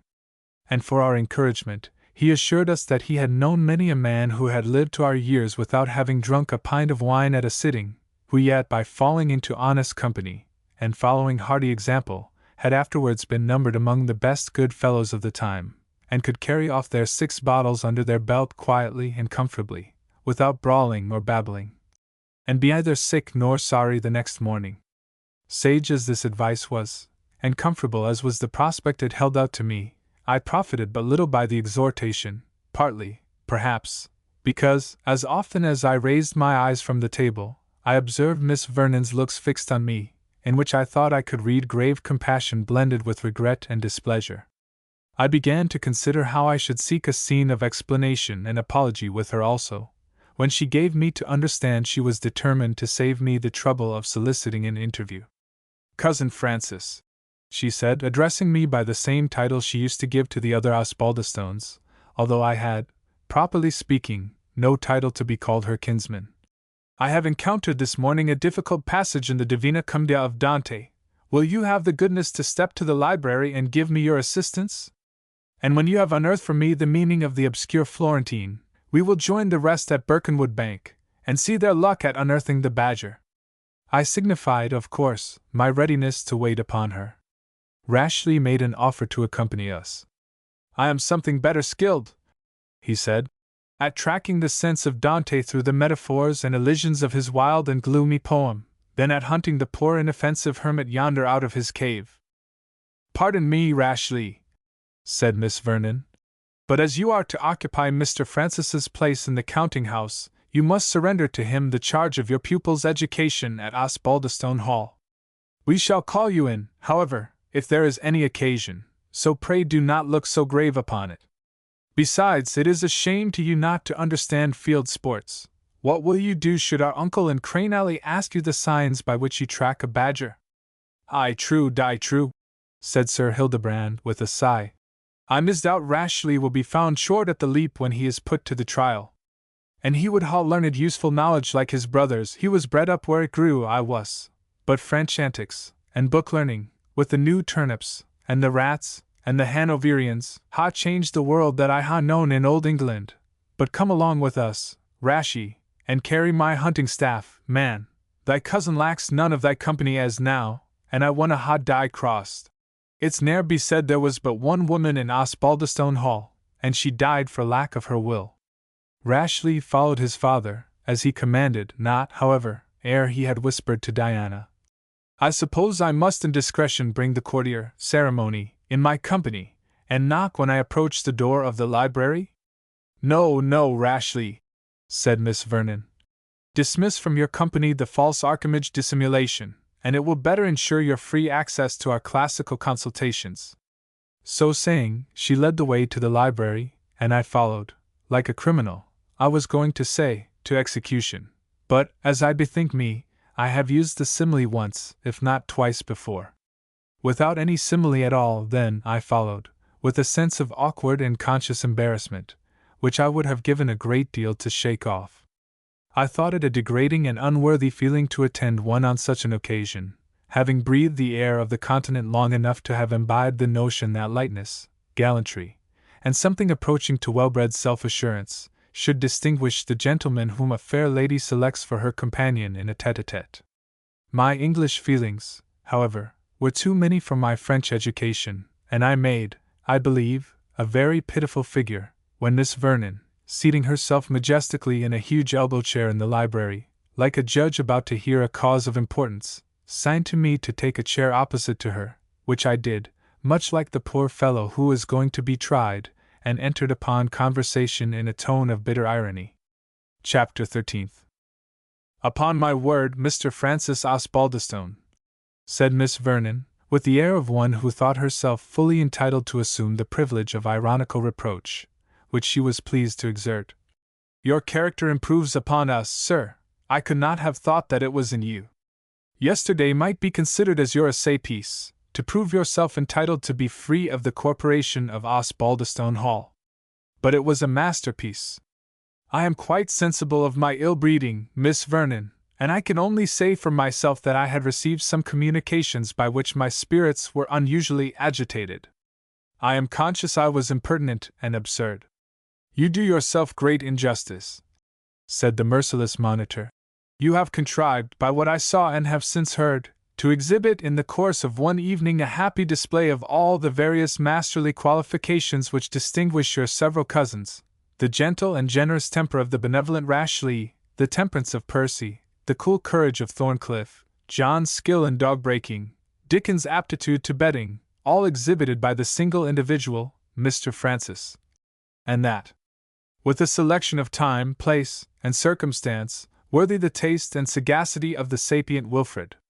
Have a little mercy, Miss Vernon," said I, for I confess I thought the schooling as severe as the case merited, especially considering from what quarter it came.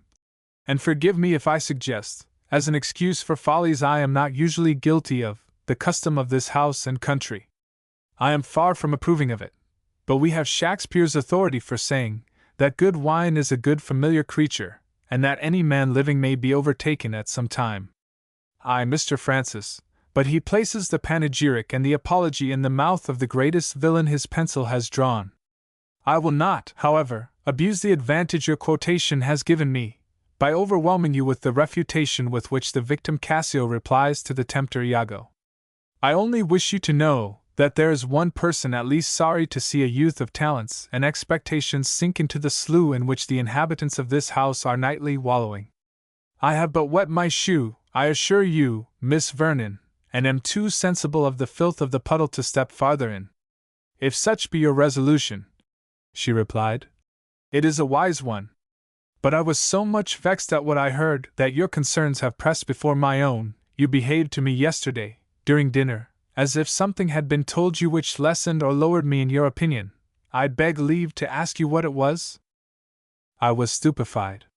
The direct bluntness of the demand was much in the style one gentleman uses to another, when requesting explanation of any part of his conduct in a good-humored yet determined manner, and was totally devoid of the circumlocutions, shadings, softenings, and periphrases, which usually accompany explanations betwixt persons of different sexes in the higher orders of society.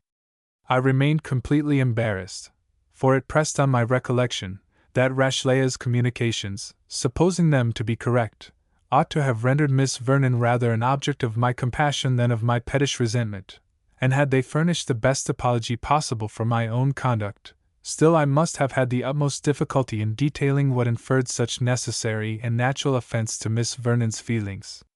She observed my hesitation, and proceeded, in a tone somewhat more peremptory, but still temperate and civil. "I hope Mr. Osbaldistone does not dispute my title to request this explanation. I have no relative who can protect me. It is, therefore, just that I be permitted to protect myself." I endeavored with hesitation to throw the blame of my rude behavior upon indisposition, upon disagreeable letters from London. She suffered me to exhaust my apologies, and fairly to run myself aground, listening all the while with a smile of absolute incredulity. "And now, Mr. Francis, having gone through your prologue of excuses, with the same bad grace with which all prologues are delivered, please to draw the curtain, and show me that which I desire to see. In a word, let me know what Rashleigh says of me, for he is the grand engineer and first mover of all the machinery of Osbaldistone Hall." But supposing there was anything to tell, Miss Vernon, what does he deserve that betrays the secrets of one ally to another? Rashleigh, you yourself told me, remained your ally, though no longer your friend. I have neither patience for evasion, nor inclination for jesting on the present subject. Rashleigh cannot, ought not, dare not, hold any language respecting me, Diana Vernon, but what I may demand to hear repeated. That there are subjects of secrecy and confidence between us is most certain, but to such, his communications to you could have no relation, and with such, I, as an individual, have no concern. I had by this time recovered my presence of mind, and hastily determined to avoid making any disclosure of what Rashleigh had told me in a sort of confidence. There was something unworthy in retailing private conversation. It could, I thought, do no good, and must necessarily give Miss Vernon great pain. I therefore replied gravely, that nothing but frivolous talk had passed between Mr. Rashleigh Osbaldistone and me on the state of the family at the Hall, and I protested that nothing had been said which left a serious impression to her disadvantage. As a gentleman, I said, I could not be more explicit in reporting private conversation. She started up with the animation of a Camilla about to advance into battle. This shall not serve your turn, sir, I must have another answer from you. Her features kindled, her brow became flushed, her eye glanced wildfire as she proceeded. I demand such an explanation, as a woman basely slandered has a right to demand from every man who calls himself a gentleman, as a creature, motherless, friendless, alone in the world, left to her own guidance and protection, has a right to require from every being having a happier lot, in the name of that God who sent them into the world to enjoy, and her to suffer. You shall not deny me, or, she added, looking solemnly upwards, you will rue your denial, if there is justice for wrong either on earth or in heaven. I was utterly astonished at her vehemence, but felt, thus conjured, that it became my duty to lay aside scrupulous delicacy, and gave her briefly, but distinctly, the heads of the information which Rashleigh had conveyed to me. She sate down and resumed her composure, as soon as I entered upon the subject, and when I stopped to seek for the most delicate turn of expression, she repeatedly interrupted me with, Go on, pray go on, the first word which occurs to you is the plainest, and must be the best. Do not think of my feelings, but speak as you would to an unconcerned third party. Thus urged and encouraged, I stammered through all the account which Rashleigh had given of her early contract to Marian Osbaldistone, and of the uncertainty and difficulty of her choice, and there I would willingly have paused. But her penetration discovered that there was still something behind, and even guessed to what it related. Well, it was ill-natured of Rashleigh to tell this tale on me. I am like the poor girl in the fairy tale, who was betrothed in her cradle to the Black Bear of Norway, but complained chiefly of being called Bruin's bride by her companions at school. But besides all this, Rashleigh said something of himself with relation to me, did he not? He certainly hinted that were it not for the idea of supplanting his brother, he would now, in consequence of his change of profession, be desirous that the word Rashleigh should fill up the blank in the dispensation, instead of the word Thorncliffe. Aye. Indeed? She replied. Was he so very condescending? Too much honor for his humble handmaid, Diana Vernon, and she, I suppose, was to be enraptured with joy could such a substitute be effected? To confess the truth, he intimated as much, and even farther insinuated. What? Let me hear it all! She exclaimed, hastily. That he had broken off your mutual intimacy, lest it should have given rise to an affection by which his destination to the church would not permit him to profit. I am obliged to him for his consideration, replied Miss Vernon, every feature of her fine countenance taxed to express the most supreme degree of scorn and contempt.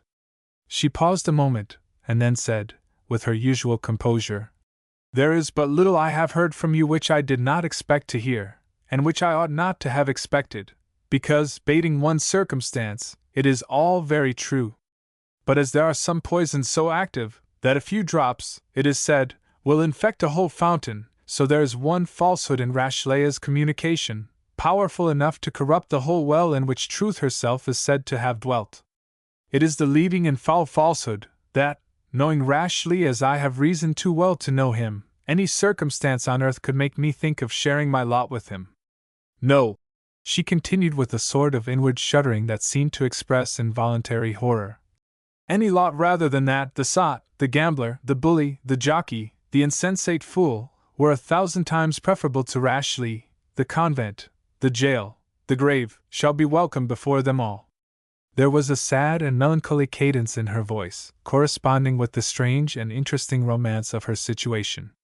So young, so beautiful, so untaught, so much abandoned to herself, and deprived of all the support which her sex derives from the countenance and protection of female friends, and even of that degree of defense which arises from the forms with which the sex are approached in civilized life, it is scarce metaphorical to say that my heart bled for her. Yet there was an expression of dignity in her contempt of ceremony, of upright feeling in her disdain of falsehood, of firm resolution in the manner in which she contemplated the dangers by which she was surrounded, which blended my pity with the warmest admiration.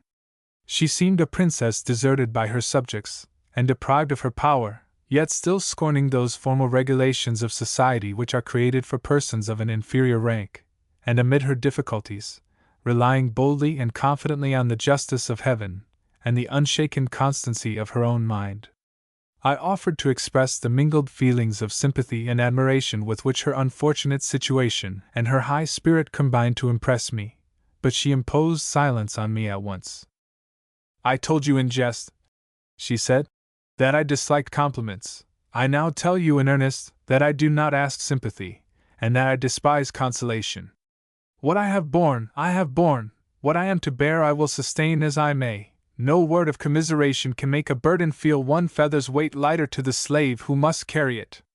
There is only one human being who could have assisted me, and that is he who has rather chosen to add to my embarrassment, Rashleigh Osbaldistone. Yes. The time once was that I might have learned to love that man, but, great God! The purpose for which he insinuated himself into the confidence of one already so forlorn, the undeviating and continued assiduity with which he pursued that purpose from year to year, without one single momentary pause of remorse or compassion, the purpose for which he would have converted into poison the food he administered to my mind, gracious Providence! What should I have been in this world, and the next, in body and soul, had I fallen under the arts of this accomplished villain? I was so much struck with the scene of perfidious treachery which these words disclosed, that I rose from my chair hardly knowing what I did, laid my hand on the hilt of my sword, and was about to leave the apartment in search of him on whom I might discharge my just indignation. Almost breathless, and with eyes and looks in which scorn and indignation had given way to the most lively alarm, Miss Vernon threw herself between me and the door of the apartment. "Stay," she said. "Stay. However just your resentment, you do not know half the secrets of this fearful prison house." She then glanced her eyes anxiously round the room, and sunk her voice almost to a whisper. "He bears a charmed life. You cannot assail him without endangering other lives, and wider destruction. Had it been otherwise, in some hour of justice he had hardly been safe, even from this weak hand. I told you," she said, motioning me back to my seat, "that I needed no comforter. I now tell you I need no avenger."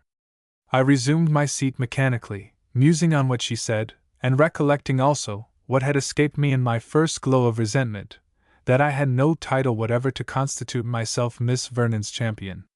She paused to let her own emotions and mine subside, and then addressed me with more composure.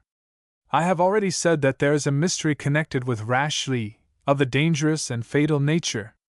Villain as he is, and as he knows he stands convicted in my eyes, I cannot, dare not, openly break with or defy him. You also, Mr. Osbaldistone, must bear with him with patience, foil his artifices by opposing to them prudence, not violence, and above all, you must avoid such scenes as that of last night, which cannot but give him perilous advantages over you. This caution I designed to give you, and it was the object with which I desired this interview, but I have extended my confidence farther than I proposed." I assured her it was not misplaced. "I do not believe that it is," she replied. "You have that in your face and manners which authorizes trust. Let us continue to be friends. You need not fear," she said, laughing, while she blushed a little, yet speaking with a free and unembarrassed voice. "That friendship with us should prove only a specious name, as the poet says, for another feeling. I belong, in habits of thinking and acting, rather to your sex, with which I have always been brought up, than to my own. Besides, the fatal veil was wrapped round me in my cradle, for you may easily believe I have never thought of the detestable condition under which I may remove it. The time, she added, for expressing my final determination is not arrived, and I would fain have the freedom of wild heath and open air with the other commoners of nature, as long as I can be permitted to enjoy them. And now that the passage in Dante is made so clear, pray go and see what has become of the badger baiters. My head aches so much that I cannot join the party. I left the library, but not to join the hunters. I felt that a solitary walk was necessary to compose my spirits before I again trusted myself in Rashleigh's company, whose depth of calculating villainy had been so strikingly exposed to me. In Dubourg's family, as he was of the Reformed persuasion, I had heard many a tale of Romish priests who gratified, at the expense of friendship, hospitality, and the most sacred ties of social life, those passions, the blameless indulgence of which is denied by the rules of their order. But the deliberate system of undertaking the education of a deserted orphan of noble birth, and so intimately allied to his own family, with the perfidious purpose of ultimately seducing her, detailed as it was by the intended victim with all the glow of virtuous resentment, seemed more atrocious to me than the worst of the tales I had heard at Bordeaux, and I felt it would be extremely difficult for me to meet Rashleigh, and yet to suppress the abhorrence with which he impressed me. Yet this was absolutely necessary, not only on account of the mysterious charge which Diana had given me, but because I had, in reality, no ostensible ground for quarreling with him. I therefore resolved, as far as possible, to meet Rashleigh's dissimulation with equal caution on my part during our residence in the same family, and when he should depart for London, I resolved to give Owen at least such a hint of his character as might keep him on his guard over my father's interests. Avarice or ambition, I thought, might have as great, or greater charms, for a mind constituted like Rashleigh's, than unlawful pleasure. The energy of his character, and his power of assuming all seeming good qualities, were likely to procure him a high degree of confidence, and it was not to be hoped that either good faith or gratitude would prevent him from abusing it. The task was somewhat difficult, especially in my circumstances, since the caution which I threw out might be imputed to jealousy of my rival, or rather my successor, in my father's favor. Yet I thought it absolutely necessary to frame such a letter, leaving it to Owen, who, in his own line, was wary, prudent, and circumspect, to make the necessary use of his knowledge of Rashleigh's true character. Such a letter, therefore, I indited, and dispatched to the post-house by the first opportunity. At my meeting with Rashleigh, he, as well as I, appeared to have taken up distant ground, and to be disposed to avoid all pretext for collision. He was probably conscious that Miss Vernon's communications had been unfavorable to him, though he could not know that they extended to discovering his meditated villainy towards her. Our intercourse, therefore, was reserved on both sides, and turned on subjects of little interest. Indeed, his stay at Osbaldistone Hall did not exceed a few days after this period, during which I only remarked two circumstances respecting him. The first was the rapid and almost intuitive manner in which his powerful and active mind seized upon and arranged the elementary principles necessary to his new profession, which he now studied hard, and occasionally made parade of his progress, as if to show me how light it was for him to lift the burden which I had flung down from very weariness and inability to carry it. The other remarkable circumstance was, that, notwithstanding the injuries with which Miss Vernon charged Rashleigh, they had several private interviews together of considerable length, although their bearing towards each other in public did not seem more cordial than usual. When the day of Rashleigh's departure arrived, his father bade him farewell with indifference, his brothers with the ill-concealed glee of schoolboys who see their taskmaster depart for a season, and feel a joy which they dare not express, and I myself with cold politeness. When he approached Miss Vernon, and would have saluted her, she drew back with a look of haughty disdain, but said, as she extended her hand to him, "Farewell, Rashleigh, God reward you for the good you have done, and forgive you for the evil you have meditated." "Amen, my fair cousin," he replied, with an air of sanctity, which belonged, I thought, to the seminary of St. Omer's. Happy is he whose good intentions have borne fruit in deeds, and whose evil thoughts have perished in the blossom. These were his parting words. Accomplished hypocrite, said Miss Vernon to me, as the door closed behind him. How nearly can what we most despise and hate approach in outward manner to that which we most venerate? I had written to my father by Rashleigh, and also a few lines to Owen, besides the confidential letter which I have already mentioned, and which I thought it more proper and prudent to dispatch by another conveyance.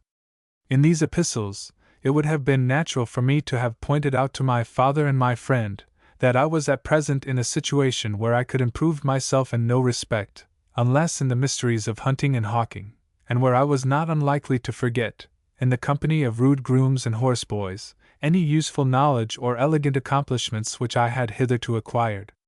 It would also have been natural that I should have expressed the disgust and tedium which I was likely to feel among beings whose whole souls were centered in field sports or more degrading pastimes, that I should have complained of the habitual intemperance of the family in which I was a guest, and the difficulty, and almost resentment with which my uncle, Sir Hildebrand, received any apology for deserting the bottle. This last, indeed, was a topic on which my father, himself a man of severe temperance, was likely to be easily alarmed, and to have touched upon this spring would to a certainty have opened the doors of my prison house, and would either have been the means of abridging my exile, or at least would have procured me a change of residence during my rustication. I say, my dear Tresham, that, considering how very unpleasant a prolonged residence at Osbaldistone Hall must have been to a young man of my age, and with my habits, it might have seemed very natural that I should have pointed out all these disadvantages to my father, in order to obtain his consent for leaving my uncle's mansion. Nothing, however, is more certain than that I did not say a single word to this purpose in my letters to my father and Owen. If Osbaldistone Hall had been Athens in all its pristine glory of learning, and inhabited by sages, heroes, and poets, I could not have expressed less inclination to leave it. If thou hast any of the salt of youth left in thee, Tresham, thou wilt be at no loss to account for my silence on a topic seemingly so obvious. Miss Vernon's extreme beauty, of which she herself seemed so little conscious, her romantic and mysterious situation, the evils to which she was exposed, the courage with which she seemed to face them, her manners, more frank than belonged to her sex, yet, as it seemed to me, exceeding in frankness only from the dauntless consciousness of her innocence, above all, the obvious and flattering distinction which she made in my favor over all other persons, were at once calculated to interest my best feelings, to excite my curiosity, awaken my imagination, and gratify my vanity. I dare not, indeed, confess to myself the depth of the interest with which Miss Vernon inspired me, or the large share which she occupied in my thoughts. We read together, walked together, rode together, and sate together. The studies which she had broken off upon her quarrel with Rashleigh, she now resumed, under the auspices of a tutor whose views were more sincere, though his capacity was far more limited. In truth, I was by no means qualified to assist her in the prosecution of several profound studies which she had commenced with Rashleigh, and which appeared to me more fitted for a churchman than for a beautiful female. Neither can I conceive with what view he should have engaged Diana in the gloomy maze of casuistry which schoolmen called philosophy, or in the equally abstruse though more certain sciences of mathematics and astronomy, unless it were to break down and confound in her mind the difference and distinction between the sexes, and to habituate her to trains of subtle reasoning, by which he might at his own time invest that which is wrong with the color of that which is right. It was in the same spirit, though in the latter case the evil purpose was more obvious, that the lessons of Rashleigh had encouraged Miss Vernon in setting at naught and despising the forms and ceremonial limits which are drawn round females in modern society. It is true, she was sequestrated from all female company, and could not learn the usual rules of decorum, either from example or precept, yet such was her innate modesty, and accurate sense of what was right and wrong, that she would not of herself have adopted the bold uncompromising manner which struck me with so much surprise on our first acquaintance, had she not been led to conceive that a contempt of ceremony indicated at once superiority of understanding and the confidence of conscious innocence. Her wily instructor had, no doubt, his own views and leveling those outworks which reserve and caution erect around virtue. But for these, and for his other crimes, he has long since answered at a higher tribunal.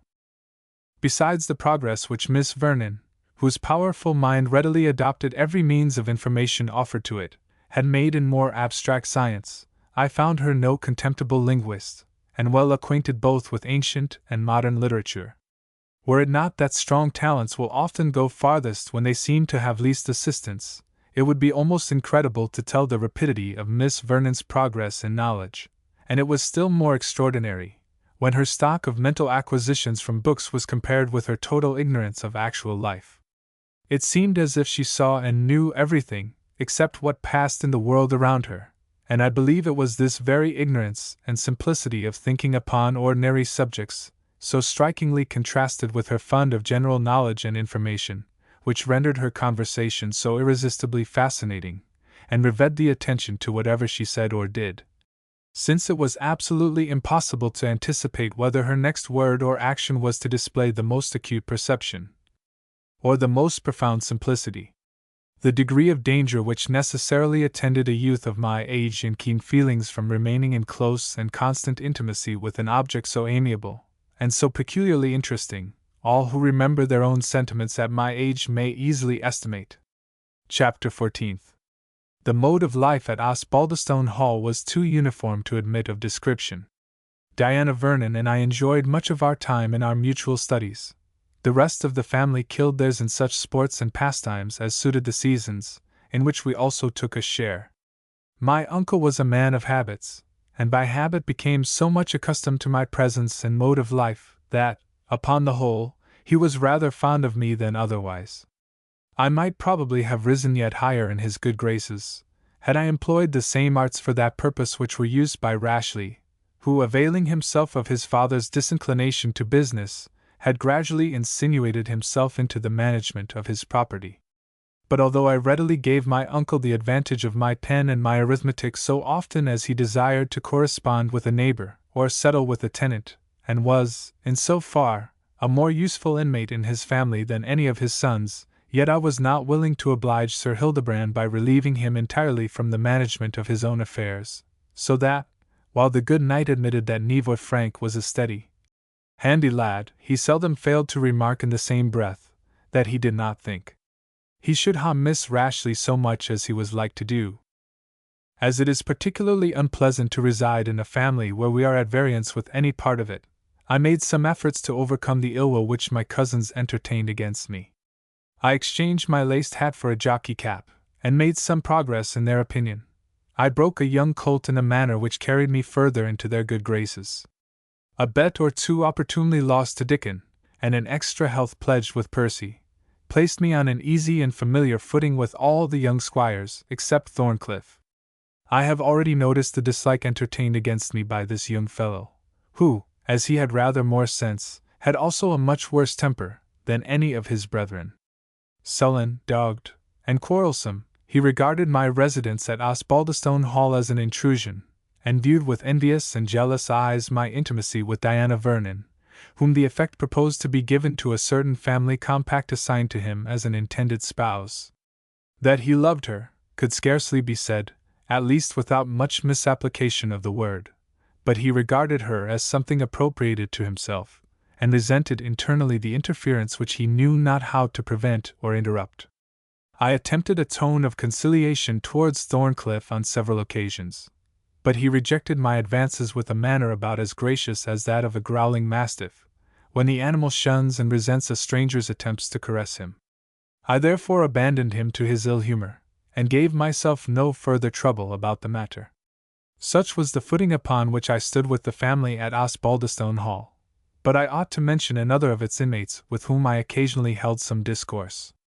This was Andrew Fairservice, the gardener who, since he had discovered that I was a Protestant, rarely suffered me to pass him without proffering his Scotch mull for a social pinch. There were several advantages attending this courtesy. In the first place, it was made at no expense, for I never took snuff, and secondly, it afforded an excellent apology to Andrew, who was not particularly fond of hard labor, for laying aside his spade for several minutes. But above all, These brief interviews gave Andrew an opportunity of venting the news he had collected, or the satirical remarks which his shrewd northern humor suggested. "I am saying, sir," he said to me one evening, with a face obviously charged with intelligence, "I hae been down at the Trinlay noo." "Well, Andrew, and I suppose you heard some news at the alehouse?" "Na, sir, I never gang to the alehouse, that is unless ony neighbour was to gie me a pint, or the like o' that, but to gang there on its ain coat-tail is a waste o' precious time and hard-won siller dot. But I was down at the Trinlay noo, as I was saying, about a wee bit business o' my ain wi' Matty Simpson, that wants a forpit or twao peers that will never be missed in the house. And when we were at the thrangest o' our bargain, wha suld come in but Pate Macready the travelling merchant? Peddler, I suppose you mean? E'en as your honour likes to see him, but it's a creditable calling and a gainfew, and has been lang in use wi' our folk. Pate's a far owa cousin o' mine, and we were blithe to meet wi' on either. And you went and had a jug of ale together, I suppose, Andrew? For heaven's sake, cut short your story. Bide a wee, you southerns are in sic a hurry, and this is something concerns yourself, and ye wad tak patience to hear't. Ye'll deal a drap o' ye'll did Pate offer me, but Matty gie us baith a drap skimmed milk, and ane o' her thick 8 jannocks, that was as wet and raw as a divot. Oh, for the bonny girdle cakes o' the north, and essay we sat down and took out our clavers. I wish you would take them out just now. Pray tell me the news, if you have got any worth telling, for I can't stop here all night. Then, if ye maun hate, the folk in London are a clean wood about this bit job in the north here. Clean wood? What's that?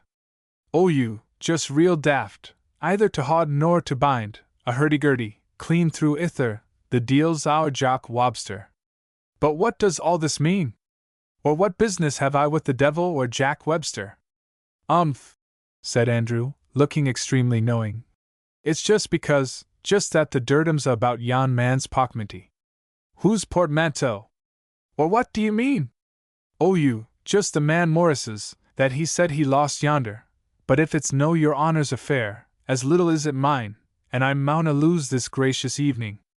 And, as if suddenly seized with a violent fit of industry, Andrew began to labour most diligently. My attention, as the crafty knave had foreseen, was now arrested, and unwilling, at the same time, to acknowledge any particular interest in that affair, by asking direct questions, I stood waiting till the spirit of voluntary communication should again prompt him to resume his story. Andrew dug on manfully, and spoke at intervals, but nothing to the purpose of Mr. Macready's news, and I stood and listened, cursing him in my heart, and desirous at the same time to see how long his humor of contradiction would prevail over his desire of speaking upon the subject which was obviously uppermost in his mind. "And trenching up the sparry grass, and am gone to saw some missy gun beans. They winna want them to their swine's flesh, I see warrant, muckle good may it do them. And sick like dung as the grieve has gene me, it should be wheat stray, or aten at the worst oat, and its peas dirt, as fizzenless as chucky stains. But the huntsman guides as he likes about the stable yard, and he's selled the best o' the litter, I see warrant. But howsoever, we mauna lose a turn o' this Saturday at e'en, for the wather's sair broken, and if there's a fair day in 7, Sunday's sure to come and lick it up. Howsomever, I'm no denying that it may settle, if it be heaven's will, till Monday morning, and what's the use o' my breaking my back at this rate? I think I'll e'en awa hame, for yon's the curfew, as they see their jowing in bell." Accordingly, applying both his hands to his spade, he pitched it upright in the trench which he had been digging and, looking at me with the air of superiority of one who knows himself possessed of important information, which he may communicate or refuse at his pleasure, pulled down the sleeves of his shirt, and walked slowly towards his coat, which lay carefully folded up upon a neighboring garden seat. "I must pay the penalty of having interrupted the tiresome rascal," thought I to myself, "and even gratify Mr. Fairservice by taking his communication on his own terms." Then raising my voice, I addressed him. "And after all, Andrew, what are these London news you had from your kinsman, the travelling merchant?" "The peddler, your honour means?" retorted Andrew. "But see him what ye wool, there great convenience in a countryside that's scant o' borough towns like this Northumberland. That's no the case, now, in Scotland. There's the kingdom of Fife, frae Ross to the East Nook, it's just like a great combined city. Sae mony royal boroughs yoked on end to end, like ropes of ingans, with their high streets and their booths, nae doubt, and their creams, and houses of stane and lime and four stairs. Kirkcaldy, the sell o't, is langer than ony town in England. I dare say it is all very splendid and very fine. But you were talking of the London news a little while ago, Andrew. Aye, replied Andrew. But I dinna think your honour cared to hear about them, howsoever, he continued, grinning a ghastly smile. Pater Macready does say that they are sair mistrysted yonder in their Parliament House about this rubbery o' Mr. Morris, or whatever they see the chiel. In the House of Parliament, Andrew, how came they to mention it there? Oh, that's just what I said to Pater. If it like your honour, I'll tell you the very words. It's no worth making a lie for the matter. Pater, said I, what ado had the lords and lairds and gentles at Lunnon why the Carroll and his wailers? When we had a Scotch Parliament, Pater, says I, and deal racks their thraples that reft us out, they sate dousely down and made laws for a hale country and kinrick, and never fashed their beards about things that were competent to the judge or nor the bounds. But I think, said I, that if a kale wife poed af her neighbours much they wad hae the twaysome o' them into the Parliament House o' Lunnon. It's just, said I, amaist as silly as our auld daft laird here and his gummerels o' sons, why his huntsmen and his hounds, and his hunting cattle and horns, riding hale days after a bit beast that win away sax puns when they hae catched it. You argued most admirably, Andrew, said I, willing to encourage him to get into the marrow of his intelligence. And what said Pater? Oh, he said, what better could be expected of a ween pock-putting English folk? But as to the robbery, it's like that when they're at the thrang o' their Whig and Tory wark, and carrying a none either, like unhanged blackguards, up gets a lang-tongued shield, and he says that of the north of England were rank Jacobites, and quietly, he wasna far wrang maybe, and that they had levied a maist open war, and a king's messenger had been stop bit and rub bit on the highway, and that the best bluid o' Northumberland had been at the doing o't, and mickle gowd ta'en af him, and mony valuable papers, and that there was nae redress to be gotten by reamed of law for the first justice o' the peace that the rubbit man gied to, he had fund the TWA loons that did the deed burling and drinking wy him, but they, and the justice took the word o' the ta'en for the compearance o' the tither, and that they e'en gie him leg bail. And the honest man that had lost his siller was fain to leave the country for fear that war had come of it. Can this be really true? Said I. Pater swears it's as true as that his elwind is a yard lang, and so it is, just bating an inch, that it may meet the English measure. And when the chield had said his worst, there was a terrible cry for names, and out comes he why this man Morris's name, and your uncle's, and Squire Inglewood's, and other folks beside, looking sly at me. And then another dragon o' a chield got up on the other side, and said, wad they accuse the best gentleman in the land on the oath of a broken coward? For it's like that Morris had been drummed out o' the army for renaying Awa in Flanders, and he said, it was like the story had been made up between the minister and him or ever he had left Lunnon, and that, if there was to be a search warrant granted, he thought the siller wad be fund some gate near to St. James's Palace.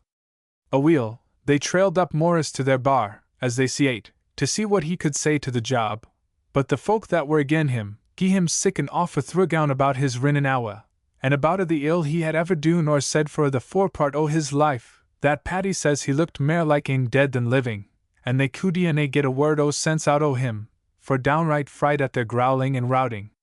He maun be a soft sap, why a head nae better than a fosy frosted turnip. It wad hae ta'en a hantle o' them to score Andrew Fairservice out o' his tale. And how did it all end, Andrew? Did your friend happen to learn? Oh, aye, for as his walk is in this country, Pater put off his journey for the space of a week or thereby, because it wad be acceptable to his customers to bring down the news. It's just a geed aff like moonshine in water. The fallow that began it drew in his horns, and said that though he believed the man had been rub-bit, yet he acknowledged he might hae been mista'en about the particulars. And then the other chield got up, and said, he caredna whether Morris was rubbed or no, provided it wasna to become a stain on ony gentleman's honour and reputation, especially in the north of England, for, said he before them, I come frae the North Missile, and I carina a bottle wa kens it. And this is what they see explaining, the tane geese up a bit, and the tither geese up a bit, and a friends again. A wheel, after the Commons Parliament had tugged, and ribed, and rugged at Morris and his rubbery till they were tired o't, the Lords' Parliament they behoved to hae their spell o't. In poor auld Scotland's Parliament they assayed thegither, cheek by chule, and then they didna need to hae the same blethers twice ower again. But tilt their lordships went wy as muckle teeth and goodwill, as if the matter had been a speck and span new. Forby, there was something said about Ane Campbell, that Suld hae been concerned in the rubbery, mair or less, and that he Suld hae had a warrant frae the Duke of Argyll, as a testimonial o' his character. And this put Macallum More's beard in a bleeyes, as good reason there was, and he gat up wy an unco bang, and garred them a look about them, and wad ram it even down their throats. There was never ane o' the Campbells but was as white, wise, warlike, and worthy trust, as auld Sir John the Graham. Now, if your honour's sure ye arena a drap's blood akin to a Campbell, as I am non a missile, essay far as I can count my kin, or hae had it counted to me, I'll gie ye my mind on that matter. You may be assured I have no connection whatever with any gentleman of the name. O you, then we may speak it quietly amang ourselves. There's baith good and bad o' the Campbells, like other names, but this Macallum More has an unco sway in said baith, amang the great folk at Lunnon even now, for he canna precisely be said to belong to ony o' the TWA sides o' them, sae deal any o' them likes to quarrel wy him, sae they e'en voted Morris's tale a fause calumnious libel, as they see it, and if he hadna gene them leg bail, he was likely to hae ta'en the air on the pillory for leasing making. So speaking, honest Andrew collected his dibbles, spades, and hoes, and threw them into a wheelbarrow, leisurely, however, and allowing me full time to put any further questions which might occur to me before he trundled them off to the tool-house, there to repose during the ensuing day. I thought it best to speak out at once, lest this meddling fellow should suppose there were more weighty reasons for my silence than actually existed. I should like to see this countryman of yours, Andrew, and to hear his news from himself directly. You have probably heard that I had some trouble from the impertinent folly of this man Morris. Andrew grinned a most significant grin. And I should wish to see your cousin the merchant, to ask him the particulars of what he heard in London, if it could be done without much trouble. Nathing mair easy, Andrew observed. He had but to hint to his cousin that I wanted a pair or twao hose, and he wad be wy me as fast as he could lay leg to the grund. Oh yes, assure him I shall be a customer, and as the night is, as you say, settled and fair, I shall walk in the garden until he comes. The moon will soon rise over the fells. You may bring him to the little back gate, and I shall have pleasure, in the meanwhile, in looking on the bushes and evergreens by the bright frosty moonlight. Vara right, that's what I hae aften said, a kaleblade, or a cauliflower, glances sae glegly by moonlight, it's like a leddy in her diamonds. So saying, off went Andrew Fairservice with great glee. He had to walk about 2 miles, a labour he undertook with the greatest pleasure, in order to secure to his kinsman the sale of some articles of his trade, though it is probable he would not have given him 6pence to treat him to a quart of ale. The goodwill of an Englishman would have displayed itself in a manner exactly the reverse of Andrew's, thought I, as I paced along the smooth-cut velvet walks, which, embowered with high hedges of yew and of holly, intersected the ancient garden of Osbaldistone Hall. As I turned to retrace my steps, it was natural that I should lift up my eyes to the windows of the old library, which, small in size, but several in number, stretched along the second story of that side of the house which now faced me. Light glanced from their casements. I was not surprised at this, for I knew Miss Vernon often sat there of an evening, though from motives of delicacy I put a strong restraint upon myself, and never sought to join her at a time when I knew, all the rest of the family being engaged for the evening, our interviews must necessarily have been strictly tete-a-tete. In the mornings we usually read together in the same room, but then it often happened that one or other of our cousins entered to seek some parchment duodecimo that could be converted into a fishing book, despite its gildings and illumination, or to tell us of some sport toward, or from mere want of knowing where else to dispose of themselves. In short, in the mornings the library was a sort of public room, where man and woman might meet as on neutral ground. In the evening it was very different, and bred in a country where much attention is paid, or was at least then paid, to bienséance. I was desirous to think for Miss Vernon concerning those points of propriety where her experience did not afford her the means of thinking for herself. I made her therefore comprehend, as delicately as I could, that when we had evening lessons, the presence of a third party was proper. Miss Vernon first laughed, then blushed, and was disposed to be displeased, and then, suddenly checking herself, said, "I believe you are very right, and when I feel inclined to be a very busy scholar, I will bribe old Martha with a cup of tea to sit by me and be my screen." Martha, the old housekeeper, partook of the taste of the family at the Hall. A toast and tankard would have pleased her better than all the tea in China. However, as the use of this beverage was then confined to the higher ranks, Martha felt some vanity in being asked to partake of it, and by dint of a great deal of sugar, many words scarce less sweet, and abundance of toast and butter, she was sometimes prevailed upon to give us her countenance. On other occasions, the servants almost unanimously shunned the library after nightfall, because it was their foolish pleasure to believe that it lay on the haunted side of the house. The more timorous had seen sights and heard sounds there when all the rest of the house was quiet, and even the young squires were far from having any wish to enter these formidable precincts after nightfall without necessity.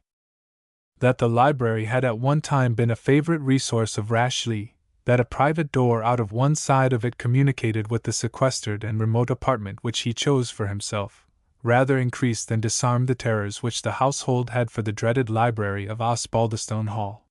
His extensive information as to what passed in the world, his profound knowledge of science of every kind, a few physical experiments which he occasionally showed off, were, in a house of so much ignorance and bigotry, esteemed good reasons for supposing him endowed with powers over the spiritual world. He understood Greek, Latin, and Hebrew, and therefore, according to the apprehension, and in the phrase of his brother Wilfred, needed not to care for gayest or bargayest, devil or Dobby. Yea, the servants persisted that they had heard him hold conversations in the library, when every Varsal soul in the family were gone to bed, and that he spent the night in watching for bogles, and the morning in sleeping in his bed, when he should have been heading the hounds like a true Osbaldistone. All these absurd rumors I had heard in broken hints and imperfect sentences, from which I was left to draw the inference, and, as easily may be supposed, I laughed them to scorn. But the extreme solitude to which this chamber of evil fame was committed every night after curfew time, was an additional reason why I should not intrude on Miss Vernon when she chose to sit there in the evening.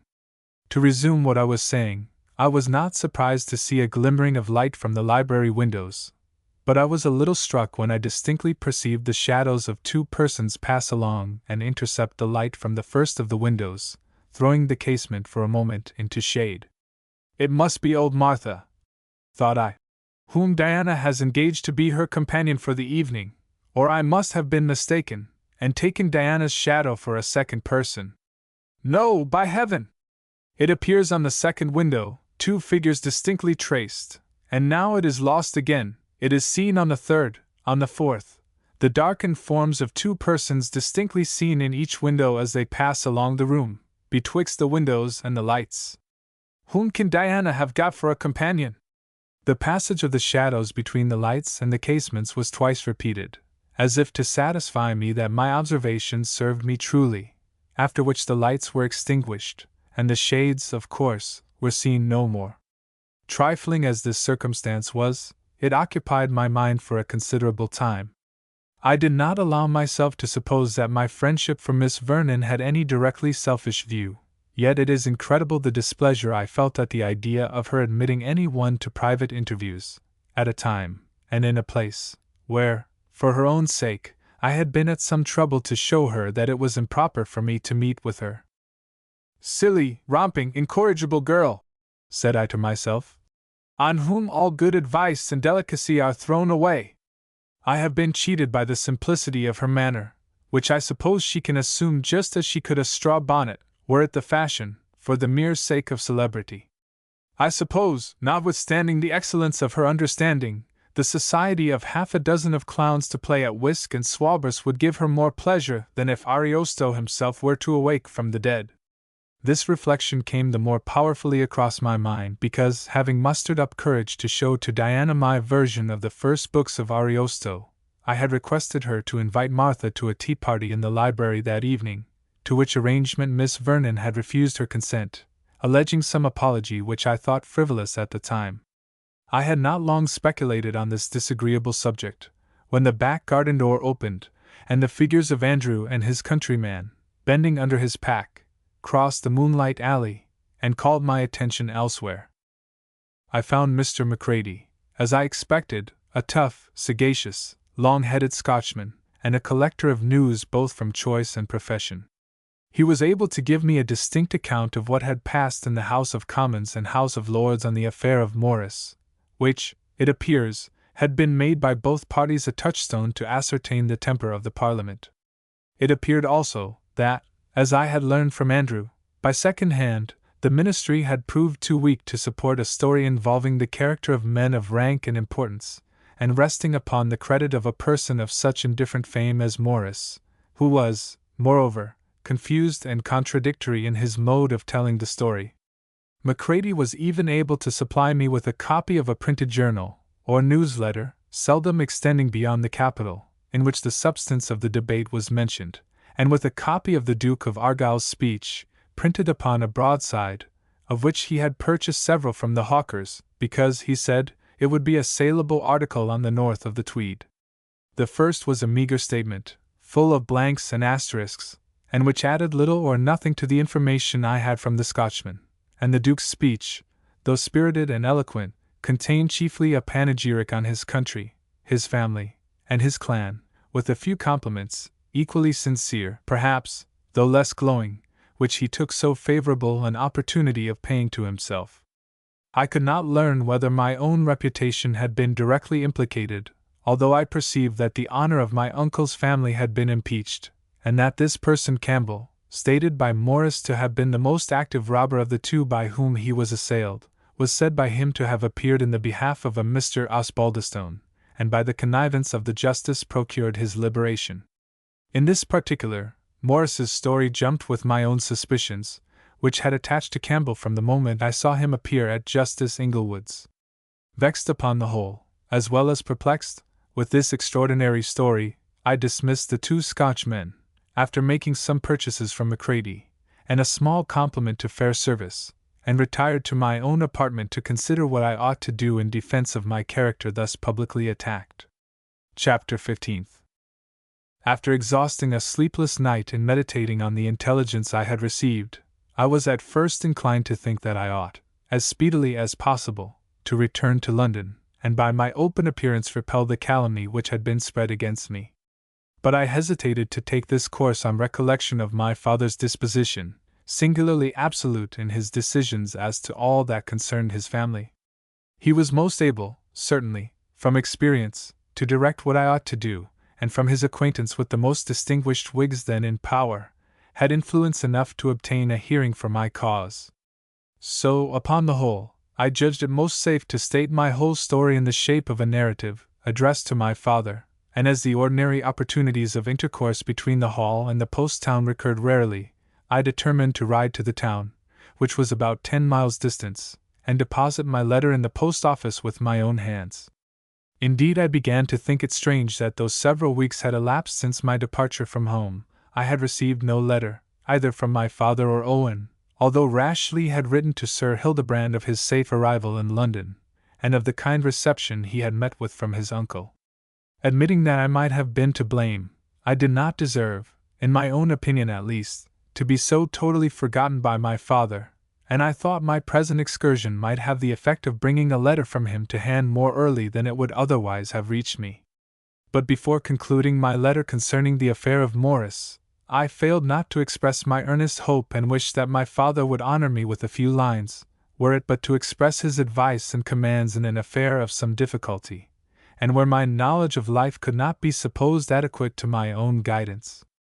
I found it impossible to prevail on myself to urge my actual return to London as a place of residence, and I disguised my unwillingness to do so under apparent submission to my father's will, which, as I imposed it on myself as a sufficient reason for not urging my final departure from Osbaldistone Hall, would, I doubted not, be received as such by my parent. But I begged permission to come to London, for a short time at least, to meet and refute the infamous calumnies which had been circulated concerning me in so public a manner. Having made up my packet, in which my earnest desire to vindicate my character was strangely blended with reluctance to quit my present place of residence, I rode over to the post town, and deposited my letter in the office. By doing so, I obtained possession, somewhat earlier than I should otherwise have done, of the following letter from my friend Mr. Owen. Dear Mr. Francis, yours received per favor of Mr. R. Osbaldistone, and note the contents. Shall do Mr. R. O. such civilities as are in my power, and have taken him to see the Bank and Custom House. He seems a sober, steady young gentleman, and takes to business, so will be of service to the firm.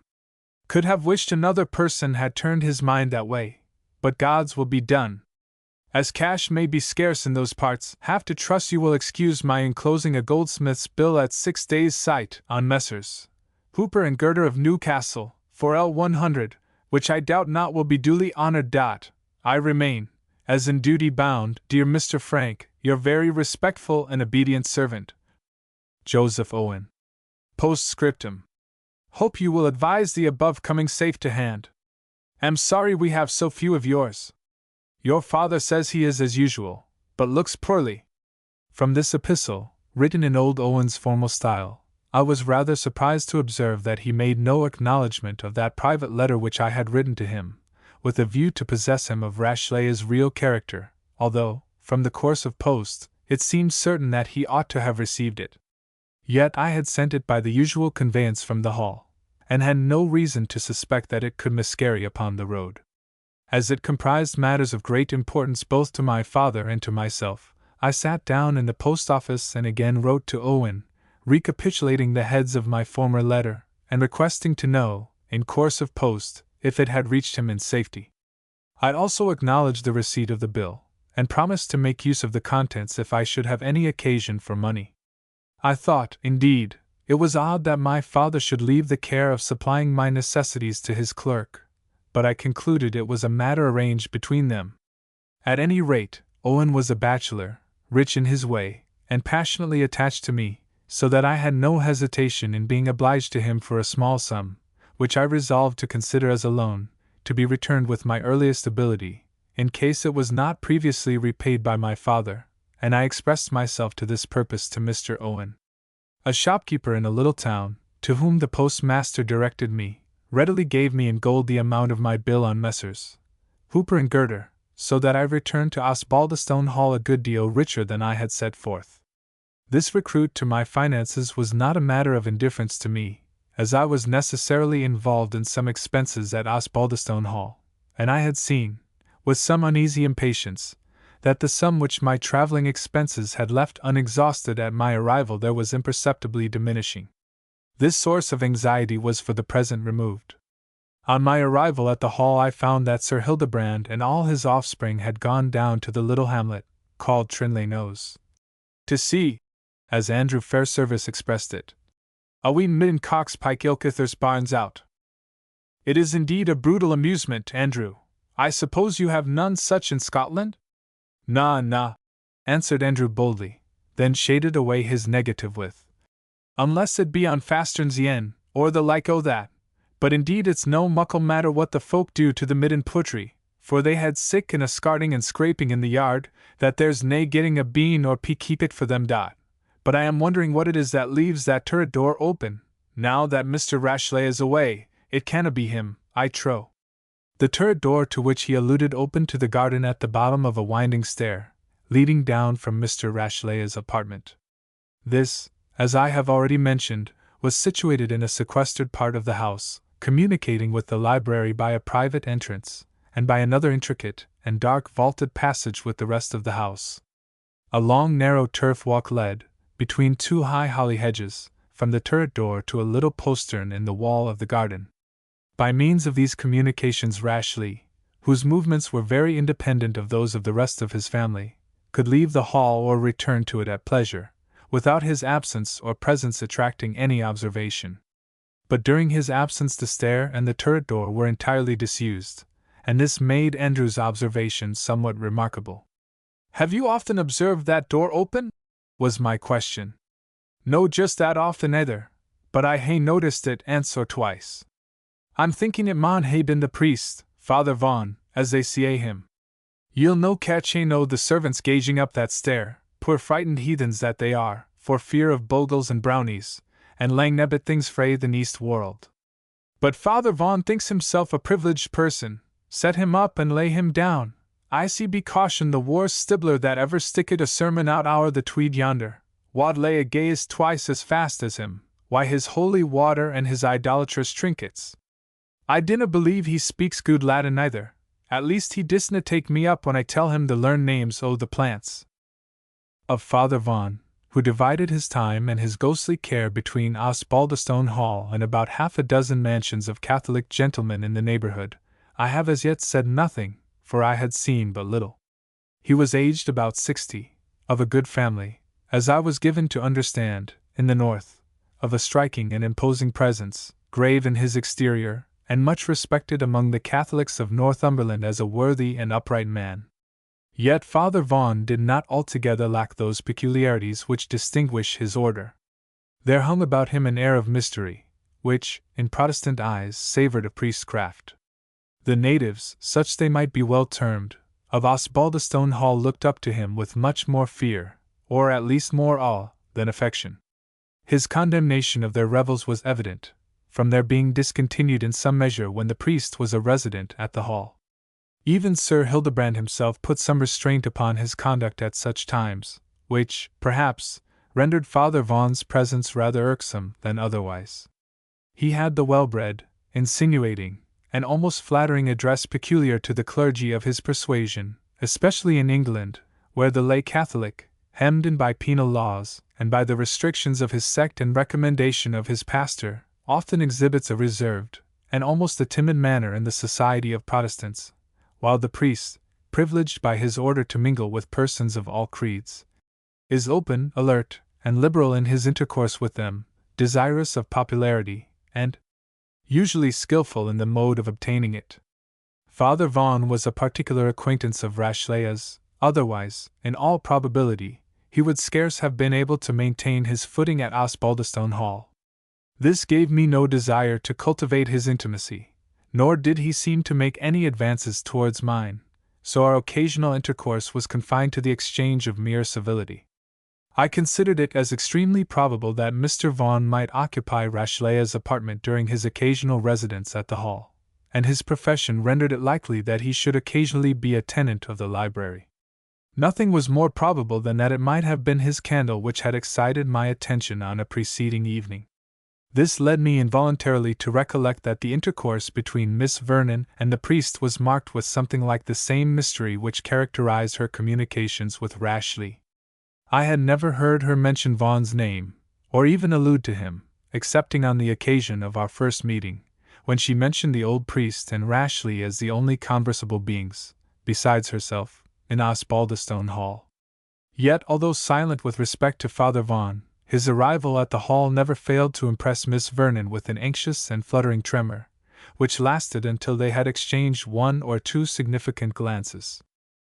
Whatever the mystery might be which overclouded the destinies of this beautiful and interesting female, it was clear that Father Vaughan was implicated in it, unless, indeed, I could suppose that he was the agent employed to procure her settlement in the cloister, in the event of her rejecting a union with either of my cousins, an office which would sufficiently account for her obvious emotion at his appearance. As to the rest, they did not seem to converse much together, or even to seek each other's society. Their league, if any subsisted between them, was of a tacit and understood nature, operating on their actions without any necessity of speech.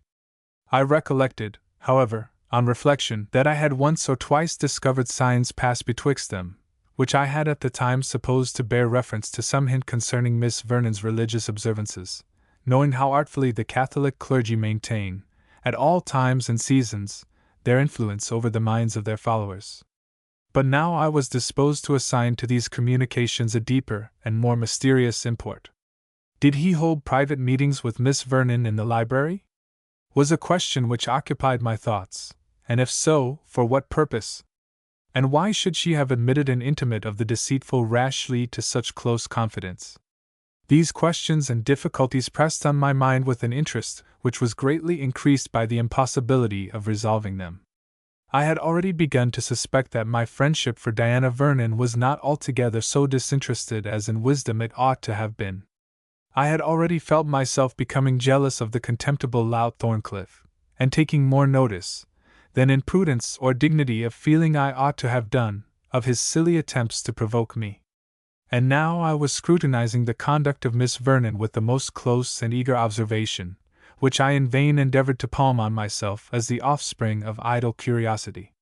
All these, like Benedick's brushing his hat of a morning, were signs that the sweet youth was in love, and while my judgment still denied that I had been guilty of forming an attachment so imprudent, she resembled those ignorant guides, who, when they have led the traveler and themselves into irretrievable error, persist in obstinately affirming it to be impossible that they can have missed the way. Chapter 16. With the blended feelings of interest and jealousy which were engendered by Miss Vernon's singular situation, my observations of her looks and actions became acutely sharpened, and that to a degree which, notwithstanding my efforts to conceal it, could not escape her penetration. The sense that she was observed, or, more properly speaking, that she was watched by my looks, seemed to give Diana a mixture of embarrassment, pain, and pettishness. At times it seemed that she sought an opportunity of resenting a conduct which she could not but feel as offensive, considering the frankness with which she had mentioned the difficulties that surrounded her. At other times she seemed prepared to expostulate upon the subject. But either her courage failed, or some other sentiment impeded her seeking an éclaircissement. Her displeasure evaporated in repartee, and her expostulations died on her lips. We stood in a singular relation to each other, spending, and by mutual choice, much of our time in close society with each other, yet disguising our mutual sentiments, and jealous of, or offended by, each other's actions. There was betwixt us intimacy without confidence, on one side, love without hope or purpose, and curiosity without any rational or justifiable motive, and on the other, embarrassment and doubt, occasionally mingled with displeasure. Yet I believe that this agitation of the passions, such is the nature of the human bosom, as it continued by 1,000 irritating and interesting, though petty circumstances, to render Miss Vernon and me the constant objects of each other's thoughts, tended, upon the whole, to increase the attachment with which we were naturally disposed to regard each other. But although my vanity early discovered that my presence at Osbaldistone Hall had given Diana some additional reason for disliking the cloister, I could by no means confide in an affection which seemed completely subordinate to the mysteries of her singular situation. Miss Vernon was of a character far too formed and determined to permit her love for me to overpower either her sense of duty or of prudence, and she gave me a proof of this in a conversation which we had together about this period. We were sitting together in the library. Miss Vernon, in turning over a copy of the Orlando Furioso, which belonged to me, shook a piece of writing paper from between the leaves. I hastened to lift it, but she prevented me. "It is verse," she said, on glancing at the paper, and then unfolding it, but as if to wait my answer before proceeding. "May I take the liberty? Nay, nay, if you blush and stammer, I must do violence to your modesty, and suppose that permission is granted. It is not worthy your perusal, a scrap of a translation, my dear Miss Vernon. It would be too severe a trial, that you, who understand the original so well, should sit in judgment." "Mine honest friend," replied Diana, "do not, if you will be guided by my advice, bait your hook with too much humility, for, 10 to 1, it will not catch a single compliment. You know I belong to the unpopular family of Tell-Truths, and would not flatter Apollo for his lyre." She proceeded to read the first stanza, which was nearly to the following purpose. "There is a great deal of it," said she, glancing along the paper, and interrupting the sweetest sounds which mortal ears can drink in, those of a youthful poet's verses, namely, read by the lips which are dearest to him.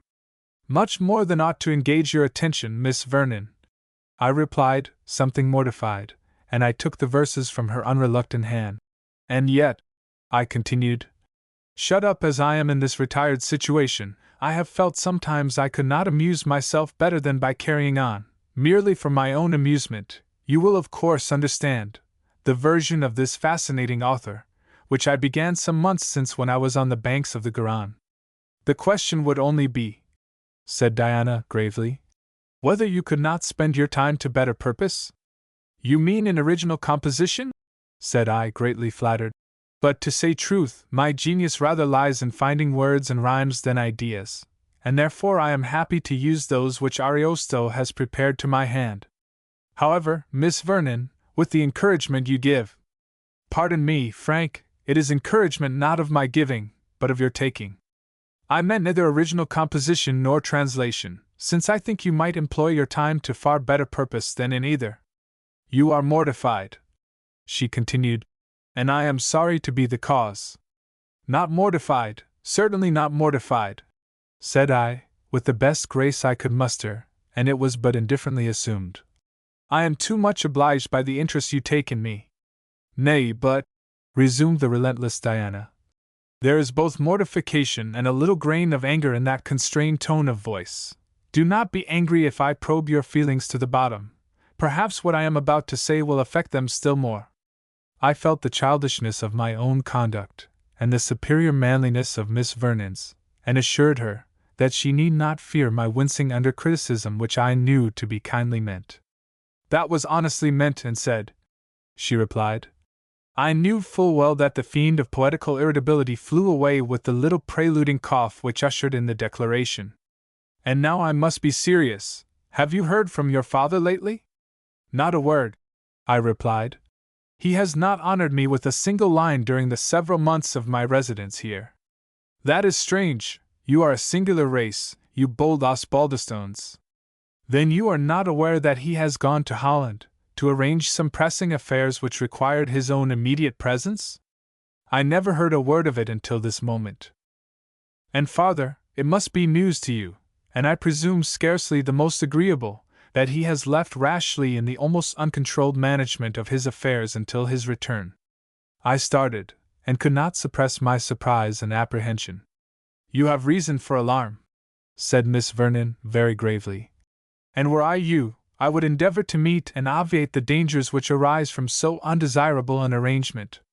And how is it possible for me to do so? Everything is possible for him who possesses courage and activity, she said, with a look resembling one of those heroines of the age of chivalry, whose encouragement was wont to give champions double valor at the hour of need. And to the timid and hesitating, everything is impossible, because it seems so. And what would you advise, Miss Vernon? I replied, wishing yet dreading to hear her answer. She paused a moment, then answered firmly. That you instantly leave Osbaldistone Hall, and return to London. You have perhaps already, she continued, in a softer tone, been here too long. That fault was not yours. Every succeeding moment you waste here will be a crime. Yes, a crime, for I tell you plainly, that if Rashleigh long manages your father's affairs, you may consider his ruin as consummated. How is this possible? Ask no questions, she said. But believe me, Rashleigh's views extend far beyond the possession or increase of commercial wealth. He will only make the command of Mr. Osbaldistone's revenues and property the means of putting in motion his own ambitious and extensive schemes. While your father was in Britain, this was impossible. During his absence, Rashleigh will possess many opportunities, and he will not neglect to use them.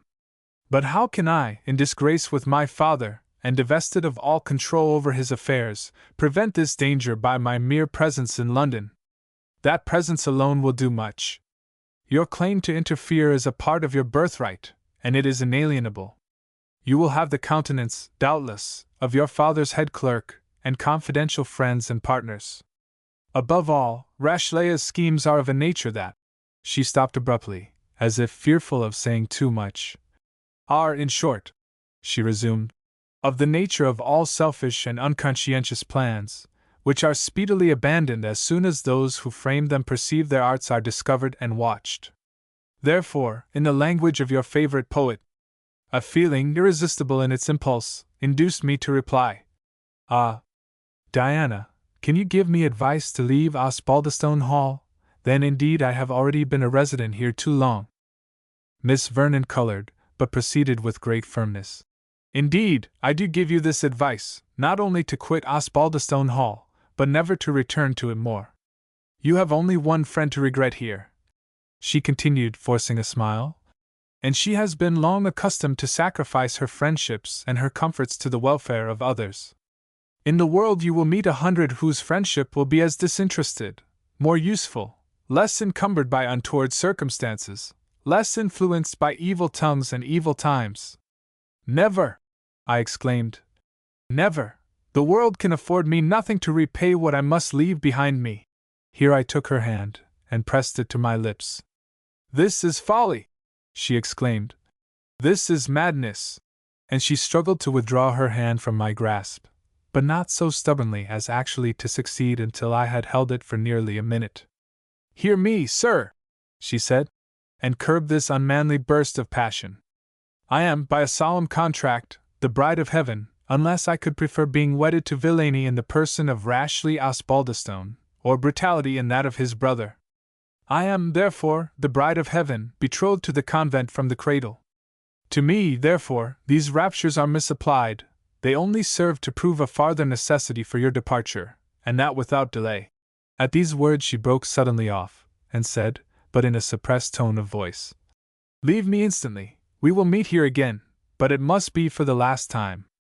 My eyes followed the direction of hers as she spoke, and I thought I saw the tapestry shake, which covered the door of the secret passage from Rashleigh's room to the library. I conceived we were observed, and turned an inquiring glance on Miss Vernon.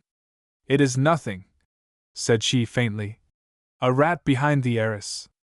Dead for a ducat," would have been my reply, had I dared to give way to the feelings which rose indignant at the idea of being subjected to an eavesdropper on such an occasion. Prudence, and the necessity of suppressing my passion, and obeying Diana's reiterated command of "Leave me! Leave me!" came in time to prevent my rash action. I left the apartment in a wild whirl and giddiness of mind, which I in vain attempted to compose when I returned to my own.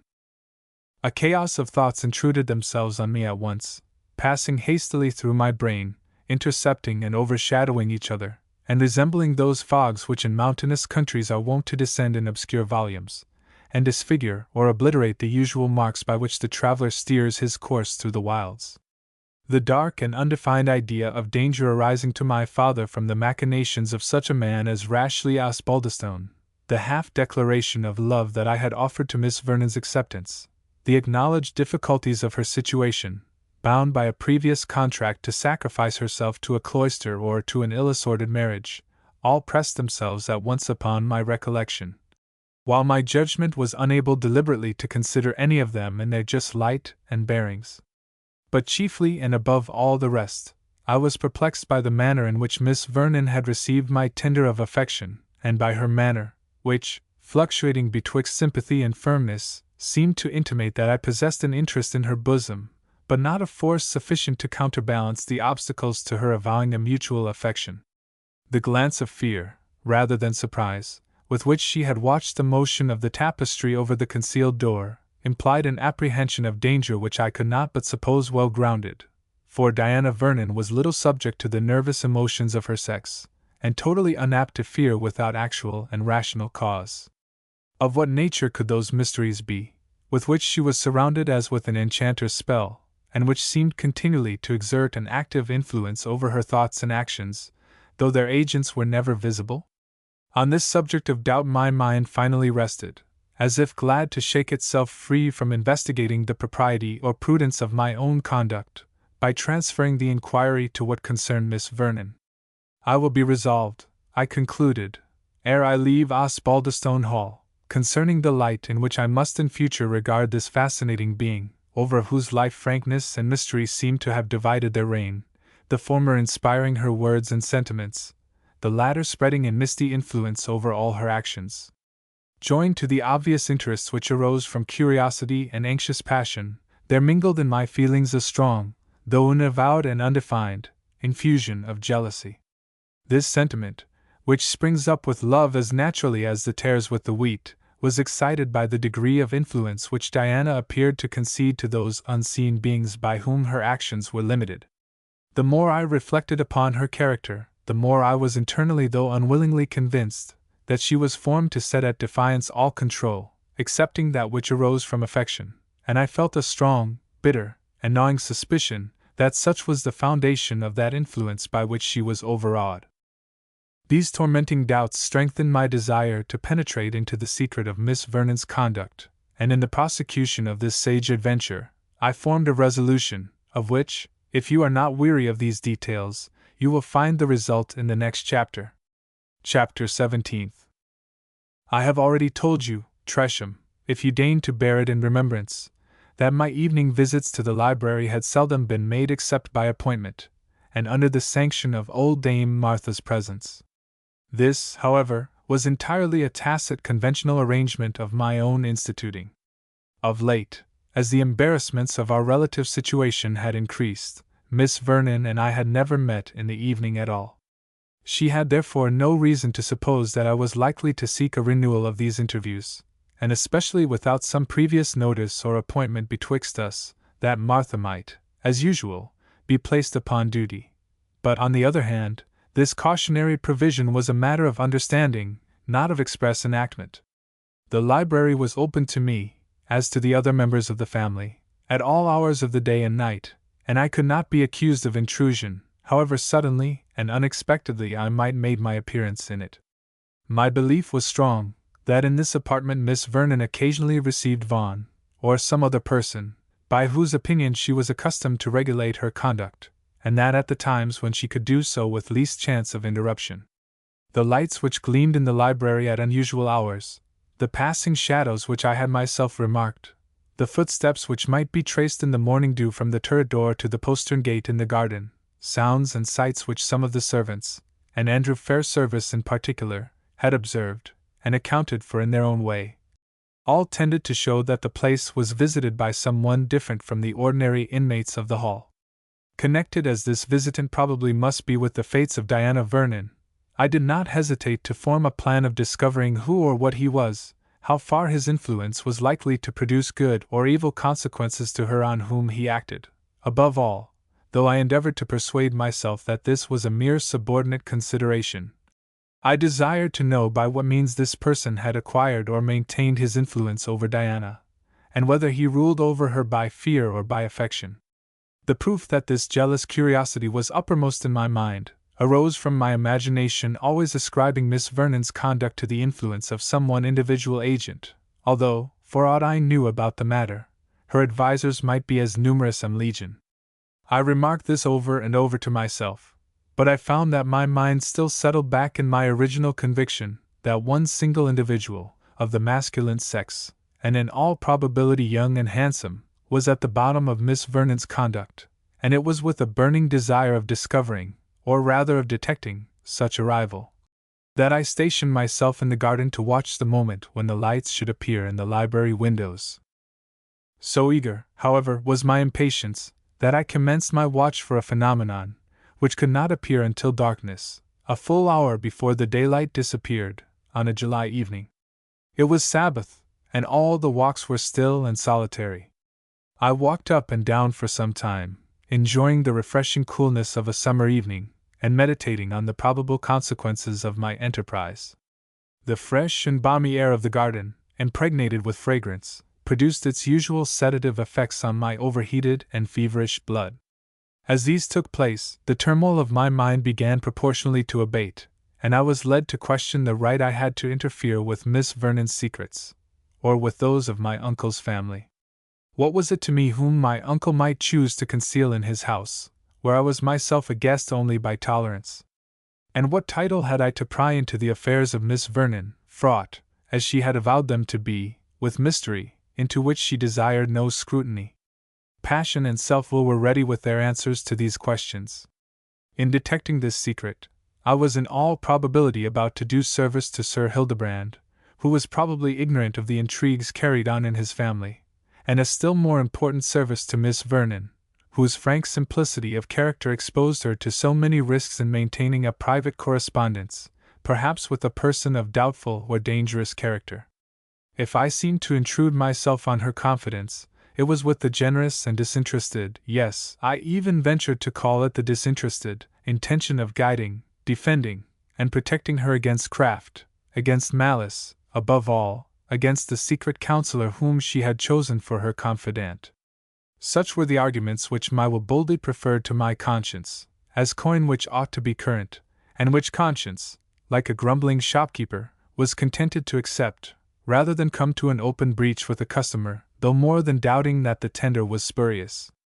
While I paced the green alleys, debating these things pro and con, I suddenly alighted upon Andrew Fairservice, perched up like a statue by a range of beehives, in an attitude of devout contemplation, one eye, however, watching the motions of the little irritable citizens, who were settling in their straw-thatched mansion for the evening, and the other fixed on a book of devotion, which much attrition had deprived of its corners, and worn into an oval shape, a circumstance which, with the close print and dingy color of the volume in question, gave it an air of most respectable antiquity.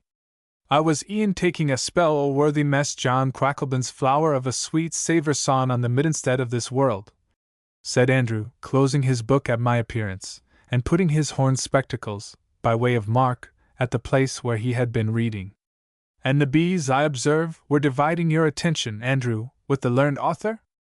They are a contumacious generation, replied the gardener. They hae 6 days in the week to hive on, and yet it's a common observe that they will aye swarm on the Sabbath day, and keep folk at hame frae hearing the word, but there's nae preaching at Granny again Chapel the Ian, that's aye a mercy. You might have gone to the parish church as I did, Andrew, and heard an excellent discourse. Clots o' called parritch, replied Andrew, with a most supercilious sneer. Good enough for dogs, begging your honour's pardon, I might nae doubt hae heard the curate linking ow at it in his white sark yonder, and the musicians playing on whistles, mair like a penny wedding than a sermon, and to the boot of that, I might hae gane to even song, and heard Daddy Dockharty mumbling his mass, muckle the better I wad hae been o' that. Dockharty, said I, this was the name of an old priest, an Irishman, I think, who sometimes officiated at Osbaldistone Hall. I thought Father Vaughan had been at the hall. He was here yesterday. Aye, replied Andrew. But he left it yestreen, to gang to Greystock, or some o' they west country halds. There's an unco stir among them a now. They are as busy as my bees are, God sain them, that I sold even the poor things to the like o' papists.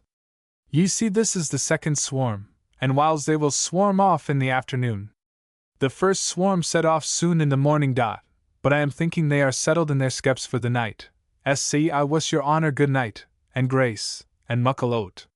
So saying, Andrew retreated, but often cast a parting glance upon the skeps, as he called the beehives. I had indirectly gained from him an important piece of information, that Father Vaughan, namely, was not supposed to be at the hall. If, therefore, there appeared light in the windows of the library this evening, it either could not be his, or he was observing a very secret and suspicious line of conduct. I waited with impatience the time of sunset and of twilight. It had hardly arrived, ere a gleam from the windows of the library was seen, dimly distinguishable amidst the still enduring light of the evening. I marked its first glimpse, however, as speedily as the benighted sailor descries the first distant twinkle of the lighthouse which marks his course. The feelings of doubt and propriety, which had hitherto contended with my curiosity and jealousy, vanished when an opportunity of gratifying the former was presented to me. I re-entered the house, and avoiding the more frequented apartments with the consciousness of one who wishes to keep his purpose secret, I reached the door of the library, hesitated for a moment as my hand was upon the latch, heard a suppressed step within, opened the door, and found Miss Vernon alone. Diana appeared surprised, whether at my sudden entrance, or from some other cause, I could not guess, but there was in her appearance a degree of flutter, which I had never before remarked, and which I knew could only be produced by unusual emotion. Yet she was calm in a moment, and such is the force of conscience, that I, who studied to surprise her, seemed myself the surprised, and was certainly the embarrassed person. "Has anything happened?" said Miss Vernon. "Has any one arrived at the hall?" "No one that I know of," I answered in some confusion. "I only sought the Orlando." "It lies there," said Miss Vernon, pointing to the table. In removing one or two books to get at that which I pretended to seek, I was, in truth, meditating to make a handsome retreat from an investigation to which I felt my assurance inadequate, when I perceived a man's glove lying upon the table. My eyes encountered those of Miss Vernon, who blushed deeply. "It is one of my relics," she said with hesitation, replying not to my words but to my looks. "It is one of the gloves of my grandfather, the original of the superb Van Dyck which you admire." As if she thought something more than her bare assertion was necessary to prove her statement true, she opened a drawer of the large oaken table, and taking out another glove, threw it towards me. When a temper naturally ingenuous stoops to equivocate, or to dissemble, the anxious pain with which the unwonted task is labored often induces the hearer to doubt the authenticity of the tale. I cast a hasty glance on both gloves, and then replied gravely, "The gloves resemble each other, doubtless, in form and embroidery, but they cannot form a pair, since they both belong to the right hand." She bit her lip with anger, and again colored deeply. "You do right to expose me," she replied with bitterness. "Some friends would have only judged from what I said that I chose to give no particular explanation of a circumstance which calls for none, at least to a stranger. You have judged better, and have made me feel, not only the meanness of duplicity, but my own inadequacy to sustain the task of a dissembler. I now tell you distinctly that that glove is not the fellow, as you have acutely discerned, to the one which I just now produced. It belongs to a friend yet dearer to me than the original of Van Dyck's picture, a friend by whose counsels I have been, and will be, guided, whom I honor, She paused. I was irritated at her manner, and filled up the blank in my own way. "Whom she loves," Miss Vernon would say. "And if I do say so," she replied haughtily, "by whom shall my affection be called to account? Not by me, Miss Vernon, assuredly. I entreat you to hold me acquitted of such presumption. But," I continued, with some emphasis, for I was now piqued in return, "I hope Miss Vernon will pardon a friend, from whom she seems disposed to withdraw the title, for observing—" "Observe nothing, sir," she interrupted with some vehemence, "except that I will either be doubted nor questioned. There does not exist one by whom I will be either interrogated or judged, and if you sought this unusual time of presenting yourself in order to spy upon my privacy, the friendship or interest with which you pretend to regard me is a poor excuse for your uncivil curiosity. I relieve you of my presence," said I, with pride equal to her own, for my temper has ever been a stranger to stooping, even in cases where my feelings were most deeply interested. "I relieve you of my presence. I awake from a pleasant, but a most delusive dream, but we understand each other."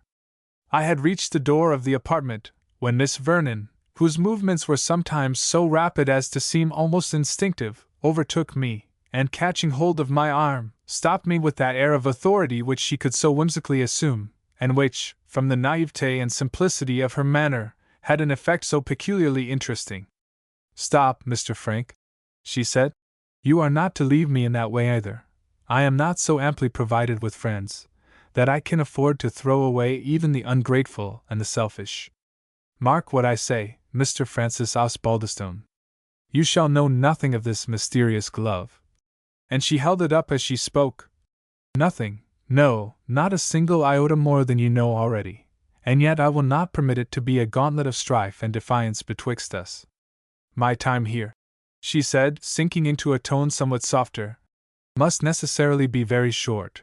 Yours must be still shorter. We are soon to part, never to meet again. Do not let us quarrel, or make any mysterious miseries the pretext for farther embittering the few hours we shall ever pass together on this side of eternity. I do not know, Tresham, by what witchery this fascinating creature obtained such complete management over a temper which I cannot at all times manage myself. I had determined on entering the library, to seek a complete explanation with Miss Vernon. I had found that she refused it with indignant defiance, and avowed to my face the preference of a rival, for what other construction could I put on her declared preference of her mysterious confidant? And yet, while I was on the point of leaving the apartment, and breaking with her forever, it cost her but a change of look and tone, from that of real and haughty resentment to that of kind and playful despotism, again shaded off into melancholy and serious feeling, to lead me back to my seat, her willing subject, on her own hard terms. "What does this avail?" said I as I sat down. "What can this avail, Miss Vernon? Why should I witness embarrassments which I cannot relieve, and mysteries which I offend you even by attempting to penetrate?